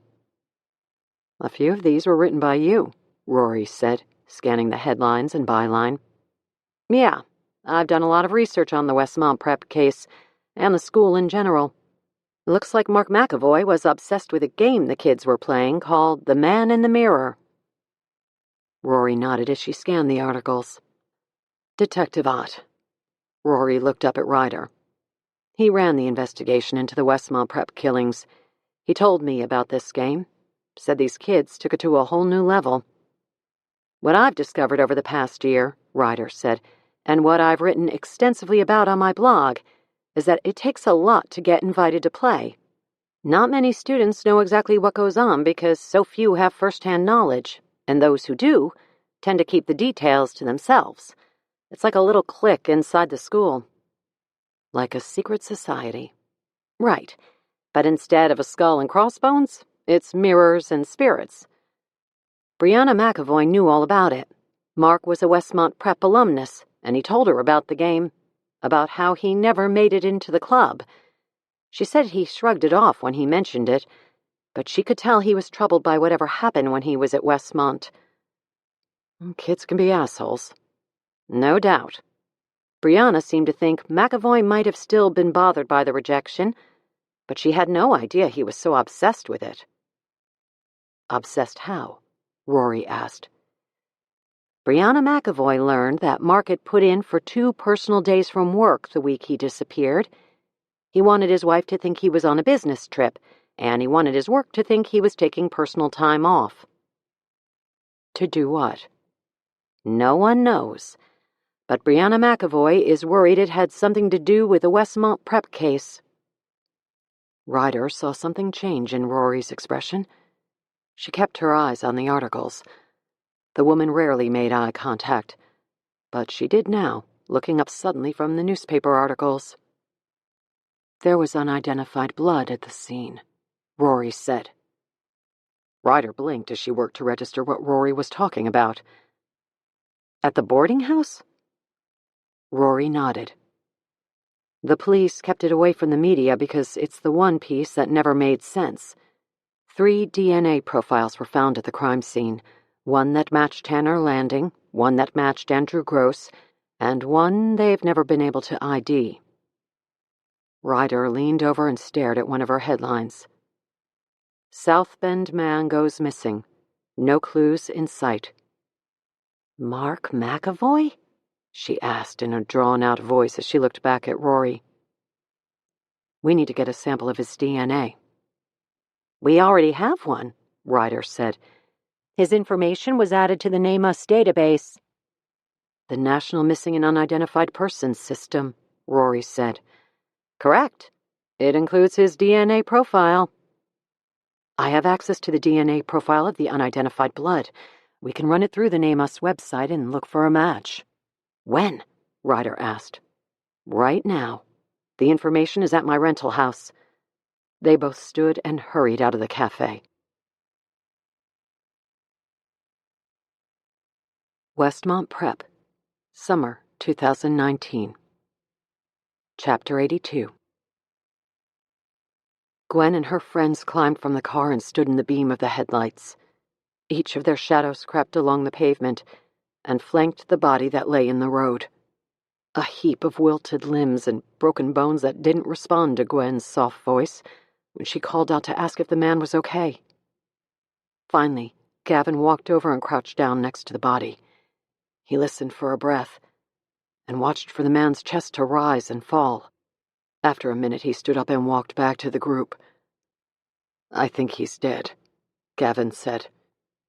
Gwen, already a wreck, began to moan as she cried. The others took instinctual steps backward. Gavin ran his hand over his mouth and up his cheek, where he nervously scratched the area behind his ear. Okay, he said. Let's think this through. We should call the police, Danielle said. Gavin held out his hands, the index finger on each raised while he thought. That's what we should do. But let's think about what happens if we do that. We're all stoned. Gwen's driving under the influence. We just killed a guy. If we call the cops, we'll all go to prison. It was an accident, Danielle said. She didn't mean to hit him. Correct, Gavin said. She didn't mean to kill him. But he's still dead. That's called manslaughter. Involuntary manslaughter if she's lucky, but she's stoned. So they'll argue that it wasn't so involuntary after all. You go to prison for that. If we call the cops, Gwen's life is over. And so is each of ours. You think you're going to college with something like this on your record? Okay, Theo said. Let's not fight. Let's just figure out what to do. Look, Gavin said. It was an accident. Just like Danielle said.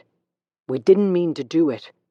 And what the hell was the guy doing out on a dark road dressed in black anyway? If we were stone-cold sober, we still might have hit him.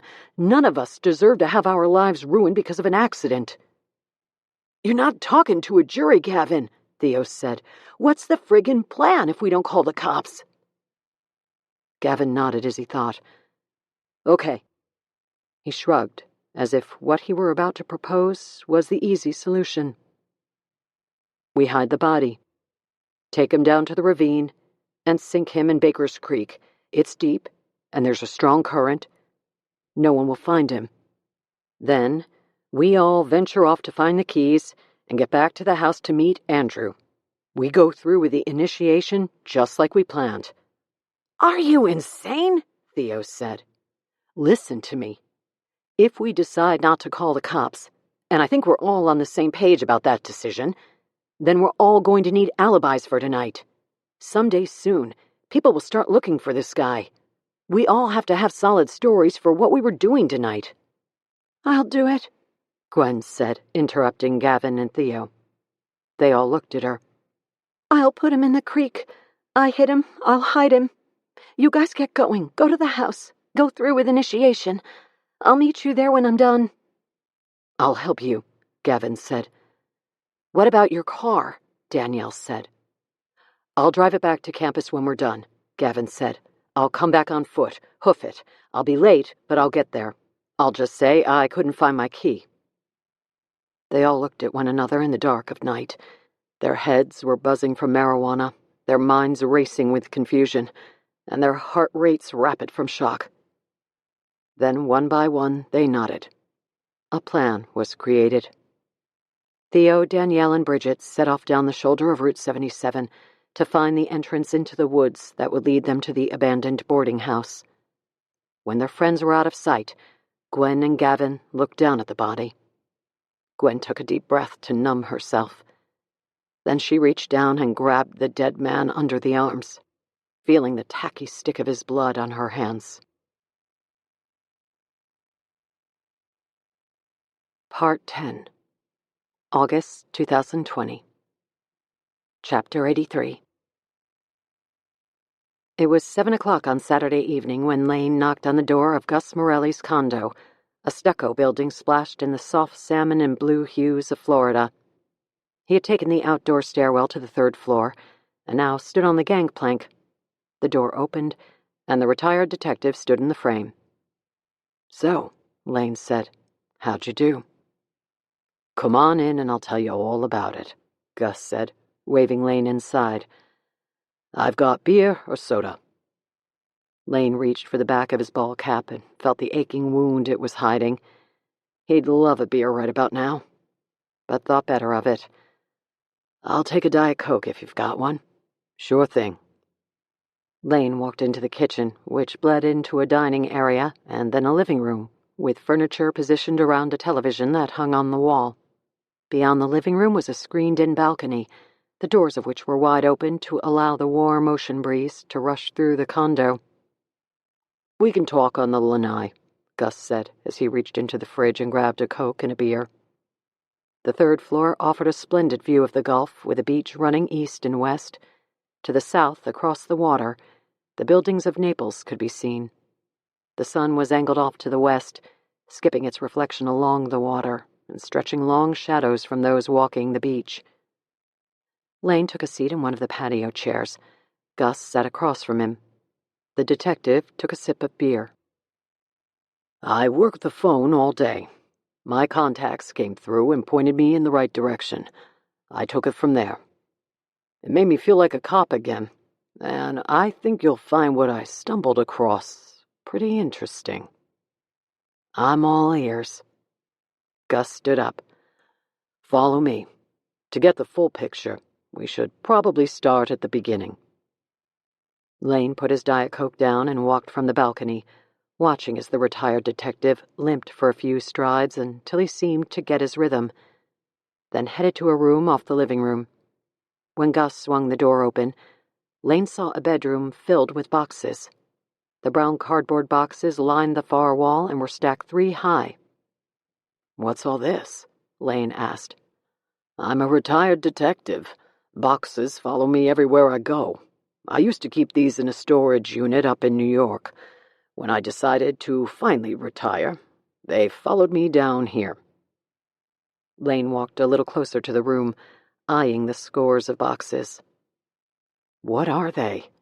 "Cases from my career that never stopped whispering to me." "Meaning you never solved them?" "Some are cold, others bothersome." Gus pointed to a single box that rested at the foot of the bed. "This one is flat out disturbing, and I was never able to let it go." Gus walked into the room and grabbed the box by the handles. "I called it the Penny Case." Chapter 84. Rory and Ryder sat in front of the computer as the hourglass spun on the screen. They were in the three-season room of the cottage, and Rory didn't bother explaining the makeshift corkboard that stood on the easel and displayed the faces of every dead person connected to the Westmont prep case.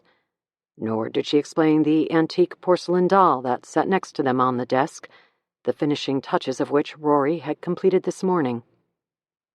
Rory caught her reflection on the computer screen and saw the outline of her glasses where they jetted from her temples. She adjusted them now as she waited for the results of the DNA search she and Ryder were conducting. Rory pulled her beanie hat lower on her forehead and was about to adjust the top button on her windbreaker when the computer went black for a moment and then blinked back to life. Match.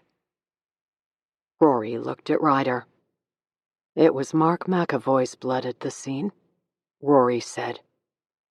Son of a bitch, Ryder said, barely moving her lips.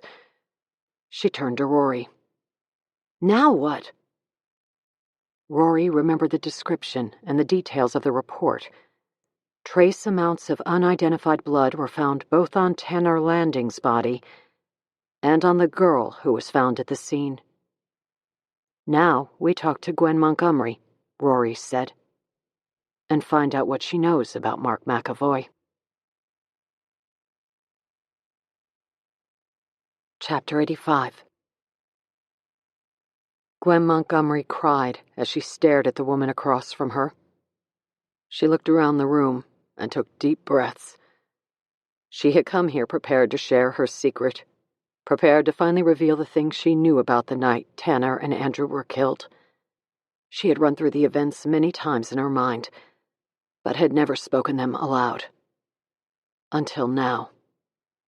She had come here to clear her conscience and dispel her demons, to finally reveal the truth about that night, to finally divulge what they had hidden from the police. Gwen and her friends knew Mr. Gorman was innocent.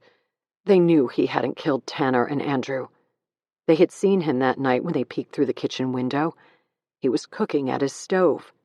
Gavin had rung the doorbell a moment later, and they all ran into the night, to her car, to speed toward mile marker 13 on Route 77. The timeline of when Tanner and Andrew had been killed made it impossible for Mr. Gorman to have done it. They all knew this. As rumors spread through campus, and as details about Mr. Gorman's involvement in the killings trickled into the media's coverage of the killings, they knew those rumors and details were incorrect. But to reveal this to police would require Gwen and her friends to lay out their own timeline of that night, and they were scared that doing so would reveal more than they wanted the police to know. Specifically, that they had hit and killed a man while speeding along Route 77 on the way to the back entrance of the woods that led to the boarding house. When they made it to the house that night, they found Tanner impaled on the fence and ran for their lives. All but Gwen. She had tried to take Tanner off the fence. In the process, she had covered herself in his blood. Tanner's blood mixed with that of the man she killed, whose body she had rolled into Baker's Creek. In the days that followed, she learned his name, Mark McAvoy. Mr. Gorman soon came under suspicion, and they heatedly debated whether they should come forward with what they knew, or stay silent. They argued long enough for Mr. Gorman to take his own life. Days turned to weeks, and weeks to months. Their guilt smoldered until it lured Bridget first, and then Danielle and Theo to do the same thing. At least that was what Gwen believed. Until now. Until she sat in this room and stared at the woman across from her. She had come here to cleanse her soul. She could not live with her secret any longer. Now she was staring at the woman across from her, and nervously fidgeting with the flattened penny between her fingers.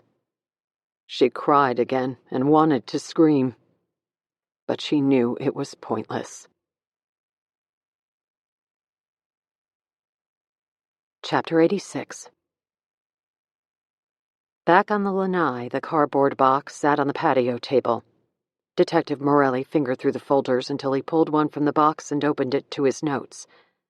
As Gus paged through a file, he spoke without looking at Lane.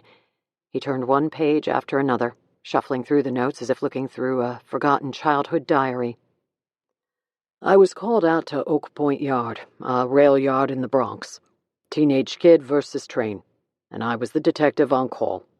When I got there, it was a mess. The M.E. was already on the scene. The Vic was in pieces. Not much left of him after the train dragged the life out of him. When I arrived, I talked with parents. They were distraught, as you can imagine. But then I learned the Vic's brother was with him when it happened, so of course I wanted to talk with the brother. I wanted to get him alone so he couldn't rely on his parents.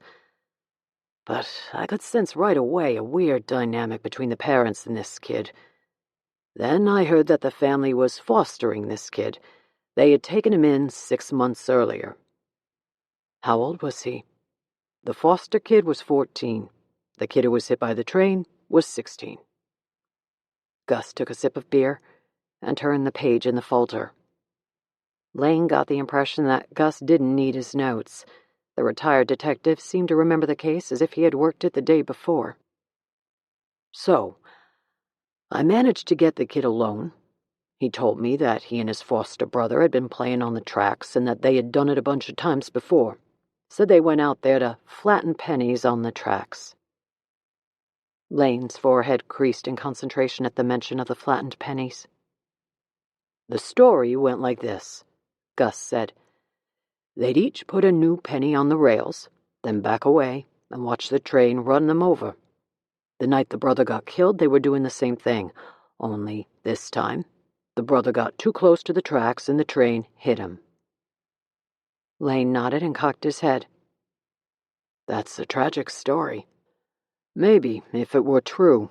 But to me, it sounded like a load of bullshit.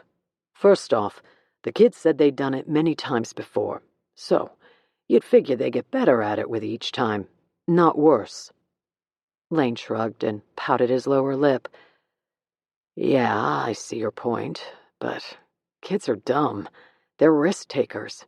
They think they're immortal. I can see a kid getting too confident the more he goes to the tracks and then getting overconfident, getting too close. Agreed, Gus said. But there's a problem with that theory. The foster kid said William Peterson got too close to the tracks and the train hit him. But the M.E. said in her autopsy report that the train hadn't simply hit the kid. It obliterated him. Gus pulled the autopsy report from the box, opened the file, and slid it across the table. Lane saw a photo of the kid's body. He could barely recognize the lump on the autopsy table as human. He closed the file. The train crushed his skull like a pancake and destroyed just about every organ in his body. Dragged him for 2 football fields before finally dumping his body on the tracks and leaving what was left of him behind. Looks awful, Lane said. It was awful. And that's why I thought the kid's story was bullshit. If William Peterson had simply gotten too close to the tracks, wouldn't you figure the train would have hit him and thrown him away from the tracks? For the train to have impacted his entire body and dragged him so far, he would have had to be standing on the tracks, not just leaning over them. And I think the little shit pushed him there. Lane looked out at the ocean and remembered Rory's theory that the Westmont Prep kids hadn't committed suicide. They're not killing themselves, he remembered Rory saying. Someone's pushing them in front of those trains. Lane felt a tingle in his chest, just below his sternum, as he sensed a connection between the cases. Please tell me you tracked this kid down. Gus took a sip of beer. Of course I did. That's why I asked you to come to Florida. Chapter 87. Rory had considered the best way to track down Gwen Montgomery, and she decided a stealth approach was her only option. If the girl knew anything about Mark McAvoy and why the man's blood was on her hands the night of the Westmont Prep killings, she certainly wasn't going to tell Rory about it over the phone. And if she'd been hiding this secret for a year, Rory was going to need some help getting the girl to talk. A combination of trusted allies, the faculty and staff at Westmont Prep who taught and counseled her, along with an authority figure Gwen would think twice about lying to, To assemble this team, Rory did the only thing she could think of. She called Henry Ott. Rory hated tipping her hand on a case before she had all the answers. But she was far from home on this one, and needed to rely on others in ways she was not accustomed to. Not to mention that confronting Gwen Montgomery would require access to the Westmont Prep campus. Rory had visited the campus with Detective Ott earlier in the week. The gates had been locked and opened electronically only after Ott had displayed his detective's badge. If it had been a challenge for Henry Ott to gain access to this place, Rory had no chance of getting through the gates if she showed up unannounced. She parked on Champion Boulevard just outside the entrance to Westmont Prep. During her conversation with Detective Ott, Rory had covered all the things she learned over the last few days. The mysterious pennies that connected all the students and Charles Gorman. Her suspicion that the suicide house was something much more ominous, and her findings that identified the source of the mysterious blood. If she had a few more days and access to all her usual resources, Rory would have played things out on her own. But in Peppermill, Indiana, teamed with a reporter who was surely itching to write her story, Rory had no choice but to bring others into the fray. When Rory headed to Westmont Prep, Ryder had gone off to work the Mark McAvoy angle and see if she could find any evidence that put him in Peppermill the night of the Westmont Prep killings. Rory promised to call her later when she knew more about Gwen Montgomery. Henry Ott had made a call to the school to speak with Gabriella Hanover and Christian Casper and bring them up to speed on this latest development. He told Rory that he'd meet her at the front gates. Together, and by the book, they would all track down Gwen Montgomery and find out what she knew about the missing man named Mark McAvoy. So, here she waited, sitting in her car, headlights on, and parked outside the gates of Westmont Prep. Her skin itched. Perspiration had the back of her neck sticky and damp. Her right leg vibrated, and the eyelets on her matting girls filled the car with a subtle jingle as she watched the dark road in front of her, waiting for Henry Ott's headlights to appear. Instead, though, the gates to Westmont Prep rattled open. A figure stood in the darkness and waved Rory forward. Chapter 88. Gus reached back into the box and pulled out another file. Inside were photos of the scene. He handed Lane an 8x10 that captured the tracks where William Peterson had been struck. A high-top basketball shoe sat isolated on the rails. "The train knocked the kid out of his shoes," Gus said. "Ray Brower style." Lane pulled the photo close to him. "Truth is stranger than fiction. Who knew that was possible?" "The reason it's significant is because the train taking the kid clean out of his shoes confirms the idea that he was standing on the tracks when the train struck him." "But the foster brother never denied this, did he? He never said he was just leaning over the tracks." "He only said that William got too close, that he was there 1 second and gone the next. He claimed that he didn't see exactly what happened." "Maybe he blocked it. It's common with trauma. Could have been suffering from PTSD. No offense, Doc, but that's a bunch of psychobabble. The kid knew goddamn well what happened, and he had everything he told me prepared well in advance." "Like what?" "Like the history. It was too perfect. He practically gloated when he told me that he and William had been to the tracks before, that they'd done the penny trick many times, that they'd been caught a few weeks earlier and written up by a patrol cop, that they'd been reprimanded by their parents, and he had that goddamn collection of pennies just ready to show me." "Maybe he had the story prepared because it was the truth." Gus shook his head. "No way. It was choreographed. But the little shit was so calculating that I could never prove it." "What made you so sure he was lying about it all?" Gus pointed to the picture Lane was holding. "See that?" Lane looked back to the picture. "Yeah, it's the kid's shoe. We've already been over this." "No, it's not what's in the photo that bothers me. It's what's missing from the photo." Lane scanned the image. "What's missing?" Gus leaned forward. "His fucking penny," he said, pointing at the photo. "There's only one in the photo. The kid said they laid 2 pennies on the tracks, one for each of them, just before William was struck. Then after the train swept his foster brother away, the kid panicked and ran home to tell the Petersons. But that's not what happened. The little shit waited for the train to pass, then picked up his own penny before he went home. He still had it in his pocket when I arrived that night at the rail yard." Chapter 89. Rory squinted through her glasses and out into the darkness as she slowly pulled forward. When she was close enough, she recognized Christian Casper.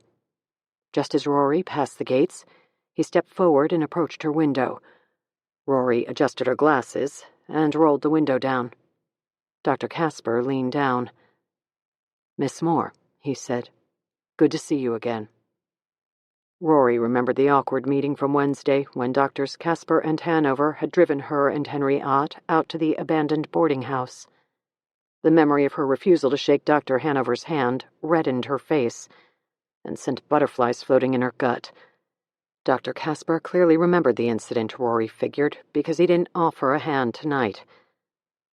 "I just received Detective Ott's phone call," Dr. Casper said. "He said he was on the way over. I thought you were him when I saw the headlights." "He should be here any minute. I was waiting for him." "He said you two were looking for Gwen Montgomery," Dr. Casper said.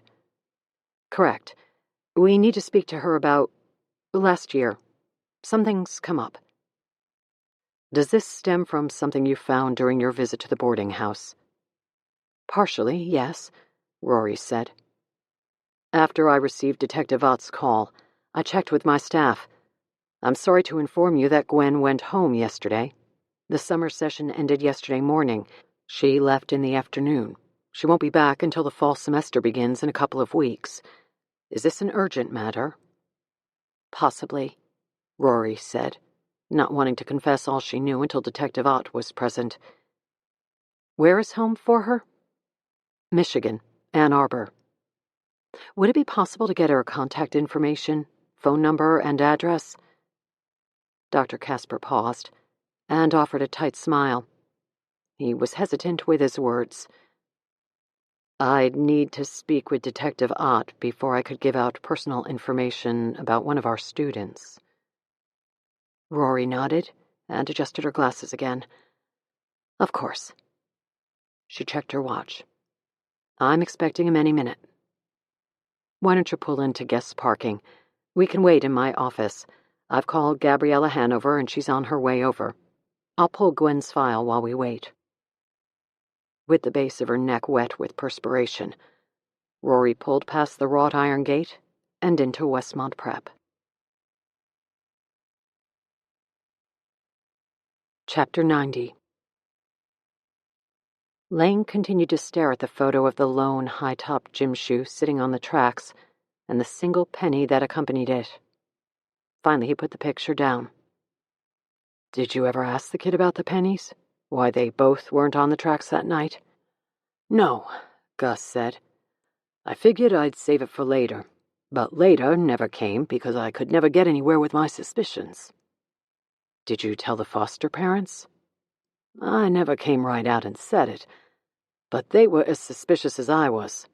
They didn't verbalize it either, but the way they looked at me every time I came to the house told me that they were begging for help." "Whatever came of it all?" "Just another box that wound up in a storage unit.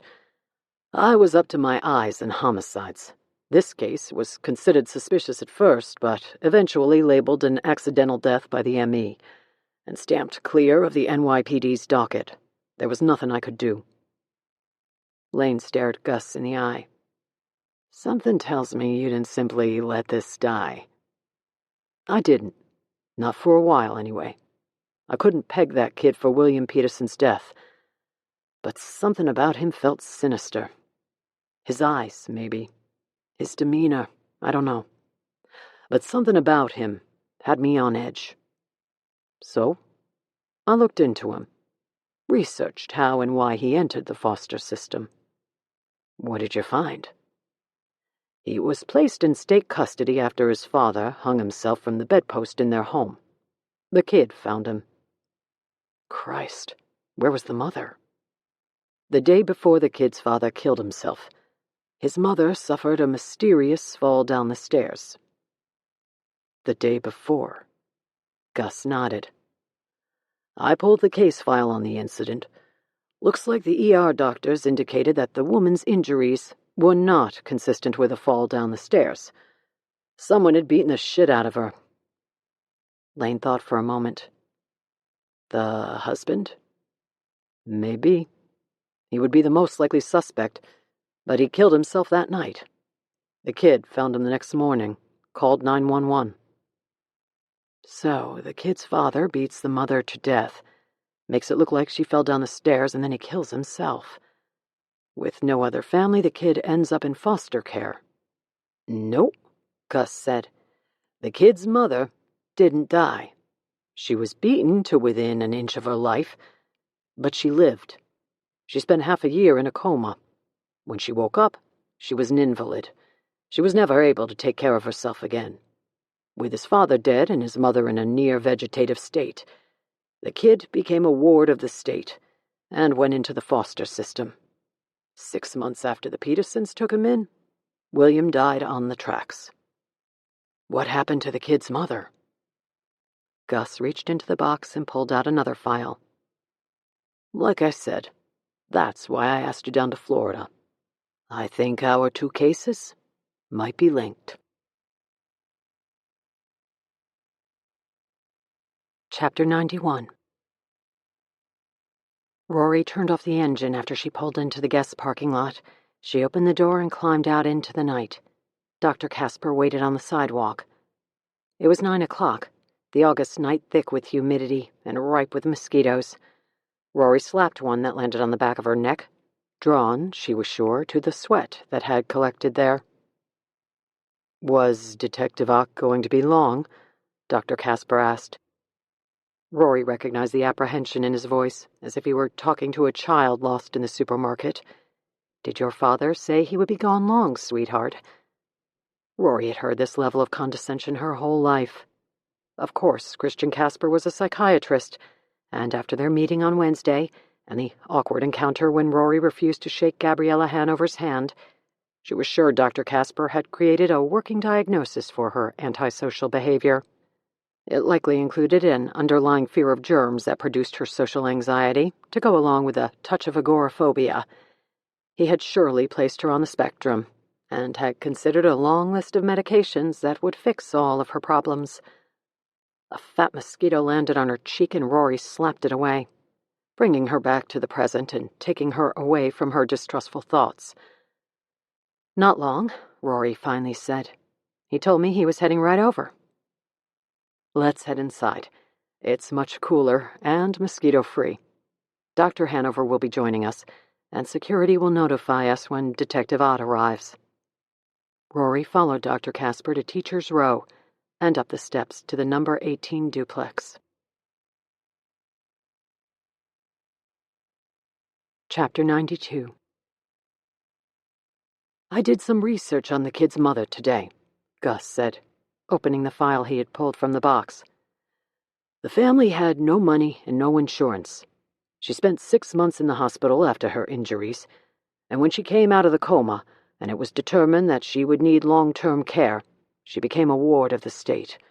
Her kid went into the foster care system. She went into a state-run adult care facility in upstate New York. Spent 23 years there. And then what? Lane asked. She died? No. 2 years ago, she was transferred to a hospital in Indiana, about an hour outside of Indianapolis. Lane's mind began to churn. There was a connection there waiting to be made, but he couldn't straighten it out. But here's the catch, Gus said. I put a call into the hospital today to see if I could find out anything about her condition, and apparently, she's missing. Who's missing? The kid's mother. What do you mean missing? They can't find her. I talked to the local police department. Gus said. "They're checking security footage right now, but it looks like someone dropped her in a wheelchair and pushed her through the front doors." Lane blinked a few times. "When was this?" "Last night." Lane shook his head. "Who would abduct an elderly vegetative woman? My guess, her son." "The Peterson kid?" "Yeah, but his name's not Peterson. That was the foster family's name. He never used it. He kept his own name." "Which was?" Gus looked down at the file. "Casper. The kid's name was Christian Casper. He was 14 in 1994 when his foster brother was killed. Best I can tell, he's now a faculty member at Westmont Prep. Co-director of student counseling, in fact." "Holy shit." Lane reached for his phone. Chapter 93. Dr. Casper walked up the steps and keyed the front door of his duplex. Rory followed him inside, adjusting her glasses and reaching to make sure the top button of her windbreaker was clasped as she crossed the threshold of the doorframe. "Can I get you something to drink?" Dr. Casper asked. "No thanks," Rory said. To the left of the entryway was Dr. Casper's office. Rory noticed an executive desk sitting proudly in the center of the room, cluttered with papers and folders. Next to the desk were 2 chairs that faced each other across a coffee table. Rory's skin burned with eczema-like irritation at the thought of sharing her deepest secrets while sitting in one of those chairs. She had pulled a dust cover over the secrets of the past year of her life, secured the corners with anvils, and planned never to speak of them again. The idea of sharing the most intimate parts of her life with someone she barely knew but for once-a-week appointments made no sense to her. She had been taught other means of handling the inner workings of her mind. "So, what is this all about?" Dr. Casper asked. Detective Ott sounded anxious to speak with Gwen. "We came across some new information and wanted her feedback on it." "Anything for us to be concerned about?" "I don't think so," Rory said, but the hesitation in her voice betrayed her. "It's unfortunate timing, with the summer term just ending. Otherwise, we could simply walk to her dorm room for a chat. And I apologize." Dr. Casper pointed to his office. "I'm afraid my office is a mess as we finish up summer report cards and prepare for the new school year. We've temporarily moved the student records to the lower level." Dr. Casper glanced at his watch. "Gabriella will be here any moment. Come down with me and I'll grab Gwen's file." Lower level. The phrase stuck in Rory's mind. She wondered for an instant, just a fleeting second, why he would use that term. They weren't in the grand library building Rory had passed on the way through the front gates, where a basement could be considered a lower level. They were in a 2-story duplex that doubled as Christian Casper's office. Any stairs downward led to a basement. Rory forced a smile and adjusted her glasses again. She pulled the beanie hat down on her head, trying to hide behind the brim. She didn't like basements, the one in her own Chicago bungalow or anyone else's. Dr. Casper opened the door located on the other side of the staircase. Rory saw a dark landing and shadowed stairs. "It'll take me just a minute to locate the file. Would you mind helping me?" Rory smiled, and despite the misfiring in her brain, started off toward the cellar door. Chapter 94. Blaine held his phone to his ear and listened as Rory's voicemail picked up. "Hey," he said, "it's me. I'm down here in Florida, and I think I stumbled onto something. You've got to call me back right away, as soon as you get this." Blaine checked his watch. It was 9:15 p.m. Central Time. He fired off a text with the same message, and then set his phone on the table so he was sure to catch Rory's call back. "No luck?" Gus asked. "No." Lane checked his watch again, and wondered why Rory wasn't answering her phone. A sense of urgency swelled in his chest. But 1,500 miles separated him from Rory, and Lane knew he was helpless until Rory called back. He finally looked up to Gus. "I'm sure you did some digging into Dr. Casper." Gus nodded. "I did. He stayed in the foster system, but was never picked up by another family. When he turned 18, he was free as a bird.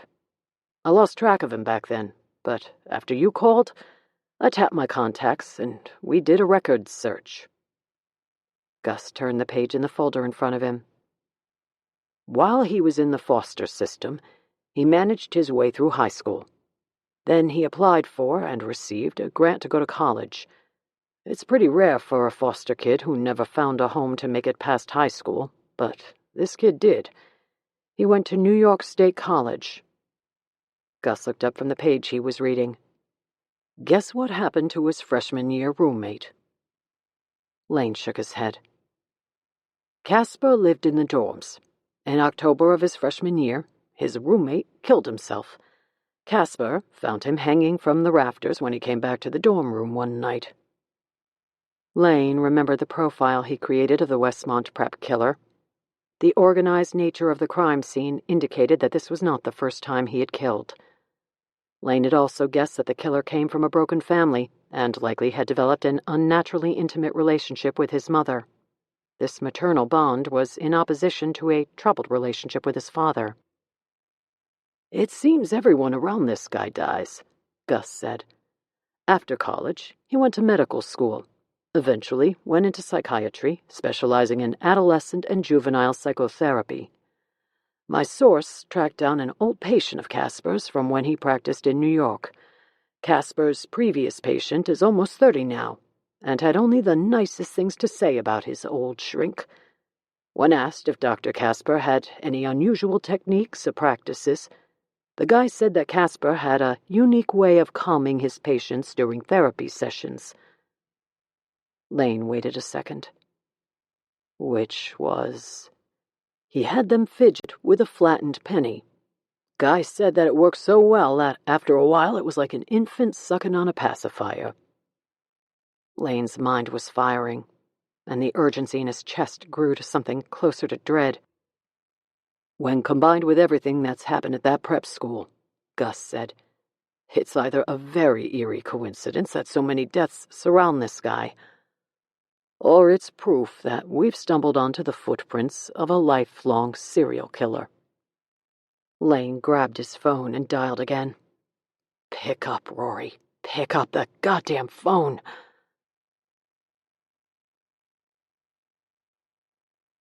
Chapter 95. As soon as the basement door closed behind her, Rory knew something was wrong. She took 3 steps downward before her intuition told her to turn around, run up the stairs, get herself above ground and out of this house. As Dr. Casper disappeared around the corner of the landing, and she heard him descend the last of the stairs, Rory decided to do just that. Part of her, the paranoid part, worried about the embarrassment she would have to deal with after she was out of the stairwell and standing in the front yard of the house. Dr. Casper would surely reappear with Gwen Montgomery's file in his hand, wondering why a grown woman had run out of his office.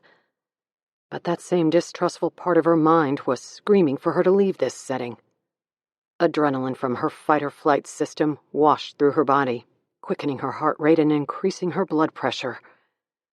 Any awkwardness that came from running now would be easier to deal with than the impending panic attack she would experience from staying 1 minute longer in the confined space of the stairwell. I could use a hand down here, Dr. Casper yelled from the basement. Upstairs and outside she could wait for Detective Ott. He was on the way. Hadn't Dr. Casper also mentioned that Gabriella Hanover was on the way over? It was hard for Rory to believe how badly she longed to see perfect strangers. The sensation confirmed the danger she had walked into. I think I found what you're looking for, she heard Dr. Casper call out. And she... Rory turned and ran up the stairs, the thumping of her combat boots drowning out the last of Casper's sentence. She reached the closed door and twisted the knob. It was locked. The clicking noise she had heard when the door closed behind her was now obvious. The door had locked automatically from the other side. In the darkened stairwell, she frantically ran her fingers over the doorknob, feeling the keyhole in the handle. She heard shuffling on the stairs, scratching of shoes as Dr. Casper methodically climbed up the first few steps. He appeared on the landing below her, his face shadowed, and his eyes hidden by darkness. "I told you, I found what you're looking for," he said. "Now come back down here." Rory tried the door handle again. The door locks automatically when it closes. It's the safest way. Now, I'll only tell you one more time. Come down here. Chapter 96. Henry Ott pulled his Chevy to the front gates of Westmont Prep. He checked his watch, and then squinted through the windshield to stare up the dark road before him. He glanced at the rearview mirror, and then back to his watch. He wondered how the hell he had beaten her here. Rory had called 40 minutes earlier to tell him about her findings. She asked him to meet her at the front entrance of the school so he could use his influence to track down Gwen Montgomery. Ott changed clothes quickly, had a quick bite to eat, and then came right over. He was as eager to speak with the Montgomery girl as Rory was, and to figure out how Mark McAvoy's blood had stained her hands the night of the Westmont Prep killings. He waited another minute before he swiped his phone and pressed the return call icon. After a series of rings, the call connected. "This is Rory Moore. Leave a message." Ott ended the call and checked his rear view for a second time. A cop for more than 30 years, he trusted his instincts whenever they were loud enough to be heard. Right now, they were screaming that something was wrong. He reached over to the glove box, grabbed a small flashlight from inside, and then climbed out of his car into the humid summer night. He opened the rear door and pulled his suit coat off the hook, stuck his arms into the sleeves and shrugged it onto his shoulders. It was hot as hell, but he preferred to keep his firearm concealed. He adjusted the holster now, positioning it so the butt of the gun rested just below his left armpit. Then he clicked on the flashlight and walked toward the front gates of Westmont Preparatory High School. Chapter 97. As Dr. Casper turned and shuffled down the stairs, Rory reached to the back pocket of her jeans. But her phone was missing. She checked her windbreaker, then her jeans again as if a second pass would produce a different result. She had set her phone on the passenger seat of the car after she called Henry Ott and must have left it there. She fought with the door handle for another minute as her skin burned with itch and perspiration rolled down her spine. Finally, Rory turned and looked down the dark stairwell. Fight or flight? Her second choice was gone, so she pushed her glasses up her nose, took a deep breath, and started down the stairs. When she reached the landing, she turned to her right and saw the last few stairs leading to the doorway beyond.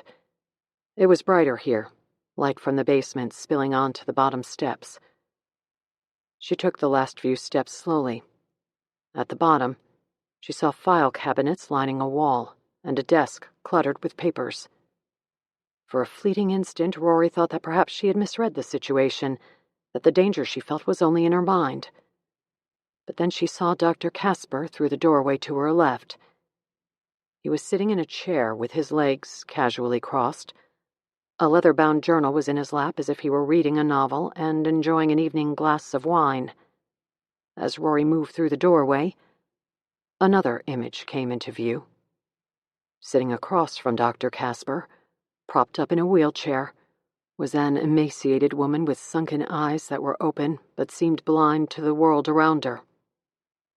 "Mother," Dr. Casper said, "this is Rory Moore. She's part of the reason you're here tonight. And, of course, you've already met Gwen." Rory walked farther into the room, beyond the door frame. When she did, she saw a girl bound to a chair. Her mouth was covered with a strip of gray duct tape. She had tears running down her cheeks, and she was feverishly fidgeting with something in her right hand. When the girl saw Rory, her eyes went wide, and a moan came from her taped mouth. Rory recognized the word. Help. The girl suddenly dropped the item she had in her hand. Rory looked to the floor and saw that it was a flattened penny. "Gwen," Dr. Casper said, uncrossing his legs and standing from the chair. "The penny is supposed to calm you down, not make you nervous. It's always worked for you in the past. Let's try it again." He walked over, picked up the penny, and placed it back in her hand. Then he walked back to his chair and picked up a bowl from the side table, holding it out and offering it to Rory. It was filled with flattened pennies. "I'd offer you one too, Miss Moore. It might calm you for what's about to happen, but I assume your spectrum disorder has also plagued you with mysophobia." Rory stayed still and silent. "I figured as much," Dr. Casper said, placing the bowl back onto the table. He sat down and opened his journal. He looked at Rory. "My mother and I were just about to have a session when Detective Ott called. I've read nearly the entire journal to my mother. I'm almost at the end. You may as well listen in." Rory stayed rigid still, not even blinking as she watched Christian Casper open the journal, move aside the tassel that held his place, and begin to read. Session 6. Journal entry. The end is near. I arrived to the abandoned boarding house and waited in the place the students called the safe room. It was an ironic name, because that night it would be anything but safe. I had kept a set of keys to the old house from when it was operational. The door opened easily, and I took my place in the corner. I knew what was transpiring that night. It was the summer solstice, which meant the juniors were being initiated. Although believed by its members to be shrouded in secrecy, I knew just about everything about the game they called the Man in the Mirror. Many faculty members did, including Charles Gorman. He had shared his journal with me the previous week, and I read what he fantasized about doing to the students who were tormenting him. My plan came clearly into focus then. I would go to the house and wait for the students to arrive, one by one. I had planned initially to kill them all that night, but the two Charles hated most arrived first, and when no one else immediately came from the woods, I hurried back to campus. I knew the police would eventually suspect Charles. He was weak and feeble, and when he came to me after the tragedy in the woods to confess his worry that his darkest thoughts had somehow come to fruition, I convinced him that the only way he could dispel the demons that haunted him was to go out to the house in the tracks and face them down. We went together. It was there that he stumbled, like my foster brother had years before, onto the tracks. It was considered a suicide attempt.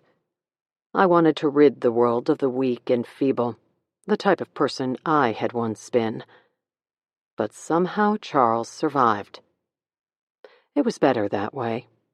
Charles would be forever displayed to the world as the helpless and pathetic soul he was. He deserved to suffer for his weakness. His tormentors, though, they deserved to die. Just like my father. That night in the safe room, Andrew Gross died in a pool of his own blood. Tanner Landing, from a tine that speared his brain.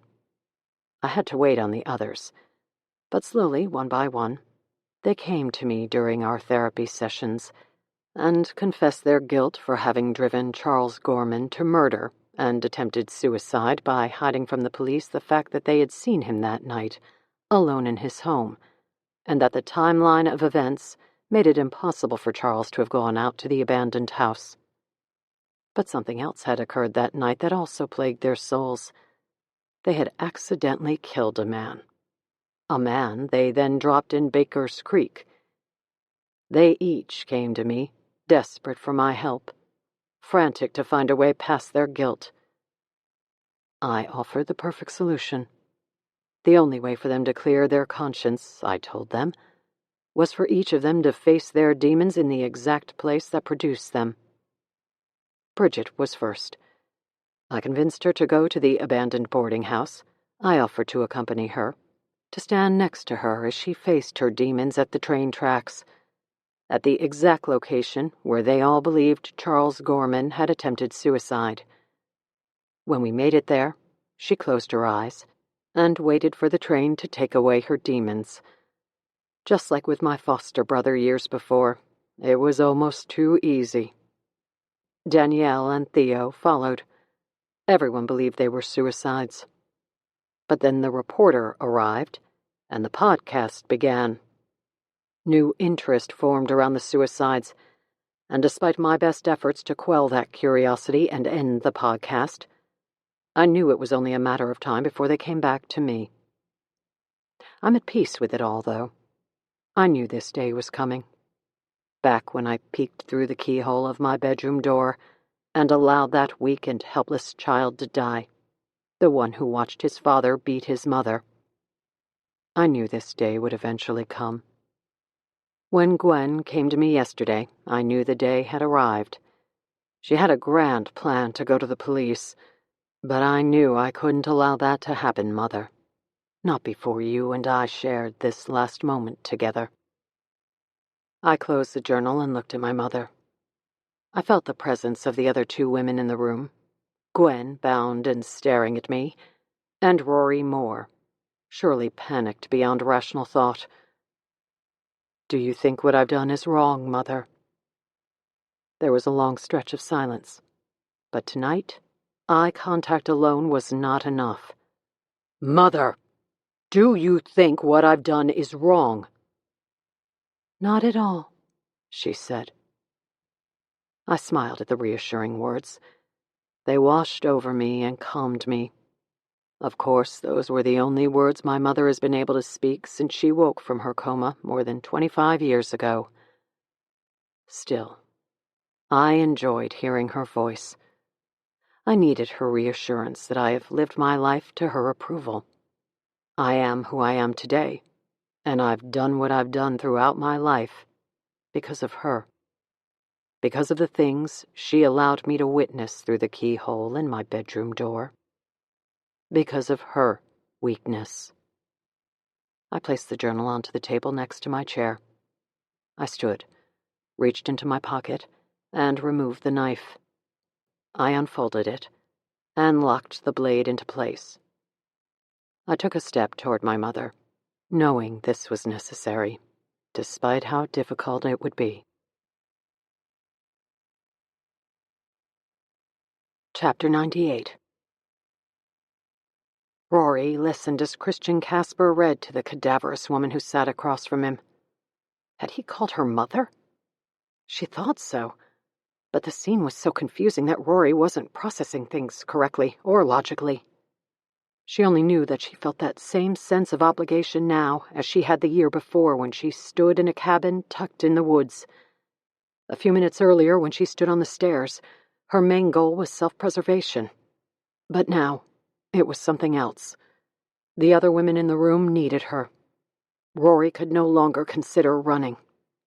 She took a deep breath and listened as Dr. Casper confessed to killing Tanner Landing and Andrew Gross. She listened to how he had pushed Charles Gorman and the others in front of the train that ran next to the boarding house. Surely this man was responsible for the explosion that claimed Matt Carter's life, and nearly ended Lane's as well. Sweat ran down the length of her back as her mind flashed to the corkboard in the three-season room of the cottage, and to the faces that were pinned there. Casper stopped reading, and the silence snapped Rory to attention. She watched as he stood from his chair. He reached into his pocket and removed something. The overhead lighting reflected off the metal, and the blade of a knife grinned ominously in his hand when he unfolded it. The frail woman did not so much as flinch as he approached her. She appeared to be detached from reality. "You made me this way, Mother," Rory heard Casper say in a quiet voice. "And now that I'm ready to leave this life you've given me, I'm taking you with me." Rory had no time to consider her options. She simply bolted toward him. Like a linebacker, she lowered her head and crashed into his waist. Her right shoulder connected squarely with his groin, and he released a howl as the air left his lungs, and they both crashed to the ground. She immediately reached for his right hand to isolate the knife, but as she grabbed his wrist, she saw that his hand was empty. Casper turned onto his stomach, still groaning from the blow, and began to crawl for the knife that had landed a few feet away. Rory reached her right arm around his neck and secured a tight chokehold when her hands came together. She squeezed with all her strength. It slowed his progress, but didn't stop it as he crawled inch by inch toward the knife. She squeezed harder, hoping the lack of blood and oxygen to his brain would eventually stop him. A muffled wheeze escaped from his constricted trachea, but he continued to drag Rory on his back, one elbow over the other until he was within arm's reach of the knife. Rory pressed her eyes tightly closed as she cranked her chokehold with everything she had left inside of her. As Casper reached for the knife, fear overwhelmed her and Rory took a deep breath, reaching for her last bit of strength and squeezed his neck with all her strength. Still, his fingers managed to creep toward the knife's handle. A guttural scream came from Rory's throat when Casper's hand grasped the knife. Chapter 99. Detective Ott splayed the flashlight beam over the gate at the entrance of Westmont Prep and along the cobblestone pavement beyond. The library was visible in the distance, with its 4 bold columns lighted by upward-directed spotlights. Off to the right was the visitor parking lot, and he noticed a lone car parked there. He craned his neck to get a better view, but the brick wall that the wrought iron gates were connected to blocked his vision. He took a minute to consider things, and then headed down the sidewalk that ran parallel to the red brick wall.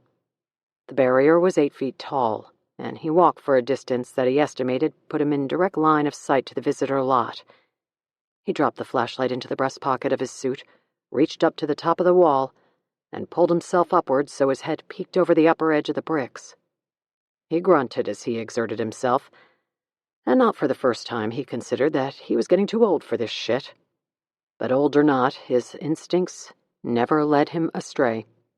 He remembered Rory Moore's Toyota from when he had gone to Dr. Phillips' place to speak with them. He was staring at her car now, and wondering why she had gone onto the campus without him.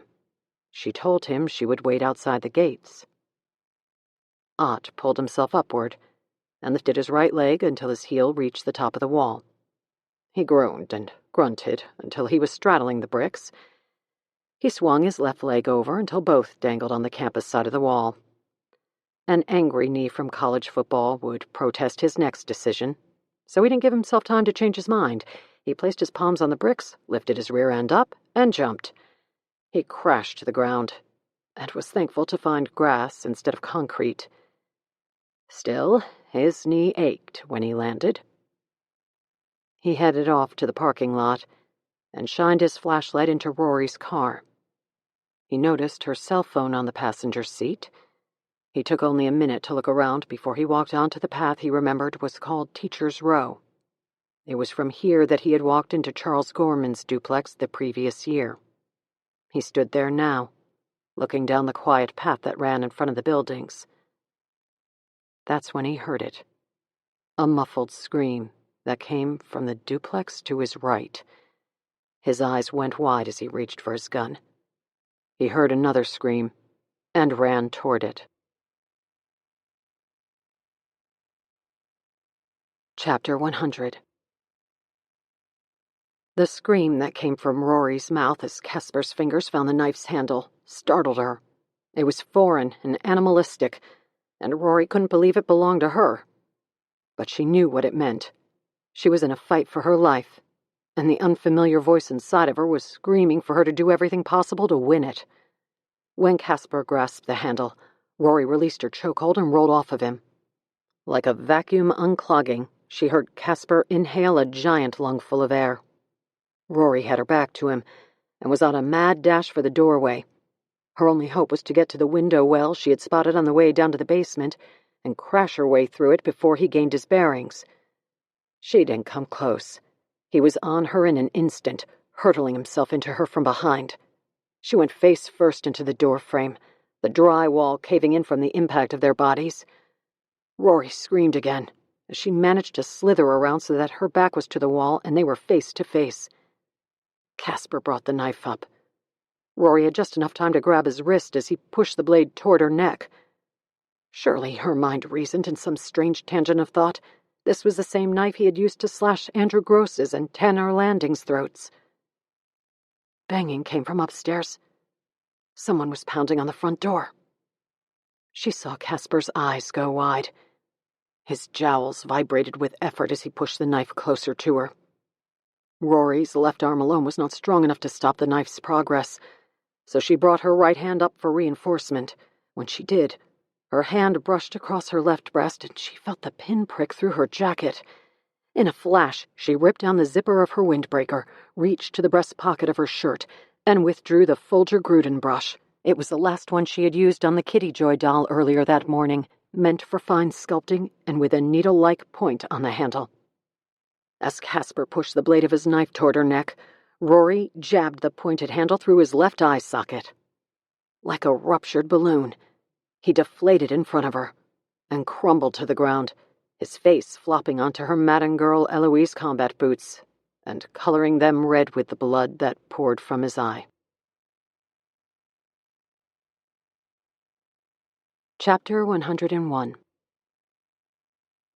Christian Casper's autopsy revealed that the handle of the Folger Gruden brush had passed through his left eye socket, a clean puncture through the cornea, iris, crystalline lens, retina, and the soft orbital bone, to rupture the internal carotid artery, a massive brain bleed, formerly termed exsanguination from cranial hemorrhage, was the cause of death. Justifiable homicide, the manner. The emaciated woman was indeed his mother, Leanne Casper. She was hospitalized for 3 nights following the ordeal in the basement of her son's duplex, before returning to the long-term care facility near Indianapolis. Gwen Montgomery, too, spent time in the hospital.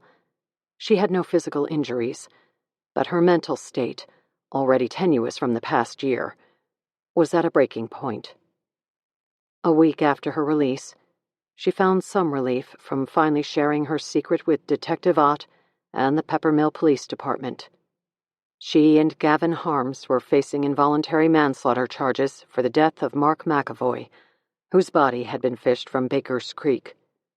Gwen and Gavin faced a wide range of potential sentences, from probation to years in prison. It was a week after the events in Christian Casper's basement that Rory walked into the den of her Chicago bungalow. She sipped Dark Lord Stout as she sat down at her workstation. The Armand Marseille Kitty Joy German baby doll lay on the workbench under the glow of the gooseneck lamp. It was, to both the casual observer and a seasoned collector, flawless. The face was without defects, the fissures erased to perfection. The reconstruction of the ear and cheek seamless and balanced. Rory ran a brush through the doll's hair, straightened its clothing, and then walked to the row of built-in shelves. There was a single vacancy, created that morning when Rory took an older doll down and stowed it away. She placed the Kitty Joy in the empty spot and backed away to admire her handiwork. Something inside of her reset, and she felt balanced again, as her latest restoration blended into the collection. The assortment of dolls that filled her den was not just her life's work. It was her salvation. A lifeline that guided her beyond the affliction that otherwise had the power to lure her thoughts and destroy her existence. She returned to the desk, sat in the chair, and took a sip of Dark Lord. A large manila envelope had arrived in the mail that morning, and she saved it for now to open. After ripping the top away, she pulled the folded newspaper from within. It was yesterday's edition of the Indianapolis Star. The story was on the front page, above the fold. Missing South Bend Man unlocks mystery of the Westmont prep killings. Part 1 of a 3-part series. By Ryder Hillier. Before Rory started in on the article, she pulled a yellow sticky note off the front of the newspaper.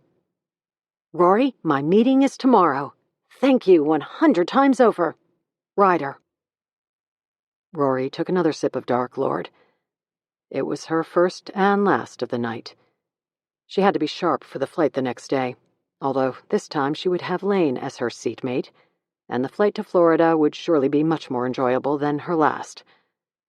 She picked up the newspaper and read Ryder's article. Chapter 102. Ryder Hillier made the drive up to Chicago in just under 2 hours. She now rode the elevator to the 34th floor of the office building, set squarely in the middle of the loop. Butterflies stirred in her stomach, and she worked hard to keep her emotions under control. The elevator opened, and she wheeled a small suitcase behind her as she pulled open the glass doors and headed to the reception desk. A young man with a pleasant smile greeted her. "Hi, how can I help you?" "Ryder Hillier to see Dwight Corey." "Yes," the young man said with enthusiasm. "He's expecting you." He picked up the phone. "Mr. Corey, your 1 o'clock is here. Ms. Hillier." A moment later, a tall man, impeccably dressed in a tan Armani suit, opened the door next to the reception desk. He too sported a broad smile. "Ryder," he said as he approached, extending a hand. "Dwight Corey. So nice to meet you." Ryder shook his hand. "Thank you. I really appreciate the opportunity." "It's more than an opportunity," Dwight said. "From what Rory and Lane have told me, this is what you're made for. Come on in. The NBC people will be here in 30 minutes, and I want to brief you on the offer." Ryder swallowed hard and followed the agent into the office. She was about to make her pitch to NBC, why she was the perfect host to continue Matt Carter's podcast. Her heart pounded as she wheeled her research behind her. Chapter 103. Their flight was scheduled for 1 p.m. They left the house at 10, much too early for Rory's liking, since such an early departure would put them at the airport at 10:30, with hours to spare. Even with first-class tickets and the benefit of the Admirals Club, so much downtime at the world's busiest airport was unappealing. But Rory had a stop to make before they headed to O'Hare. Lane drove so they could forego parking. They turned onto LaSalle Street. Lane clicked on his hazards for a quick double park, and Rory jumped out of the car and headed into Roman's shoe store. After nearly a decade in the same pair of Madden girls, she was now purchasing her second pair in as many weeks. Her last ones destroyed when Christian Casper's pierced eyeball had leaked blood over them. She sunk her feet into a pair of size 7s and felt the same calm she had when she was here at the beginning of the month. She paid at the register and again wore the boots out of the store. The Florida heat be damned. She was never a flip-flop girl anyway. Their plane landed in Fort Myers at 4:05 p.m., and they were driving the rental car across Sanibel Island Causeway 30 minutes later. In her more than 10-year relationship with Lane, they had never taken a vacation together. There were many reasons for this. Rory preferred to spend her downtime between cases alone, or at least in the self-serving manner of restoring a new doll and fighting back the oppressive affliction that was constantly working to disrupt her life. Lane was simply not the vacationing type. Neither of their brains was capable of relenting enough to allow them to lie by a pool and sunbathe. Rory's aversion to sand, and all the crevices it had the potential to penetrate, was enough to keep her away from a beach for her entire life, which was why this trip was a leap of faith. Lane had promised that there was a method to the madness of renting a condominium on Sanibel Island. For the life of her, Rory couldn't see what it might be. But Lane's close call with death and her traumatic time in Christian Casper's basement were enough for them both to rethink their lives. Lane had promised Rory that he knew what she needed and would deliver it on this trip. The man had never once lied to her, and she believed him when he told her that going to Florida was the right thing for her. Rory Moore was not the type of woman who could be swept off her feet, literally or figuratively, and romanced back to some state of bliss. Lane knew this. He understood how her mind worked, and how her DNA was coded. Rory's mind needed constant stimulation, either from a cold case or at the workbench in her den repairing a damaged antique doll. The cases Rory solved were not just her occupation. They were her way of life. a delicate balance that helped her exist. She needed the mysteries of unsolved cases, because without a puzzle to solve, her affliction would take over her life. The causeway delivered them onto Sanibel Island, and Lane steered the rental through the only road that cut through the island. He turned onto a side street, flanked and shadowed by long lines of palm trees, until they finally came to the entrance of the condominium complex. "I can see it on your face," Lane said. "You're starting to worry." "No," Rory said. Then she forced a smile and made a show of looking up through the windshield. "This is beautiful. It's just what I need." "You still think I brought you down here to sit on the beach and drink pina coladas, don't you?" "I'm not exactly sure what we're going to do while we're here, but I know for certain you don't believe I'd ever drink a pina colada or walk on a beach." They found a parking spot, and Lane pulled their luggage from the trunk. They took the outdoor elevator to the 3rd floor, where Lane keyed the door and held it open for Rory. Inside, they dumped their bags in the bedroom, before Lane walked her to the lanai. The Gulf was on majestic display before them, as the afternoon sun shimmered on the surface of the ocean. Rory grimaced when she looked down at the beach. "Seriously, Lane, don't make me walk barefoot in the sand." "Please," Lane said. "Don't you think I know you by now?" He put his arm around her and pulled her close, then checked his watch. "There's someone I want you to meet. He has something to show you." "Do I have to wear flip-flops?" "God, no. Bite your tongue." Chapter 104. They knocked on the door of the condo 3 doors down from theirs. Rory stood in gray jeans and a gray t-shirt, her new Madden girls stiff but comfortable. When the door opened a moment later, Rory adjusted her glasses, but for some reason the desire to hide behind them felt less than usual. The older gentleman who answered the door had an aura that immediately put her at ease. "Lane," the man said with a grin and a handshake. "Good to see you." "You too, Gus." Lane turned to Rory. "Gus Morelli, this is my better half, Rory Moore." "Rory," Gus said. "I've heard a lot about you, from this guy and others." Rory smiled. "Nice to meet you." She noticed that he didn't attempt to shake her hand. "Come on in," Gus said. He pointed at Rory. "I've got something for you." He checked his watch. It's 5 o'clock somewhere."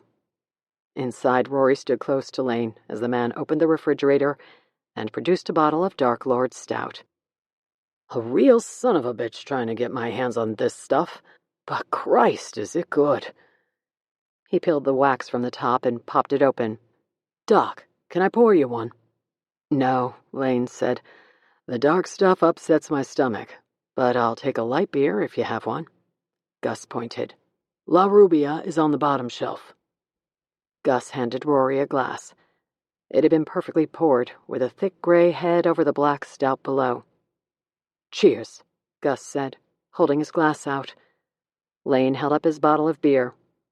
Rory looked at the two of them, who seemed like long-lost friends. She was still confused by what was transpiring. "What are we toasting to?" she asked. Gus cocked his head as if there was something for Rory to see behind him. Then he looked at Lane and smiled. "You didn't tell her." "Not yet," Lane said. Gus smiled at Rory. "Follow me." Rory trailed Gus as he walked to the hallway off the living room. He reached for the handle of a closed door and pushed it open. It was as if the room emitted a magnetic current that pulled Rory toward it. Inside, she saw stacks of boxes. She walked through the doorway. "What is all this?" "Every case from a 30-year career that I've never been able to figure out or stop thinking about. Lane said you might be interested in helping me with them." Rory walked over to the boxes and ran her hand across the tops of them. Her mind began to fire and flicker at the possibilities that this room possessed. Her heart fluttered at the mysteries that waited to be solved inside the boxes. She sat on the bed, placed her Dark Lord on the side table, and pulled one of the boxes onto her lap.